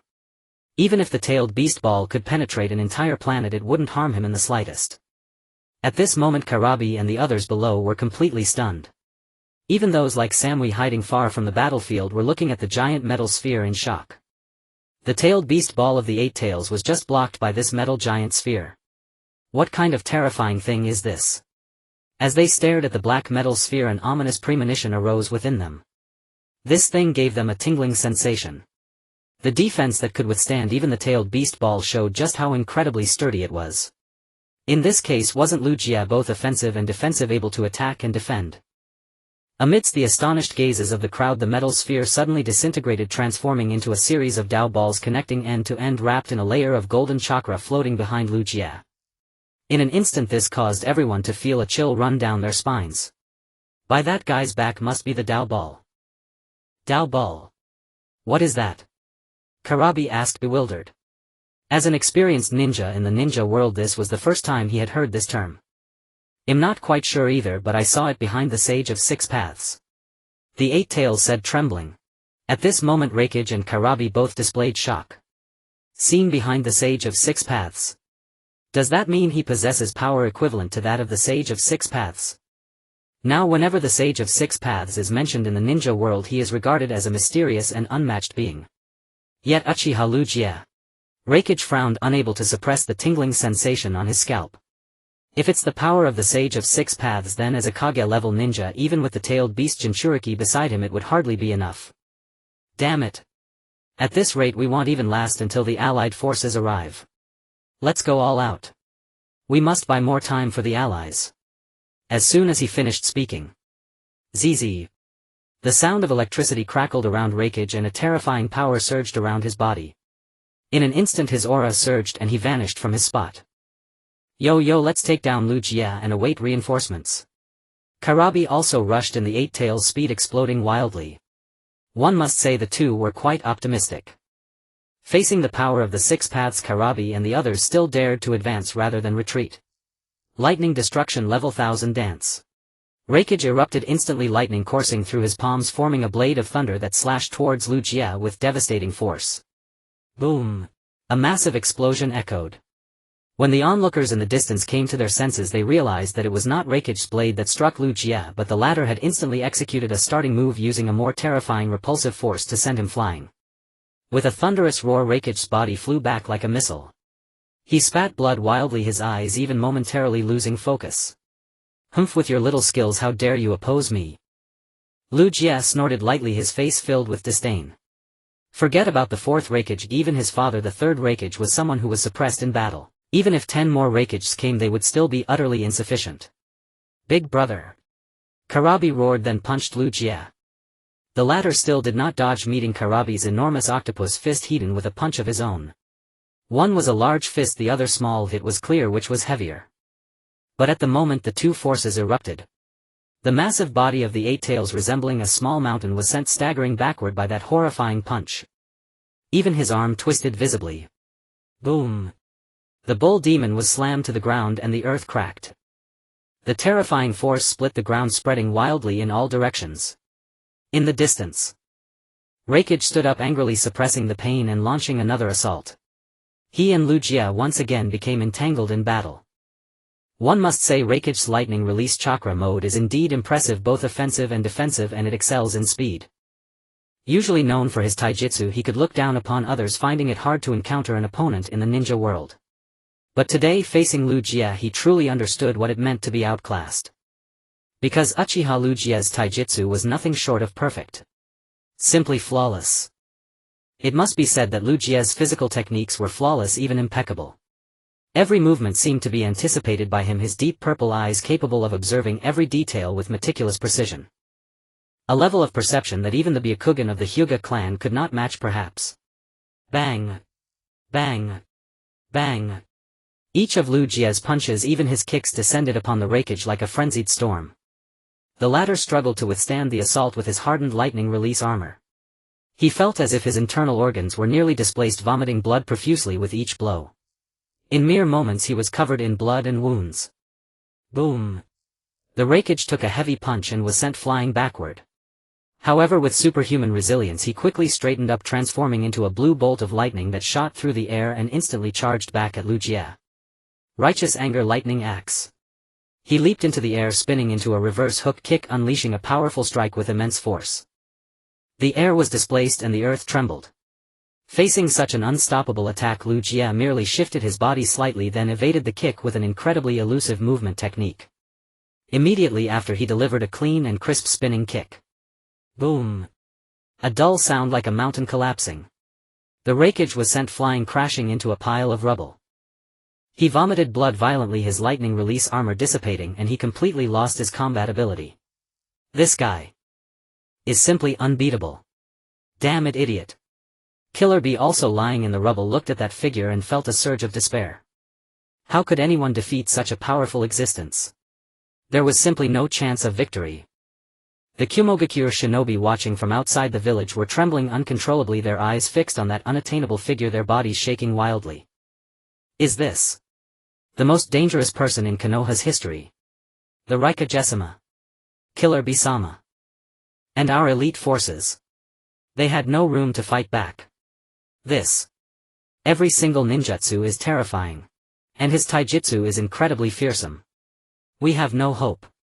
Despair filled the eyes of every single one of them. What kind of terrifying power did this old man who had fought his way out of the blood prison possess? At that moment, gazing at the figure standing high in the sky, a shadow fell over their hearts and despair seemed to continuously breed within them. Would Kumogakure survive today? Uchiha's eyes flickered. Looking at the ruins on the ground, he felt a strange sense of relief. 30 years. The resentment of those years had finally been vented today. But this was only the beginning, the real business was yet to come. Under the gaze of everyone, Uchiha flew into the sky, hovering above Kumogakuer. As everyone wondered what he was about to do. The next moment. No. Run. As the terrifying voice of the eight-tailed Nyogue rang out, Uchiha's ethereal low chant echoed from above. That voice, like the chanting of immortals and Buddhas, was profound and vast. Immortal Technique 80 Divine Air Strikes. Boom. Boom. Boom. A torrent of fists rained down. Each strike seemed capable of shattering mountains. Crack. Crack. Crack. The eight-tailed Nyogue roared, frantically twisting its body to dodge as much as possible. But the fist strikes filled the sky, their numbers overwhelming. The massive body of the eight-tailed Nyogue could not fully evade them. Its body was battered to pieces, its 8 giant tentacles severed, nearly pounded into mincemeat. The eight-tailed Nyogue vanished, and Killer Bee crouched panting on the rubble, his eyes filled with undisguised fear. This guy was terrifyingly strong. Meanwhile, Uchiha, having consumed the chakra fruit, had an excess of stamina and continued his barrage. In no time, dozens of fist strikes descended upon the ground.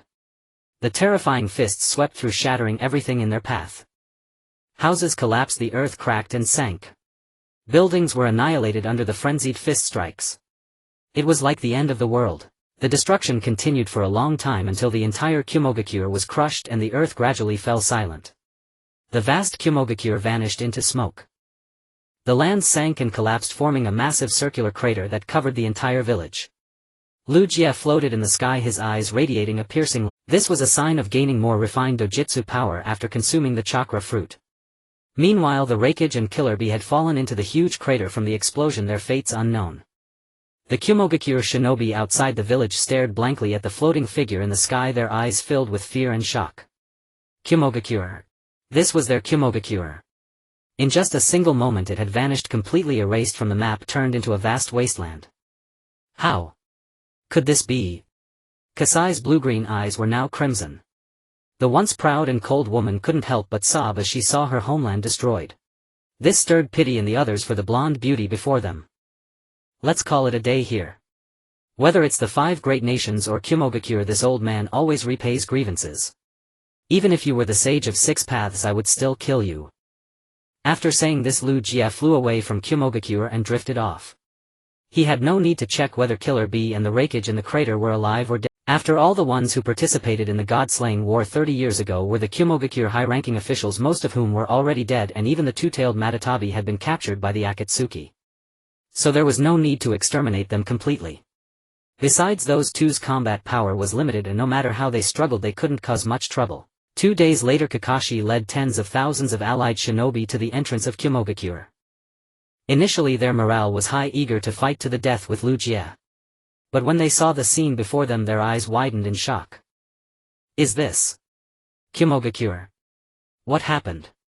Did we come to the wrong place? This is definitely Kumogakuer's territory. Did the village move? No. Perhaps it was annihilated. When the allied shinobi forces arrived here, their eyes widened in disbelief. Was this truly Kumogakuer? Perhaps it has been utterly annihilated. Someone murmured aloud, the worst possibility no one dared voice. It was unimaginable, the sheer terror of witnessing an entire village vanish overnight. The overwhelming soul-shaking awe left the entire army trembling with unrest and dread. How immense was Ryukai's power, to have single-handedly erased an entire village. What had once been the thriving, prosperous Kumogakuer now lay before them as a colossal circular crater. Shattered walls, deep fissures crisscrossing the earth, and countless corpses strewn across the wasteland, as if a cataclysmic divine calamity had struck without warning. This can't possibly be real. Most Kumo shinobi stood frozen in place, paralyzed by the sight of their ravaged homeland. Some collapsed onto the ground, their gazes vacant, pupils trembling uncontrollably. Kumogakuer had been obliterated. Where would they find home now? We must report this to Lady Tsunade immediately, Kakashi said grimly. He had assumed that given Kaminari no Kuna's formidable military strength and Kumogakuer's stringent defenses, the village could at least hold out for 2 days, long enough for the allied forces to arrive. Yet reality defied expectation. Ryukai had overthrown Kumogakuer in less than 2 days. Kakashi. I confess, I do not wish to face such a foe. Might Guy swallowed hard. Even his indomitable fiery youth faltered before this apocalyptic vista, chill gripping his heart. He still vividly recalled that fully manifested Susanoo, how it had effortlessly shattered him Kakashi and Naruto in an instant. Ryukai's terrifying might remained seared into his memory. Perhaps the sole path to victory lay in unlocking the 8th gate, the gate of death. Captain Kakashi, someone still alive down there. A scout shinobi called out from the crater's rim toward Kakashi and the others behind him. What? Survivors? Kakashi blinked in surprise, then swiftly ordered, "Rescue them, immediately."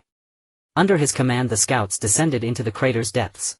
Soon beneath the rubble they discovered a massive octopus tentacle, and beneath it the grievously wounded Raikage and Killer Bee. From this it appeared Killer Bee had severed his own tail in extremis, sacrificing part of himself to survive. Raikage-sama. Bee-sama, are you alright? Quickly, lift them up. Where are the medical teams? Get here now, save them. Once the scouts extracted Raikage and Killer Bee, the medical unit arrived promptly. Verdant healing chakra soon enveloped both bodies. Killer Bee and the Raikage were undergoing urgent treatment. Status report, do Raikage and the Eight Tails face mortal danger? Kakashi descended into the crater to ask the medics directly. After all, these two were linchpins of the allied forces. If either fell, the entire contingent of Kumo shinobi might disband. Rest assured, Captain, though severely injured, neither Raikage-sama nor Bee-sama is in life-threatening peril. With proper rest, full recovery is expected. Hearing this reassurance, those gathered exhaled deeply, their suspended breaths finally released. As the saying goes, so long as the Green Mountains remain, firewood will never run scarce. As long as Raikage and Killer Bee lived, they would remain vital pillars of the allied shinobi forces. Even Raikage and the Jinchuriki fell to this state. Kakashi. Perhaps we were fortunate back then, Might Guy sighed, still shaken. Since his defeat by Ryukai, the fervent flame of his youthful spirit had dimmed considerably. Perhaps so. Kakashi sighed in turn, then issued his next order, "Scouts, search the perimeter for additional survivors. Bring them all up together, while transport everyone to Konoha for treatment." Understood. In a blur of afterimages the scouts scattered across the vast crater. Within moments they located dozens of wounded, some with shattered bones, others drenched in blood, many unconscious. Confronting this scene of unspeakable devastation, Kakashi shook his head sorrowfully, yet inwardly felt profound relief. Thankfully Ryukai had targeted Kumogakure, not Konoha. Had he chosen the Leaf Village instead, its fate would have been no better. 2 days later the Sand and Konoha contingents returned to Hai no Kuni to await further orders, while the Kumo forces withdrew to Kaminari no Kuni to rebuild. Though Kumogakure lay in ruins, Kaminari no Kuni endured, and its daimyo had not abandoned them. In this regard Kumogakure's plight was far less dire than Sunegakure's. The latter suffered true devastation. 2/3 of its army destroyed, its lands occupied, its people rendered homeless, now forced to seek refuge elsewhere, some temporarily sheltered in Hai no Kuni, others in Tsuchi no Kuni. Inside the Hokage's office in Konoha village. What? Impossible. Tsunade slammed her palm onto the desk, her beautiful eyes blazing with shock. The force nearly shattered the table, it trembled violently. Kumogakure, annihilated. The news detonated within her like a thunderclap. Clan heads and Konoha's highest-ranking officials sat stunned, none had yet recovered from the seismic impact of the revelation. Kumogakure, one of the 5 great shinobi villages, had simply ceased to exist.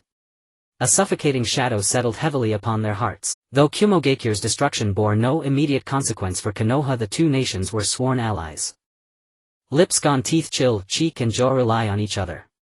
With Kumogakure fallen, Konoha, their allied village, could well become Ryukai's next target. Indeed, Sunegakure, Wagakure and Kumogakure had all suffered Ryukai's assaults, only Konoha and Kirigakure far to the east remained untouched. Yet Kirigakure, an island nation, possessed scant resources. Ryukai had little motive to attack it. Konoha by contrast sprawled across the continent's heartland, vast, resource-rich and strategically pivotal, making it a prime candidate for Ryukai's next campaign. Moreover, Konoha housed the most powerful tailed beast in the shinobi world, the Nine Tails.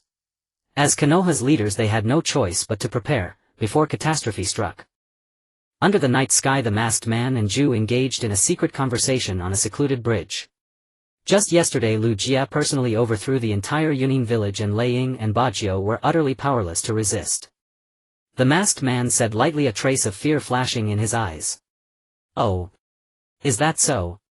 It seems I missed an exciting battle. Baiju, the white entity of the black and white symbiosis, said with a hint of regret. For someone who loved watching battles, missing the overthrow of Yunin village was indeed a pity.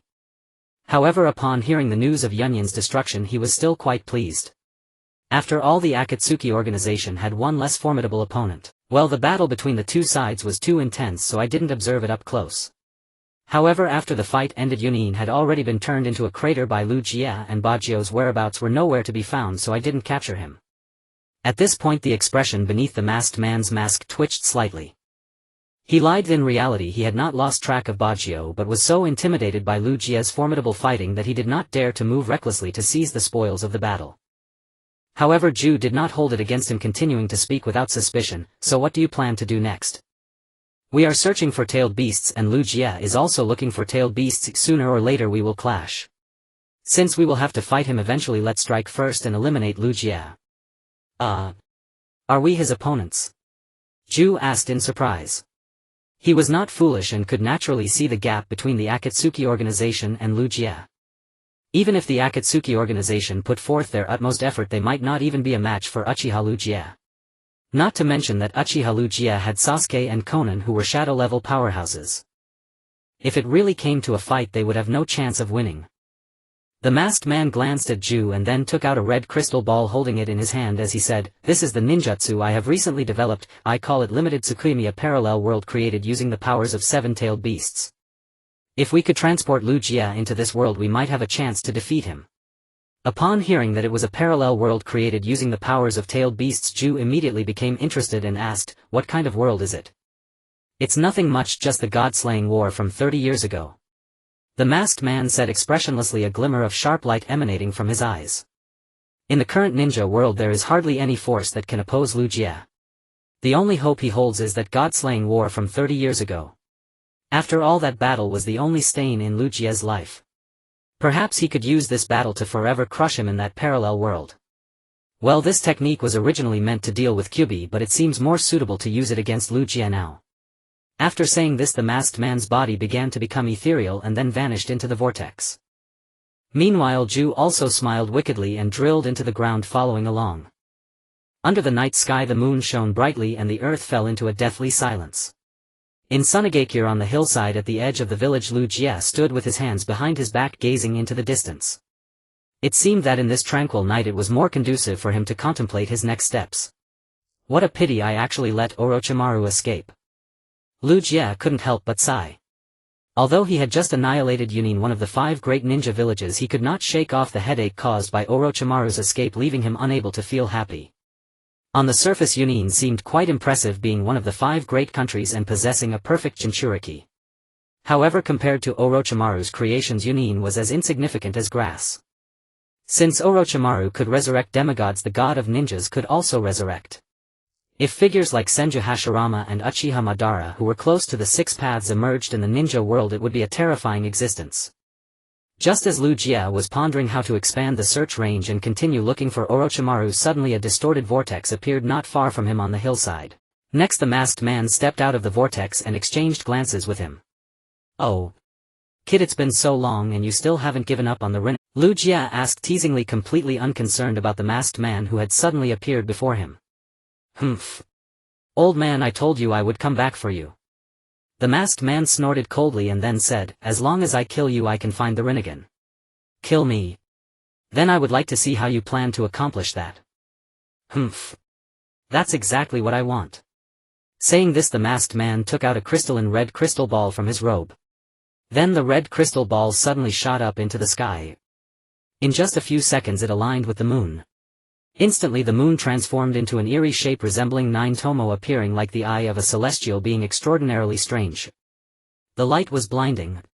In the next moment, under the illumination of the light, Uchiha vanished from his original spot, leaving only the masked man alone. Just moments ago, Uchiha with his deep Rinnegan coldly stared at him, seemingly unfazed by the moonlight. Facing this bizarre phenomenon, the masked man wiped the cold sweat from his forehead and breathed a sigh of relief. "Fortunately, I sent him away." At this moment Uchiha was no longer in this reality but in another parallel world constructed by infinite Tsukuyomi. It was the god-slaying war from 30 years ago, the only blemish in Uchiha's life. Entering that world, let's see if there are any opportunities. The masked man took a breath and murmured to himself. Then his body became ethereal and dove into the distorted vortex space, entering the world he had created. In the parallel world Konoha village. When Lu Jie reappeared, this place was already another world. Oh. This scene. Is it Konoha from 30 years ago? It seems to be a reversed world. Lu Jie showed a hint of interest. Everything here was in stark contrast to the normal trajectory, even the personalities were completely opposite. If memory serves correctly, this was the plot of Naruto Ninja Road. This plot is based on the Naruto movie Ninja Road. However, there are some slight modifications I hope everyone won't mind. At that time the timeline of the masked man's world did not shift. Yet this timeline had moved forward by 30 years. Tisk, it seems this kid wants to use the god-slaying war from back then to send me back into the blood prison again. Tisk, it seems this kid wants to use the god-slaying war of the past to once again send me into the blood prison. Lu Jie coldly smiled, seeing through the masked man's little tricks with a single glance. However, facing the impending god-slaying war, he remained utterly unconcerned. 30 years ago he was not my opponent. Could he possibly stand a chance against me 30 years later? Lu Jie raised the corner of his mouth and chuckled lightly. The reason he lost in that god-slaying war back then was entirely due to excessive use of the kaleidoscope Sharingan, which led to his blindness, giving those guys an opportunity. If it weren't for his blindness, what god-slaying war? What alliance of the three great nations? What hundreds of elite ninjas plus Jin Shiriki? He wouldn't take any of it seriously. However, the higher-ups of the various nations did not disclose much about that battle, which led the world to mistakenly believe that Lu Jie had lost. Little did they know, with Lu Jie's strength he could crush the alliance of the three nations in mere moments.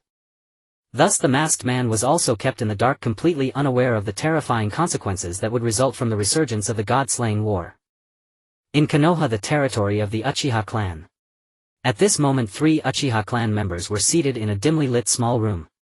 Naturally, the leader was Lu Jie, the clan head of the Uchiha, while the other 2 were the younger versions of Uchiha Fugaku and Uchiha Ryūsuke.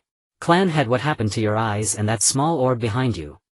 When Fugaku and Ryūsuke saw Lu Jie for the first time, they couldn't help but exclaim in unison. In just a few days Lu Jie's appearance had undergone such a drastic change. Especially since he looked even older than before. It was as if he had suddenly aged several decades. Well, this matter is not something I can explain clearly at the moment, but I have something more important to discuss now. Lu Jie casually brushed it off and then said, I want to gather the power of the Uchiha clan and use force to overthrow the higher-ups of Konoha. What? You want to launch a coup? Fugaku and Ryūsuke exchanged glances simultaneously, seeing the shock in each other's eyes. Although everything in this world existed in reverse, the two of them did not particularly love their homeland. However, when it came to the idea of a coup, they could only think about it and did not dare to take action. After all, this was Konoha, a village famous for producing talented ninjas. That's right, launch a coup, seize power from the higher-ups and let the Uchiha clan control Konoha. Lu Jie spoke succinctly without any hesitation. But clan head, our strength alone is far from sufficient. We must rely on the power of the Nine Tails to overthrow Konoha. Fugaku said with slight concern. Not to mention the higher-ups of Konoha, just dealing with the various clans of Konoha would be very difficult. Clans such as the Nara clan, Akimichi clan and Yamenka clan, not to mention the strongest Hyuga clan. How could they easily break through all these obstacles? However, Lu Jie remained unfazed as he said, there's no need to worry. I'll take the lead and you can manage the rest. I believe that for those of you who possess the kaleidoscope Sharingan, it shouldn't be too difficult, right? Upon hearing the mention of the kaleidoscope Sharingan, Uchiha Fugaku looked somewhat surprised. The clan head truly was unfathomable, even knowing about his secret activation of the kaleidoscope Sharingan. Next, Lu Jie did not linger on this topic but continued, I am determined. The coup plan will be initiated soon and I hope you will participate then. Seeing that the clan head was resolute, Fugaku and Ryūsuke did not refuse and had to gladly accept the launch of the coup. After all, their Uchiha clan had always been marginalized by the village, so when else could they wait to rebel? Konoha village, at the outskirts of the Uchiha territory. Due to the reverse existence of the world Shimura, Danzo, the third Hokage, had gathered elite ninjas from the 3 great nations waiting here. They were ready to launch an attack on the Uchiha clan. Although this world's Danzo had altered his cunning ways from the previous world, his wariness towards the Uchiha clan had not diminished. Tonight he aimed to annihilate the clan, ensuring that this Uchiha clan which did not love the village would completely disappear. This was also for the safety of the village. Are all the people gathered? Danzo squinted his eyes, sweeping a glance at the ninjas waiting here.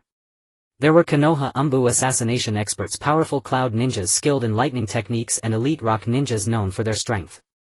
To ensure the smooth execution of this operation, the Cloud Village had even specially sent a Jinchuriki the Two-Tails to participate in this battle. Without a doubt this massive lineup was unprecedented, and not to mention annihilating a clan, it would be more than sufficient to wipe out a small country. Report to Lord Hokage, everything is arranged, just waiting for your command. The Umbu captain knelt halfway, speaking respectfully. Alright, before the action begins you must remember, do not let Uchiha Ryūsuke and Uchiha Ryūsuke escape. Their eyes are extremely important to Konoha. Understood. Just as this group of ninjas was preparing to slip into Uchiha territory to begin the extermination action, suddenly an old man's figure appeared in the small alley ahead. The old man walked slowly with his hands behind his back. With the faint moonlight everyone could clearly see the true identity of this person. Indeed, this was Ryūsuke, the clan head of the Uchiha clan. It seems he knows our plan, Danzo said, still squinting his eyes with an expressionless face. Since he's come to us, we won't have to go through great efforts to find him. Everyone attack together. We must not let this old man escape. As soon as the words fell, over a dozen ninjas suddenly transformed into fleeting shadows, rushing towards Ryūsuke in the alley. From their swift movements and attacking actions, these over a dozen ninjas were all elite-level existences. They were even stronger than average jonin. Originally, having over a dozen elites facing off against an old man seemed like an uncontroversial matter. However, the next scene left everyone utterly shocked. Ryūsuke merely made a starting gesture and then shouted, "Blazing heavenly block." In an instant a tremendous repulsive force mixed with an overwhelming momentum erupted from Ryūsuke's arm. The originally calm ground was instantly filled with flying sand and stones, and the wind rose. These over a dozen elite ninjas were directly pushed back over 100 meters by this force. Boom! Under the terrifying repulsive force, over a dozen elite jonin were hurled away like paper scraps. The previously tranquil ground erupted into swirling sand and dust, winds howling and clouds churning. What kind of power is this? I've never encountered anything like it. Danzo's eyes snapped open abruptly, his gaze sharpening with grave intensity. Though Uchiha clan head Ryūsuke's strength was unquestionable, nobody had anticipated he would be this formidable. In a single instant he had neutralized over a dozen elite shinobi. Even cage-level masters could scarcely match such overwhelming might. Danzo, I offer you two choices today: relinquish the Hokage title and exile yourself from Konoha, or prepare to die. Ryūsuke declared, his voice thick with murderous intent, his eyes blazing with lethal brilliance. This was the first time since emerging from the blood hell that his killing intent had surged so fiercely. The root cause lay in the sight of Danzo's revolting visage.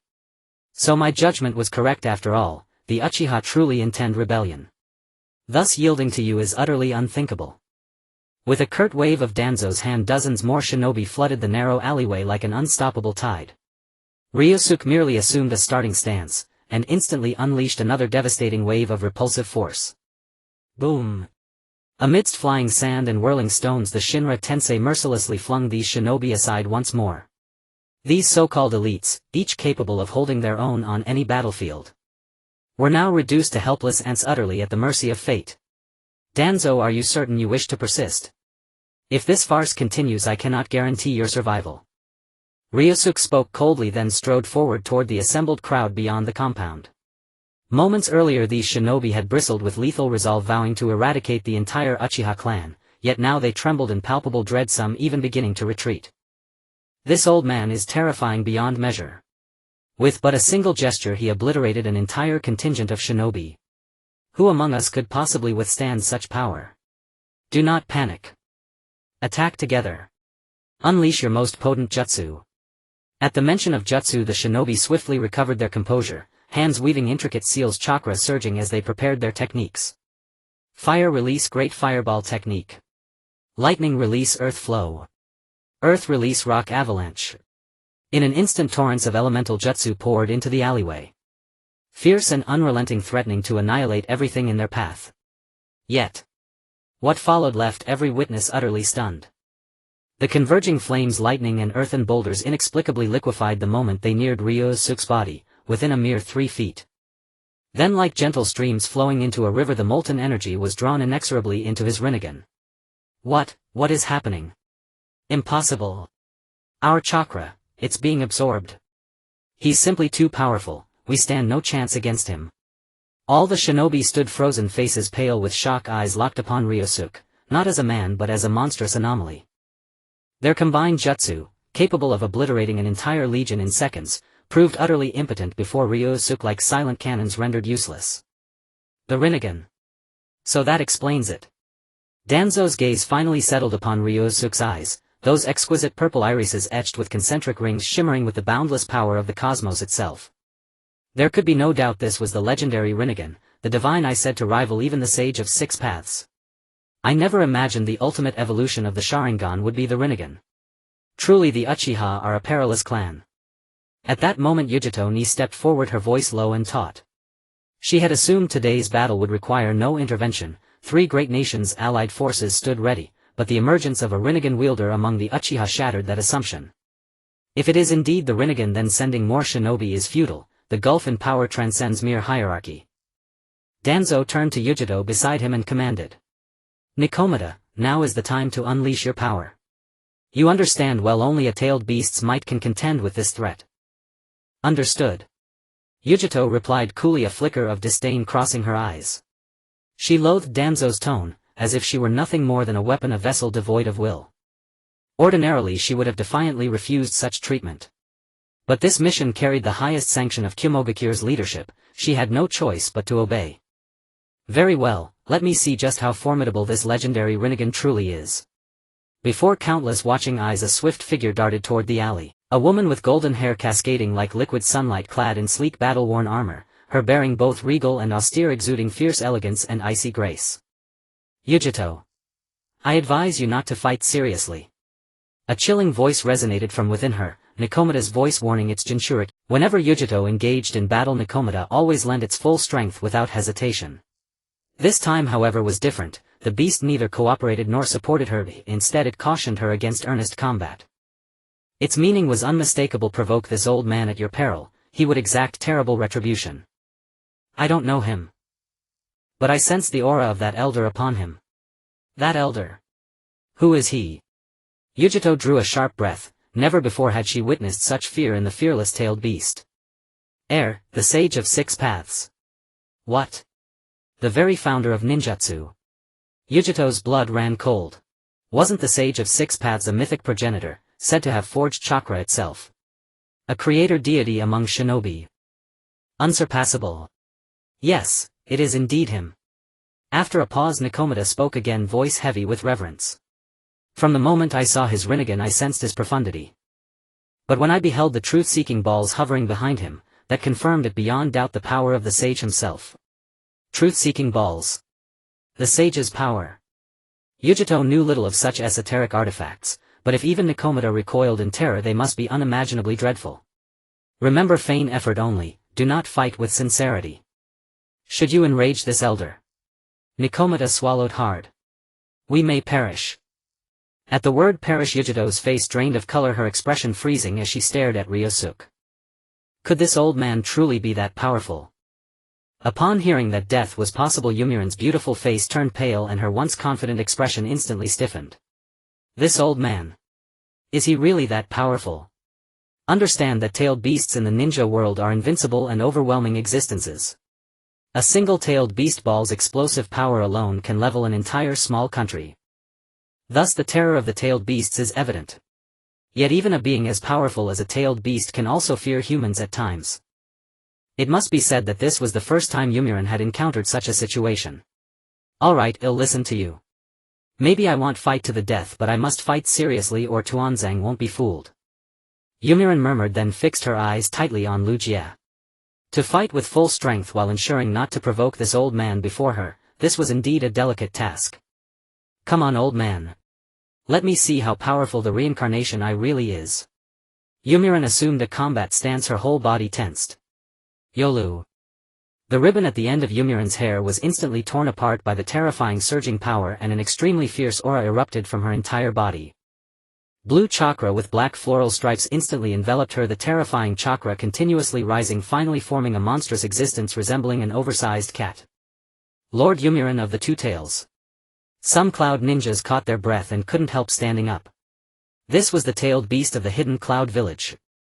The lord who perfectly mastered the power of the tailed beast.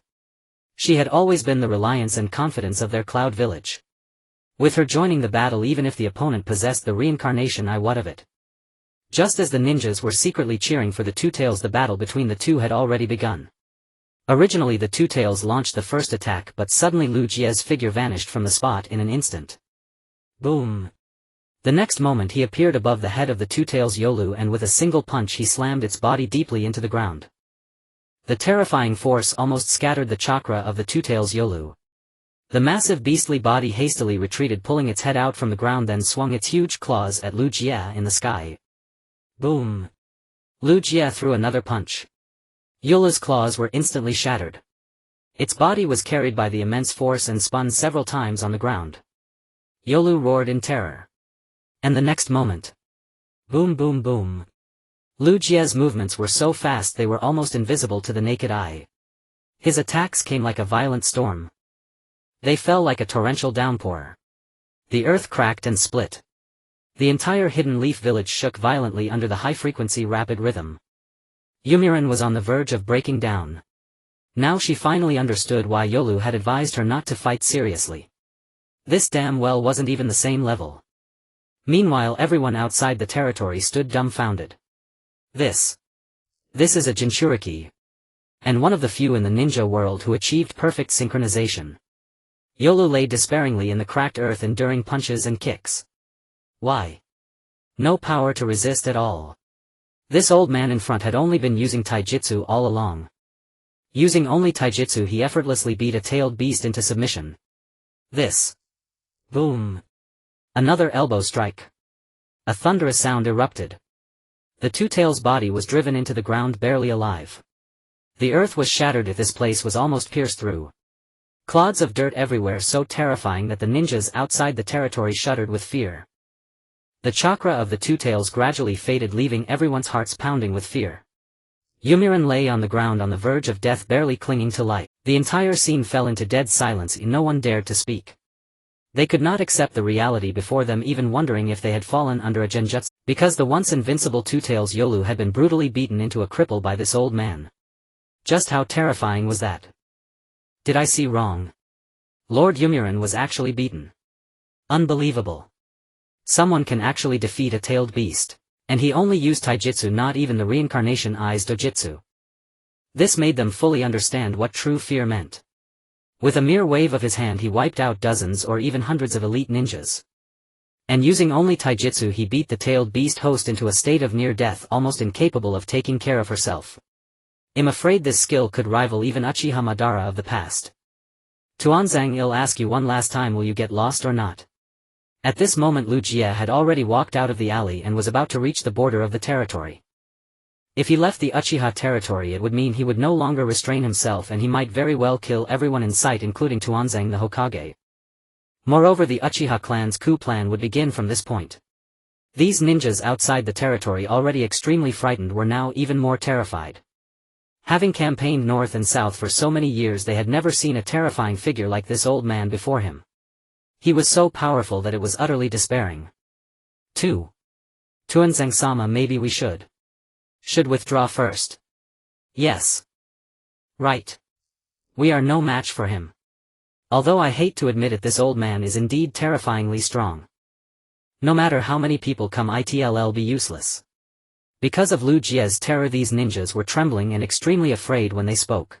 They even felt cowardly, wishing they could flee on the spot. But Tuanzang remained firm in his stance, refusing to back down. All of you attack. Don't even think about running. If I die, the leaf will be taken over by the Uchiha. Then will the 5 great nations have any good days left? Helpless under Tuanzang's orders, these ninjas braced themselves and charged forward. Swoosh swoosh swoosh. Dozens or even hundreds of black afterimages successively used body flicker and dashed toward Lu Jie. The scale looked immense, more than enough to besiege even a cage-level powerhouse. But whenever they approached within 3 feet of Lu Jie, they were instantly blasted away by a terrifying repulsive force. They had no power to resist at all. In the end it only increased casualties without causing any substantial harm to Uchiha. Damn it! What did this old man go through? How did he become so terrifying?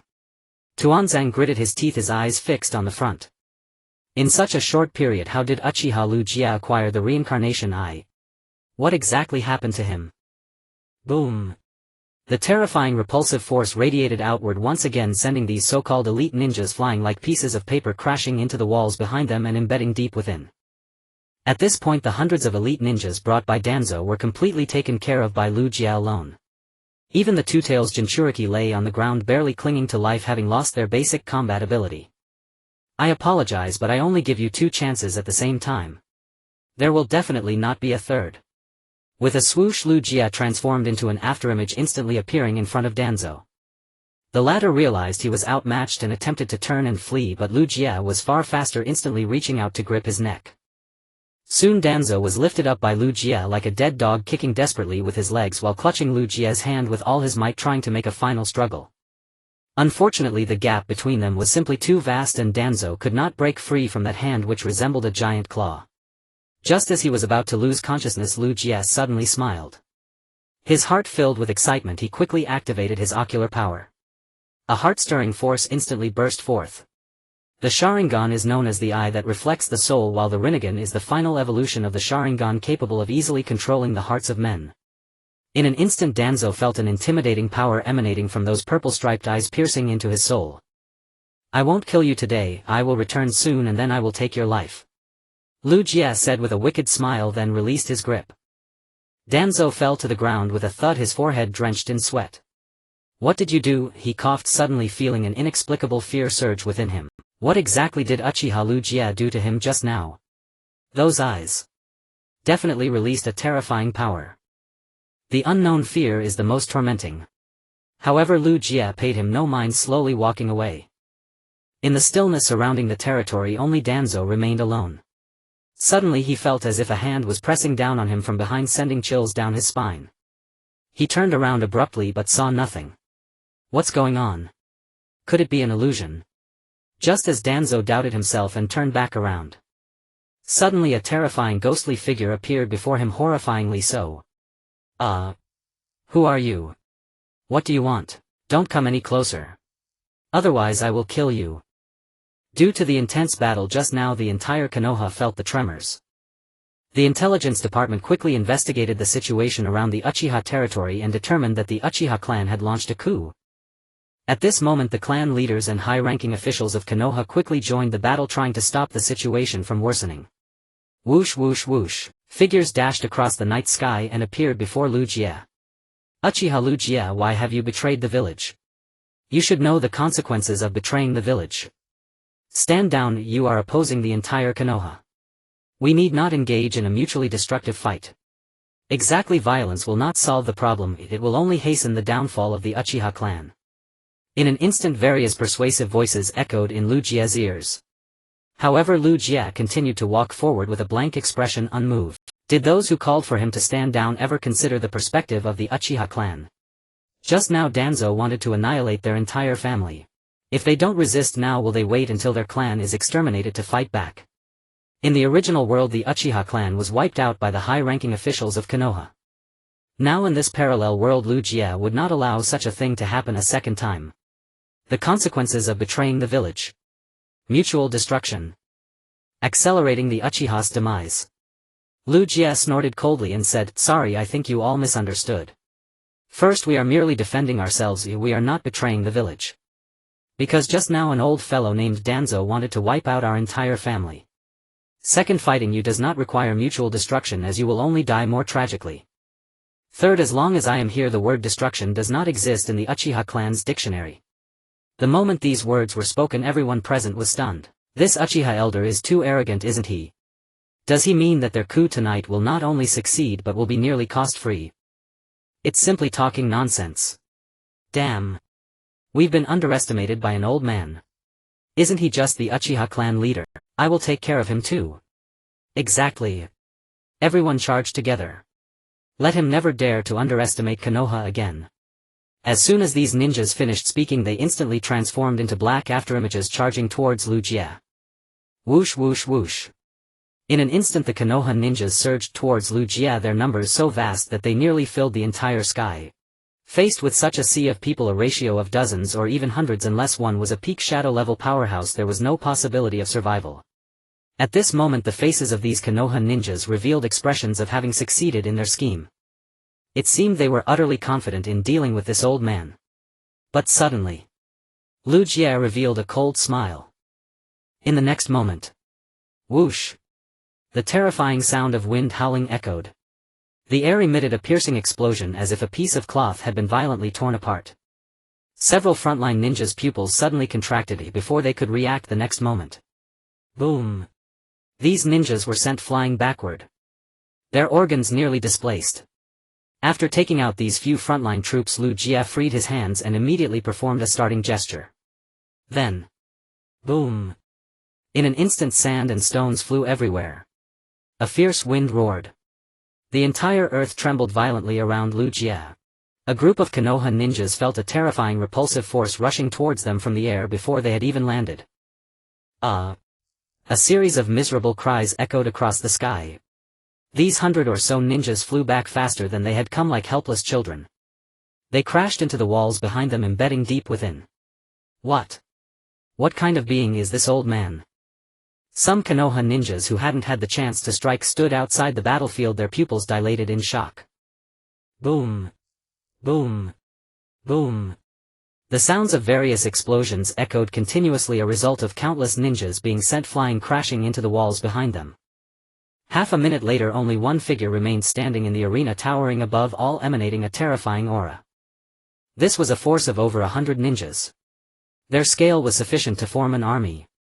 Yet such a Konoha ninja army was completely wiped out in such a short time. Some were unconscious, others drenched in blood, and some even had broken bones. Even with all efforts to rescue them, they would likely be left with lifelong disabilities. Such terrifying combat power. A few Konoha ninjas who had not rashly engaged stood outside the arena, trembling in fear as they gazed at the imposing figure. Is this the legendary power of the Uchiha? Suddenly a sigh was heard as figures began to flicker into view around. Senior Liu Jie, please stop. The newcomer was none other than the clan leader of the Hyuga clan, Hyuga Hizashi, who now looked sternly at Liu Jie with his silver-white eyes. On one side, Nara Shikaku, Akimichi Choza, Yamashiro Aoi, and Yamanaka Ino. The elite from various clans arrived on the battlefield, gazing at Liu Jie with complex expressions. Why has this Uchiha clan leader, who once devoted himself to Konoha, fallen to such depths of a coup? Senior Liu Jie, have you truly made this decision? You have already caused harm to Konoha. If you persist in your delusions, you might become a rogue ninja. At that point there will be no place for you in the entire ninja world. Nara Shikaku said loudly. Meanwhile he was desperately contemplating countermeasures. Faced with such a terrifying opponent, even with his IQ exceeding 200, he had no idea how to proceed. Perhaps in the face of absolute strength all strategies were mere trifles. Deluded. In the past we Uchiha fought many battles for Konoha, achieving countless merits and saving countless lives. But how has Konoha treated us? Not only have we faced coldness from the entire village, just a moment ago Danzo even sought to annihilate my clan. Liu Jie spoke calmly yet coldly. Yet to their ears it sent a chilling sensation to their hearts. Indeed, Konoha owed them far too much. In the past the Uchiha clan achieved countless victories in battles large and small, and whenever they arrived victory was imminent. If the Hyuga clan is the strongest, then the Uchiha clan is the one with the most merits. Yet even so the Hokage Danzo still did not dispel his wariness towards them. He united with other nations to launch an extermination campaign against the Uchiha. With the rabbit dead the dog is cooked and the bird is gone. If this had not just happened, they might even doubt the authenticity of the situation. Konoha was indeed at fault and they had no words to say. Konoha is so disappointing, so I have decided to cleanse Konoha. Liu Jie's voice was cold and his exquisite purple eyes at that moment even gave off a bone-chilling sensation. It was as if a vast stellar power was being released from those eyes. You. The elite from various clans received the final confirmation, and in an instant everyone felt a chill run down their spine, entering a state of alert. Though they knew Konoha was at fault first, shouldn't they at least discuss the solution before resorting to force? What sense does it make to suppress with violence? After all, this is their homeland. How could they allow it to be destroyed? Very well, let me feel how Konoha's current combat level is. No sooner had he spoken than Ryūsuke disappeared from his spot and immediately. Boom! Several clan elites were sent flying. The terrifying speed and explosive force made these people spit out a mouthful of blood. Damn it! This speed! Was there even time to use the substitution technique? Naruto-shikaku's mind was filled with waves of shock. Meanwhile the others felt equally astounded. When did this old man reach such a terrifying level of power? Senior Ryūsuke, take this. Seeing his companion knocked down in an instant, Hyuga Hisashi did not hesitate at all and immediately unleashed his strongest technique. 8 trigrams palm return heaven. With a low shout, a powerful chakra began to spin rapidly in a spiral form. The terrifying frequency of rotation was even capable of sending everything around it flying. This was the secret technique of the Hyuga clan, 8 trigrams palm return heaven, comparable to absolute defense. However, faced with such a powerful ninjutsu, Ryūsuke did not even glance casually, making a hand sign. Repulsive heaven. An even more terrifying repulsive force erupted from Ryūsuke's arm. Immediately the two forces collided, creating a fierce spark. Boom! Unfortunately, the power Ryūsuke released was practically overwhelming. It burst forth like a mountain collapsing. In an instant, this so-called absolute defense return heaven was directly broken through by Shinra Tensei. Hyuga Hisashi himself was even knocked back by the recoil. He had seen those who searched for flaws and seized the opportunity to break through the return heaven defense. But to break through return heaven hidden like Ryūsuke did, he was the first in history. Just how powerful must this ninjutsu be to clash hidden with 8 trigrams palm return heaven? Meanwhile, Akimichi Choza stood up again, injured but still fighting. Meat tank. Akimichi Choza instantly became huge like a small mountain, transforming into a gigantic meat tank, charging directly at Ryūsuke. Humph, a trivial technique. Ryūsuke chuckled disdainfully, too lazy to gather chakra, and simply raised his fist using the power of taijutsu to meet the meat tank hidden. Due to the enormous difference in size between the two, this should have been a one-sided confrontation. Yet a miracle occurred. Boom! The terrifying power erupted as if the world was turned upside down. Ryūsuke merely used a basic taijutsu punch to send the massive Akimichi Choza flying.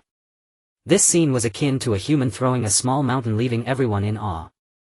At this point, everyone present was utterly stunned. Is this the power of the Rinnegan? It's simply terrifying. At this point, the elites from various clans were all knocked down by Ryūsuke with no power to fight back. Though their strength was indeed formidable, unfortunately the opponent they encountered was someone like Ryūsuke. Ryūsuke stood like an unshakable mountain. 3 figures streaked across the distance at breakneck speed. 2 of them moved with a velocity that defied belief, surpassing the very speed of sound. Even an ordinary genin could sense the extraordinary swiftness of their movements, a feat attainable only by the mightiest. Yet the figure caught between them moved with even greater alacrity. Like a flash of lightning. Keen observers would notice that this figure, while darting, carried a trail of golden yellow light. The radiance was dazzling, akin to a lightning bolt cleaving the sky. Humph, an interesting fellow arrives.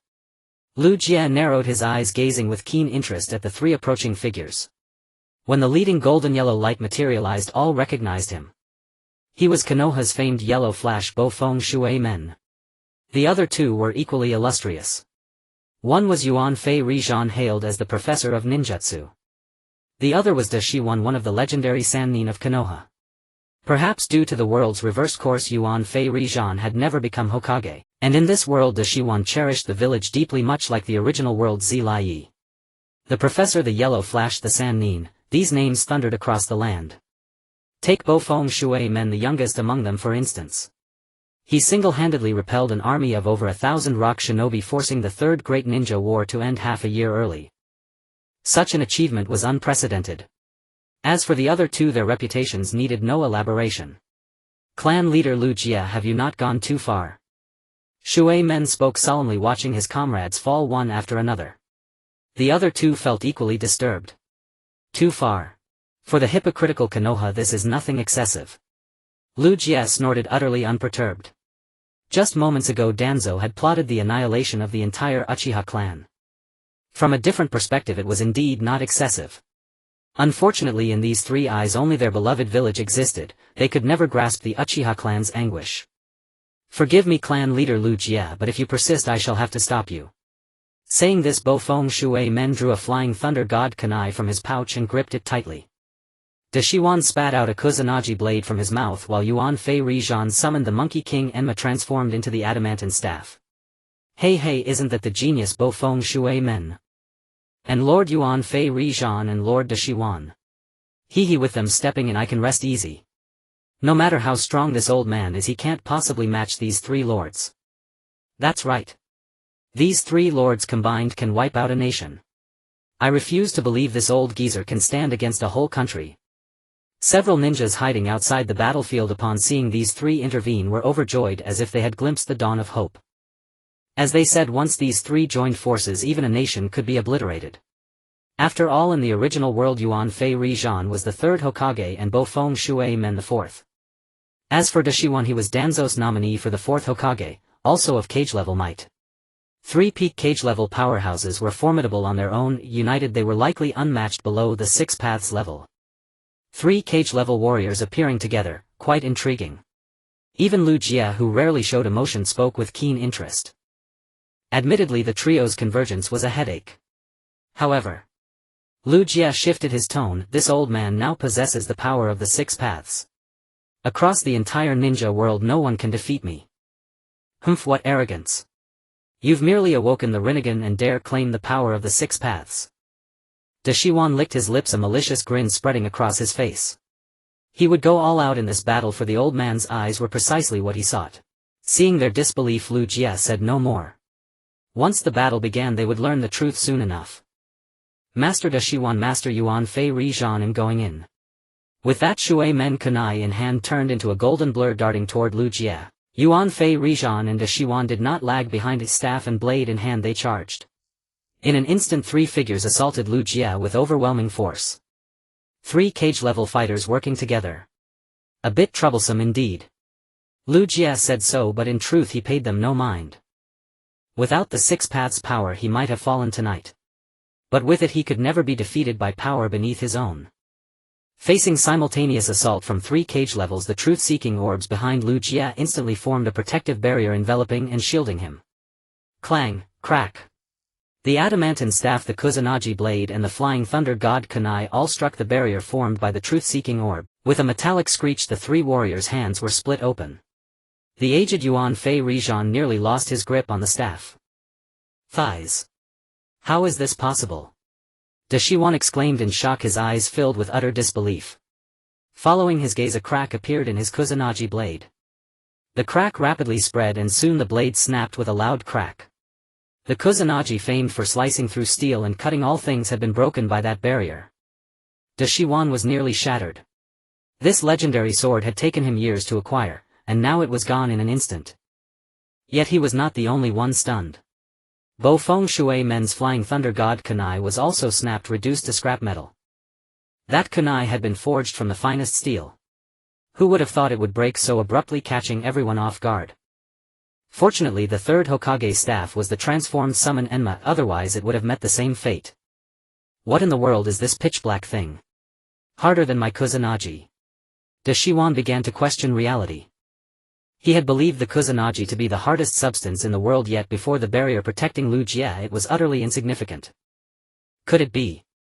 De Shiwan's expression grew heavy as he recalled Lu Jie's earlier words. Perhaps there truly existed a material harder than the Kusanagi. The legendary power of the Six Paths.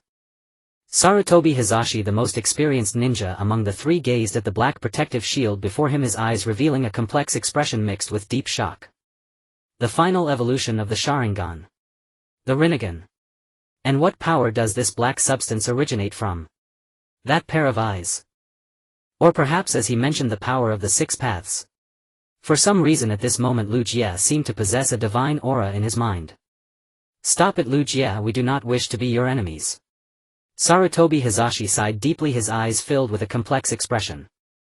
The fuse has been lit, how can you expect me to stop now?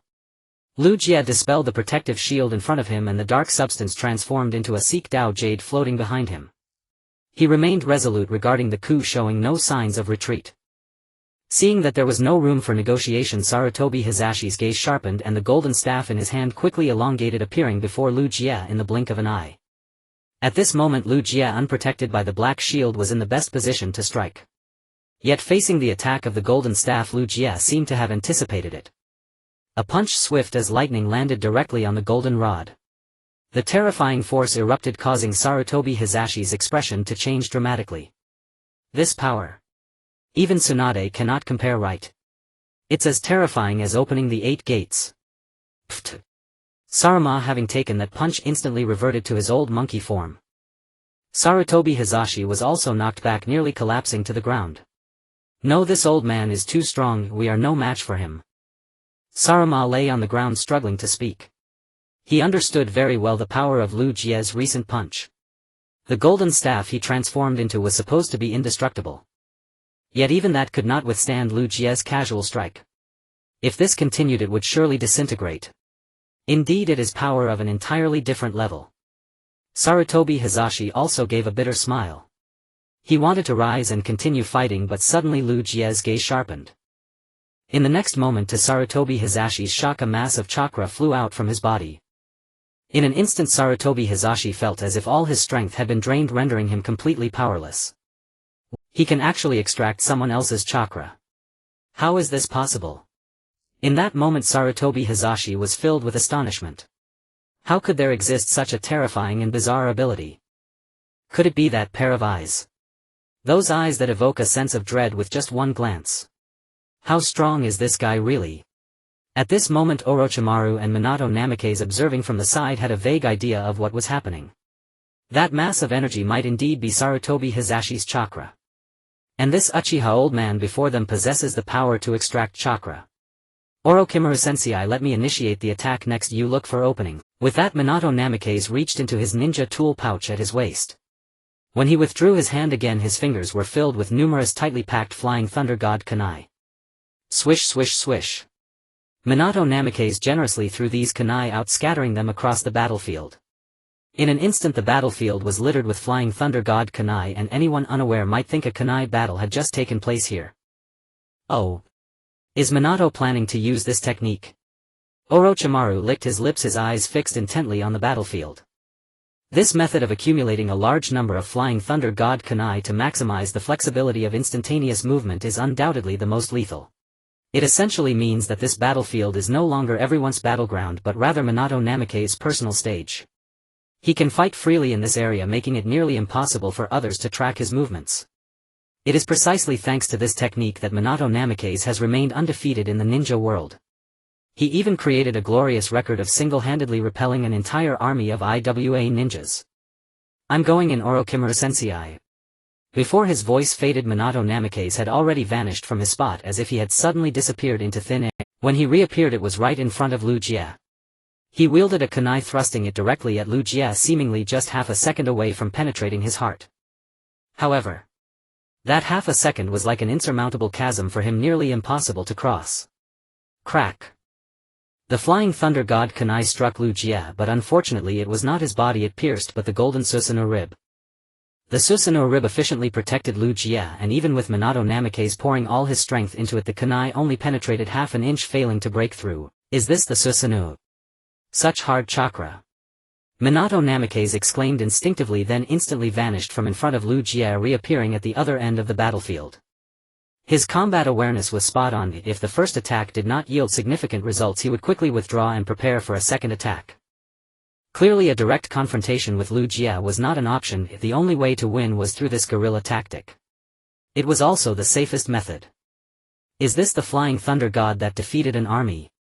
It seems indeed quite challenging, Lu Jie remarked, looking at Minato Namikaze in the distance. This Ancient-century genius ninja certainly possesses extraordinary combat techniques. Take the flying thunder god formation before him. Minato Namikaze has complete control over the initiative. Unless faced with a super shadow-level powerhouse, even a shadow-level ninja can only allow him to slaughter at will. What a pity the opponent you encountered today is me, otherwise your undefeated legend would not end here. With that, Lu Jie's eyes sparkled and he suddenly shouted, sharp heaven block. Boom.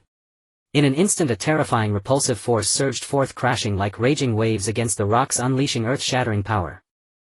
The entire battlefield was instantly engulfed in flying sand and stones. Winds began to swirl. The scattered flying thunder god kunai were blown away like paper disappearing into the distance. With just one move he shattered the absolute advantage Minato Namikaze had established. What? What kind of power is this?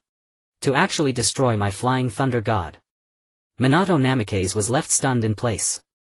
What was this terrifying repulsive force? In just a moment it could obliterate everything around. It felt like the power of a god, unstoppable and unmatched. This old man is nothing short of a monster. He can even extract a ninja's chakra. What's extracting chakra? That old codger can even unleash the power of gods.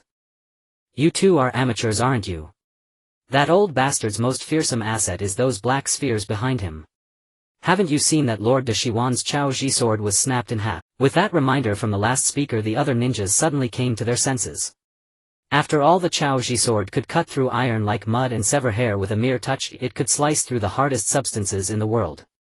The only weapon that could rival it was the indestructible Jingu Bang in the hands of the Third Hokage.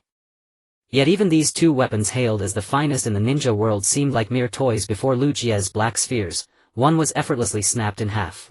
The other was shattered with a single punch. This forced everyone present to fully believe what Lu Jie had just said, that he had already attained the legendary power of the Six Paths.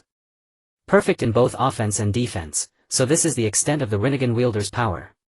Bo Feng Shui men gripping a kunai stared at Lu Jie with a grave expression. Somehow what had been merely a gaunt old man now seemed like a towering, indomitable figure. It was as if he was no longer an ordinary old ninja but a god of the battlefield. Shui men, it seems your flying thunder god is useless against him, Da Shiwan remarked grimly. He had originally planned to have Shui men create an opening then launch his own attack. But now it seemed all was in vain, for even if Shui men exerted every ounce of his effort he could not so much as touch a single hair on Lu Jie. The opponent's fearsome abilities had already transcended the realm of ninjas and ascended to the level of celestial power. Unfortunately none of those present could use senjutsu. Otherwise, with the heightened sensory abilities of senjutsu, they would surely have sensed Lu Jie's boundless power, vast as the sea of stars. Old man Rijan Young Da Shiwan Young Shui men, I advise you to cease this struggle. Do not make an enemy of me. Otherwise, I will beat you until you submit. At these words, Da Shiwan, Bo Feng Shui men and Yuan Fei Rijan all showed even deeper distress. In truth, after the exchange just now they were already intimidated and had no desire to fight Lu Jie. But helplessly as the pillars of Konoha, how could they simply surrender? Wouldn't they be despised and cursed by the villagers? Forgive us, Senior Lu Jie, but we are members of Konoha and have a duty to protect this village. Bo Feng Shui men said with forced courage, his tone tinged with helplessness. Oh. It seems you won't give up until you've reached the bitter end. Then don't blame me for being rude. Lu Jie resolved to use absolute power to intimidate these arrogant Konoha shinobi. In doing so, once he became Hokage, there would be no so-called darkness. Watching Lu Jie slowly float upward, Da Shiwan said to Bo Feng Shui men not far away, Shui men, take the old man and leave. I have a feeling that old bastard Lu Jie is about to make a big move. Yes, yes, Master Da Shiwan, be careful, don't overexert yourself. As his words fell, Bo Feng Shui men vanished from his spot and the next second appeared directly at Yuan Fei Rijan's side.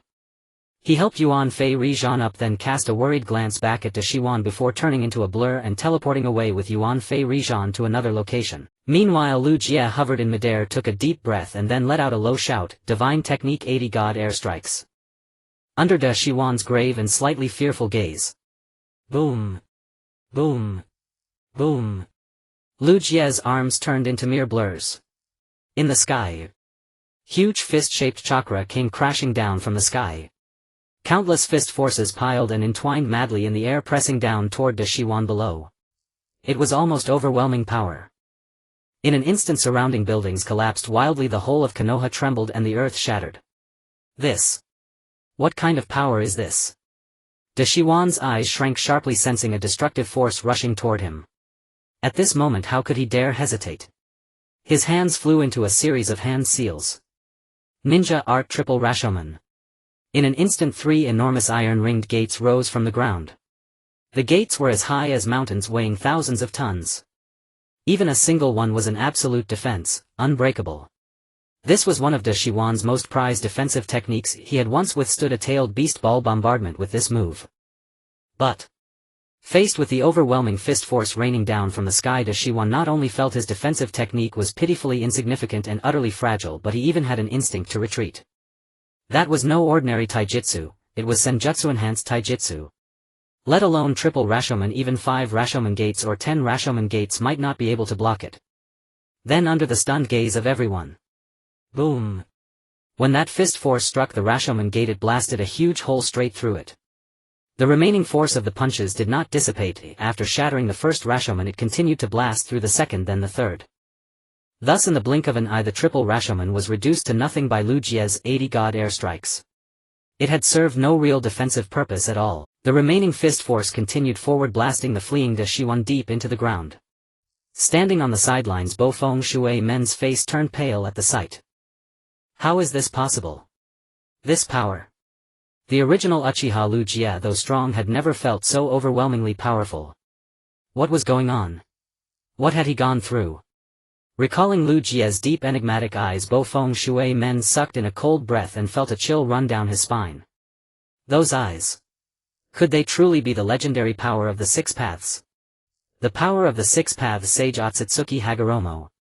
Before Shui Men could ponder further, the majestic fist-shaped chakra descended once more. That terrifying power was almost divine. Boom! The pit beneath his feet grew even deeper, as if it would pierce through the earth itself, and at this moment Dashiwan, buried deep underground, was on the verge of despair. That terrifying power had left him paralyzed, his meridians shattered, bones crushed. He wanted to flee, but now Lu Jie's terrifying eyes had him fixed in their gaze, allowing him not a single move.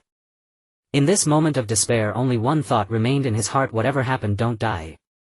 Otherwise he wouldn't even have a chance to change his body. The colossal fist-shaped chakra bombarded the earth like a devastating bomb. By now the surrounding buildings had collapsed entirely, causing the entire Mai village to tremble and the ground to crack open. The so-called triple Rashomon, which was said to surpass absolute defense, was shattered in an instant, as fragile as paper. If not for witnessing it firsthand, no one would have believed it. After all, it was utterly astonishing that Lu Jie with his mortal flesh could unleash a force capable of shaking heaven and earth. Rumble. The incessant roar persisted for over 2 minutes before gradually subsiding. The already fractured ground was now completely devastated. Dashiwan himself had been plunged deep into the earth, his fate unknown. Lu Jie slowly descended from the sky and landed outside the crater. As his feet touched the ground, the ninjas hiding in the vicinity shuddered involuntarily, as if struck by a profound terror. Now does anyone still oppose me launching a coup? Lu Jie swept his gaze, emitting an incredibly fierce and sharp aura. This sent a chill through the ninjas lurking in the distance, if they dared not meet his eyes. Just moments ago they had been shouting about defeating the old man and saving Mai from peril. But now they were all silenced, as if struck dumb, not daring to utter a single word. Undoubtedly they had recognized Lu Jie's power and were utterly subdued. All notions of upholding justice and defending their homeland were nothing but worthless nonsense. When forced to choose between life and death, they could only cower and cling to existence like cowards. If anyone opposes the Yuzhibo clan taking over as Hokage, then step forward. I will gladly face you. Lu Jie stood proudly in place, his gaze contemptuously surveying everything around him. He was curious to see if any reckless fool would dare to challenge him at this moment. But unfortunately, after waiting for 2 full minutes, there was no movement from anyone. Lu Jie smiled with satisfaction, then turned and strode toward the Hokage office building. Meanwhile, Yuzhibo Fuyue and Yuzhibo Jishue were leading their clan in a sweeping purge of the village. Any remnants of Tuanzang's faction were to be executed without hesitation. No mercy was shown. Soon control over the entire Mai village fell into the hands of the Yuzhibo clan. Those who held private grievances against Lu Jie had no choice but to bow to the situation, not daring to breathe a word. Over here, Lu Jie alone headed toward the Hokage office building. The building housed numerous Umbu and Root ninjas who attempted to assassinate Lu Jie by surprise. Unfortunately for them, they not only failed but also met their own demise. In an instant, countless Umbu and Root ninjas lay fallen within the Hokage building, a scene of utter carnage. Bang! Lu Jie kicked open the door to the Hokage's office, stepped inside and seated himself in the innermost chair. Though this was an illusionary world, the feeling of being Hokage, even for a brief moment, was rather pleasant. Just as Lu Jie was savoring this fleeting time as Hokage, 2 aged figures accompanied by several Umbu hurried over. Yuzhibo. They began to speak, but before they could finish, their pupils contracted sharply. That was The Six Paths Sage's Rinnegan. They suddenly regretted coming here. Lu Jie's eyes fixed on them, a glint of killing intent flickering within. Shuehu Menyan Zhuanxin Xiaochun. The two trembled. These two old fogies were extremely rigid in their ways, yet they represented the elder council of Mai. They used their stubborn ideology to define the future development of Mai. Back then they had participated in the battle that killed the god and successfully concealed it from the Third Hokage. Otherwise, even though the Third Hokage was nearing retirement, he would never have allowed them to act so recklessly. Yuzibo Lu Jie. They had heard the commotion outside and rushed over. Originally they had come to discuss the genocide of the clan with Tuanzang, but to their surprise it was not Tuanzang sitting in the Hokage's chair but Yuzibo Lu Jie. And perhaps they did not yet know that Tuanzang had already turned into a raving mad dog driven to insanity. In an instant they felt a chill rise from the soles of their feet. What exactly are you trying to do? Shuehu Menyan mustered his courage and demanded loudly. Lu Jie's exquisite purple eyes studied Shuehu Menyan's flustered face with interest. What the Yuzibo clan is owed after all these years, it's time to repay. Yuzibo Lu Jie has at least nurtured you. Do you have to be so ruthless? Shuehu Menyan exclaimed in fury. Sorry, but in my eyes you are not qualified to represent Mai. Lu Jie sneered. I didn't kill Risen because he once helped the Yuzibo clan. Wufeng Shuemen harbored a reverent heart toward the Yuzibo clan, so I didn't kill him either. As for the majority of Mui's ninjas, they are descendants of my comrades, so I merely intimidated them. But what about you? In chaos you hide, in peace you harm heroes. How many good people have you driven to their deaths? Now, not satisfied, you want to exterminate my Yuzibo clan. A bunch of scum garbage, nothing but old vermin maneuvering in the corridors of power. Lu Jie spoke without restraint. Though the character settings in this world were diametrically opposite to the original, one thing remained unchanged: their ultimate goal. For example, even though Tuanzang's persona had shifted, his final objective was still to annihilate the Yuzibo clan. This was unavoidable. At this scathing rebuke, both Shuehu Menyan and Zhuanxin Xiaochun flushed red with anger. You will be targeted by the entire ninja world. Once you are branded a rogue ninja, no village among the 5 great ninja villages will shelter you. Ridiculous. You still don't understand your current situation. Lu Jie sneered. Tuanzang is now barely breathing. The Yuzibo clan has fully taken control of Mai. Anyone connected to Tuanzang has likely become a blade's victim by now. What? You've taken over Mai and killed Tuanzang? Both Shuehu Menyan and Zhuanxin Xiaochun were stunned, their eyes filled with disbelief. The vast Mai village had been completely seized by the Yuzibo clan in a single night. Seeing their fear, Lu Jie maliciously joked, taking over Mai is a fact I won't bother to elaborate. As for Tuanzang, I didn't kill him. After all, his current state is more agonizing than death. Is it more painful than being killed? Mito Gate Yen and Zhuanxin Xiaochun swallowed nervously, their bodies trembling involuntarily. If it's more unbearable than death, wouldn't that mean living is worse than dying? If it were someone else saying this, they might not believe it. However, when Lu Jie said it, it sent chills down their spines. After all, he is the wielder of the Reincarnation Eye. The Reincarnation Eye, a power said to be controlled only by the Six Paths Sage. This power, close to that of a celestial being, is truly omnipotent. Is it really difficult to make someone wish they were dead? Enough nonsense, it's time to send you on your way. Lu Jie couldn't help but scoff, gradually standing up from the Hokage chair. Perhaps he could show mercy to others. But these two, the elders akin to Danzo, must be eradicated on the spot to prevent future troubles. Hearing that he was going to send them on their way, Mito Gate Yen and Zhuanxin Xiaochun instantly felt their hair stand on end, as if they were suddenly targeted by something dangerous. Not good. We need to retreat. Seeing the situation was dire, the terrified Zhuanxin Xiaochun and Mito Gate Yen immediately turned and fled towards the door. If they were a moment late in their escape, they would be killed by Lu Jie, who was pursuing them. Unfortunately, they underestimated their opponent. Lu Jie possessing the Reincarnation Eye didn't even need to chase them down. Suddenly Lu Jie spread his hands. In an instant, a terrifying gravitational force erupted. Mito Gate Yen and Zhuanxin Xiaochun were instantly pulled towards that horrifying gravity, with no ability to resist. This is a force capable of pulling down a meteor. Even if Lu Jie did not fully unleash his power, it was still an absolutely terrifying existence. At this moment, Mito Gate Yen and Zhuanxin Xiaochun were more terrified than ever. What kind of power is this? The few Umbu Jonin they brought at the entrance were equally horrified. This is the power of the reincarnation eye. They may not have realized the strength of this old man just moments ago. But now they fully understood. Whoosh whoosh whoosh.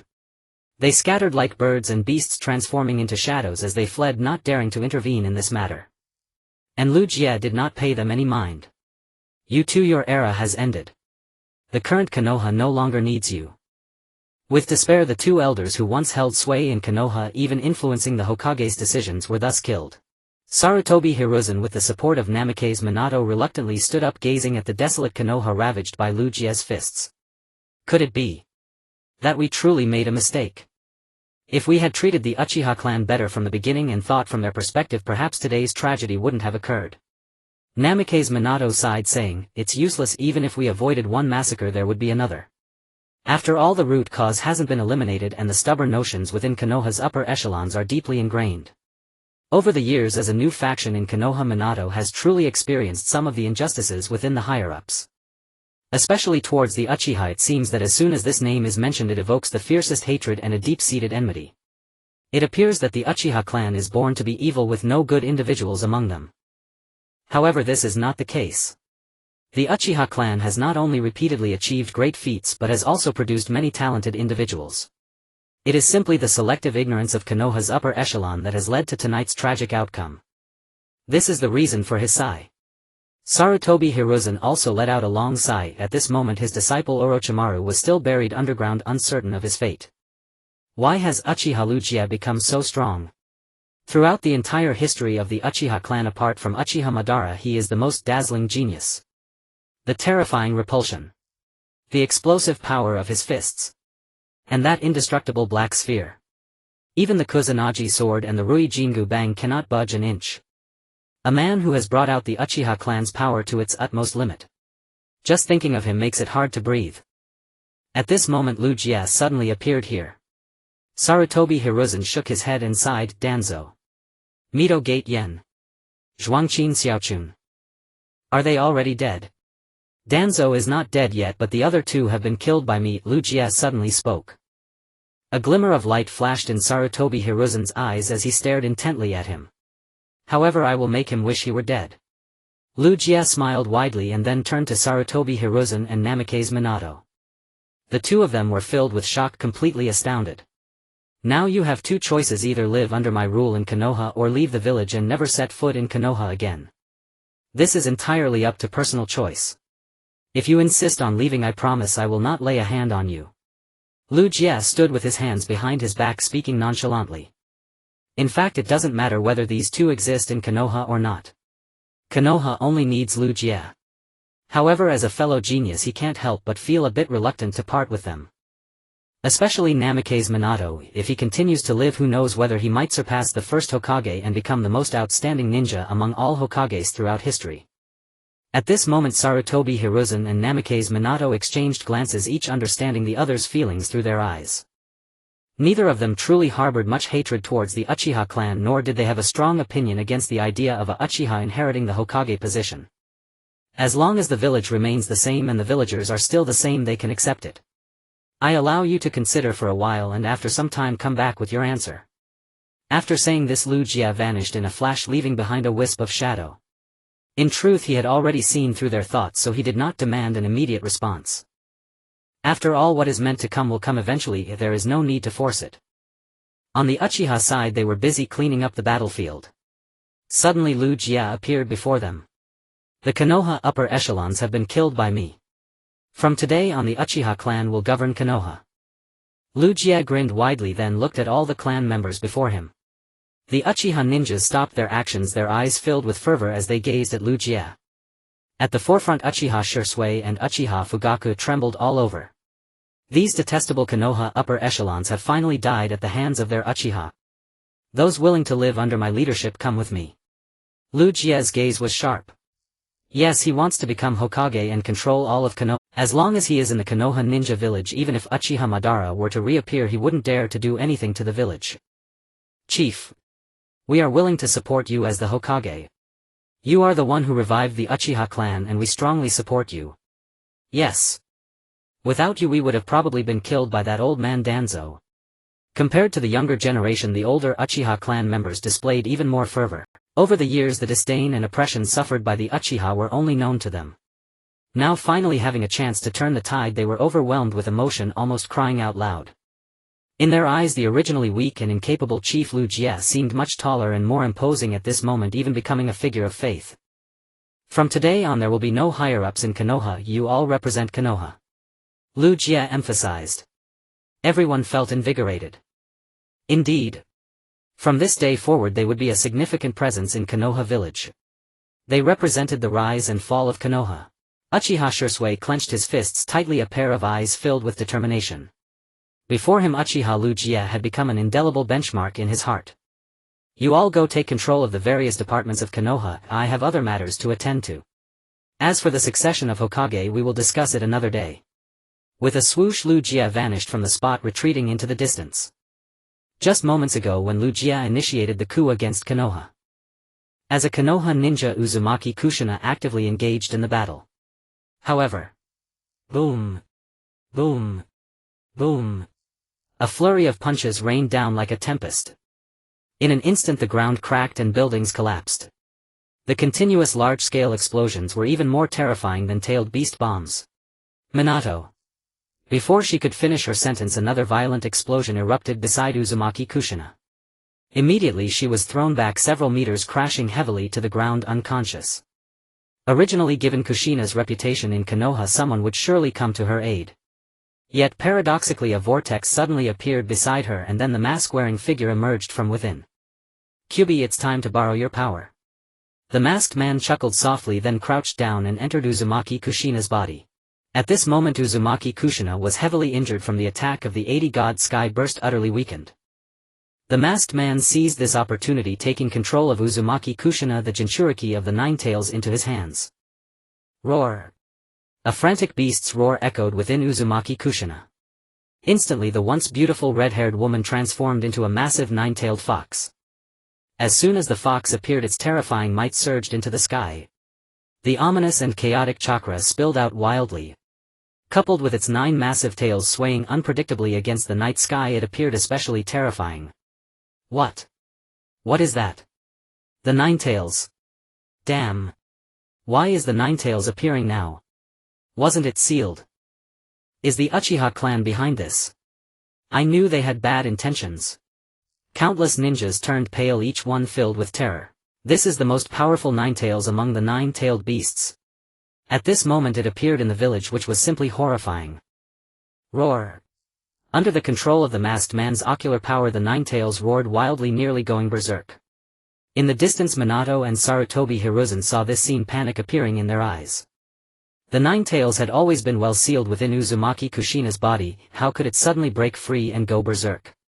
What on earth is happening tonight? The moment the Uchiha initiated a coup, the Nine Tails was unleashed. Sarutobi Hiruzen looked gravely into the distance at the Nine Tails, whose size was as large as a mountain. Once the Nine Tails appeared in the village, it symbolized destruction and chaos. It must be sealed quickly or driven out of the village, otherwise it would bring endless troubles. Meanwhile Minato was extremely worried, saying this is bad. Kushina might be in trouble. Before Sarutobi Hiruzen could intervene, Minato's figure had already disappeared from the spot and appeared beneath the Nine Tails. Kushina. What happened to you? Why is your seal? Minato's words were cut short, not intending to continue. Because the current Kushina had already transformed into a frenzied Nine Tails. There was no doubt that someone had broken the seal within her and used ocular power to control the tailed beast. Damn it! Who could it be? Minato racked his brain, surveying the entire village. Aside from Uchiha Lu Jie, only Ryūsuke had the Mangekyo Sharingan to control tailed beasts. But Ryūsuke and Lu Jie were both focused on the coup. How could they have time to release the tailed beast? Moreover, releasing the tailed beast would destroy the entire Konoha. What benefits would it bring them in their future rule? No, I can only seal the Nine Tails first. Minato gritted his teeth. Just as he was preparing to perform the sealing technique and confront the Nine Tails, a wave of weakness surged in his heart. This is a sign of insufficient chakra. It seemed that the battle with Lu Jie had consumed too much chakra. As a result, forming seals and performing techniques was quite difficult for him now, let alone suppressing the Nine Tails. Kid Minato, it seems that in this critical moment you still have to thank me. Suddenly a familiar voice emerged in Minato's ears. He turned around and saw Lu Jie, who had just arrived. At this moment Lu Jie stood with his hands behind his back looking at the Nine Tails with a calm expression. This expression was the same as when they were fighting. It was as if he was confident, assured of victory. Chief Lu Jie.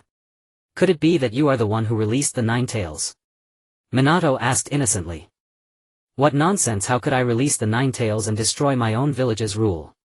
But it wasn't you. Then who could it be? Lu Jie smiled lightly, saying it's an interesting kid, but his time is running out. An interesting kid? Running out of time? Minato was puzzled. He clearly did not know what Lu Jie was talking about. Alright, you step back, the next matters will be handled by me. Lu Jie stared at the Nine Tails, slowly stepping forward. Just as he had taken 2 steps he turned back and said, remember Kid Minato, you owe me a favor this time. Remember Watergate brat, you now owe me a favor. With that Lu Jie turned around and continued toward the Nine Tails. At this moment the masked man inside the Nine Tails saw Lu Jie approaching and spoke through the Nine Tails' body. Old man Lu Jie, it seems you are quite capable, not repeating past mistakes. Repeating past mistakes? Lu Jie said disdainfully, it seems there are some things you still don't quite understand. Oh. Is there anything I don't understand? The masked man inside the Nine Tails asked. Don't elevate your own identity too high. You brat, you don't have a split personality and really think you are Uchiha Madara, do you? But even if you are Uchiha Madara by seniority, you can only stand on equal footing with me. Upon hearing this the masked man inside the Nine Tails grew serious. Outside Bofeng Shui Men was taken aback. Uchiha Madara. The one who lives in legend, the strongest being comparable to the First Hokage, the god of ninjas. He actually attacked Konoha. I never expected that 2 super shadow level powerhouses would appear in Konoha tonight. Just thinking about it is terrifying. Brat, let me tell you the truth. The reason I lost back then was entirely due to the excessive consumption of my Mangekyo Sharingan, which led to blindness and defeat. Otherwise, even with double the forces, I could still have wiped them out. What? Weren't you defeated by the Two Tails? The masked man was astonished, realizing his entire scheme had fallen apart. If that were the case, then bringing Lu Jie to this parallel world would be utterly meaningless. After all, if I couldn't defeat Lu Jie 30 years ago, then now that he possesses the Rinnegan, he would certainly not take the god-slaying battle lightly. What is the Two Tails? Back then it was merely a beast that I toyed with at my will. Lu Jie did not care and recounted events from back then. This made the masked man deeply realize what true disparity in strength meant. Perhaps feeling mocked, the masked man couldn't help but shout, you old man, you only dare to say such twisted words because you possess great power. But don't think your strength is invincible. Back in the day your opponent was merely the Two Tails Jinchuriki. And now you face the strongest of the 9-tailed beasts, the Nine Tails. Roar. As soon as the masked man finished speaking, the Nine Tails let out a furious roar. The sound was like thunder rolling from the heavens, causing those nearby to feel pain in their eardrums. Lu Jie stood precisely at the center of the sound wave's intensity, rubbed his ears and said nonchalantly, noisy. Then with a casual wave of his hand, boom. In an instant a colossal fist-shaped chakra surged in accordance with Lu Jie's gesture, slamming into the Nine Tails from the side. With a tremendous crash the ground cracked and the massive body of the Nine Tails was actually blasted away several hundred meters. Is this the same move again? Truly terrifying power. Bofeng Shui Men stared intently ahead, not blinking. He was observing Lu Jie's movements, or rather his fighting style. However, after a long period of observation he reached only one conclusion: Lu Jie fought without needing any technique, using sheer brute force to subdue his opponents. Meanwhile, after being punched away several hundred meters, the masked man saw the situation was dire and immediately flew out of the Nine Tails. Damn. This old man is too strong, I'd better keep my distance. The masked man did not dare to hesitate for a moment and swiftly floated far away, trying to maintain a safe distance from the Nine Tails.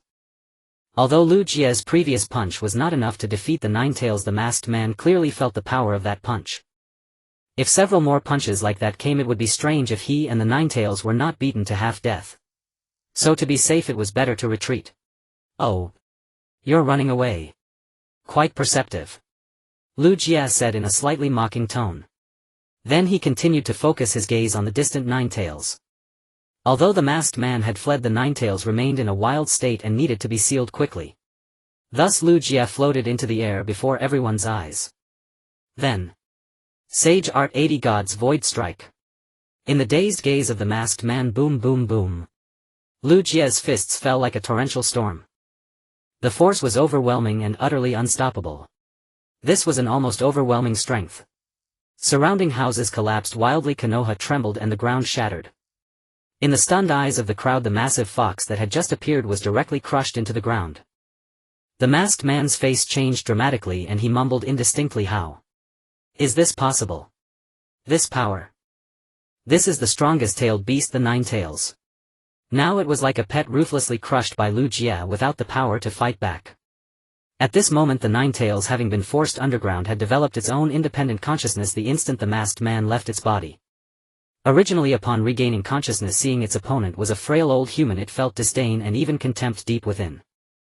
However, it was precisely this old man who with cyclone-like fist-shaped chakra had mercilessly beaten it into the ground without giving it a chance to escape. Who exactly is this old guy?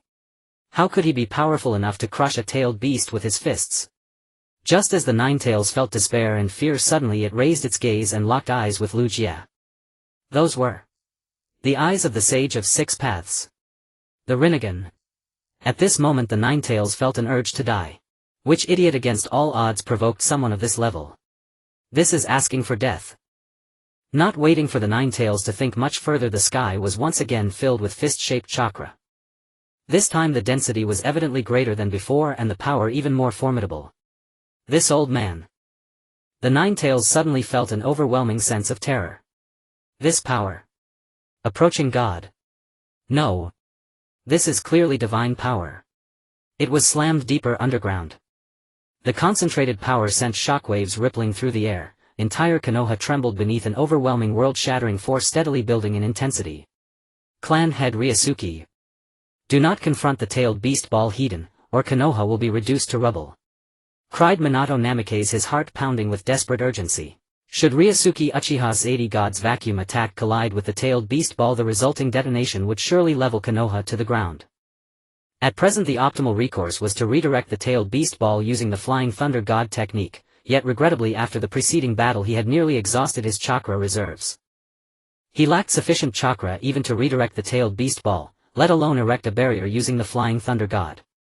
In that instant not only Minato Namikaze but also the distant Konoha shinobi were gripped by mounting dread. This was the tailed beast ball, the very pinnacle of a tailed beast's might. Having weathered countless storms, how could they fail to comprehend its cataclysmic power? It shattered mountains and pulverized boulders, capable of obliterating even an entire nation in the blink of an eye.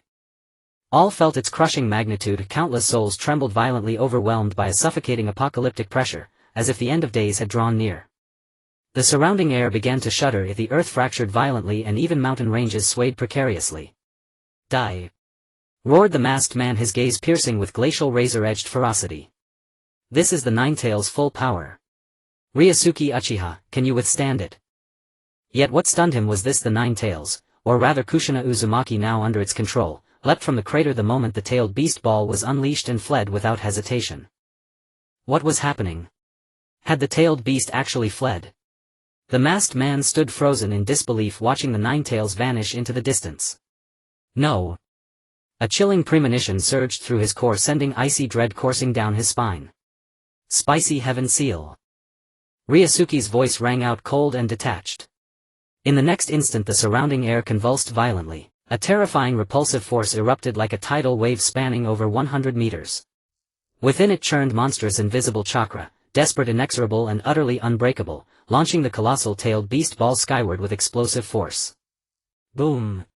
The tailed beast ball struck the southwestern forest, triggering a cataclysmic blast that threatened to atomize everything nearby. Mountains crumbled instantly. Energy peeled away in concentric waves, erupting with savage brilliance, layer upon layer, until the heavens themselves seemed to dim. Even the Hokage rock fissured under the strain. This was the power of a tailed beast. What's happening? Is this the apocalypse? Such horrifying strength. What on earth is going on? Is Konoha doomed? I don't want to die. Countless people collapsed to their knees, eyes vacant, pupils hollow with primal terror. Yet what proved even more staggering was this: the elderly man who had deflected the tailed beast ball was far more terrifying still. Had the Ninetales truly fled in disgrace? The masked man stared dumbfounded. This can't be possible, not even the tailed beast ball. Not only he, but even Minato Namikaze wore an expression of utter astonishment. What kind of power was this? That was the tailed beast ball, deflected outright. And those colossal chakra-infused fists, were they truly beyond even a tailed beast's resistance? Among the 9-tailed beasts, the Ninetales, a creature of immense pride, had fled, abandoning dignity altogether. It had been terrified into flight. Even now, as the Ninetales raced across the land, memories of that terrifying explosion sent chills down its spine. Ryūsuke Uchiha, just what level of power did he wield? What rotten luck, to stumble upon a descendant of the Sage of Six Paths wielding his very power. Fortunately I fled swiftly, otherwise I'd be finished. Compared to the Uzumaki clan's sealing arts, I loathe those ominous malevolent eyes far more. Only then did the Ninetales recall having broken free from control. Why on earth had it chosen to fight such an ancient fearsome being? After all, this was a being who commanded the power of the Sage of Six Paths. He was no fool. Just as the Ninetales silently congratulated itself on escaping Ryūsuke's grasp, a black blur shot past like lightning, swift as thought. The next moment, before the Ninetales could react, Ryūsuke Uchiha hovered before it, suspended midair. How did you get here? Gasped the Ninetales, despair surging within it. This creature is utterly terrifying. In the blink of an eye he appeared directly before it, leaving no chance for escape. Beast, Ryūsuke intoned coolly, even if you flee to the ends of heaven and earth, I shall find you without fail. You have but one choice: return immediately to your Jinchuriki, or face my wrath. Damn it! What nonsense is this? Don't underestimate me. Enraged, the Ninetales bristled. After all, it was the strongest among the 9-tailed beasts. You, a mere human, expect me to obediently re-enter my Jinchuriki? Do you think I have no pride? Seething with fury, it raised its colossal claw and brought it down with mountain-shattering, ocean-filling force upon Ryūsuke. So you still refuse to learn? Ryūsuke smiled faintly. Before that all-encompassing, annihilating assault, his refined Rinnegan eyes betrayed not a trace of panic, only quiet, unshakable certainty. Then allow me to make you a docile little fox. No sooner had the words left his lips than the massive claw froze mid-descent, its downward motion abruptly halted. Time itself seemed suspended. The Ninetales' enormous form locked rigid in place, utterly immobile. What just happened? Why has the Ninetales ceased its attack? The masked man concealed nearby watched the battlefield with bewildered eyes. Logically, the beast had already raised its claw, only one strike remained. So why at this decisive moment had it stopped, refusing to strike Ryūsuke? As the masked man struggled to comprehend, his gaze inadvertently fell upon the Ninetales' eyes. Those eyes, once blazing crimson foxes, now shimmered with deep violet swirling patterns. The Rinnegan. Was it Ryūsuke who did this? The masked man suddenly grasped the truth, and turned awestruck toward Ryūsuke Uchiha, hovering serenely in midair. With merely a glance he had subjugated the Ninetales, the strongest of all 9-tailed beasts. How terrifying then was this ocular technique? Perhaps the term shinobi no longer sufficed to describe this venerable figure. His every gesture resonated with mythic grandeur, transcending the imagination of tens of thousands. Perhaps he alone was the true shinobi god. With just a single glance he subdued the strongest tailed beast, the 9-tailed demon fox. The sheer magnitude of Ryukai's ability was far beyond what any ordinary ninja could achieve. Rather than a ninja, he should be regarded as a deity. That old man is truly a monster. I wonder who is stronger, him or Uchiha Madara. The masked man narrowed his eyes, intently watching the changes on the battlefield. With a mere look, Ryukai brought the colossal Ninetales under his control. Then the originally ferocious and rampaging 9-tailed demon fox, like a well-behaved child, transformed into a mass of red chakra and gradually seeped back into Uzumaki Kushina's body. My god! Am I seeing things? The 9-tailed demon fox actually returned to its Jinchuriki on its own. How is that possible? If I hadn't seen it with my own eyes, I would never believe it. Did that old Uchiha do it? It's truly unbelievable. At that moment the Konoha ninjas in the distance were utterly dumbfounded. In their memory, the appearance of the 9-tailed demon fox always brought calamity and destruction. But now this mad-tailed beast had ceased its rampage and returned to its Jinchuriki like a docile child. Even the experienced Hiruzen Sarutobi widened his eyes in disbelief. Uchiha Ryukai was truly a terrifying presence. On the battlefield after all the Nine-Tails chakra had dissipated, a red-haired female ninja lay on the ravaged ground. Minato Namikaze recognized her at once. He instantly transformed into a flash of yellow light, appearing before her and gently lifting her. "Kushina, are you all right? Hold on, I'll take you to the medical room right away." Minato Namikaze carried the unconscious Uzumaki Kushina and rushed straight to Konoha's medical facility. Before leaving, he cast a grateful glance back at Ryukai, acknowledging his help. "Well, limited Tsukuyomi, the god-slaying war, and now the Nine-Tails. Kid, do you have any other tricks? Bring them all out, I'll play with you all night." Ryukai turned to face the masked man and spoke emotionlessly. Although he showed no outward expression, he was genuinely delighted inside. After all, the disgrace of the past and the annihilation of the Uchiha clan were now avenged in this world. This gave him immense satisfaction, and he felt grateful to the masked man for creating this opportunity. So playing along a little longer wasn't out of the question, but unfortunately the masked man had no intention of continuing and even showed signs of retreating. "Old man, don't get too cocky. We'll meet again." With that, the masked man opened a vortex portal and left the Tsukuyomi world. Ever since he learned that Ryukai's defeat in the god-slaying war was purely accidental, he had lost all hope in this created world. This era was undoubtedly the golden age of Konoha, with numerous powerful shinobi and 3 Hokage coexisting. But without a transcendent-level powerhouse, no one could subdue Ryukai. Therefore, rather than wasting time with him, it was better to seek other ways to defeat him. How boring. He left just like that. "I suppose I should leave this world too." Watching the departing masked man, Ryukai said with a hint of tedium. Since the creator of this world had left, staying here alone held no interest. Besides, he had a more important mission to fulfill in the original world. "But before I go, I need to take care of some loose ends." Ryukai's gaze shifted to the distant Hokage building, his tone amused. Having worked so hard to elevate the Uchiha clan to this height, he didn't want to abandon it halfway. 3 days later, the Hokage succession ceremony began. Everyone expected Ryukai to be the candidate. But to everyone's surprise, the fourth Hokage turned out to be Uchiha Fugaku. This unexpected result kept the villagers talking for at least 10 days or half a month before the buzz gradually subsided. Ryukai's decision to pass the position to Fugaku was also deliberate. After all, Fugaku was a Mangekyo Sharingan wielder, though unknown to the world. Moreover, he got along well with Minato Namikaze in temperament, so at least in the short-term conflicts would be minimal. Thus Konoha was truly in the hands of the Uchiha clan. Even if the daimyo's faction opposed it, it would only be temporary. When Ryukai personally visited them, they were cowed into silence, not daring to utter a word. With that, all the loose ends in this world were properly settled. On a dark and windy night, Ryukai gazed at the sky, a trace of annoyance in his eyes. The system was perfect in every way except that it hadn't granted him a space-time ninjutsu. Without it, he could only forcibly break through this world, unable to leave as effortlessly as the masked man. If I'm not mistaken, this world has a barrier. It can't be as boundless as the original world. Ryukai mused after a moment of contemplation. This was merely a parallel world created by the masked man using the power of the seven-tailed beasts. Its worldview could never encompass the starry seas and cosmic depths of the original world. At most, it covered this continent or perhaps this planet.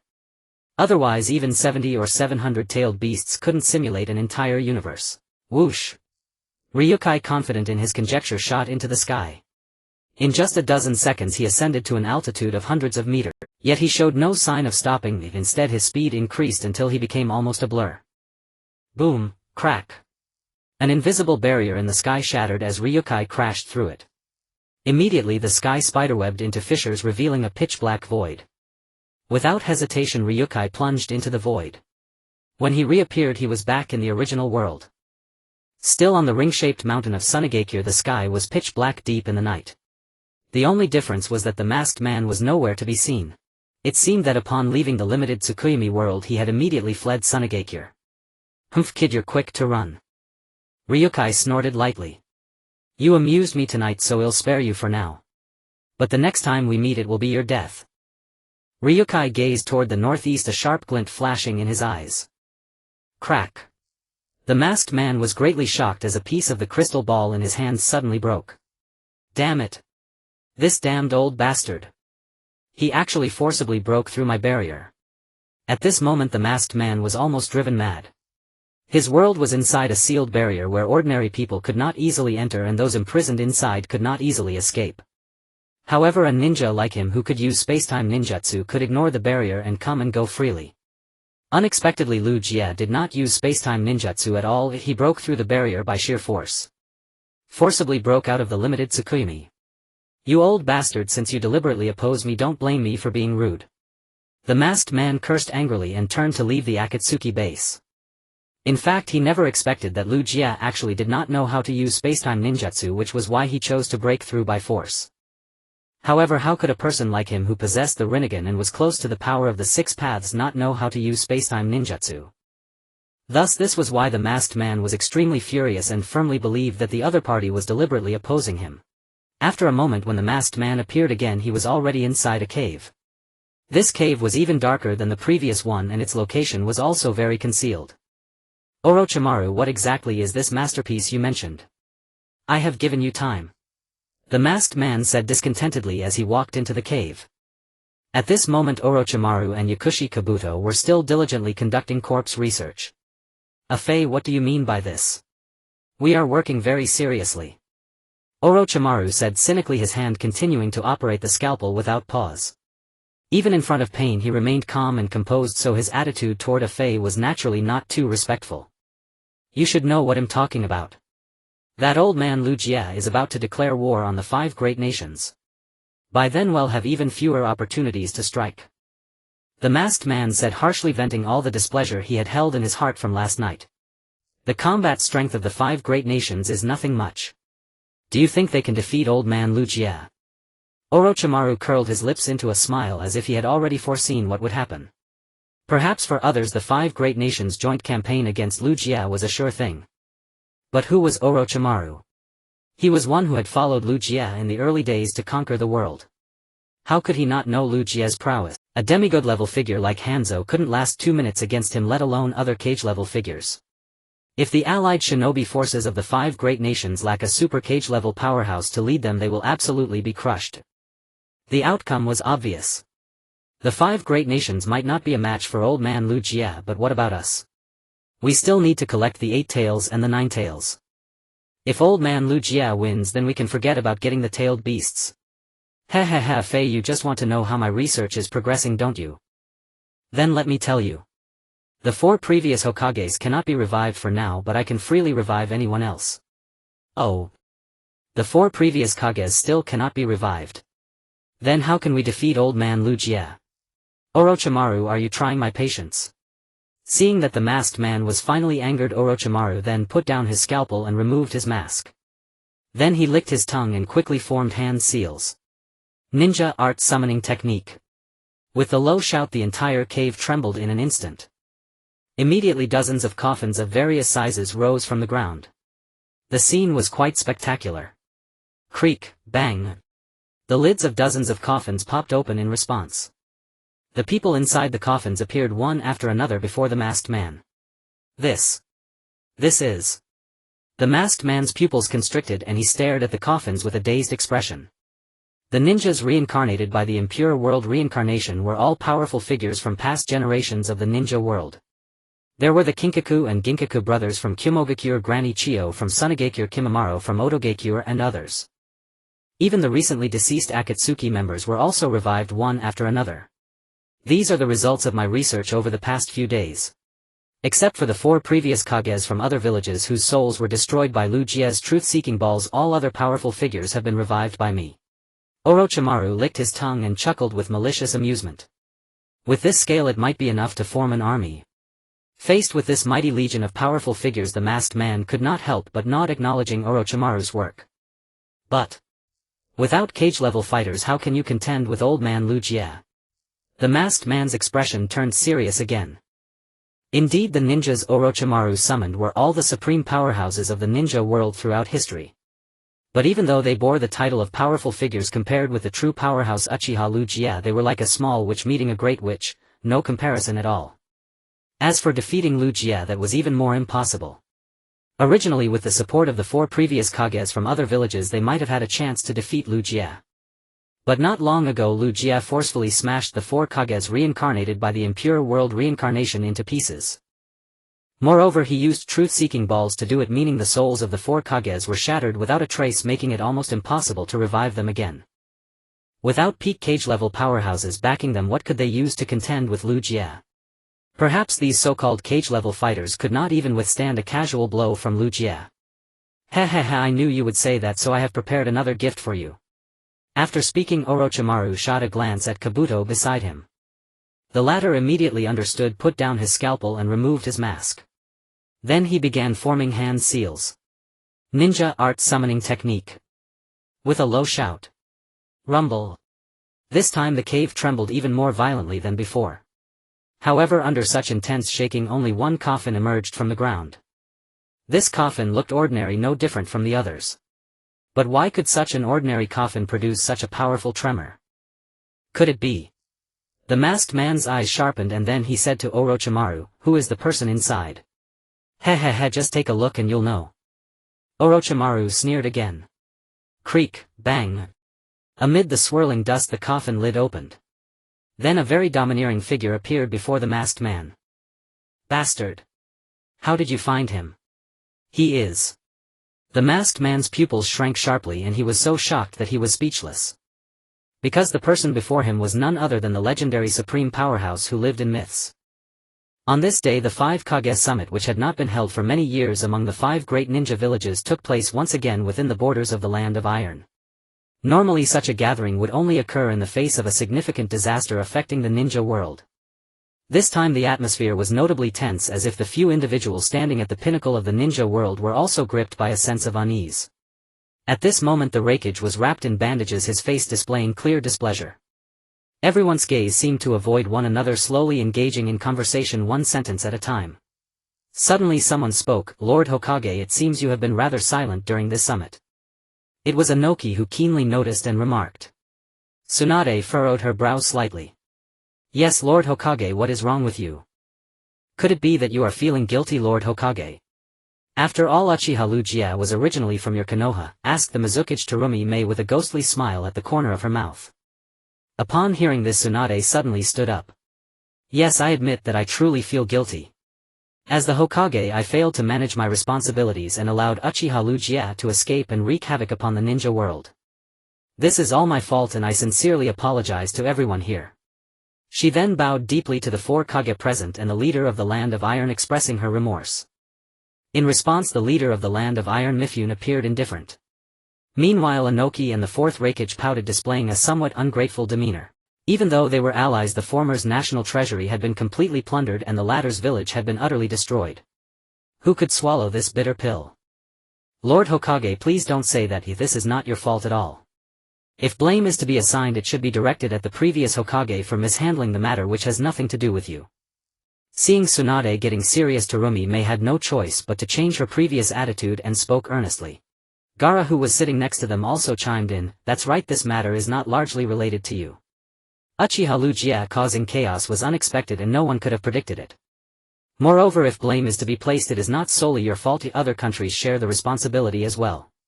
As he said this, Gaara instinctively glanced at the Tsuchikage and Raikage beside him. Both of them coughed a couple of times and quickly turned their faces away. Especially Inoki, the Tsuchikage, looked particularly pale with regret.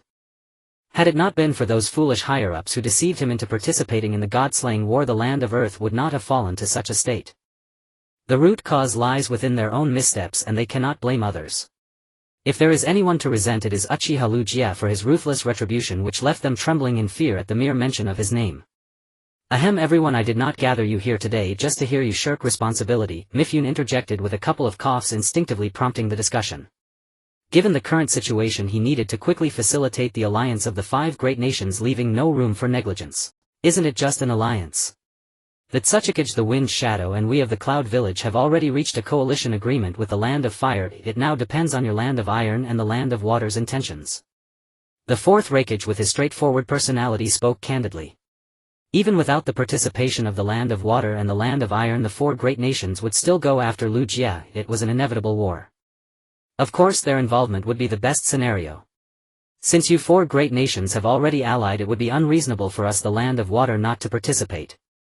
Terumi-Mei smiled alluringly, clearly not rejecting this alliance proposal. Mifune on his side naturally nodded in agreement to the alliance. After all, as the host of this conference, his original intention was to unite everyone in this alliance. There were no issues of refusal to cooperate. Then it's settled.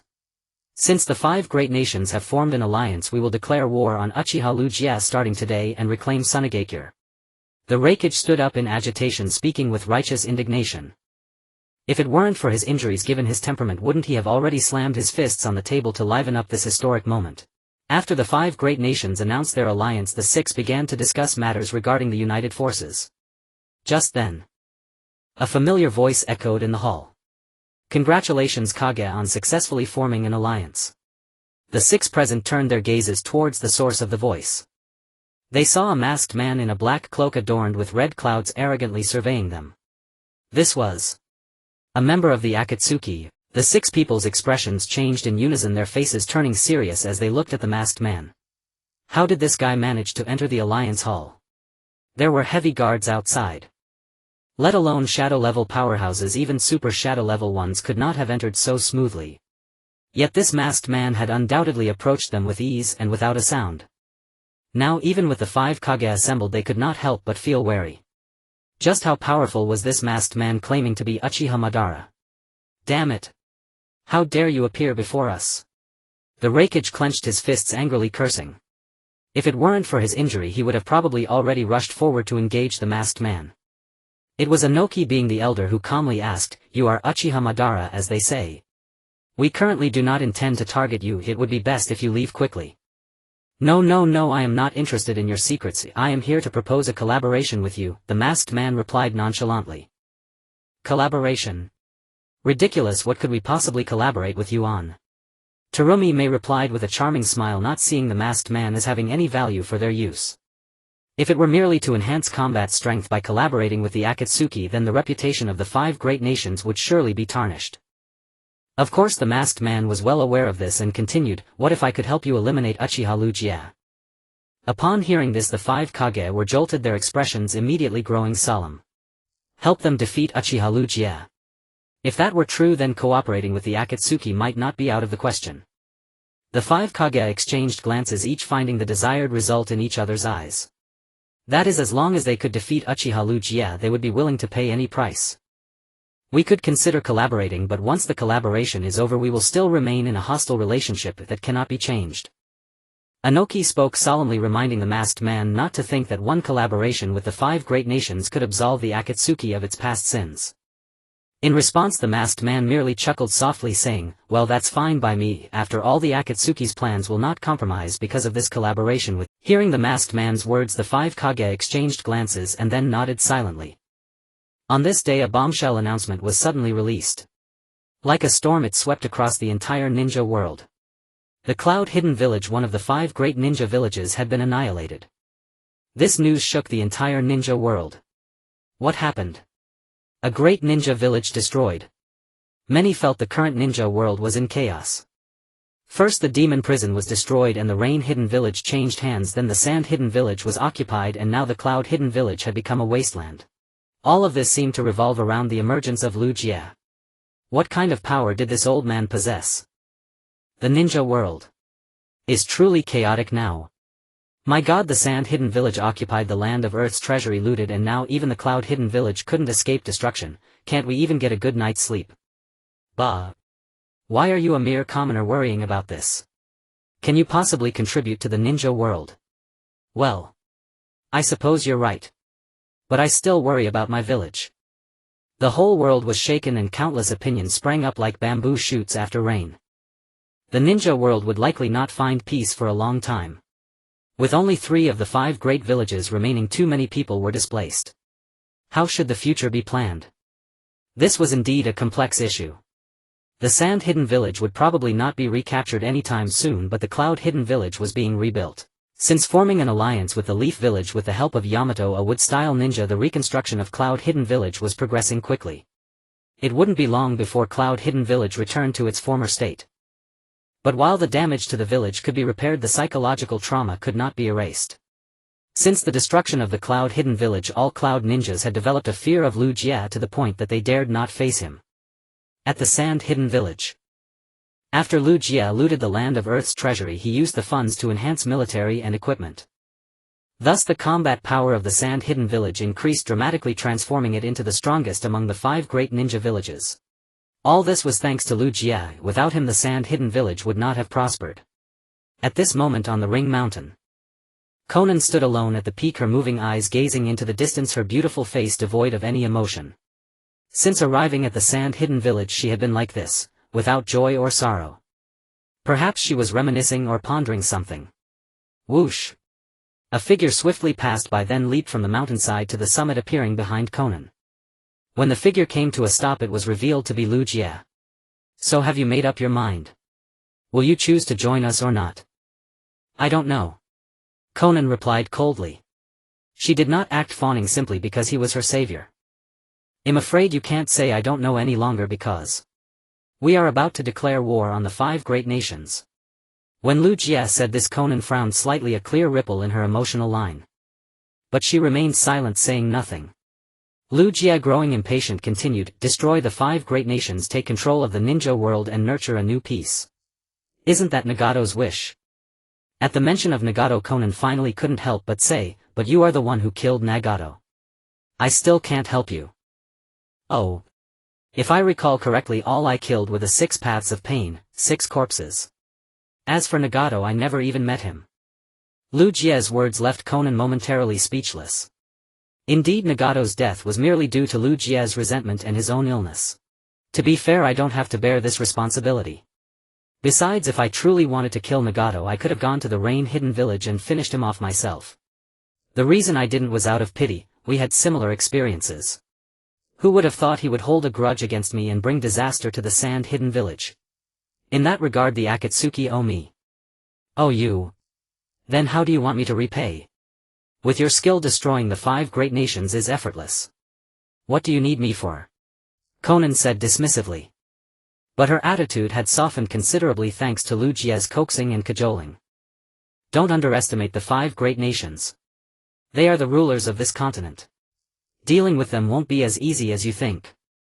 Oh. You have troubles too? Conan's interest piqued, her beautiful eyes fixed on Lu Jie. It seems you aren't invincible after all. I do have headaches, but not because of the 5 great nations, rather because of your Akatsuki. Our Akatsuki? There aren't many Akatsuki members left.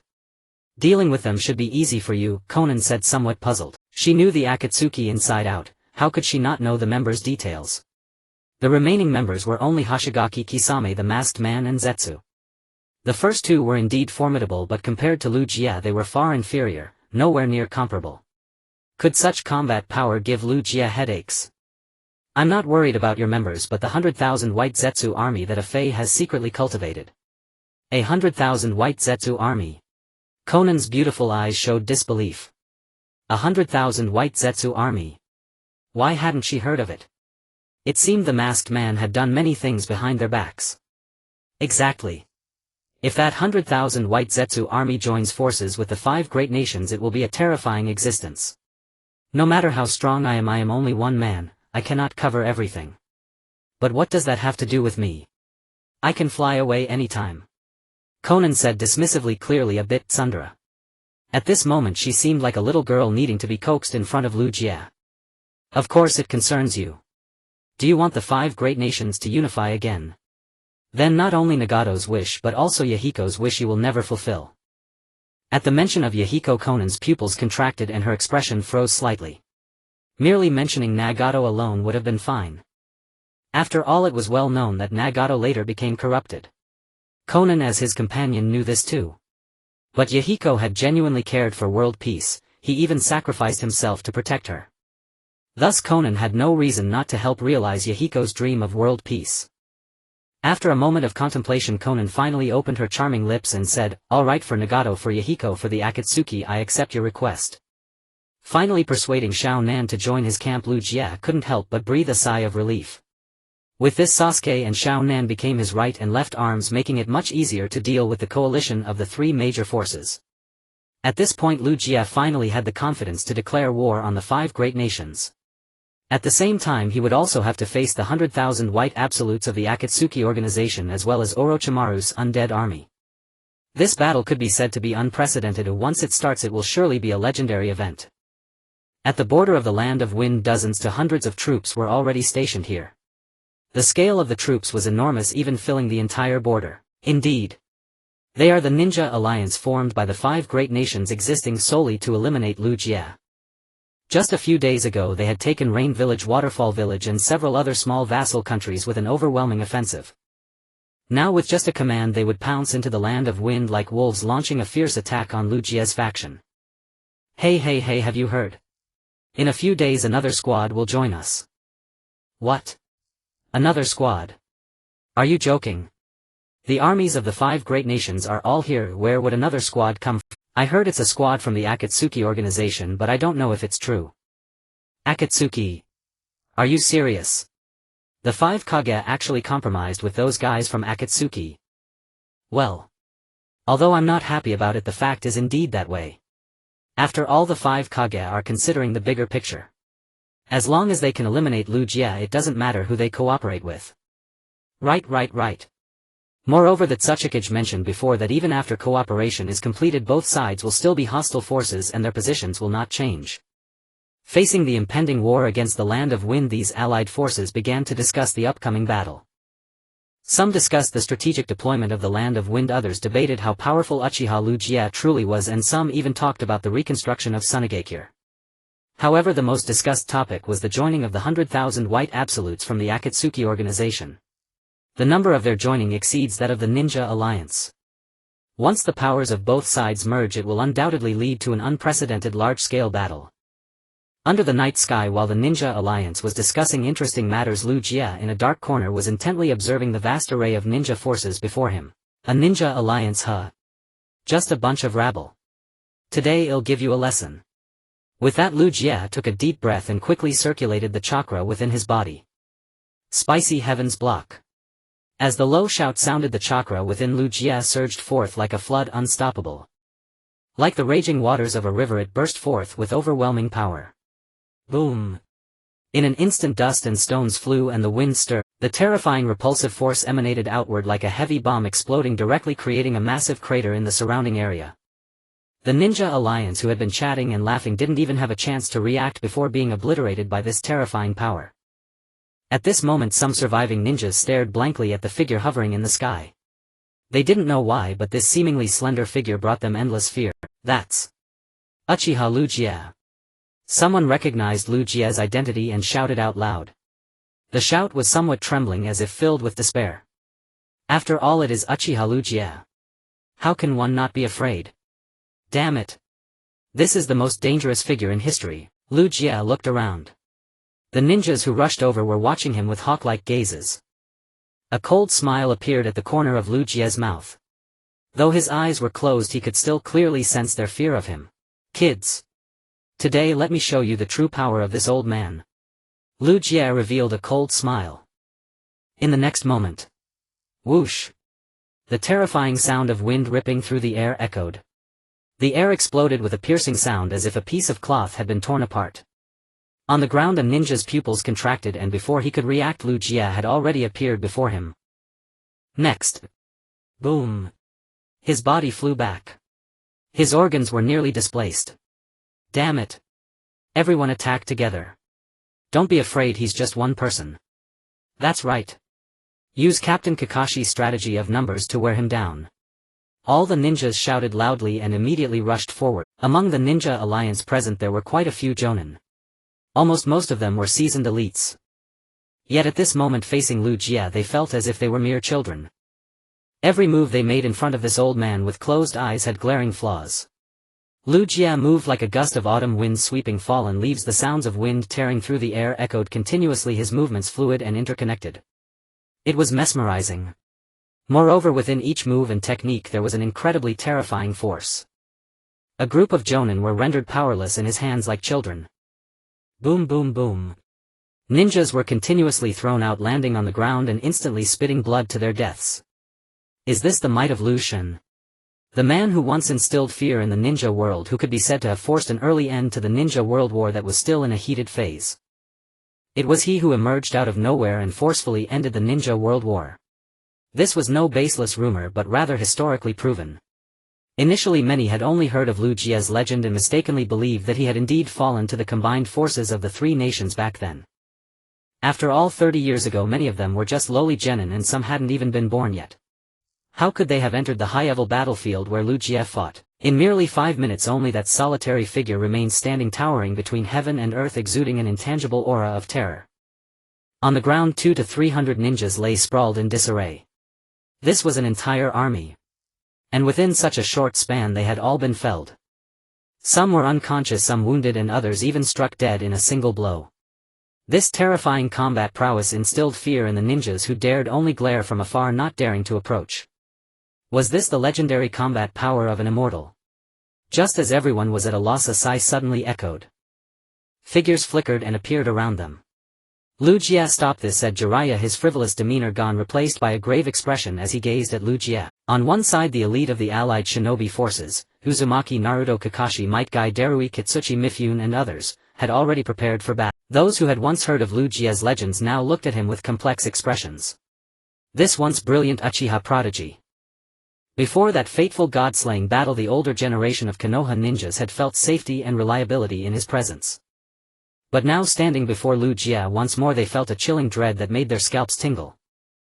Lu Jia had not yet released his chakra, yet he already exuded immense pressure, as if a towering mountain stood before them ready to crush them at any moment. Jiraiya's expression was complicated as he looked at the equally white-haired Lu Jia, a bitter feeling rising in his heart. If he had stepped forward back then to clear Lu Jia's name, perhaps Lu Jia would have been released from the blood prison sooner. After all, as one of the legendary Sannin, his influence was considerable. However, considering the diplomatic relations among the three great nations and his own unfamiliarity with Lu Jia, he had let the matter drop. Who would have thought things would come to this? How he regretted it now. Jiraiya boy, I may not know you well, but you should be aware of my ways. Lu Jia cast a casual glance at Jiraiya and said, I have always repaid grievances with vengeance. If you hand over Danzo, I will spare your lives, but no one can stop me from ruling the 5 great nations. What? Rule the 5 great nations? The allied shinobi forces were stunned. Was this old man insane? Or was he spouting nonsense? Ruling the 5 great nations meant ruling this entire continent. Did he intend to bring the whole continent under his command? What a joke. How arrogant. We are the 5 great nations and you think you can just rule us? So what if you're an immortal? So what if you have the Rinnegan? We have 200,000 men. Yes, with that many we can wear you down, you old fool. You want to rule us? Dream on, you old geezer. Though these ninjas feared Lu Jia in their hearts, his words were indeed hard to swallow. One man ruling the 5 great nations, even the entire continent. No one could tolerate such contempt. Lu Jia, you should know that Danzo is a high-ranking Konoha official. We have no right to hand him over. And your idea of ruling the 5 great nations is dangerous. Stop this now. Jiraiya still pleaded earnestly, unwilling to let Konoha owe Lu Jia a second time. But Lu Jia showed no appreciation, replying coldly, since you refuse to hand over Danzo, then let us fight. Think carefully, you are making an enemy of the entire ninja world. What is the ninja world to me? Even if the Sage of 6 Paths himself appeared, I would not fear him. Lu Jia snorted, refusing to compromise. It seemed he was not alone but had tens of thousands backing him. Very well, I will let you know whether I am qualified to rule your 5 great nations. As soon as he finished speaking, Lu Jia vanished from midair. The next moment. Boom. Jiraiya, caught off guard, was sent flying backward. The terrifying speed and explosive force made him spit out a mouthful of blood. Damn it. Could he not even use the substitution jutsu in time? Jiraiya's mind was in turmoil. Though as a Sannin he had seen much, he had never encountered a monster like Lu Jia. The explosive power and unmatched speed pushed taijutsu to the limits of humanity. Even the 8 gates released fully might not match this. At the same time, others launched their attacks. All units at all costs defeat Uchiha Lu Jia. Kakashi gave the order to the first division without hesitation. Kill. Instantly thousands roared in frenzy, surging toward Lu Jia like an overwhelming tide. The scale was immense, a veritable sea of people. Looking at the army before him, Lu Jia remarked with interest, oh. A human wave tactic. Trying to wear me down with numbers. Unfortunately you miscalculated. Lu Jia sneered, then vanished from his spot. Whoosh. A dark figure streaked across the sky like lightning, swift as the wind. Then, cries of agony erupted from the allied ninjas filling the battlefield. The once majestic army was soon reduced to a scattered mess. In the battlefield, that swift figure darted through the allied forces like a bullet. Wherever it passed, blood-sprayed bodies flew and screams rang out. Is this the taijutsu of the Rinnegan? It feels like a completely different level. Kakashi used his exquisite Sharingan to track Lu Jie's movements. Unfortunately, the latter's actions were too fast for words. Every move and stance was defined by swiftness. Even with his Mangekyo Sharingan activated, Kakashi could not capture Lu Jie's movements, let alone his instantaneous speed. How many years of dedicated training had it taken to reach such a level of taijutsu? Not only Kakashi but even the taijutsu master Might Guy was in awe. To match Lu Jie's movements in taijutsu, he would likely need to open at least the seventh gate, the Gate of Wonder. At that moment, the Hyuga clan head Hayashi Hyuga stared in shock at the battlefield. Is this really what a human can do? Is this truly a movement within human capability? Hinata Hayashi stared in stunned disbelief at the battlefield, his pale pupilless eyes wide with profound incredulity. As clan head of the Hyuga, he was the legitimate inheritor of the Byakugan, a dojutsu whose perception spanned 360 degrees without blind spots. Indeed, no hand-to-hand technique escaped his discernment. Yet tonight he bore witness to the truth of the ancient adage, beyond every master lies another, beyond every sky stretches a higher heaven. Ryūsuke's movements had accelerated beyond the reach of even his vision, so swift that Hayashi began to suspect an illusory deception. Yet each lightning-fast strike felled multiple shinobi in succession, undeniable proof of superhuman taijutsu, not mere genjutsu. Boom! Boom! Boom! The thunderous impacts of bodies hurled through the air echoed ceaselessly. Ryūsuke stood like a god of war incarnate, invincible, unstoppable. Undefeated in battle. Even from sheer aura alone, he seemed poised to rout an entire army. Damn it! How impossibly strong is this old man? If we cannot exhaust his stamina, our entire force may be annihilated. Is he even human, fighting an entire coalition single-handedly? This is utterly terrifying. In that moment, the coalition, tens of thousands of shinobi, began instinctively retreating. They had assumed the elder, however formidable, was but a flickering candle nearing its end, powerless to stir great chaos. Yet now they knew, they were grievously mistaken. This old man was nothing less than a one-man army. Oh. I'd imagined you'd be more impressive, turns out you're merely a rabble. Ryūsuke stood at the battlefield center surveying the carnage. Before him lay a mound of corpses towering like a small hill. The surviving coalition shinobi had already withdrawn dozens of meters away, paralyzed by fear. Nearby, Kakashi, Might Guy and Naruto Uzumaki lingered at the rear, hesitant to advance. They understood full well against such absolute power their intervention would serve no purpose, only multiply the death toll. Are you trembling? Are you afraid? But this is only the beginning, you have yet to taste true despair. A sardonic grin spread across Ryūsuke's face, sharp with cruel amusement. Then with a sudden surge of chakra, a colossal golden Susanoo erupted behind him. Its dual-faced form immediately began weaving hand seals. Hey, Kakashi, what's Uchiha Ryūsuke doing? Might Guy asked, bewildered. Naruto, equally perplexed, added, yeah, sensei, why has he stopped attacking? Is he out of chakra? This is... Kakashi's pupils contracted violently. He sensed the magnitude of what was unfolding, ignoring their questions entirely as he lifted his gaze skyward. His expression hardened into unprecedented gravity, tinged unmistakably with dread. Kakashi, what on earth is happening? Seeing Kakashi's severe demeanor, as if confronting an apocalyptic omen, Guy instinctively pressed further. Again Kakashi remained silent, his eyes locked unblinkingly on the heavens, his face etched with solemn foreboding. Naruto, though sensing imminent catastrophe, had never before seen Kakashi wear such a look, first grave then fearful. Next cold sweat cascaded down his frame, soaking his entire body. Just as Naruto opened his mouth to demand answers. Run! Retreat, now everyone! Kakashi roared, voice raw with terror. The paragon of composure stood trembling, shaking uncontrollably. Had it not been witnessed firsthand, such a sight would defy belief. What cataclysm could reduce this genius shinobi to abject terror? While the coalition remained baffled by the looming peril, a voice suddenly pierced the silence. Hey, where's the moon? It was right there a moment ago. At those words the shinobi finally tore their gaze from the Susanoo and turned upward, searching the night sky. There was a brilliant star due north just now, why has it vanished too? Another voice murmured, puzzled. Though night had fallen and the sun long set, today's clear daytime should have yielded a luminous nocturnal sky, moonlight and starlight alike shimmering faintly. Yet now the heavens were utterly void, not a glimmer remained. Instead an oppressive suffocating blackness blanketed the horizon, dense as sealed oblivion. Kakashi. What in the world is happening? Can you explain, just a little? Guy glanced upward, swallowing hard. He felt an unprecedented pressure descending, like the world's final breath before annihilation, yet grasped neither cause nor origin. Invisible danger is the most terrifying of all, plunging the entire shinobi host into panic, hearts pounding with primal dread. Run, there's no time left. The instant the cry rang out, Kakashi vanished, propelling himself forward in a blur. Within half a second he'd surged several meters, fleeing for his life. Might Guy, Naruto, Uzumaki, Darui and others, though ignorant of the threat, followed Kakashi's desperate retreat without hesitation. Hey, our captain just bolted. No way.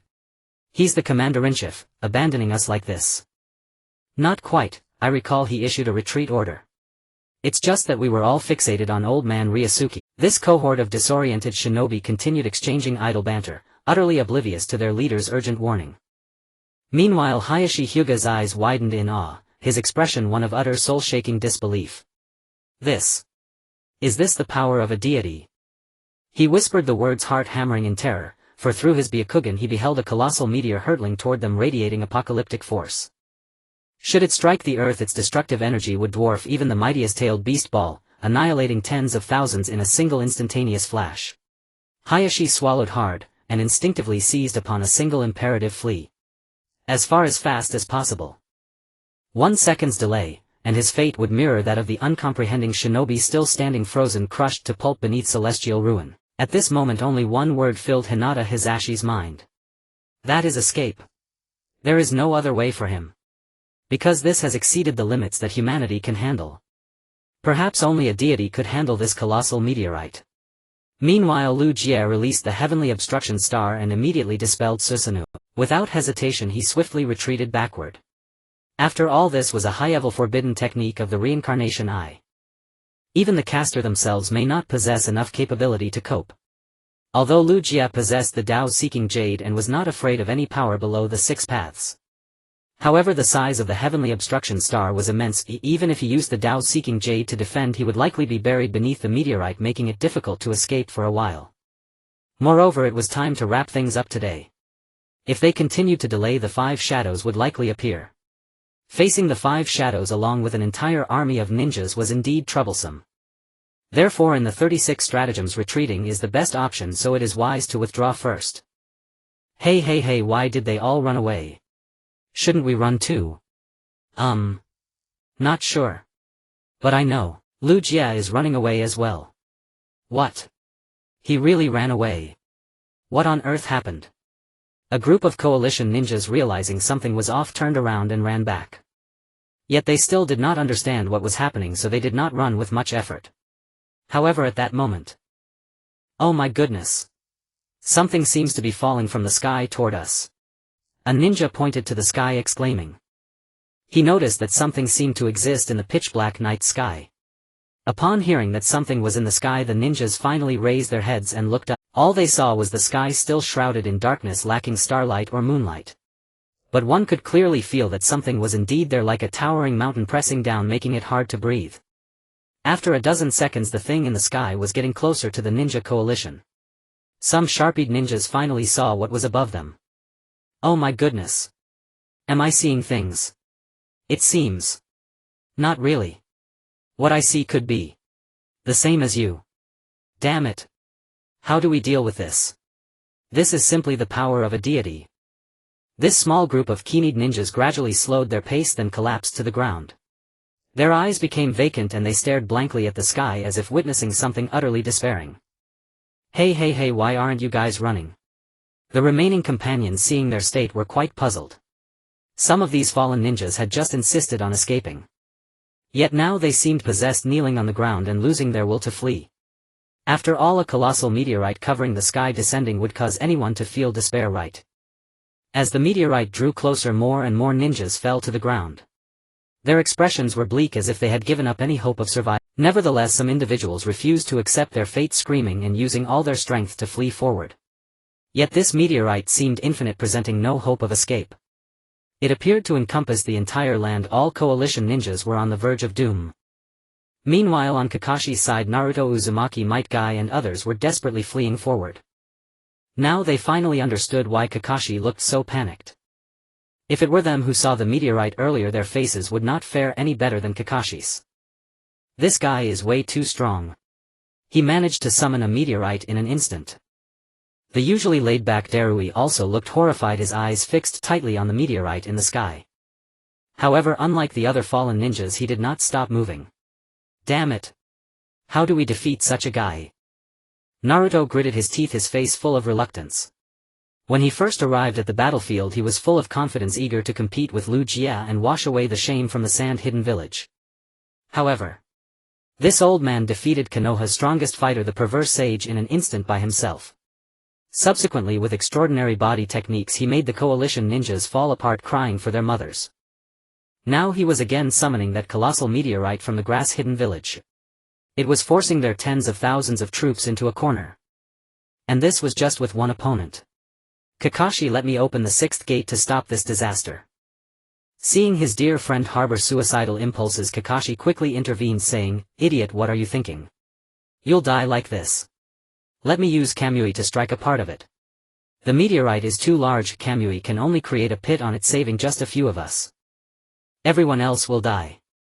Might Guy said anxiously. He wanted to do everything he could to preserve the spark of the ninja coalition.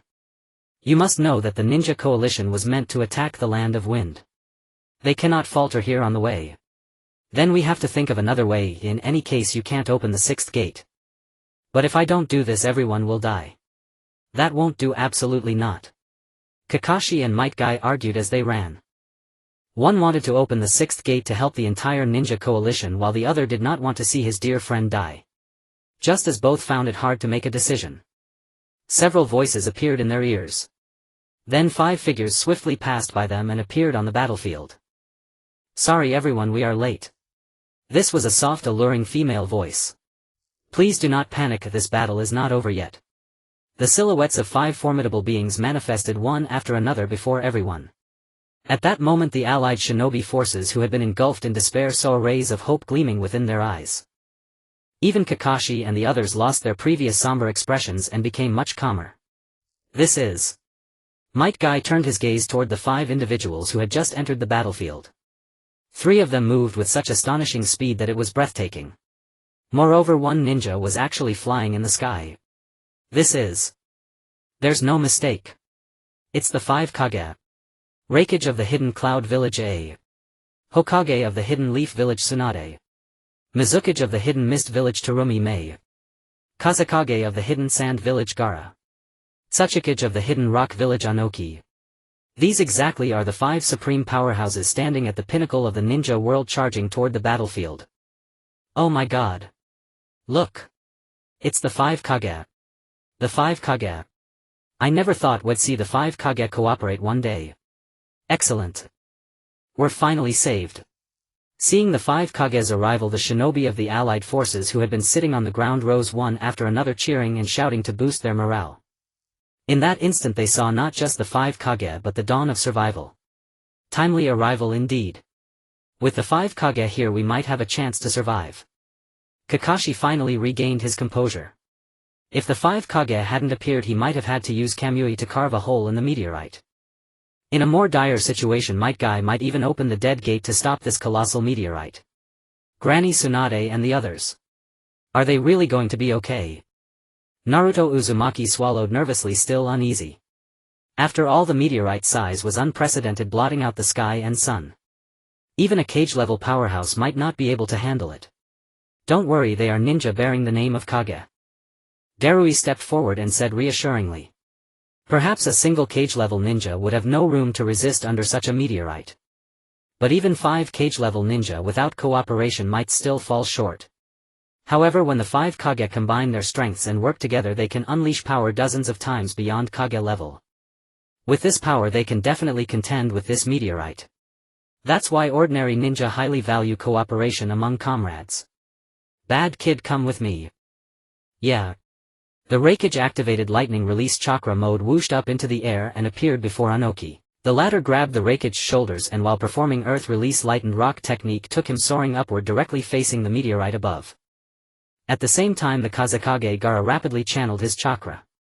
Then the sand on the ground surged like tidal waves and transformed into streams that flew upward. In an instant dozens of sand streams converged in the sky forming a gigantic hand that held up the meteorite. Holy crap! Such a huge hand. As expected of the Kazekage-sama. He's holding up the entire meteorite. Great! Now we're saved. Seeing Gaara's sand hand actually supporting the entire meteorite, the allied shinobi were overjoyed. Truly worthy of the name Kage, their actions were extraordinary. Such a massive meteorite held up by ninjutsu alone.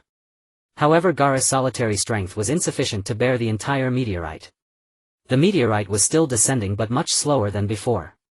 If it fell, its impact would certainly be much weaker than originally. Kazekage, hold on. We're coming to help you. The Raikage, who had been lifted into the sky by Anoki, bellowed loudly. His thick powerful arms, as if imbued with immense force, spread open and then forcefully pushed against the whole weight of the meteorite. Heave! Anoki and the Raikage shouted simultaneously, using all their strength to stop the meteorite's descent. The former used earth release super lightened rock technique to reduce the meteorite's weight. The latter used brute force to support the meteorite. The combined power of 3 Kage managed to stop the falling meteorite, suspending it in midair. So amazing! Granny Tsunade and the others. They're so cool. Naruto murmured in astonishment, still deeply impressed by the 5 Kage's cooperation. Who would have thought such a huge meteorite could be stopped by human strength? Utterly unimaginable. But even more unimaginable was the power of Luji. He could actually summon such a colossal meteorite, something no human should be capable of. Everyone! Evacuate the meteorite's range immediately. Now! Immediately! Kakashi shouted, issuing the retreat order. He knew that the 3 Kage's combined hold on the meteorite was only temporary. If they delayed any longer they might not hold out. Run, everyone! Don't disappoint the Kage-samas. Move! Don't stop! Hurry up! If you don't flee now, not even gods can save you. With the order given, the allied shinobi began to move in earnest. Even those who had been sitting in despair on the ground struggled to their feet and continued fleeing beyond the meteorite's range, seeking any hope of survival.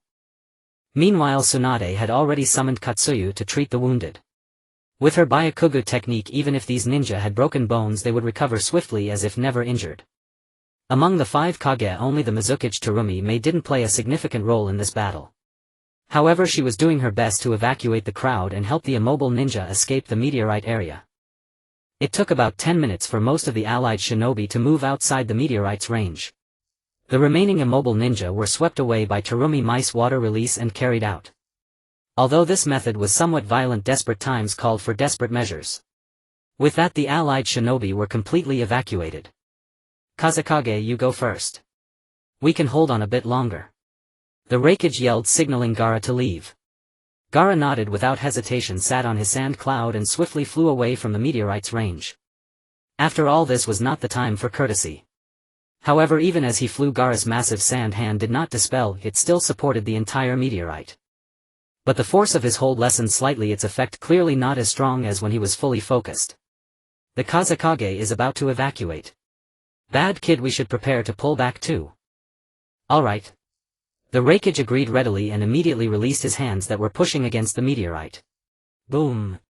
As the Raikage spread his arms, the meteorite lost its resistance and continued to plummet. However, Gaara's sand hands had not been lifted, so its descent was still not very fast. With a whoosh, the Raikage swiftly fled the meteorite's range while carrying Anoki. He moved like a bolt of blue lightning. Having activated the lightning release chakra mode, he was nearly as fast as the yellow flash. Thus, before the meteorite struck the ground, he had ample time to escape its range. And over here. At this moment, Kakashi and his team had already escaped the meteorite's range. They collapsed to the ground, gasping for breath, clearly exhausted. Hey, the Raikage and Tsuchikage haven't come out yet. Naruto looked toward the meteorite below, asking with a hint of anxiety. All the ninjas had escaped, yet the Tsuchikage Inoki and the Raikage AI were nowhere to be seen. They can't be in trouble, can they? Might Guy also voiced his concerns. Just a moment ago Gaara the Kazekage had already escaped. This meant that only the Tsuchikage and Raikage remained beneath the meteorite. Just 2 cage-level ninjas cannot possibly stop this meteorite. As for escaping, that would be even more difficult. Don't worry, my boss isn't as weak as you think. Despite the dangerous situation, Darui seemed unconcerned. He was well aware of the Raikage's speed. Even the yellow flash from back then only had a slight advantage in speed over him. So before the meteorite fell he had more than enough time to escape. Not to mention that Tsuchikage was using his weighty rock technique on his back to increase his speed. Be patient, Naruto. The 5 Kage must have their reasons for this. They wouldn't abandon anyone. Upon hearing Kakashi's words, Might Guy and Naruto finally calmed their anxious hearts and kept their eyes fixed on the meteorite below. Suddenly a blue figure shot out from beneath the meteorite in an instant, arriving right in front of the ninjas. When the blue figure came to a halt, the Raikage and Inoki appeared safe and sound before everyone. Great! The Raikage and Tsuchikage have returned safely. As expected of the 5 Kage. Truly impressive. Hahaha, with these 5 masters joining forces, I don't believe that old man Yagura dares to be arrogant anymore. Seeing that the losses from this battle were not too great, some of the allied ninjas began to boast again, completely forgetting the fear Yagura had instilled moments ago. After all, the 5 Kage worked together to withstand a meteorite of this caliber. It would be unreasonable to compare it to someone as dangerous as Yagura. Kazekage, you can stop holding on. Those who haven't escaped are unlikely to make it out now. Under Inoki's persuasion, Gaara finally lowered his arms, collapsing to the ground, revealing an exhausted expression. Meanwhile, the enormous sand hands from the meteorite transformed into grains of sand and fell back to the ground. Moments later. Boom! A loud sound erupted, like a mountain collapsing or the heavens expressing their fury. The entire earth began to shake violently. The intensity was so great that it felt like the end of the world. Just a second ago, those boasting ninjas who had looked down on Yagura turned pale instantly. They watched as the enormous meteorite struck the ground with devastating force. In an instant the earth cracked apart, dust and mist swirling, the sun and moon losing their colors. What had been flat ground just a second ago instantly transformed into a massive pit hundreds of meters deep, making it impossible to see the bottom. All living beings beneath this pit were instantly turned to dust, dead beyond death. What terrifying power! Is this the power of the Rinnegan? Might Guy said, still trembling, his wide eyes fixated on the pit. Under the suppression of absolute power, it was the first time he felt that he was no longer so young and passionate. Perhaps some powers really cannot be obtained through effort. As for Kakashi and Naruto Uzumaki, they could only sigh in despair. This scale of meteorite could not be stopped by either Raikiri or Sage Mode. They could only secretly be grateful that the 5 Kage had arrived in time, otherwise they would all be doomed. Over by the 5 Kage, when the 5 saw the meteorite crashing toward the earth with world-destroying power. Everyone's faces changed involuntarily. What terrifying power! What has this old man experienced to be so strong? Yeah, if we hadn't arrived in time, perhaps the allied forces would no longer exist. Hihi, Kazekage, don't be too proud of your luck. That was just Yagura pulling back in time, otherwise if he had summoned a second meteorite we wouldn't have been able to leave safely at all. Exactly. If Yagura had truly been determined to kill, we would have faced not just 1 meteorite's weight but 3, 4 or even 5. As they spoke, the expressions of the 5 Kage grew grimmer. Only those at a high vantage point understood how terrifying Yagura truly was. He was an insurmountable presence. Or rather, no one could defeat him. I'm afraid. Only the previous Hokage could have defeated him. Tsunade said slowly, her expression fluctuating between dark and light. Throughout the history of the ninja world, perhaps only Hashirama Senju and Madara Uchiha, these legendary strongmen, could match Yagura. Unfortunately, these two were figures from the Warring States period, long dead and unable to survive to the present like Yagura. Damn. At this rate we are definitely not a match for that old man. We must rely on even stronger powers. The Raikage clenched his fists, his face filled with anger. He then had a flash of inspiration, as if he thought of something, glancing back at Naruto Uzumaki. Tsunade and the other Kage also noticed the Raikage's action and turned their gazes to Naruto. Feeling the sudden attention, Naruto, still in shock, was momentarily dumbfounded. Why are you staring at me? I was fighting really hard, okay? I haven't broken any military discipline. Before Naruto could finish, Kakashi standing nearby seemed to understand and turned his gaze to Naruto. Indeed, it is time to harness the power residing within you. Kakashi's gaze settled upon Naruto as realization dawned. What do you mean, sensei? What power inside me? Naruto remained utterly bewildered, unaware of the extraordinary value he embodied. After all, the most formidable technique he had yet mastered was Sage Mode, yet even that had been utterly shattered by Ryūsuke during the battle at Sunagakure. That defeat left him with deep psychological scars. His confidence in Sage Mode had dwindled significantly since then. Oh. So this is the boy. Darui also turned his eyes toward Naruto. He could scarcely believe that one so young had become the Nine-Tails Jinchuriki. If the Nine-Tails Chakra could be fully awakened and refined, he might well emerge as a pivotal force within the allied shinobi forces, perhaps even surpassing Kage-level strength. Tsunade spoke up. Do you mean to say you wish Naruto to unlock the true potential of the Nine-Tails Jinchuriki? Precisely, she affirmed. The Raikage nodded solemnly. What our coalition lacks is not numbers, but quality. A single Kage-level warrior outweighs 10,000 ordinary shinobi. Consider the recent battle. No one could withstand Ryūsuke's meteor strike. Had Kage-level intervention not occurred, the allied shinobi forces might have already been annihilated. This was precisely why the Raikage placed such paramount importance on cultivating new Kagedeer warriors. Oh. Raikage, so at last you're willing to reveal your village's deepest secret. Mei Terumi teased with playful intrigue, her words laced with coquettish charm. The secret? You refer to perfecting the Jinchuriki. Indeed, Hokage-sama. Cloud Village possesses the unique methodology for forging flawless Jinchuriki. Should Naruto master it, that secret would lose its exclusivity. At this exchange, the other three Kage fell into thoughtful silence. Perfect Jinchuriki development was Cloud Village's highest classified doctrine. Should other villages acquire this knowledge, they could likewise elevate Jinchuriki to peak combat efficacy, potentially threatening Cloud Village's preeminence. To disclose such a secret publicly would undoubtedly provoke fierce opposition from Cloud Village's upper echelons, and might even jeopardize diplomatic relations between nations. Yet. The Raikage swept his massive arm through the air and declared, voice thunderous, what hour is this? Secrets hold no weight now. If we fail to awaken the Nine-Tails power within Naruto, victory over old Ryūsuke will remain impossible. But your elders. I am the Raikage. This decision rests solely with me, not them. Moreover, with the 5 great nations now allied, what remains truly secret? True to his fiery reputation, the Raikage's words silenced every dissenting whisper. His unwavering priority was shinobi world peace, and in that moment the ancient rifts among the nations dissolved. Very well, I shall consult Naruto directly. You two prepare accordingly. Tsunade assumed authority on Naruto's behalf. Given the gravity of the matter, and weighing all strategic, ethical and existential factors, Naruto had no viable alternative but acceptance. No preparation needed, depart at dawn tomorrow. If this boy dares call himself a shinobi, let him embrace this trial and shoulder the burden of the alliance. The Raikage roared, embodying impatience incarnate. Very well, I shall speak with him at once. I trust he will not refuse. With that, Tsunade's gaze lingered upon Naruto once more. From this moment forth he would stand as the ultimate Jinchuriki, marching into battle for the allied shinobi forces.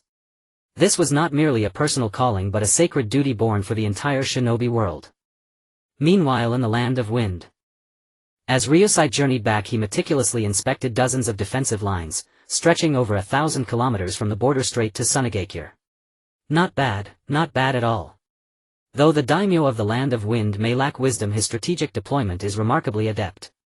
Ryūsuke drifted gracefully, surveying fortifications in every direction. Compared to the Land of Earth's defenses, winds were marginally less refined, yet under such relentless sandstorms their effectiveness revealed genuine tactical mastery. Moreover, the daimyo's appointed commanders skillfully used the desert terrain as natural cover, enabling ambushes and delaying tactics, capable of stalling even the allied shinobi forces and their 100,000 white Zetsu army. At the Ring Mountain overlooking Sunagakure, Konan and Sasuke stood side by side awaiting Ryūsuke's return. Do you think Elder Ryūsuke will return safely? Konan's luminous eyes gazed northeastward, tinged with quiet concern. After all, Ryūsuke had confronted the entire allied shinobi forces alone. Among them resided multiple Kage-level warriors. Even one as mighty as Ryūsai would struggle to face them all simultaneously, leaving him vulnerable to treacherous ambushes. Rest assured, the clan head acts with perfect judgment, Sasuke replied coolly, eyes fixed ahead.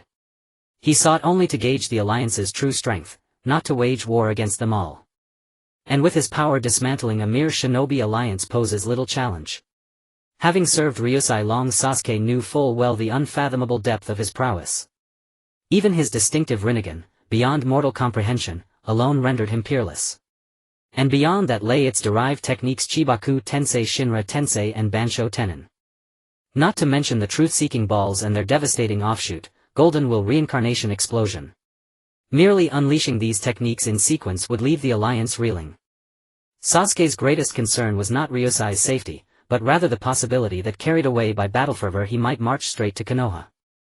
Their Danzo would be torn limb from limb, and Sasuke himself would be left without a target for vengeance, robbed even of purpose. All right. Seeing Sasuke's unshakable certainty, Konan reluctantly acquiesced. She only prayed Ryūsai would not fall before she fulfilled her own dream. There, he returns. At Sasuke's words, Konan lifted her gaze toward the distant horizon. A slender figure streaked across the sky like lightning, still kilometers away moments before, yet now hurtling toward the Ring Mountain at breathtaking speed. In one fluid leap he soared upward like an eagle circling its prey, landing effortlessly atop the mountain summit. Old Senior Lu Jia, are you alright? Xiao Nan asked with concern, though her heart was already filled with dread. This was because Lu Jia had bravely confronted a ninja alliance and returned unscathed. This was simply unimaginable. Even peak shadow level powerhouses might not be able to achieve such a feat. It's nothing. I merely went to test the strength of the ninja alliance, not to engage in a fight. Lu Jia said calmly, seemingly unconcerned about the earlier incident. Seeing Lu Jia's nonchalant demeanor, both Sasuke and Xiao Nan genuinely thought he had gone to test the alliance's strength. Little did they know Lu Jia had not only slaughtered countless foes single-handedly but had nearly annihilated the entire alliance. The Ninja Alliance has a force of 80,000, and with an additional 100,000 white absolute they boast a total of 200,000 combatants. Are we, the Wind Country, even their match? Sasuke, usually aloof and cool, expressed his deep concern. It should be noted that after the recent development of the Wind Country we only have around 30,000 troops. Facing an alliance nearly 6 times our number, there is simply no comparison.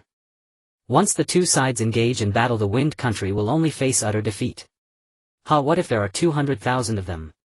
They are merely a rabble not worth worrying about. Sasuke felt a bit embarrassed. This was the first time he had seen someone refer to the coalition of the 5 great nations as a rabble. I stand by my words, as long as the Ninja Alliance dares to step one foot into our territory, then we will go to war. Lu Jia's eyes sparkled with brilliance as he turned his gaze to Xiao Nan. Xiao Nan, have you taken care of the matter I tasked you with? Yes, old Senior Lu Jia, I have taken care of it. That's good. As long as you've managed your task, I can rest easy. Lu Jia nodded, a satisfied smile on his face. This scene completely bewildered the nearby Air Juzi. Was there really anything a powerhouse of Lu Jia's caliber could not accomplish? The girl ninja known as Xiao Nan in front of him must surely possess some strength. Sasuke, continue your training with your Susanoo. When the time for battle comes, it will be up to the 3 of us. Lu Jia patted Sasuke on the shoulder and said. Sasuke was startled and immediately raised his gaze to ask, what? Are we relying on just the 3 of us? That's right, the 3 of us will be enough. Lu Jia's tone was still very calm, like still water in an ancient well, completely undisturbed. Then, what about the others? As for the others, they will hold the defensive line to prevent any stragglers from attacking the village. Hearing the mention of stragglers, Sasuke couldn't help but chuckle bitterly to himself. Lu Jia is a bit too confident, isn't he? Only allowing 3 of us to engage against an army of 200,000 is absurd. If his implication is correct, then he doesn't plan to let any stragglers escape. In other words, he intends to eliminate all 200,000 of them. This is simply impossible. Let's not even talk about whether they have enough chakra, just the physical stamina alone would be drained by such a vast army of ninjas. Seeing Sasuke's incredulous expression, Lu Jia chuckled softly. Don't worry, Sasuke, I have my own measures. With just the 3 of us, we will definitely wipe the Ninja Alliance out completely. At the border of the Wind Country.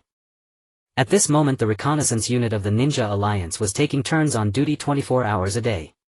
Ever since Lu Jia had gone on a rampage last night, they had felt an overwhelming sense of fear. They had thus taken extreme measures to strengthen their defenses, not daring to relax their vigilance. They were terrified that Lu Jie might suddenly appear again and summon that terrifying meteor. In the command tent of the Alliance, the 5 Kages had gathered discussing the upcoming battle. Speak up, should we advance or retreat? The Raikage sat in the command chair, his expression somewhat grim. He never expected that their illustrious coalition of the 5 great nations would almost be annihilated by Lu Jie alone. This would surely leave anyone feeling grim, wouldn't it? As soon as this was mentioned, the other 4 Kages began discussing among themselves. Each held their own opinions with differing views. I believe the Alliance should take a moment to regroup and act according to the situation. After all, Lu Jie is no easy opponent. The Wind Country has only 30,000 troops while our Ninja Alliance has nearly 200,000. Such a human sea tactic will eventually wear them down. Have you forgotten? Lu Jie can summon meteors. Last night he summoned just one, and that was already enough for us to suffer. What if he summons a second or a third or a fourth? That won't happen. This battle is fundamentally different from last night's. This time the operation is deep within the Wind Country. How could Lu Jie possibly summon meteors to strike his own country? As for whether to advance or retreat, the 4 Kages each had their own perspectives. The radicals Tsunade and Gaara believed they must seize the momentum to take down Lu Jie, or else they would face endless troubles. On the other hand, the conservatives Inoki and Mei Terumi opposed continuing the attack on the Wind Country. After all, Lu Jie's strength was evident. With the 8 Tails and 9 Tails Jinchuriki absent, it would be better not to seek trouble. Seeing the 4 argue endlessly, the Raikage as their leader finally spoke up. Initially I also suggested not to launch an attack right now. However, we know nothing about Lu Jie's power. If we don't take the initiative to challenge him and gather intelligence, the Alliance could suffer a great loss. Although the Raikage is usually carefree and a bit hot-tempered, he is still serious about major matters. This thoughtful analysis completely silenced the conservative Mei Terumi and Inoki. As Raikage said, if they do not take the risk to test Lu Jie's depth, they would never know just how formidable he is. At that point, if they recklessly launch an attack without enough understanding of the enemy, the losses they incur might be even greater than last night's. Everyone pull yourselves together. We are the 5 Kages. Even if we are not Lu Jie's match, we definitely have the strength to fight. The Raikage banged the table with his large wrist. Only then did the 5 Kages perk up, clearly aware of the responsibilities they bore. As Kages, they must also fight for their dignity. Stop underestimating others. What's just an old man? I'm not afraid. Let's fight then. Even if we can't win, we still have a chance to escape. Exactly, even if we are not his match, we can still gather useful intelligence, making it worth the battle. This battle is not just for the future of the ninja world, but also to stake our dignity as the 5 Kages. Boom. A powerful kick bursting with terrifying force directly kicked the coffin lid open. Then a middle-aged man in red armor with a head of punk-style black hair emerged from the coffin. The man's entire body radiated an immensely sharp aura. The overwhelming authority of his formidable strength nearly suppressed everything around, leaving them gasping for breath. Finally, this day has come. That kid Nagato has truly grown up. The man spoke solemnly, his words and demeanor exuding majesty and dominance. Seeing the man's appearance, Orochimaru, the summoner nearby, was drenched in sweat, feeling an invisible pressure enveloping his entire body. As for Kabuto Yakushi, he involuntarily stepped back, unable to bear the oppressive force emanating from this man. Sorry, your body is still in the state of Impure World Reanimation and hasn't been resurrected yet. He, the masked man hiding beside the coffin, suddenly spoke. After exchanging a glance with the pair of exquisite Mangekyo Sharingan, the middle-aged man said with interest, "So it's you, kid. Looks like you've finally grown up. Tell me, where exactly is my Rinnegan?" "Well, that brings up your old acquaintance Uchiha Ryūsuke." "Uchiha Ryūsuke? That bastard isn't dead yet. Not only is he alive, he's lived to be 100. A truly immortal old geezer. Becoming a lapdog of Konoha has lengthened his life." The middle-aged man sneered, showing no regard for the current strongest figure in the ninja world. This puzzled Orochimaru greatly. Was it a common ailment among the Uchiha clan to look down on everyone? Well, that Konoha lapdog was ultimately abandoned by the village. Now he's taken over Sunagakure and occupies the land of wind. Serves him right. Back then he incited the whole clan to betray me and defect to Konoha, yet in the end he met the same fate. The middle-aged man's eyes narrowed, then he asked sternly, "Wait, you're saying the Rinnegan is in his hands?" "Yes, he defeated Nagato and stole your Rinnegan." That guy doesn't deserve to possess my Rinnegan. The middle-aged man demanded with an overwhelmingly domineering tone. To him, a legendary powerhouse of his caliber, no current ninja world expert was worth his notice. He lived in the same era as Uchiha Ryūsuke, becoming renowned throughout the ninja world by the age of 40, even capable of contending with the god of shinobi Hashirama Senju. At that time Uchiha Ryūsuke had barely awakened his Mangekyo Sharingan and was hardly exceptional. So now, after being reborn, learning that his Rinnegan was in the hands of someone like Ryūsuke, his expression darkened. The land of wind, Sunagakure, huh? Let's see how much this bastard has grown after living for 100 years. The middle-aged man gazed toward the southwest, his eyes shimmering with sharp light. Over at the allied shinobi forces, the 5 Kage had made up their minds to take the risk and delve deep into the land of wind to challenge Ryūsuke. This was not only for the future of the ninja world but also a gamble on their honor as the 5 Kage. Kakashi, after we leave, all military affairs, large or small, will be fully handled by you. No need to report to us. The Raikage publicly handed over his command authority to Kakashi. Kakashi accepted without hesitation. Tsunadesima, don't you plan to move together with our main force? Might Guy asked the 5 Kage who were about to depart. No need. Our purpose in going is to probe the enemy's combat strength. Once things are settled, we'll naturally withdraw. Tsunade briefed everyone concisely on the 5 Kage's intention for this operation. Having understood, the others accepted their departure. Watching the receding figures of the 5 Kage, Kakashi couldn't help but sigh. I hope they return safe. Kakashi, what do you think are the odds of their return? Might Guy asked eagerly. Probably only about 30%. After all, Ryūsuke shows no mercy to the strong. However, compared to that, being able to gather more intel on Ryūsuke would be best. Over at the 5 Kage side, after leaving the military headquarters, they swiftly penetrated deep into the land of wind. With their cage-level power, breaking into the land of wind was effortless. Along the way they advanced with unstoppable momentum. Any defensive fortifications were nothing but fragile clay to them. Soon, in just half a day, the 5 Kage had advanced hundreds of kilometers into the land of wind. They were less than 2/3 of the distance away from Sunagakure. The land of wind's defenses are indeed elaborate. If we hadn't taken the lead, the allied shinobi forces would have suffered heavy losses. Indeed, the military capability of the land of wind's daimyo is quite impressive, harder to crack than I expected.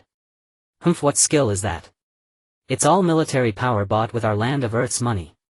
As they advanced, the 5 Kage exchanged insights, sharing the intel they had gathered. But Inoki the Tsuchikage felt a pang in his heart at the sight of these formidable military assets.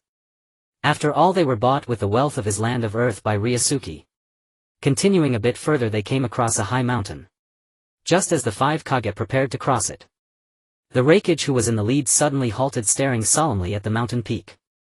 Then the Tsuchikage Hokage and Kazekage successively stopped, sensing something amiss ahead. It seems he's here. As the words faded, a familiar figure slowly appeared atop the peak. This unremarkable gaunt old man stood on the cliff edge, his all-seeing Rinnegan overlooking the 5 Kage below as if they were nothing more than insignificant weeds. At that moment the 5 below were no longer the Kage of their nations, if they were as trivial as dust beneath his notice. I was just wondering who had the audacity to penetrate hundreds of kilometers into my country in half a day, Ryūsuke said with a light snort after withdrawing his gaze. So it's the 5 Kage, no wonder. But this is where it ends. Your path from now on no longer leads to Sunagakure, stay on the road to the underworld. Your path no longer leads to Sunagakure, proceed instead to the Yellow Springs. Enlujia let out a light snort, utterly dismissing the 5 before him. It seemed he could sever the 5 Kage's heads with but a flick of his finger. Old man. Don't look down on us, we are the 5 Kage. Raikage, deeply offended by Lu Jie's tone, clenched his fists and roared in fury. Yet for all his bluster he dared not advance alone. After all, he had personally witnessed Lu Jie's slaughter of Kumogakure, felt with bone-deep terror the sheer magnitude of that power. Raikage, hold your temper. Stick to the original plan. Nanoki urgently restrained Raikage, urging him to maintain clarity of mind in battle.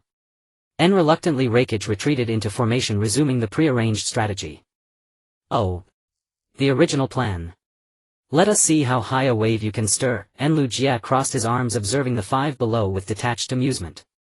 As if watching mere clowns cavorting upon a stage. Raikage, clad in lightning release armor, soared toward the mountain peak with Inoki on his back, and launched a furious assault upon Lu Jie. Boom. Boom. Boom. And each thunderous punch Raikage threw shattered the air with explosive concussions. A single blow could have pulverized an elephant outright, yet none landed. And that terrifying force struck only empty air, never touching Lu Jie. With peerless taijutsu mastery, Lu Jie evaded every strike through movements both unexpected and effortless. Moments Raikage had thrown over a dozen punches, yet not a single hair on Lu Jie's head had been disturbed.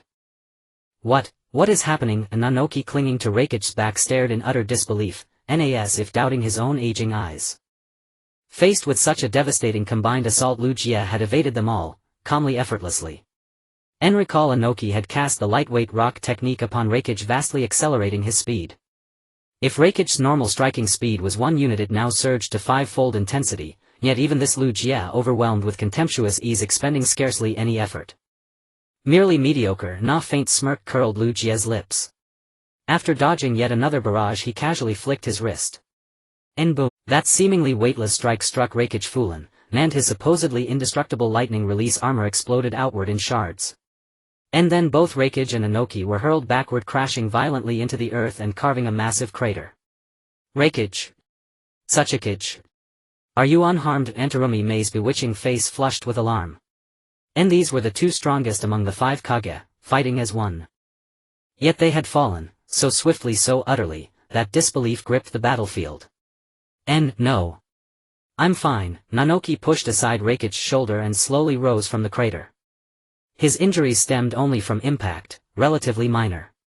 Raikage, however, bore the full brunt of Lu Jie's frontal strike, and suffered grievously. Only his lightning release armor and formidable physique had spared him death. Any ordinary shinobi would have been obliterated instantly by that blow. Mizukage Kazakage, cover us. I'll heal Raikage. Kushina Tsunade wasted no time rushing forward to treat Raikage. As a peerless medicalnon, even grievous wounds yielded swiftly to her art, restoring vitality within moments. And this was precisely why the 5 Kage dared penetrate deep into the borders of Wind Country.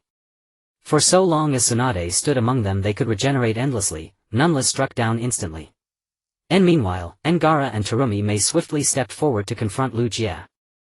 Gaara commanded torrents of sand surging like ocean waves toward Lu Jie atop the peak. Terumi Mei in turn unleashed vast torrents of corrosive lava release acid, dissolving everything in its path. Sand and acid.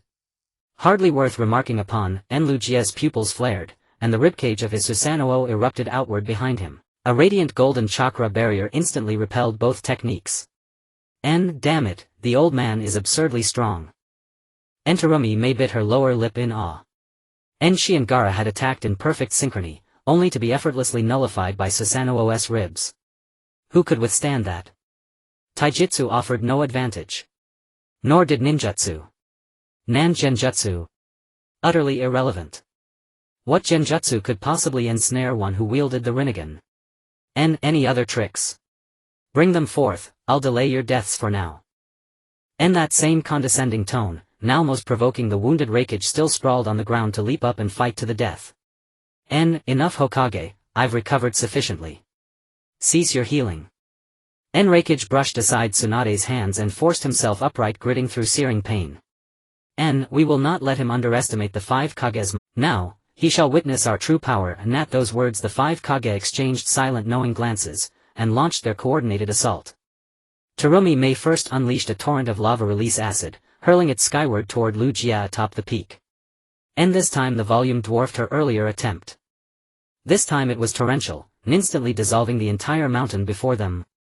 Then the acid coalesced into a lake-sized pool, engulfing Lu Jie completely. This is, Lu Jie furrowed his brow. He had intended to absorb the lava release with his Rinnegan, yet discovered to his astonishment that the acid was laced with immense quantities of sand, rendering absorption impossible. Raikage. Hokage. Suchikage, the rest is yours. Understood. At that signal Raikage, Tsunade and Anoki struck as one, 3 fists converging upon Lu Jie submerged within the acidic lake. Crunch, shatter. Their fists detonated, unimaginable force erupted, synergizing with the lava release utterly shattered Susanoo's ribcage. A sickening crack echoed, the ribcage disintegrated. Ni's final defensive barrier lay in ruins. So this is the sum of the 5 Kage's strength. You've finally seen it today. Mentorumi May watched the slender figure vanish beneath her acidic tide, and a triumphant smile bloomed. The 5 Kage united, surely this cursed old man would perish at last. Nyet, nas their triumph swelled. Lu Jie's voice resonated once more, rising from beneath the acid. Not bad, you've forced me this far. As repayment I shall now reveal my true strength. And at those words 10,000-foot golden radiance erupted, blazing forth from the heart of the acidic lake. Whoosh! An entire lake of lava release acid was violently hurled skyward, scattered by a force beyond comprehension. A vast pool of lava release acidic liquid was sent flying by a terrifying force. In an instant a rain of acid scattered in all directions. The 5 Kage in shock hastily used body flicker to retreat backward, avoiding the acid droplets from falling on them. After all, Zhao Meiming's lava release acid possessed extremely strong corrosive power. Even as hard as steel it could be rapidly dissolved. What's going on? Wasn't his Susanoo broken just now? Impossible. Even if reactivated it would take a certain amount of time, right? This old man. Just how strong is he? The 5 Kage who had thought victory was within their grasp were now all filled with astonishment. Because their full force strike had barely managed to break the ribs of Lu Jie's Susanoo. At this moment they felt nothing but their own insignificance. Compared to Lu Jie, what were these so-called Kage but pitiful ants? Rumble. Amidst the bursting golden light the lava release acid was flung away by the horrific force, forming a sky full of acid rain. There stood Lu Jie, one man and one sword floating above the earth, the golden blade in his hand emitting an aggressive golden gleam. At this moment he resembled a majestic sword god, inviolable. As expected of shinobi bearing the name of Kage, your strength is indeed remarkable. But Lu Jie shifted his tone, speaking coldly, have you forgotten? I am immune to all powers below the 6 paths. These words instantly made the 5 Kage's palms sweat and they involuntarily clenched their teeth. So that golden light was not Susanoo but a golden sword transformed from those black spheres. The golden sword might not appear as imposing as Susanoo, but its might far surpassed it. Damn it! What has this old man gone through? Why did he obtain the power of the 6 paths, sage? We need the power of the 6 paths to fight him, but where can we get it? In other words, a sage cannot be defeated. As they spoke the 5 Kage's expressions grew darker. They had no power of the 6 paths at all. How could they contend with Lu Jie? Sage Chakra can indeed harm me, but unfortunately none of you 5 Kage can use sage techniques. Lu Jie did not hesitate to reveal the weakness of the 6 paths power. Even though the enemy knew this weakness, they could never find a way to defeat him. First, among these 5 no one could use sage techniques. Second, even if they could use sage techniques it would only allow them to rival the 6 paths power. Defeating it? How difficult was that? The 5 Kage seemed to realize the gap between them and exchanged glances. The 5 nodded subconsciously, instantly understanding each other. Since they could not defeat Lu Jie, they would retreat. As long as the green hills remain, one need not worry about firewood. After all, now that they knew the weakness of the 6 paths power, they could go back and devise a countermeasure. However, Lu Jie, not far away, had already seen through their intentions and asked with interest, trying to run. Do you still think you have the chance? If we can't beat you, can't we outrun you? The Raikage snorted coldly, immediately activating the lightning release chakra mode, preparing to flee. His speed second to none in the current shinobi world. But in his previous battles he had hardly ever needed to run. If he truly fled, no one could catch him. The other 4 Kage also made moves to escape. As long as one of them escaped, Lu Jie's weakness could be revealed to the world. You can try running. Without another word, Lu Jie's chakra swiftly flowed into the golden sword in his hand. Then he casually swung it. Swish, crack. A radiant golden light like a holy glow burst forth instantly. The sharp golden beam shot across the sky like lightning, slicing toward the distance. It directly cut a mountain peak on the horizon into a flat top. Thighs. How is this possible? The Raikage, who had great confidence in his escaping ability, was stunned in place. The lightning release chakra covering his body faded away just like his hopes. Meanwhile, the expressions of the other 4 Kage were no better. All stared blankly at the flattened mountain in the distance. Just one slash. He had cleaved a mountain in 2. If he used all his strength, wouldn't he split the entire earth? The thought was terrifying. Raikage boy still want to run? Lu Jie said with a malicious grin. He had not attacked these 5 earlier precisely to make them taste the flavor of despair. Thus he had sliced off an entire mountain with one sword stroke. In fact, this tactic worked perfectly if the 5 Kage not only experienced despair but also learned true fear. "Yu, how did you do that?" Zhao Meiming stammered, her alluring face filled with terror. Was this the power of a sage? How terrifying. With one sword stroke, not to mention cage-level experts, even super cage-level experts would be slain without fail. I have said it before, as long as you hand over Tuanzang I will not kill you. But no one can stop me from ruling the 5 great nations.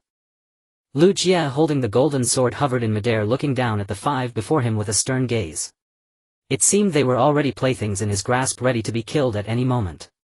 Tuanzang is a high-ranking Konoha official.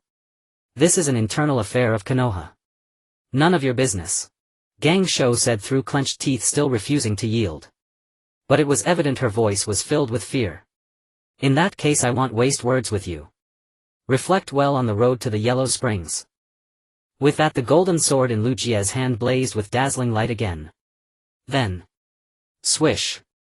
Amidst the burst of golden rays, a sharp and fierce sword aura carrying world-destroying power swept toward the 5 Kage. The 5 Kage's eyes were filled with golden light. Then, crack. A terrifying chasm appeared on the earth. The entire ground was split in 2. As for the 5 Kage, they vanished into the golden radiance, nowhere to be seen. The 5 Kage of today are truly fragile.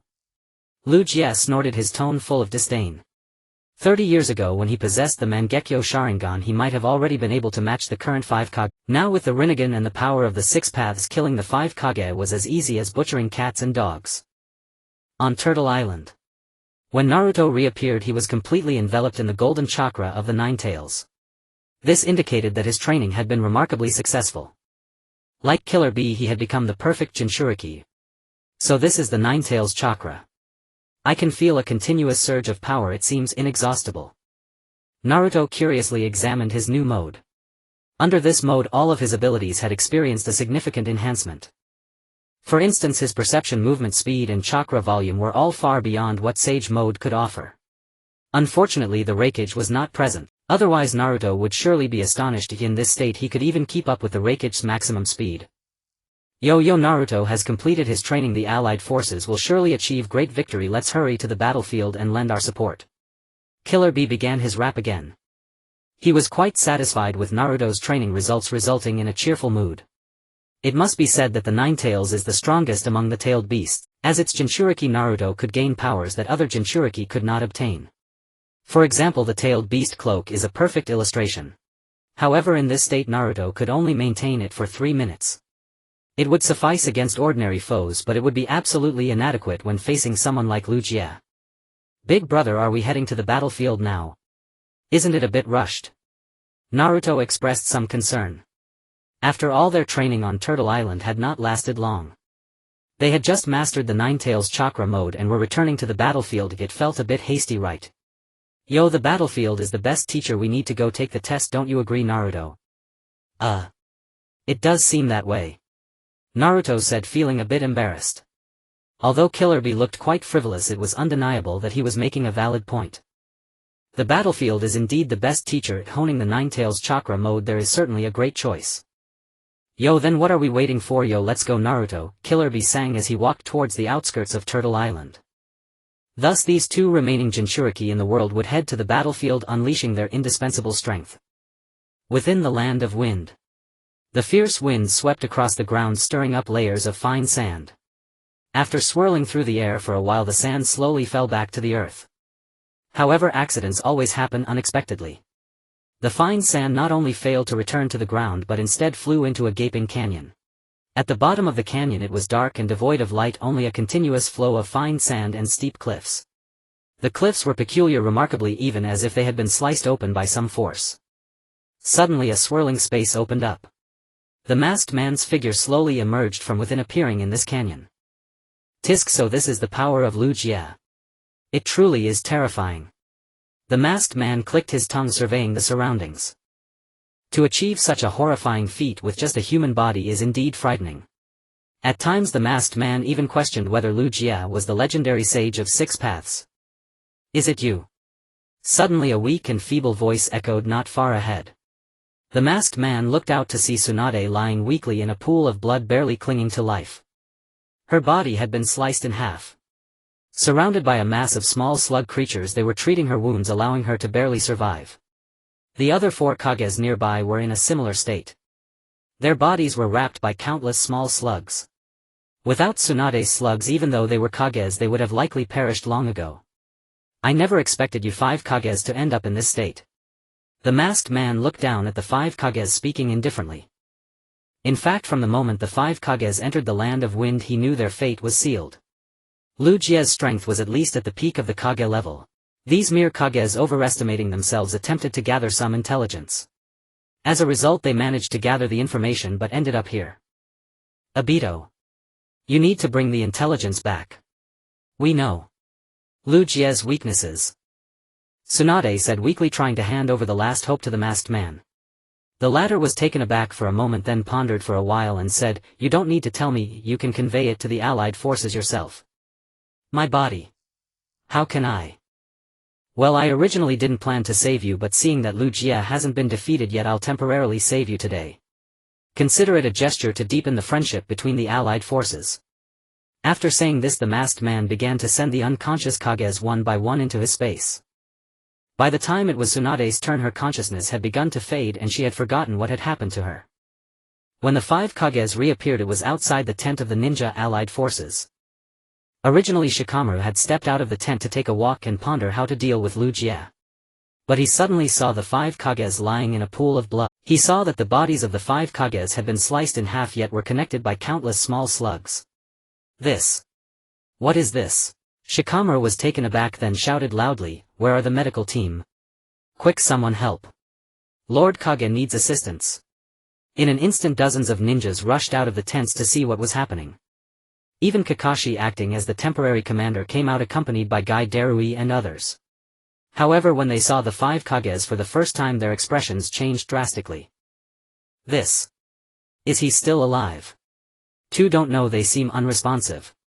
Did I see it wrong? The 5 Kages were actually defeated. In an instant, the crowd of ninjas became restless, with some feeling a vague sense of anxiety.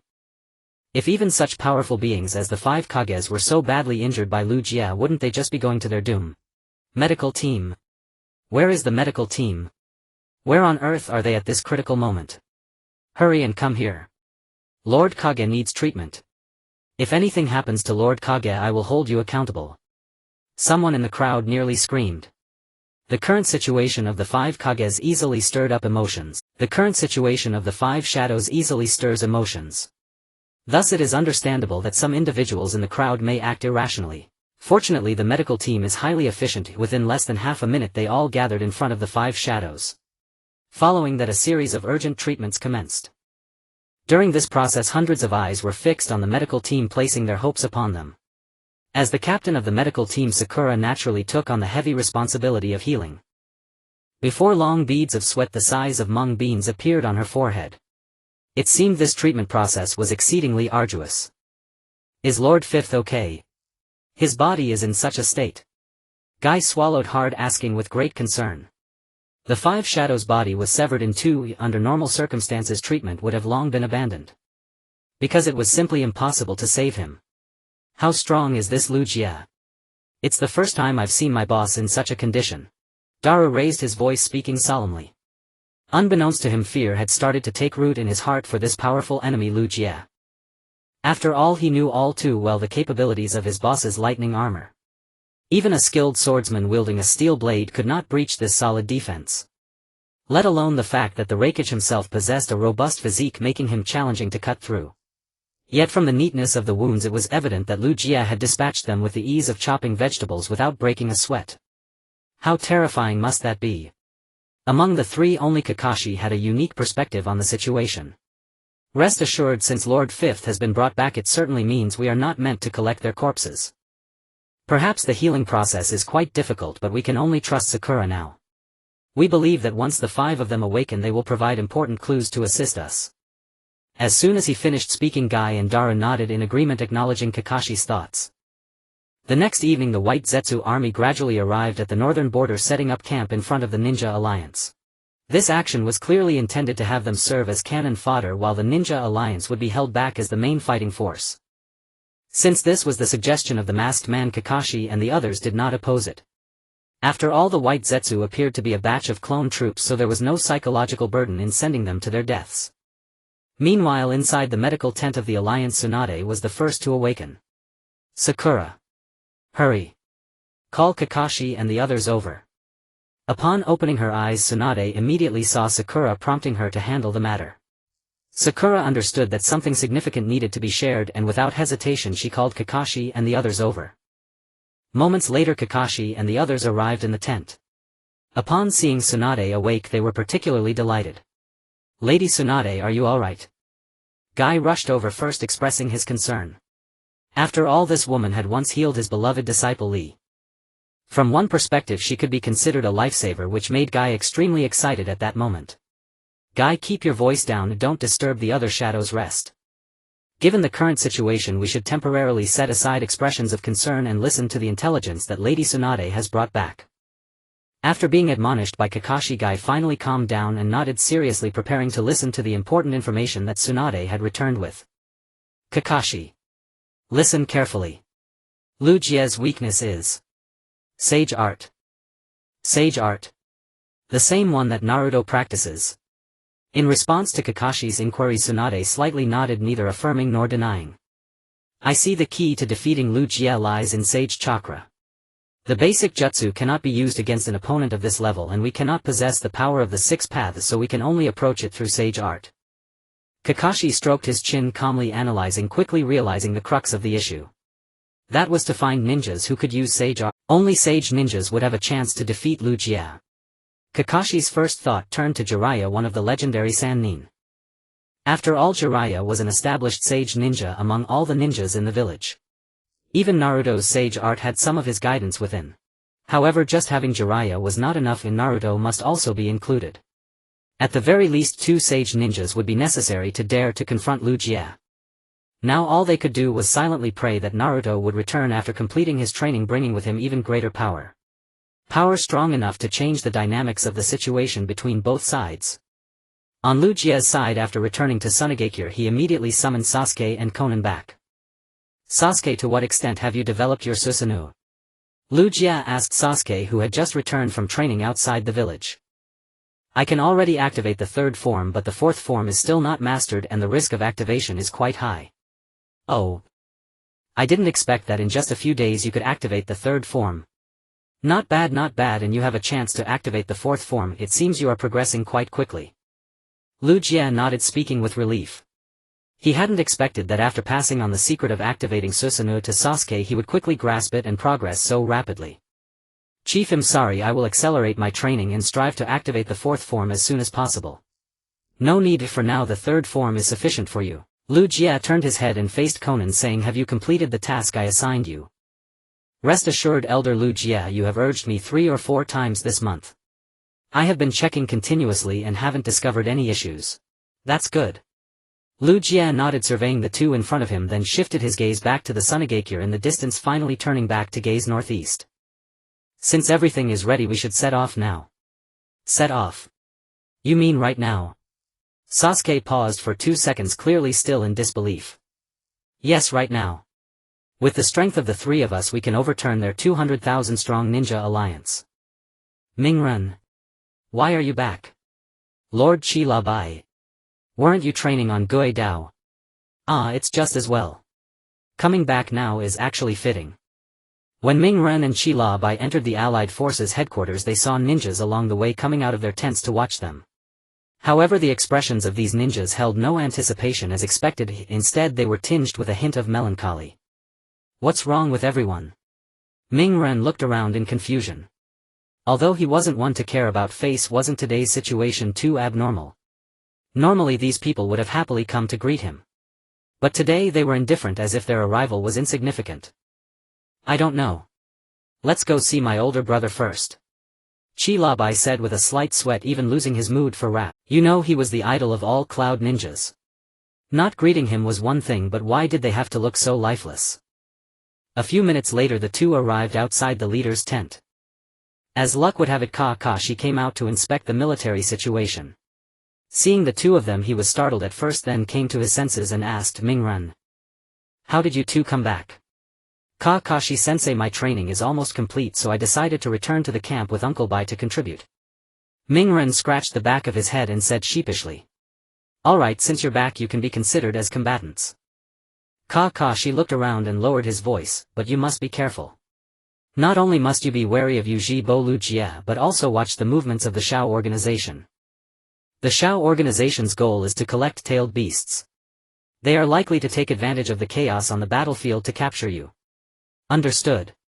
Mingren and Chilabai nodded simultaneously. Seeing that Kakashi had nothing more to say, Chilabai asked, Yo, the morale of the allied forces is low. Yo, what's going on, yo? Kakashi said, well, it's not convenient for me to disclose. You'd better see the 5 Kage first.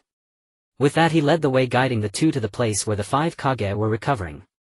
Mingren and Chilabai followed behind, utterly bewildered. Shouldn't the 5 Kage as the supreme commanders of the allied forces be in the meeting tent? Why had they gone elsewhere? What was going on? After a moment the three entered the tent and saw the 5 Kage lying on beds recovering. Suddenly they seemed to understand. Wa ai luo granny gang show, what happened to you? Not only Mingren but even Chilabai was slightly alarmed. These were the 5 Kage. How could they be covered in bandages from head to toe? Who could have injured the 5 Kage like this? Mingren. Why are you here? Gang Shou raised her eyes and asked in surprise. Weren't you supposed to be training on Guo Dao? Yo, training complete. Yo, return to the allied forces. Yo, shoulder the heavy responsibility. The Liang, who had been resting with his eyes closed, heard the familiar rap, immediately opened his eyes and was furious. Bye. You bastard. Weren't you supposed to help Mingren train? Why did you come back so early? Big brother. Mingren's training is almost done. Yo. Chilabai scratched the back of his head, clearly helpless against his older brother. Mingren, since you're back I hope you can contribute to the allied forces. Wa ai luo. How did you end up seriously injured too? Who hurt you? Mingren grew more frightened the more he looked. He knew that Wa ai luo was known for his absolute defense. The layer of sand covering his body was almost harder than steel, utterly impenetrable. This was the first time he had seen Wa ai luo so severely injured to the point of being covered in bandages. However, Mingren might not have known that the other had been recovering for several days. If it were a few days ago when he was first beaten to a pulp, the sight would have been unbearable. Now it was already much better. Who else could it be? Only that old man Uchiha Ryūsuke. Zhao Meiming lay on the hospital bed sighing. A trace of melancholy passed through her enchanting eyes. She never thought that as the Mizukage she would one day find herself willing but unable. That old man Ryūsuke is not a ninja at all, he's a monster. Damn it. Uchiha Ryūsuke again. Mingren clenched his fists and gritted his teeth. He wished he could activate his new mode right then and fight Ryūsuke to the death. Mingren, the weakness of Uchiha Ryūsuke is sage art. Only sage art can harm him. Wa ai luo was the first to reveal Ryūsuke's weakness to Mingren, hoping he would realize his indispensable importance in the next battle. In fact, the entire battle revolved around him. I understand. I will try my best to combine sage art with the Ninetales mode. Mingren nodded firmly. It seemed the path of training was indeed long. At present he could barely activate the Ninetales Chakra mode. To perfectly combine sage art with it he would need at least more time to train. Yo, rest assured, yo, this matter, yo, leave it to me, yo. Chilabai said, patting his chest to guarantee. In response the Liang could only turn his face away, out of sight out of mind. Since he couldn't give that kid a good beating he had to swallow his anger and restrain his temper. The afternoon sunlight filtered through the thin clouds, casting a glow on the earth.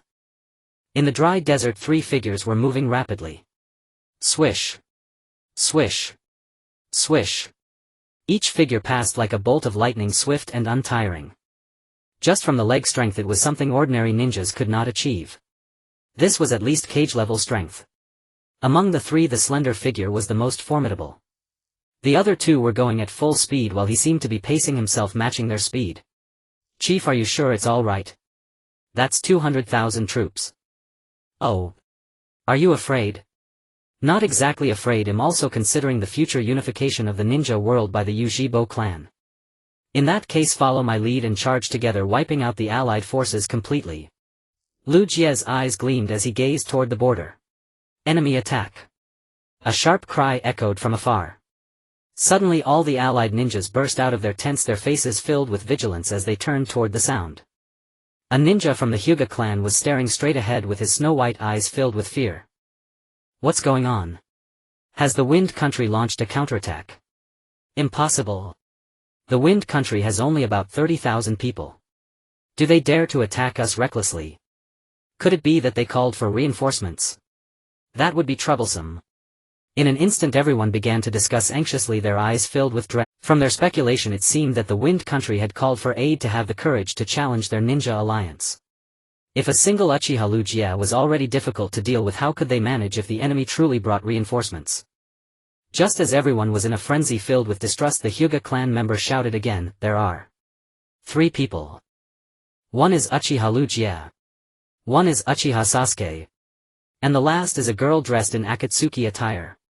Upon hearing this the crowd erupted. What? Only 3 people? How dare a mere 3 face their army of 200,000? Have they lost their minds? The numerical disparity is nearly 10,000 to 1. Even with a sea of people strategy they could exhaust them. Whoosh! Whoosh! Whoosh! Suddenly shadows darted from the rear of the allied forces. Leading the way were Kakashi Darui and other squad leaders. Following them were Naruto Killer Bee and other elite ninjas who arrived in succession. Only 3 people. This is the best opportunity to eliminate Uchiha Ryūsuke. Kakashi's eyes sharpened as he immediately issued an order, "Everyone listen up. At all costs capture Uchiha Ryūsuke." Roar! Instantly the 80,000 allied ninjas and 100,000 white Zetsu roared in unison, their spirits high. They knew that this time Ryūsuke was here to die. If they didn't eliminate him in one fell swoop they wouldn't be doing justice to him. Kill! In a chorus of roars the ninja alliance surged forward like a tide. With 200,000 people moving simultaneously the ground trembled beneath them. Everyone charge! Don't be cowardly. This is the best opportunity to take down Ryūsuke. Exactly. Kill him. He must not survive. Only 3 people. How dare they underestimate us? We must show them what we're made of. The ninja alliance, fueled by adrenaline, was equally furious. How dare 3 people challenge their army of 200,000? They were utterly disregarded. It was blatant contempt. What heavenly obstacles, what destruction of the cloud-hidden village, what severe blows to the 5 Kage, these thoughts faded from their minds. Each of them was a passionate warrior. In their anger they had long disregarded life and death. Meanwhile on the other side of the shouting the 3 individuals remained relatively calm. Ryūsuke stared directly at the entire army, his expression unchanged. Beside him Konan's face slightly changed, her beautiful features now marked with seriousness. Sasuke asked directly, "Chief, you must have a battle plan, right?" "A battle plan? Sorry, I haven't thought of one." Ryūsuke shrugged, saying, "Haven't thought of one? What are the 3 of us supposed to do? What else can we do? Just charge in." As soon as the words were spoken Ryūsuke suddenly accelerated, transforming into a shadow, and darted into the oncoming allied forces. Bang! Bang! Bang! The sound of fists colliding with the air exploded like thunder. In an instant dozens of ninjas were sent flying, crashing into many of their own comrades along the way. Such powerful taijutsu! Sasuke exclaimed in astonishment. He then activated his Susanoo and charged into the crowd, wreaking havoc. As Susanoo swung a punch, over 10 ninjas fell one after another, directly beaten into submission. As for Konan, don't let her appearance deceive you into thinking she's an angel. Her combat methods were akin to that of a demon. Her body transformed into countless sheets of paper. The sheets of paper were dense, numbering in the hundreds, each one razor-sharp like a blade. Whoosh! Whoosh! Swish! As the blade sliced through the crowd, blood sprayed and screams erupted. The originally white sheets had turned completely red. In just half a minute over 100 allied ninjas fell one after another. This efficiency was even higher than that of Sasuke and Ryūsuke. Of course this was under the premise that Ryūsuke hadn't used his full strength. Bang! Whoosh! Boom! On the battlefield Ryūsuke and his companions wreaked havoc like gods of death, unstoppable. For a time the thousands of allied ninjas had no way to deal with these three. Damn. These three guys are far too strong. They are simply not opponents. What a pity if they weren't against the entire ninja world, they would at least be powerful enough to be cage level. There's no choice, everyone continue the charge. I refuse to believe their chakra has no limits. Although the allied ninjas were not on the same level as Uchiha and his companions, they still couldn't do anything about them. However, having been indoctrinated by Kakashi's strategy of attrition, they firmly believed that if this continued they would eventually exhaust the chakra of the three. For a ninja, lacking chakra meant being unable to perform ninjutsu, genjutsu and even taijutsu would be difficult to execute. At that point the three would become easy prey, completely at their mercy. Uchiha, can we start? Konan asked after casually shooting down an allied ninja with her paper. Now? Sure. Although it's a bit early, I would love to see the despair on the faces of the allied ninjas. Uchiha said with a sinister smile, then took the lead in breaking through the crowd and retreating towards the Wind Country's territory. Konan followed closely behind. Meanwhile Naruto was a bit bewildered. Didn't they say to just charge in without any plans? Why were they all retreating? Who could withstand this? He certainly couldn't. Without any hesitation Sasuke retracted his Susanoo, turned around and ran back. If Uchiha and Konan had been present he would have dared to continue fighting. Now that both of them had fled he had to face the army of 200,000 alone. He wasn't foolish. If he didn't run now, when would he? Whoosh! Whoosh! Whoosh! The three figures quickly retreated into the Wind Country, feigning a defeated escape. The allied ninjas, thinking Uchiha and his companions truly couldn't hold on, cheered and shouted as they pursued. Unfortunately they had no idea that this was about to become a tremendous trap. Here Uchiha Madara stood atop a sand dune gazing into the distance. Humph, the ninja allied forces. They seem nothing more than a rabble unable to deal with even the likes of Uchiha Uchiha, a mere waste. His tone was filled with arrogance and contempt. Throughout history no one in the ninja world dared to belittle the armies of the 5 great nations as he did. Let's move on, we have important matters to attend to. A familiar voice echoed behind Uchiha Madara. The figure gradually approached the edge of the cliff, revealing himself atop the sand dune. This person was none other than the second Hokage, who had been utterly defeated by Uchiha not long ago. He had been completely vanquished with his soul damaged. However, in his moment of crisis he had quietly created this clone to escape, thus preserving a spark of his existence. Therefore the Mu before them was not his true self but merely a clone. Once this clone vanished there would be no trace of him left in the world, even summoning him via Edo Tensei would be impossible. Compared to the other 3 Kages he was somewhat fortunate, as he could at least linger in the mortal realm. The other 3 had completely vanished and could never be resurrected. Humph, if it weren't for my ignorance of the Rinnegan's whereabouts I would truly want to teach Uchiha a lesson. With a cold snort Uchiha Madara disdainfully remarked, what a pity, I'll spare him today. Once I retrieve the Rinnegan then I'll deal with him. Whoosh! Whoosh! 2 figures vanished from atop the sand dune and in the blink of an eye they descended to the ground. They then transformed into afterimages, circumventing the center of the battlefield, entering the land of wind through another path, heading straight for Sunagakure. According to the intelligence gathered from Orochimaru, Kabuto the Masked Man and Zetsu Konan had hidden the Rinnegan back in Sunagakure. After all, as Uchiha's old base, it was the safest place possible. Meanwhile Uchiha and his companions were retreating rapidly without pause, followed by a long tail behind them. The tail stretched like a giant dragon, winding across the ground, seemingly endless from afar. This was the ninja allied forces and the army of White Zetsu. Strangely, given the taijutsu of Uchiha and his companions, it should have been easy for them to shake off the pursuing army. Yet the 3 seemed to be plotting something, maintaining a steady pace that matched the distance from the allied forces, neither fast nor slow, yet impossible to catch up. Kakashi, something feels off. With Uchiha's taijutsu he should be able to easily shake us off, so why isn't he doing that? Might Guy asked seriously. I'm not entirely sure. It could be a trap, but we've already fallen for it and can't stop moving forward. Why? Naruto, confused upon hearing of a trap, asked, can't you just give the order to retreat, Kakashi-sensei? Sigh, it's too late, it's already too late. Darui beside him couldn't help but shake his head and sigh. In fact he was as clear as Kakashi. Now that things had developed to this point, everyone assumed Uchiha was unable to handle the situation and was retreating in defeat. If he called for a retreat now, few would heed the order. After all, they held a bitter grudge against Uchiha. Even if military orders were like mountains, it would be difficult to quell their burning anger. Moreover, even if the army truly retreated, the allied forces would believe they were just moments away from capturing Uchiha, only to be called back by one command, losing so many comrades in the process. Not only would Kakashi's prestige plummet, but the morale of the entire army would surely waver. Thus this is why Kakashi said he could not give the order to retreat. If they had managed to stop them at the beginning of the pursuit, it could have been justified. But now to say such things is too late. 2 hours later, Uchiha and his companions continued to move forward at a steady pace. Among the ninja allied forces, many were clearly showing signs of lagging behind. After all, pursuing at full strength for 2 hours would be exhausting even for masters of taijutsu. Is it time now, Senior Uchiha? Conan asked, seeking confirmation. The ninja allied forces have clearly shown signs of fatigue. We can take advantage of their weakness. Now is the best time to strike.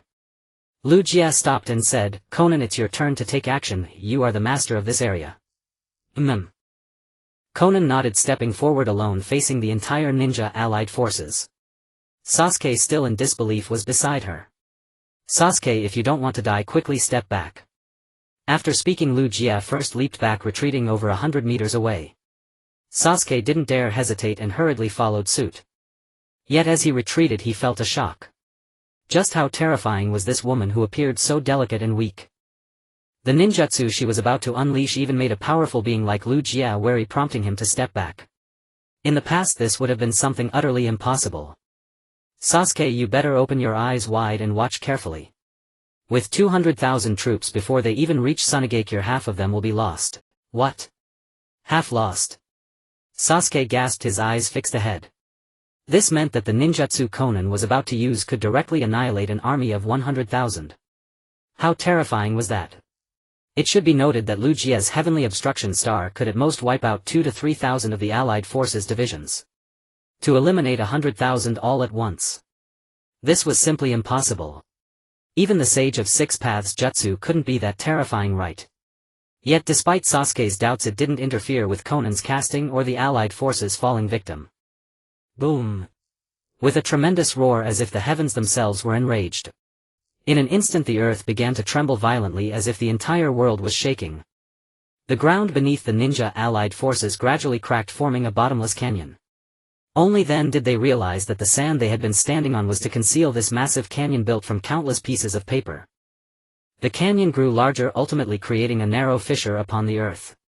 Tens of thousands of allied ninja fell into the chasm, their fates unknown. However, that was not the most despairing part.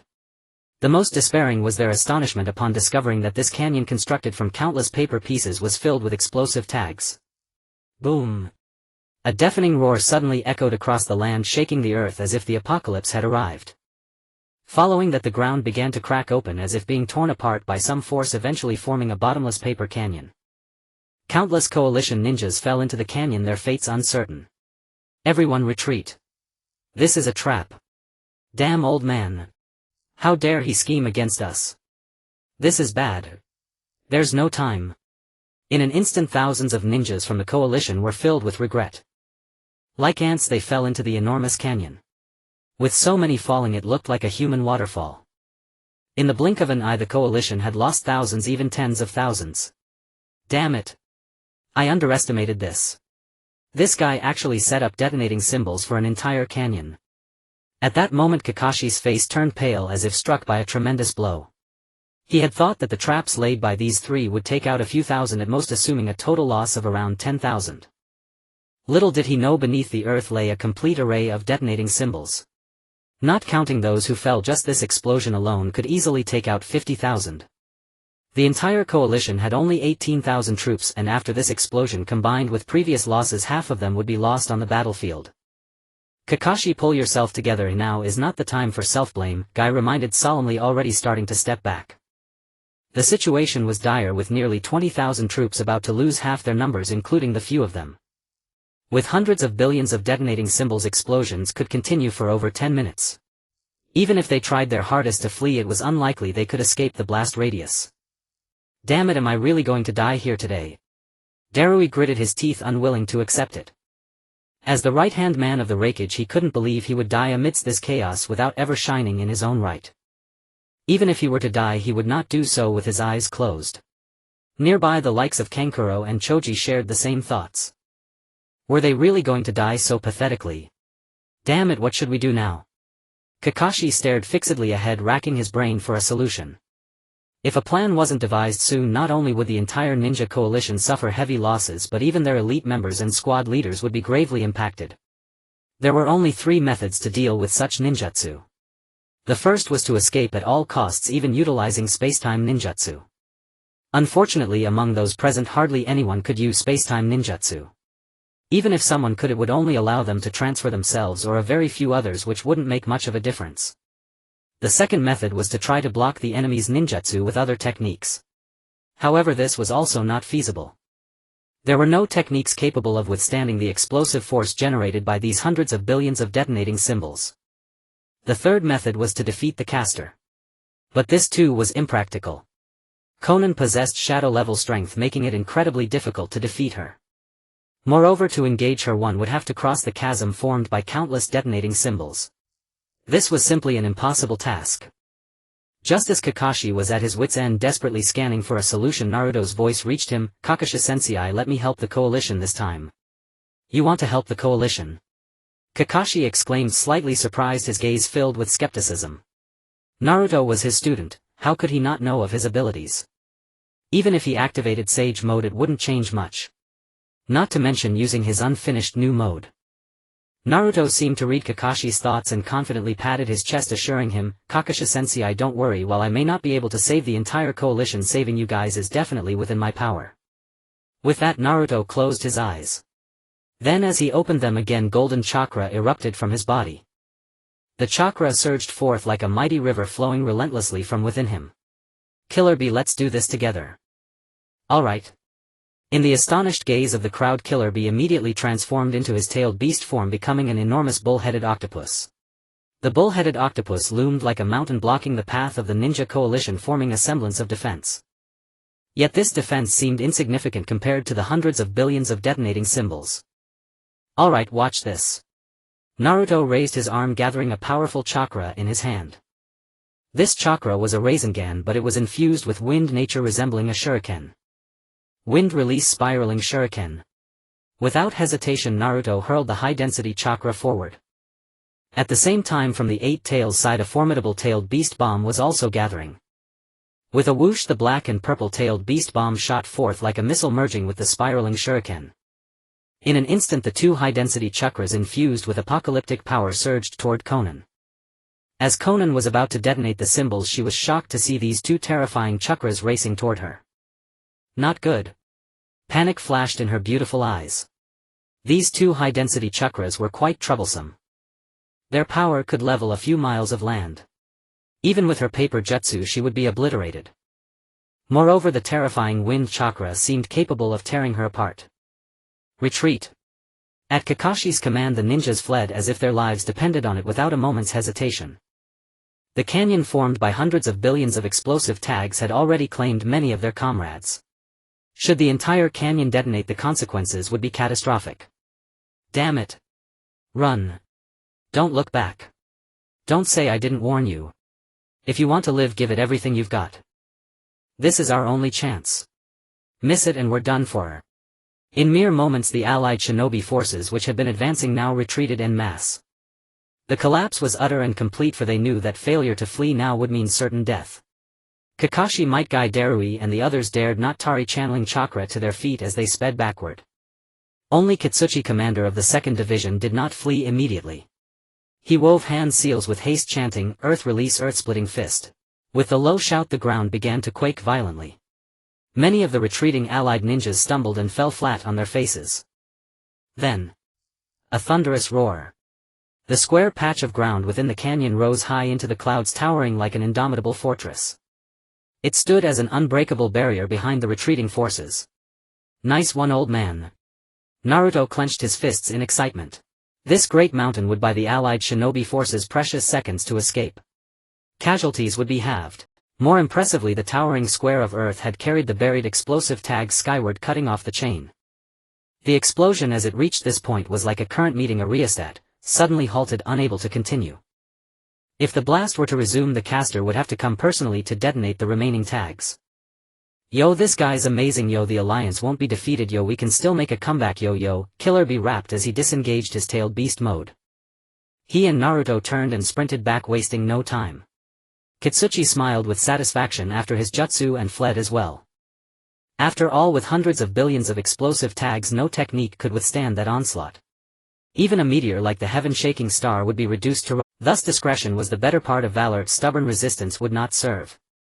Ryūsuke observed the fleeing allied shinobi forces with keen interest. His carefully laid plans had been disrupted by these ninjas. Only a little over 10,000 had fallen into the canyon.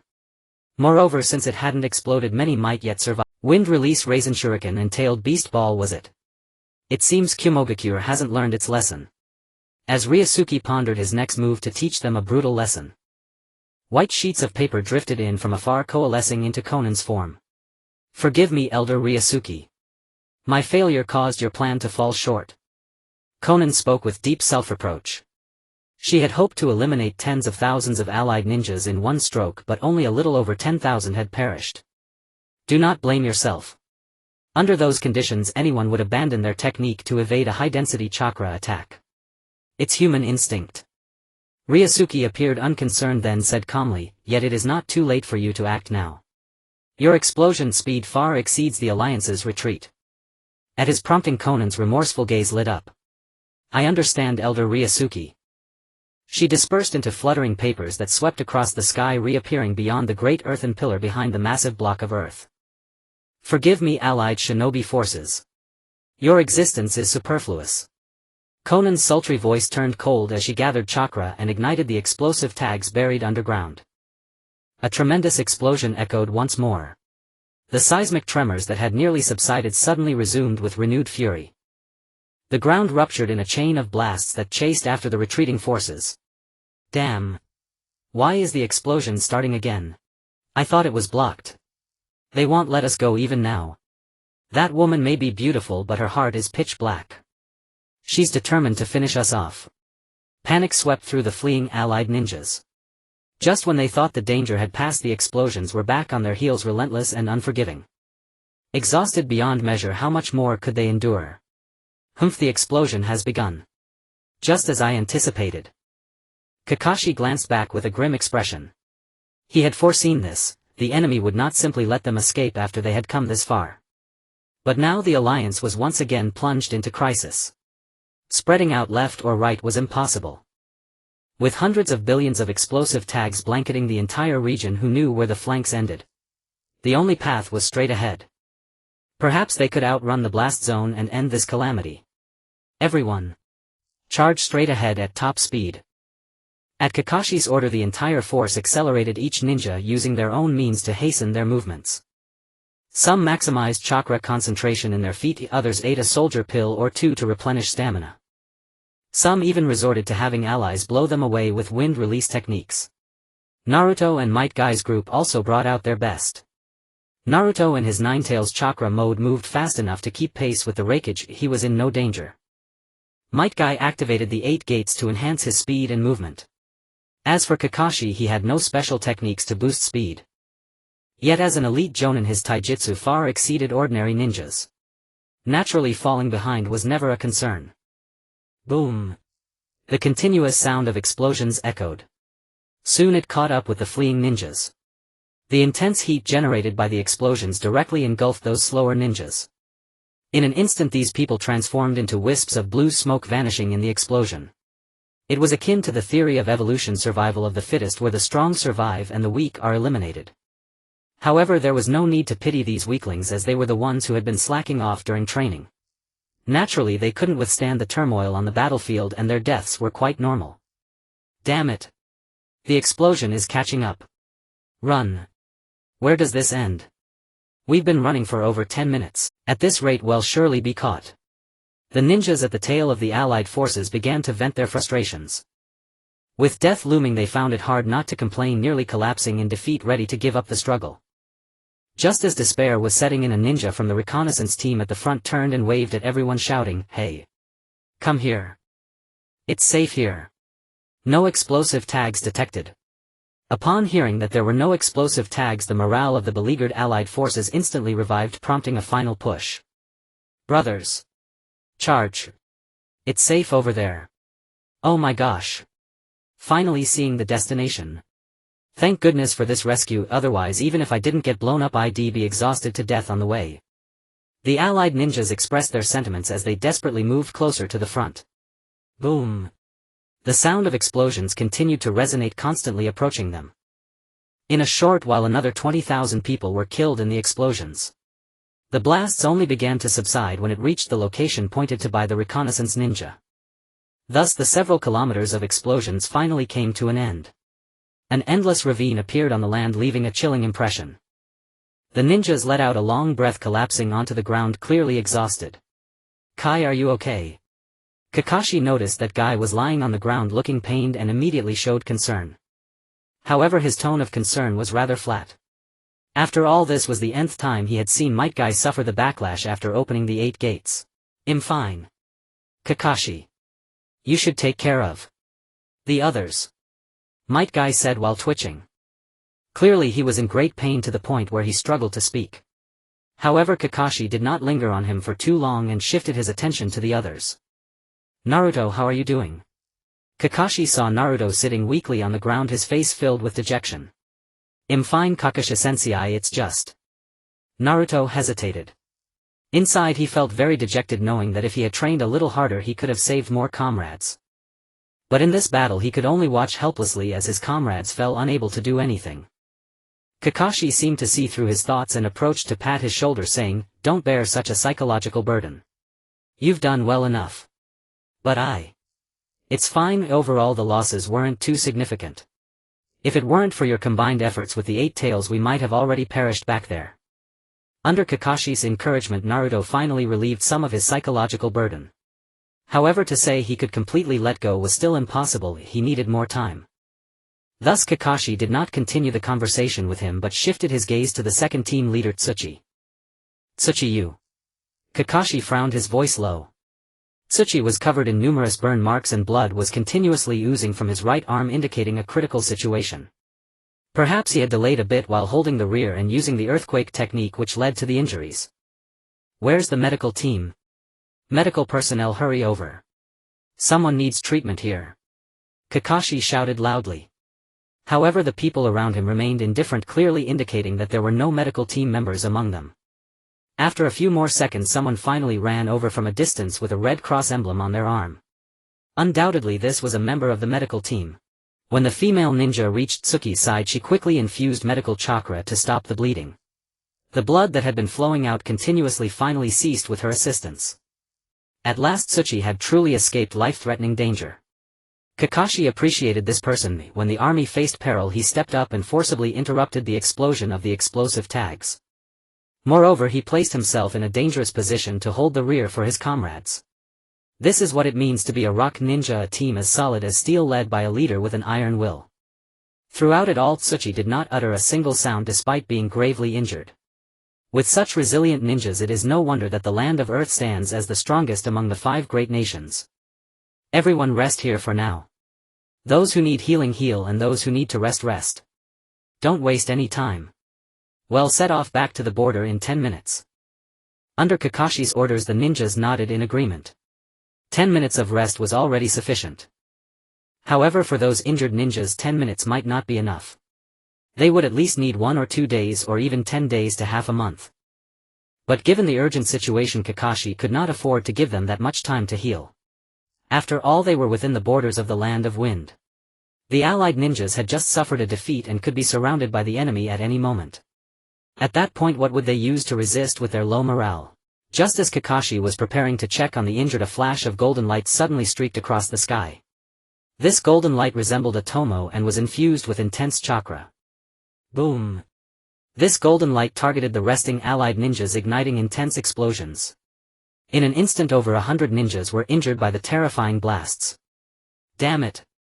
Could it be him again? Without a second thought, Kakashi turned to look at the sky. There above the distant ravine, Uchiha was activating Susanoo and slowly drifting towards their allied forces. Curse it! Is it him again? When Kakashi turned his head and gazed into the distant sky, he saw Uchiha, his Susanoo activated, drifting slowly toward their allied force from atop the distant canyon. Even though the enemy was still far away, that intangible fear sent chills down their spines. The allied ninjas who had been resting on the ground instantly sprang to their feet, their pupils contracting sharply. Their faces filled with terror as if they had seen the Grim Reaper himself. Retreat! Retreat quickly! Kakashi shouted hysterically, issuing the order to fall back once again. Regardless of whether the alliance had just settled down, he hoisted Might Guy onto his back and led the retreat. The others wasted no time either, using all their strength to flee backward.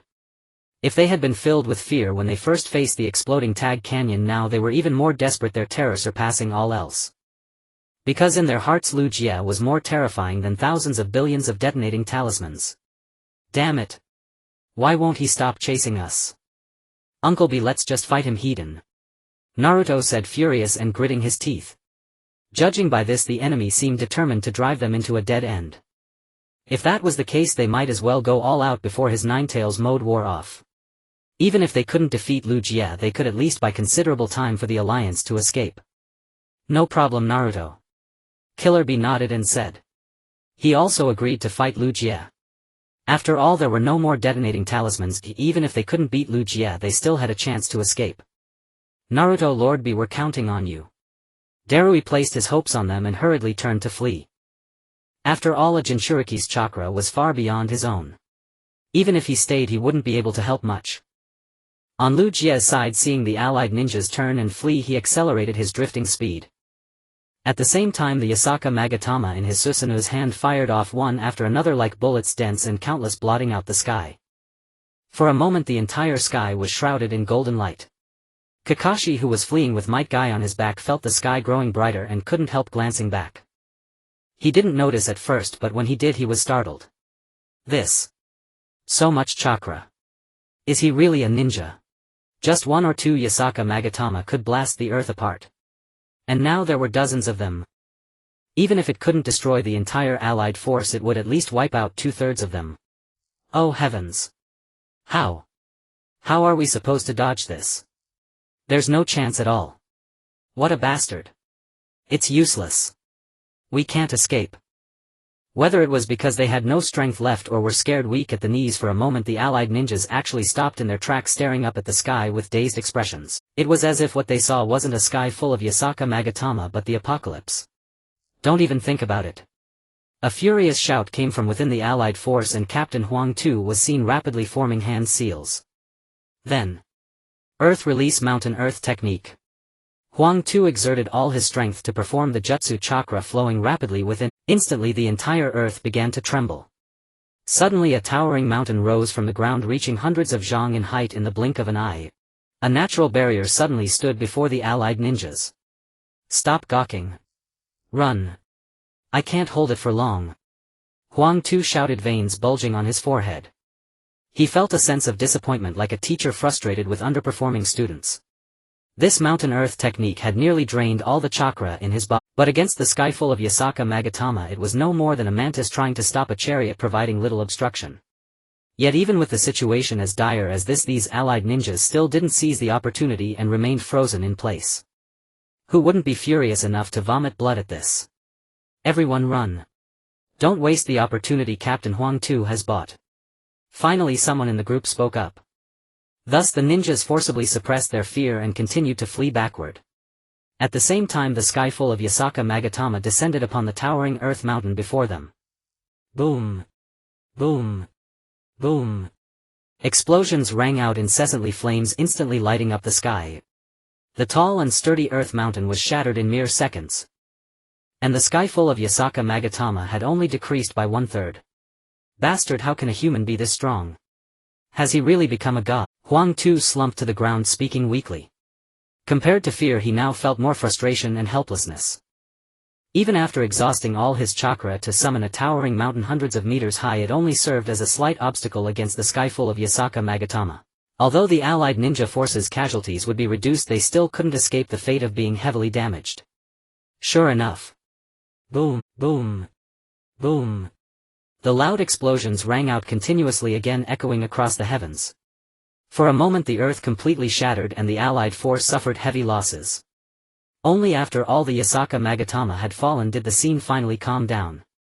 But the originally flat yellow sand ground was now a scene of devastation turned into a mess. Countless corpses, blood and entrails were scattered on the ground, and the air was thick with the stench of blood. The already heavily battered Allied force was now even more severely crippled. Damn it! To kill so many in an instant. Seeing his comrades being slaughtered one by one, Naruto was enraged. He instantly formed a Raisin Shuriken in his Nine-Tails mode, channeling a massive amount of chakra into it. Seeing this killer bee in his full-tailed beast transformation held a tailed beast ball in his mouth ready to launch at any moment. Uncle B, let's do it again. This time we must stop that old man Uchiha. Yosh! Killer Bee agreed without hesitation. At the same time, two torrents of immense chakra had already been gathered. But just as the two were about to launch their attack, Uchiha made his move ahead of them. Humph! Raisin Shuriken and tailed beast ball. Nothing special. As soon as he said that, the several truth-seeking balls floating behind Uchiha instantly coalesced into a golden chakra light sword. The golden sword was imposing, radiating a dazzling golden light as if it could split heaven and earth at any moment. Facing the combined assault of the Raisin Shuriken and tailed beast ball, Uchiha merely narrowed his eyes. Then, swish, crack, in an instant a golden sword aura surged forth with overwhelming force. Naruto and Killer Bee's pupils contracted sharply as a chill ran down their spines. For some reason, this blade of light composed of chakra brought them an immense sense of oppression, as if it transcended everything above. Uncle B. Let's go. Alright. Naruto and Killer Bee dared not hesitate. The former hurled the Raisin Shuriken while the latter launched the tailed beast ball. Boom. When these two astonishing chakra forces collided, a violent explosion ensued, causing the very heavens and earth to tremble. But when two tigers fight, one is bound to get hurt. Naruto soon realized that Uchiha's sword light was something the tailed beast ball and Raisin Shuriken could not withstand. Seconds after the explosion, the energies of the Raisin Shuriken and tailed beast ball dissipated entirely, yet the sword light remained and pierced through them completely. The golden flash swiftly streaked across the sky and illuminated the horizon. Then it slashed directly into the ground several kilometers ahead. With a crack, the once flat earth was brutally carved into a massive gash by the sword light. The gash was as wide as a ravine, nearly forming a canyon. Several who had run too fast and couldn't stop fell straight into the chasm, their fates unknown. Thus the Shinobi Alliance's retreat was casually cut off by Uchiha. What has this guy gone through? How did he become so powerful? Naruto gritted his teeth, his expression immensely grave as he gazed at Uchiha in the sky. With just one casual swing of his sword, he had completely shattered Naruto and Killer Bee's combined ultimate technique. He even severed the entire Alliance's retreat. Yet what was even more terrifying was that Uchiha showed no sign of exertion, as if that sword strike had barely consumed any of his chakra. Naruto even suspected that if Uchiha wished, he could unleash a dozen more strikes of that same terrifying power without issue. While the Shinobi Alliance remained utterly stunned, Uchiha was on his side, gratified by the magnificent feat his casual slash had achieved. Well, I've had my fun today. Time to finish off these ants.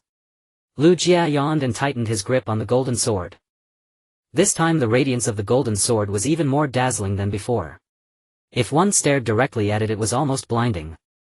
Undoubtedly Uchiha intended to annihilate the entire Shinobi Alliance with a single strike. From now on, aside from the Wind Country, none of the 5 great nations will have any combat strength left. Uchiha smiled with satisfaction. Just as he was about to unleash dozens of sword lights to wipe out the Alliance in one fell swoop, suddenly Konan transformed into countless paper fragments and floated over from afar, her expression solemn. Senior Uchiha, according to a scout's report, the village was just attacked. Oh. Attacked? Who would be so bold? Uchiha raised an eyebrow and the golden sword in his hand dimmed slightly. In the entire shinobi world, aside from the 5 Kage, who else had the audacity to attack their Sunigakure? Yet just a few days ago the 5 Kage were nearly killed by him. Forget attacking Sunigakure, they could barely get out of bed now. Who could it be? According to the scout, it's a man who claims to be Uchiha Madara. What? Uchiha Madara? Uchiha's heart tightened. The radiance of his light sword swiftly receded and it transformed into truth-seeking balls floating behind him. Of all calculations, he never expected it to be Uchiha Madara. This man, who once rivaled the First Hokage Hashirama Senju, was perhaps the closest existence to a god. In some ways he was even more fearsome than Hashirama. Konan had hidden the Rinnegan within the village. If Madara obtained it, the consequences would be unthinkable. Return. Lu Jia uttered just a single word, but from that word his immense regard for Uchiha Madara was evident. Senior Lu Jia, let Naruto and me go back to handle the village issue. You can deal with the Shinobi Alliance first. No, the opponent is Uchiha Madara, you two cannot handle him. I will return personally to deal with him. After saying this, Lu Jia cast his gaze back to the distant Shinobi Alliance. As for these rabble, it makes no difference whether I act or not. They are no threat. Just as the Shinobi Alliance felt their death was imminent. They saw Lu Jia sheath his golden sword and follow the blue-haired woman back as if ignoring them entirely and retreating. Huh? Did I see that wrong? Uchiha Ryūsuke actually retreated of his own accord. No way. Has he really run out of chakra? Not likely. I remember he was about to strike with that sword. Hey, looks like that blue-haired woman called him back. Who knows what's going on? Seeing Lu Jia retreat, the Alliance ninjas began to murmur among themselves. He could have wiped them out, but for some reason he suddenly withdrew. And he left in a hurry as if something major had happened. Hey Uncle B, what's gotten into old man Lu Jia? Naruto gazed at the two distant figures in the sky and swallowed nervously. This was a golden opportunity to finish off the Alliance, yet he now let it slip. I don't know. Anyway. We're safe for now. Killer B was equally shocked, even forgetting his usual rap. Honestly, he didn't understand what Uchiha Ryūsuke's sudden retreat meant either. Could there be something more important than annihilating the Shinobi Alliance? In Sunagakure, houses had collapsed and the scene was one of utter devastation. Plumes of smoke rose here and there, making the situation pitifully tragic. Uchiha Madara stepped over the corpses of Suna ninjas and emerged from an underground chamber. When he returned to the surface, he opened his clenched hands. A pair of exquisite wave-patterned eyes appeared in his palms. They were purple, stained with traces of blood. Undoubtedly these were Nagato's eyes, the Rinnegan. Humph, the Rinnegan is finally back in my hands. Uchiha Madara spread open the Rinnegan he held, speaking with disdain.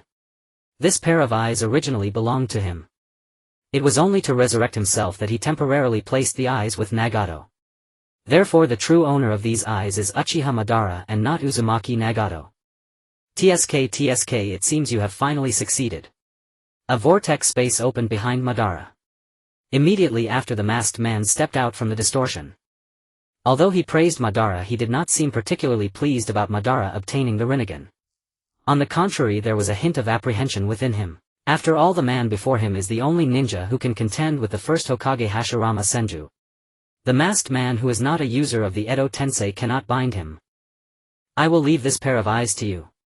Next I need to find that guy Lu Jia to have a good talk. Uchiha Madara handed the Rinnegan he held to the masked man. After receiving it, the latter said nothing and opened the distorted space again, slipping inside and disappearing from sight. The next battle would be between the two leaders of the Uchiha clan. Who would come out on top is indeed quite anticipated.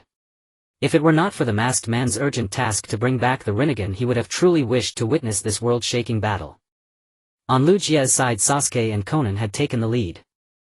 It was not that their body technique was faster. Rather, Lu Jia deliberately slowed down, allowing the two to go ahead and confront Uchiha Madara first. This was to probe the opponent's true strength and also to let the two hone their skills through battle. After all, using the powerful Uchiha Madara for practice was the most suitable choice. On the way, thanks to Konan's ability of paper jutsu, she flew through the sky. Thus within less than half a day they returned to the heart of the land of wind, Sunagakure. What is this? As she floated back to the village and stood on the circular mountain, upon seeing Sunagakure for the first time, her beautiful eyes widened. The once newly established prosperous village had now turned into a wasteland. Looking around, there were even a few flames scattered in various places, still not completely extinguished. Damn it! How dare they destroy the village like this? Konan clenched her teeth, anger rising on her cold face. Suddenly a black shadow shot out at lightning speed. Following that, the masked man appeared on the circular mountain. Whoa, I didn't expect it to be a little girl. I thought that useless Lu Jia had returned. Uchiha Madara looked nonchalant, not taking the blue-haired girl before him seriously. Oh. A little girl. Then let me show you the power of a little girl today. Without further ado, Konan immediately unfurled her paper wings. Instantly paper feathers flew out like a swarm of blades shooting forward. These hundreds of paper pieces possess immense cutting power. If an ordinary person were to be hit, it would be strange if they were not turned into a pile of shredded meat. However, she was unfortunate to encounter the infamous Uchiha Madara. When these countless paper blades rushed towards Uchiha Madara, suddenly a blue chakra enveloped him. Then the paper blade struck against the blue chakra, producing loud metallic clashing sounds. It was as if dozens, even hundreds of blacksmiths were hammering iron simultaneously. Yet the paper blades cutting against this hard blue chakra did not budge an inch, not even a little. This guy. Konan frowned slightly, her expression growing more serious. She knew very well that her paper rain technique was a powerful ninjutsu. Even among Jonin-level ninjas, very few could withstand it, and many would be unable to escape. Yet the Uchiha Madara before her, with his peculiar hairstyle, effortlessly received it, not even being shaken in the slightest. How deep must his foundation be to achieve such a feat? Just as Konan was pondering this for a brief moment, Uchiha Madara seized the opportunity to launch his attack. Fire style Great Fire Destruction. Uchiha Madara, in the midst of forming hand seals, took a deep breath. His chest, which had been standing upright, suddenly swelled up in that moment as if containing immense energy. Then a raging inferno like a vast ocean erupted from his mouth. It was already evening and the sun could no longer be seen, the sky darkening. But when this immense fire appeared, the entire sky was illuminated as if painted with a layer of fiery pigment. Such powerful chakra! Konan exclaimed, an unprecedented sense of crisis appearing in her beautiful eyes. To be clear, she was the embodiment of paper. Paper ignites when it meets fire. If she were to be hit directly by this fire style, she would surely be turned to ash. Normally she could transform into pieces of paper and swiftly fly away, but now that was no longer possible. Because the fire style ninjutsu released by Uchiha Madara nearly covered the entire sky. It seemed to contain the essence of everything, making escape impossible. Is this the end for me? Konan, feeling helpless, stood still, biting her lip tightly. Just as her body was about to be engulfed by the flames, suddenly a loud voice came from behind her. Susanoo. A purple chakra quickly enveloped Konan, and Sasuke's figure subsequently appeared behind her. The massive fire chakra before them was split apart by Susanoo like a pillar, dispersing to the sides. Only then did Konan narrowly escape. Are you okay? Sasuke asked casually, directing his gaze towards Uchiha Madara not far away. Konan instinctively shook her head, then turned her gaze towards him. Though they had little interaction facing such a powerful enemy as Uchiha Madara, they could only fight together to have a chance of victory. There was no need to say much about Konan, she already understood the terrifying extent of Uchiha Madara. As for Sasuke, he also inferred the strength of his opponent from the fire-style Great Fire Destruction. It should be noted that the fire-style Great Fire Destruction is merely a brank ninjutsu at best. Yet the power of the ninjutsu just now was at least shrank. To be able to turn a brank ninjutsu into shrank, how powerful must the chakra be to accomplish such a feat? At that moment Sasuke gripped his grass cutter sword tightly, feeling an invisible pressure wash over him. Although they were both from the Uchiha clan, he knew that an insurmountable chasm existed between them. Oh. Your eyes are straight. Interesting, you actually possess the eternal Mangekyo Sharingan. It seems this secret is no longer a secret. His sentiment was not due to the formidable youth before him, but rather because this person resembled his younger brother. Uchiha Izuna was Uchiha Madara's younger brother and his only belief. Yet despite this connection, Izuna was brutally killed by the second Hokage Senju Tobirama, which was a key reason for Madara's descent into darkness and transformation into a villain. At this moment Konan also noticed the subtle shift in Uchiha Madara's gaze and gradually turned her attention towards Sasuke. However, Sasuke was not so sentimental, he focused entirely on how to deal with the formidable enemy before him, completely unaware of the unusual glances exchanged between the two. It seems you are Uchiha Madara. No wonder the old clan leader is wary of you. Sasuke closed his eyes for half a second before opening them again. But you have reached your limit, you return to your own era. Amaterasu. In an instant a dark flame erupted from Uchiha Madara's body. The flames blazed fiercely, seemingly capable of incinerating everything in front of him, even the body of Impure World Reincarnation. Amaterasu, flames that will not extinguish. Hardly impressive. Although covered in flames, Uchiha Madara's expression and tone remained remarkably calm. It was as if what burned upon him was not fire but a mass of auspicious clouds. Konan was also slightly surprised. She was aware of the properties of Amaterasu. Once this flame has a target to burn, it cannot be extinguished without turning the target to ashes. Therefore it is also known as the strongest physical ninjutsu. Even someone as powerful as she at the level of a Kage was quite wary of this ocular technique. Yet Uchiha Madara remained unscathed amidst the flame. Of course the most shocked among the three was Sasuke. He could hardly believe that his Amaterasu had no effect on Uchiha Madara. It was simply unfathomable. If he hadn't seen it with his own eyes he would never have believed that someone could dismiss Amaterasu so casually. "How did you do that?" Sasuke asked incredulously. It was the first time he had seen someone so effortlessly dispel Amaterasu. Truly worthy of the title of Uchiha clan leader. In response to Sasuke's inquiry, Uchiha Madara smirked slightly and with a dismissive glance replied, "Kid, you merely possess the eternal Mangekyo Sharingan. Whereas I possess power comparable to that of the Sage of Six Paths." As soon as he finished speaking, Uchiha Madara's eyes widened once more. The originally blood-red six-pointed star pattern instantaneously transformed into purple-striped waves. These brand-new eyes exuded a profound gaze seeming to contain the power of all things, as if endowed with endless chakra sending shivers down one's spine. Sasuke and Konan both gasped in shock, instinctively taking 2 steps back. This is the Rinnegan. Just like the eyes of Nagato possessing the legendary power of the Sage of Six Paths. You also possess the Rinnegan. Konan bit her lip tightly, her beautiful eyes revealing unprecedented seriousness. If he has the Rinnegan, then it makes sense. These eyes, said to be possessed only by sages, are incredibly powerful, even surpassing the eternal Mangekyo Sharingan. They are simply not on the same level. No wonder the flames of Amaterasu pose no threat to him. Your name is Sasuke, right? Uchiha Madara focused his gaze on Sasuke. The Rinnegan can absorb all ninjutsu. You cannot defeat me. However, as a fellow Uchiha, I can offer you a place beside me. Join you? Sorry, I'm not interested. So is cooperating with that waste Nagato your interest? Uchiha Madara scoffed, using a tone of utter disdain to belittle Nagato, the current leader of the ninja world. Uchiha Nagato is merely a waste living in my shadow. Hearing Uchiha Madara repeatedly devalue Nagato, Konan couldn't help but interject, who is the waste? That can be discussed when Nagato arrives. What power are you showing off in front of us? That makes sense. Then I will first teach you two a lesson before dealing with Nagato.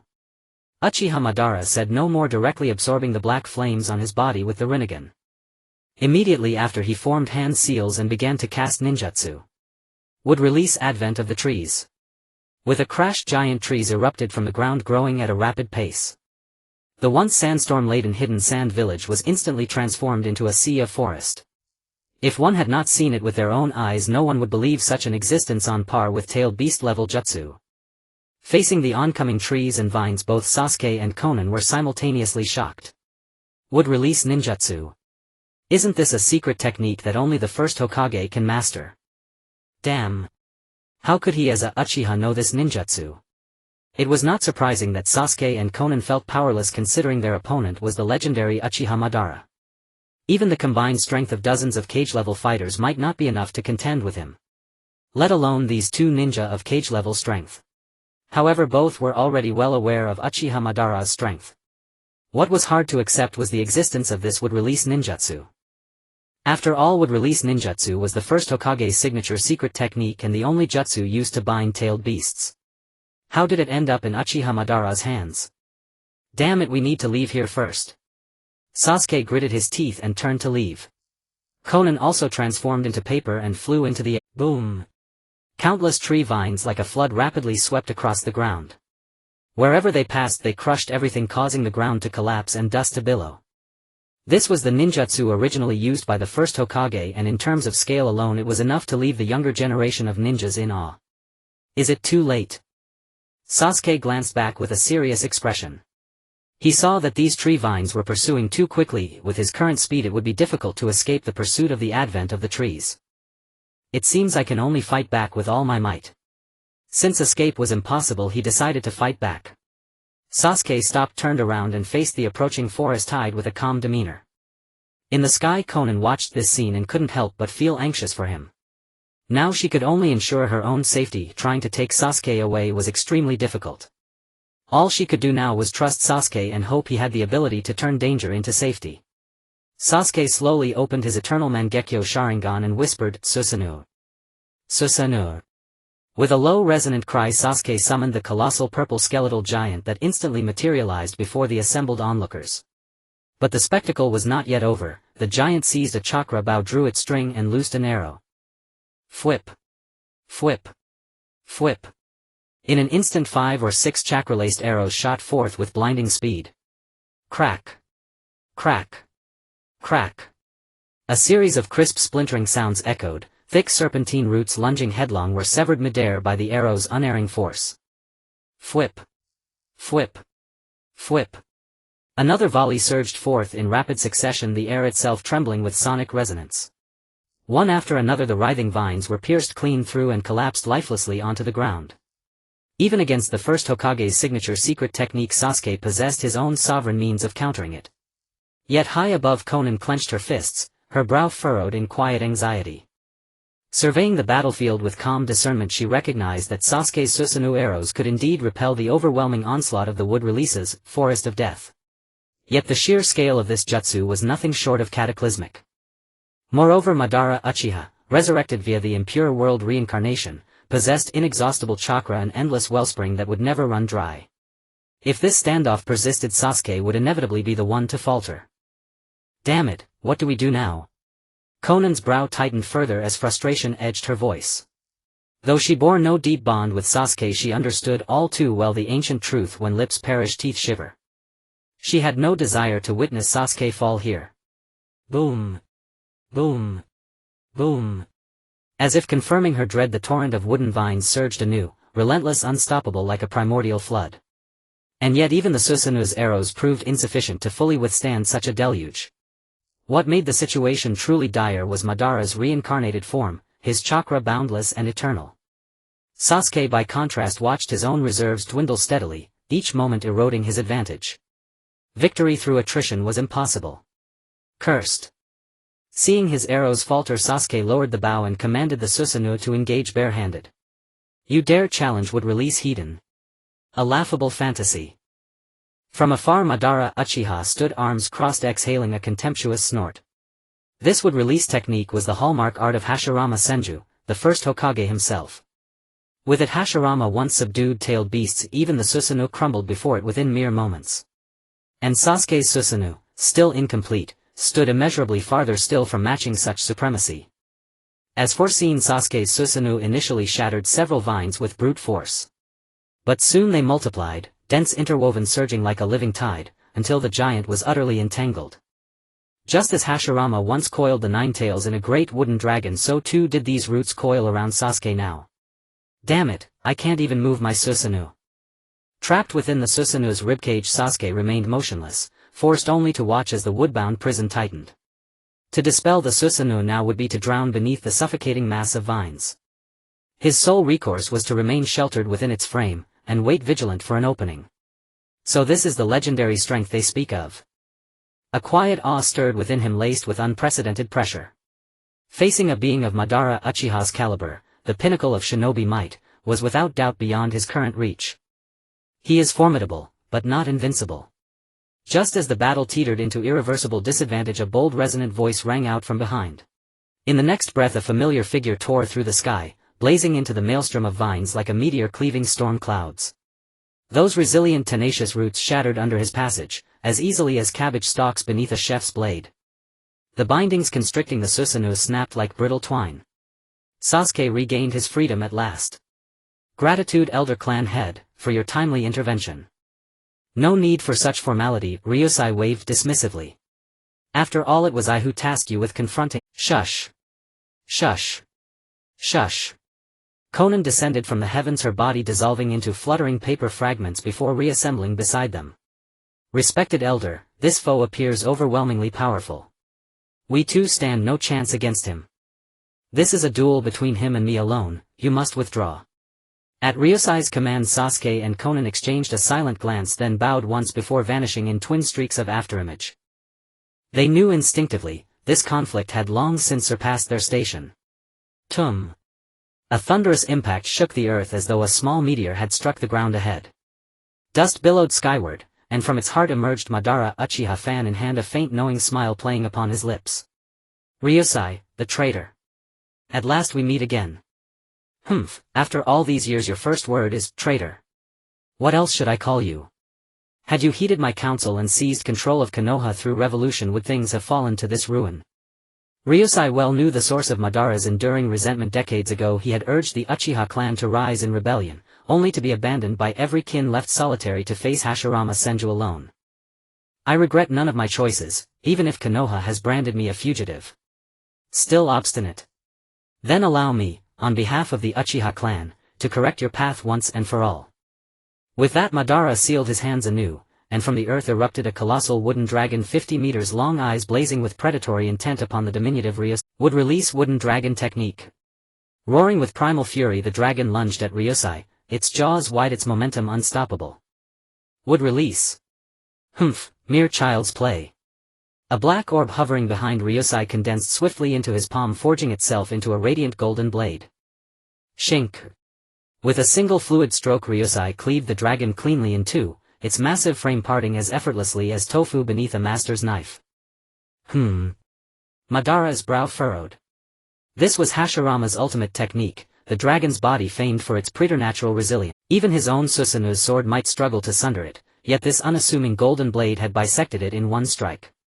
Its edge was beyond measure. It seems I underestimated you. You've grown stronger than I recalled.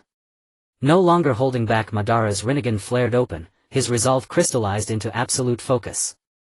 Ryūsai's lips curved faintly upward. Madara, out of respect for your former station as clan head, I urge you one last time, cease now while there is still time. Cease. Madara barked, a bitter hollow laugh. Then was my brother Izuna's death in vain? At the name Izuna, fury ignited within him, blood-boiling chakra erupting skyward in a violent incandescent pillar that rent the heavens asunder. Even Sasuke and Konan, already far removed from the battlefield, felt that apocalyptic malice pressing down upon them, raw and immediate, as if death itself stood but a breath away.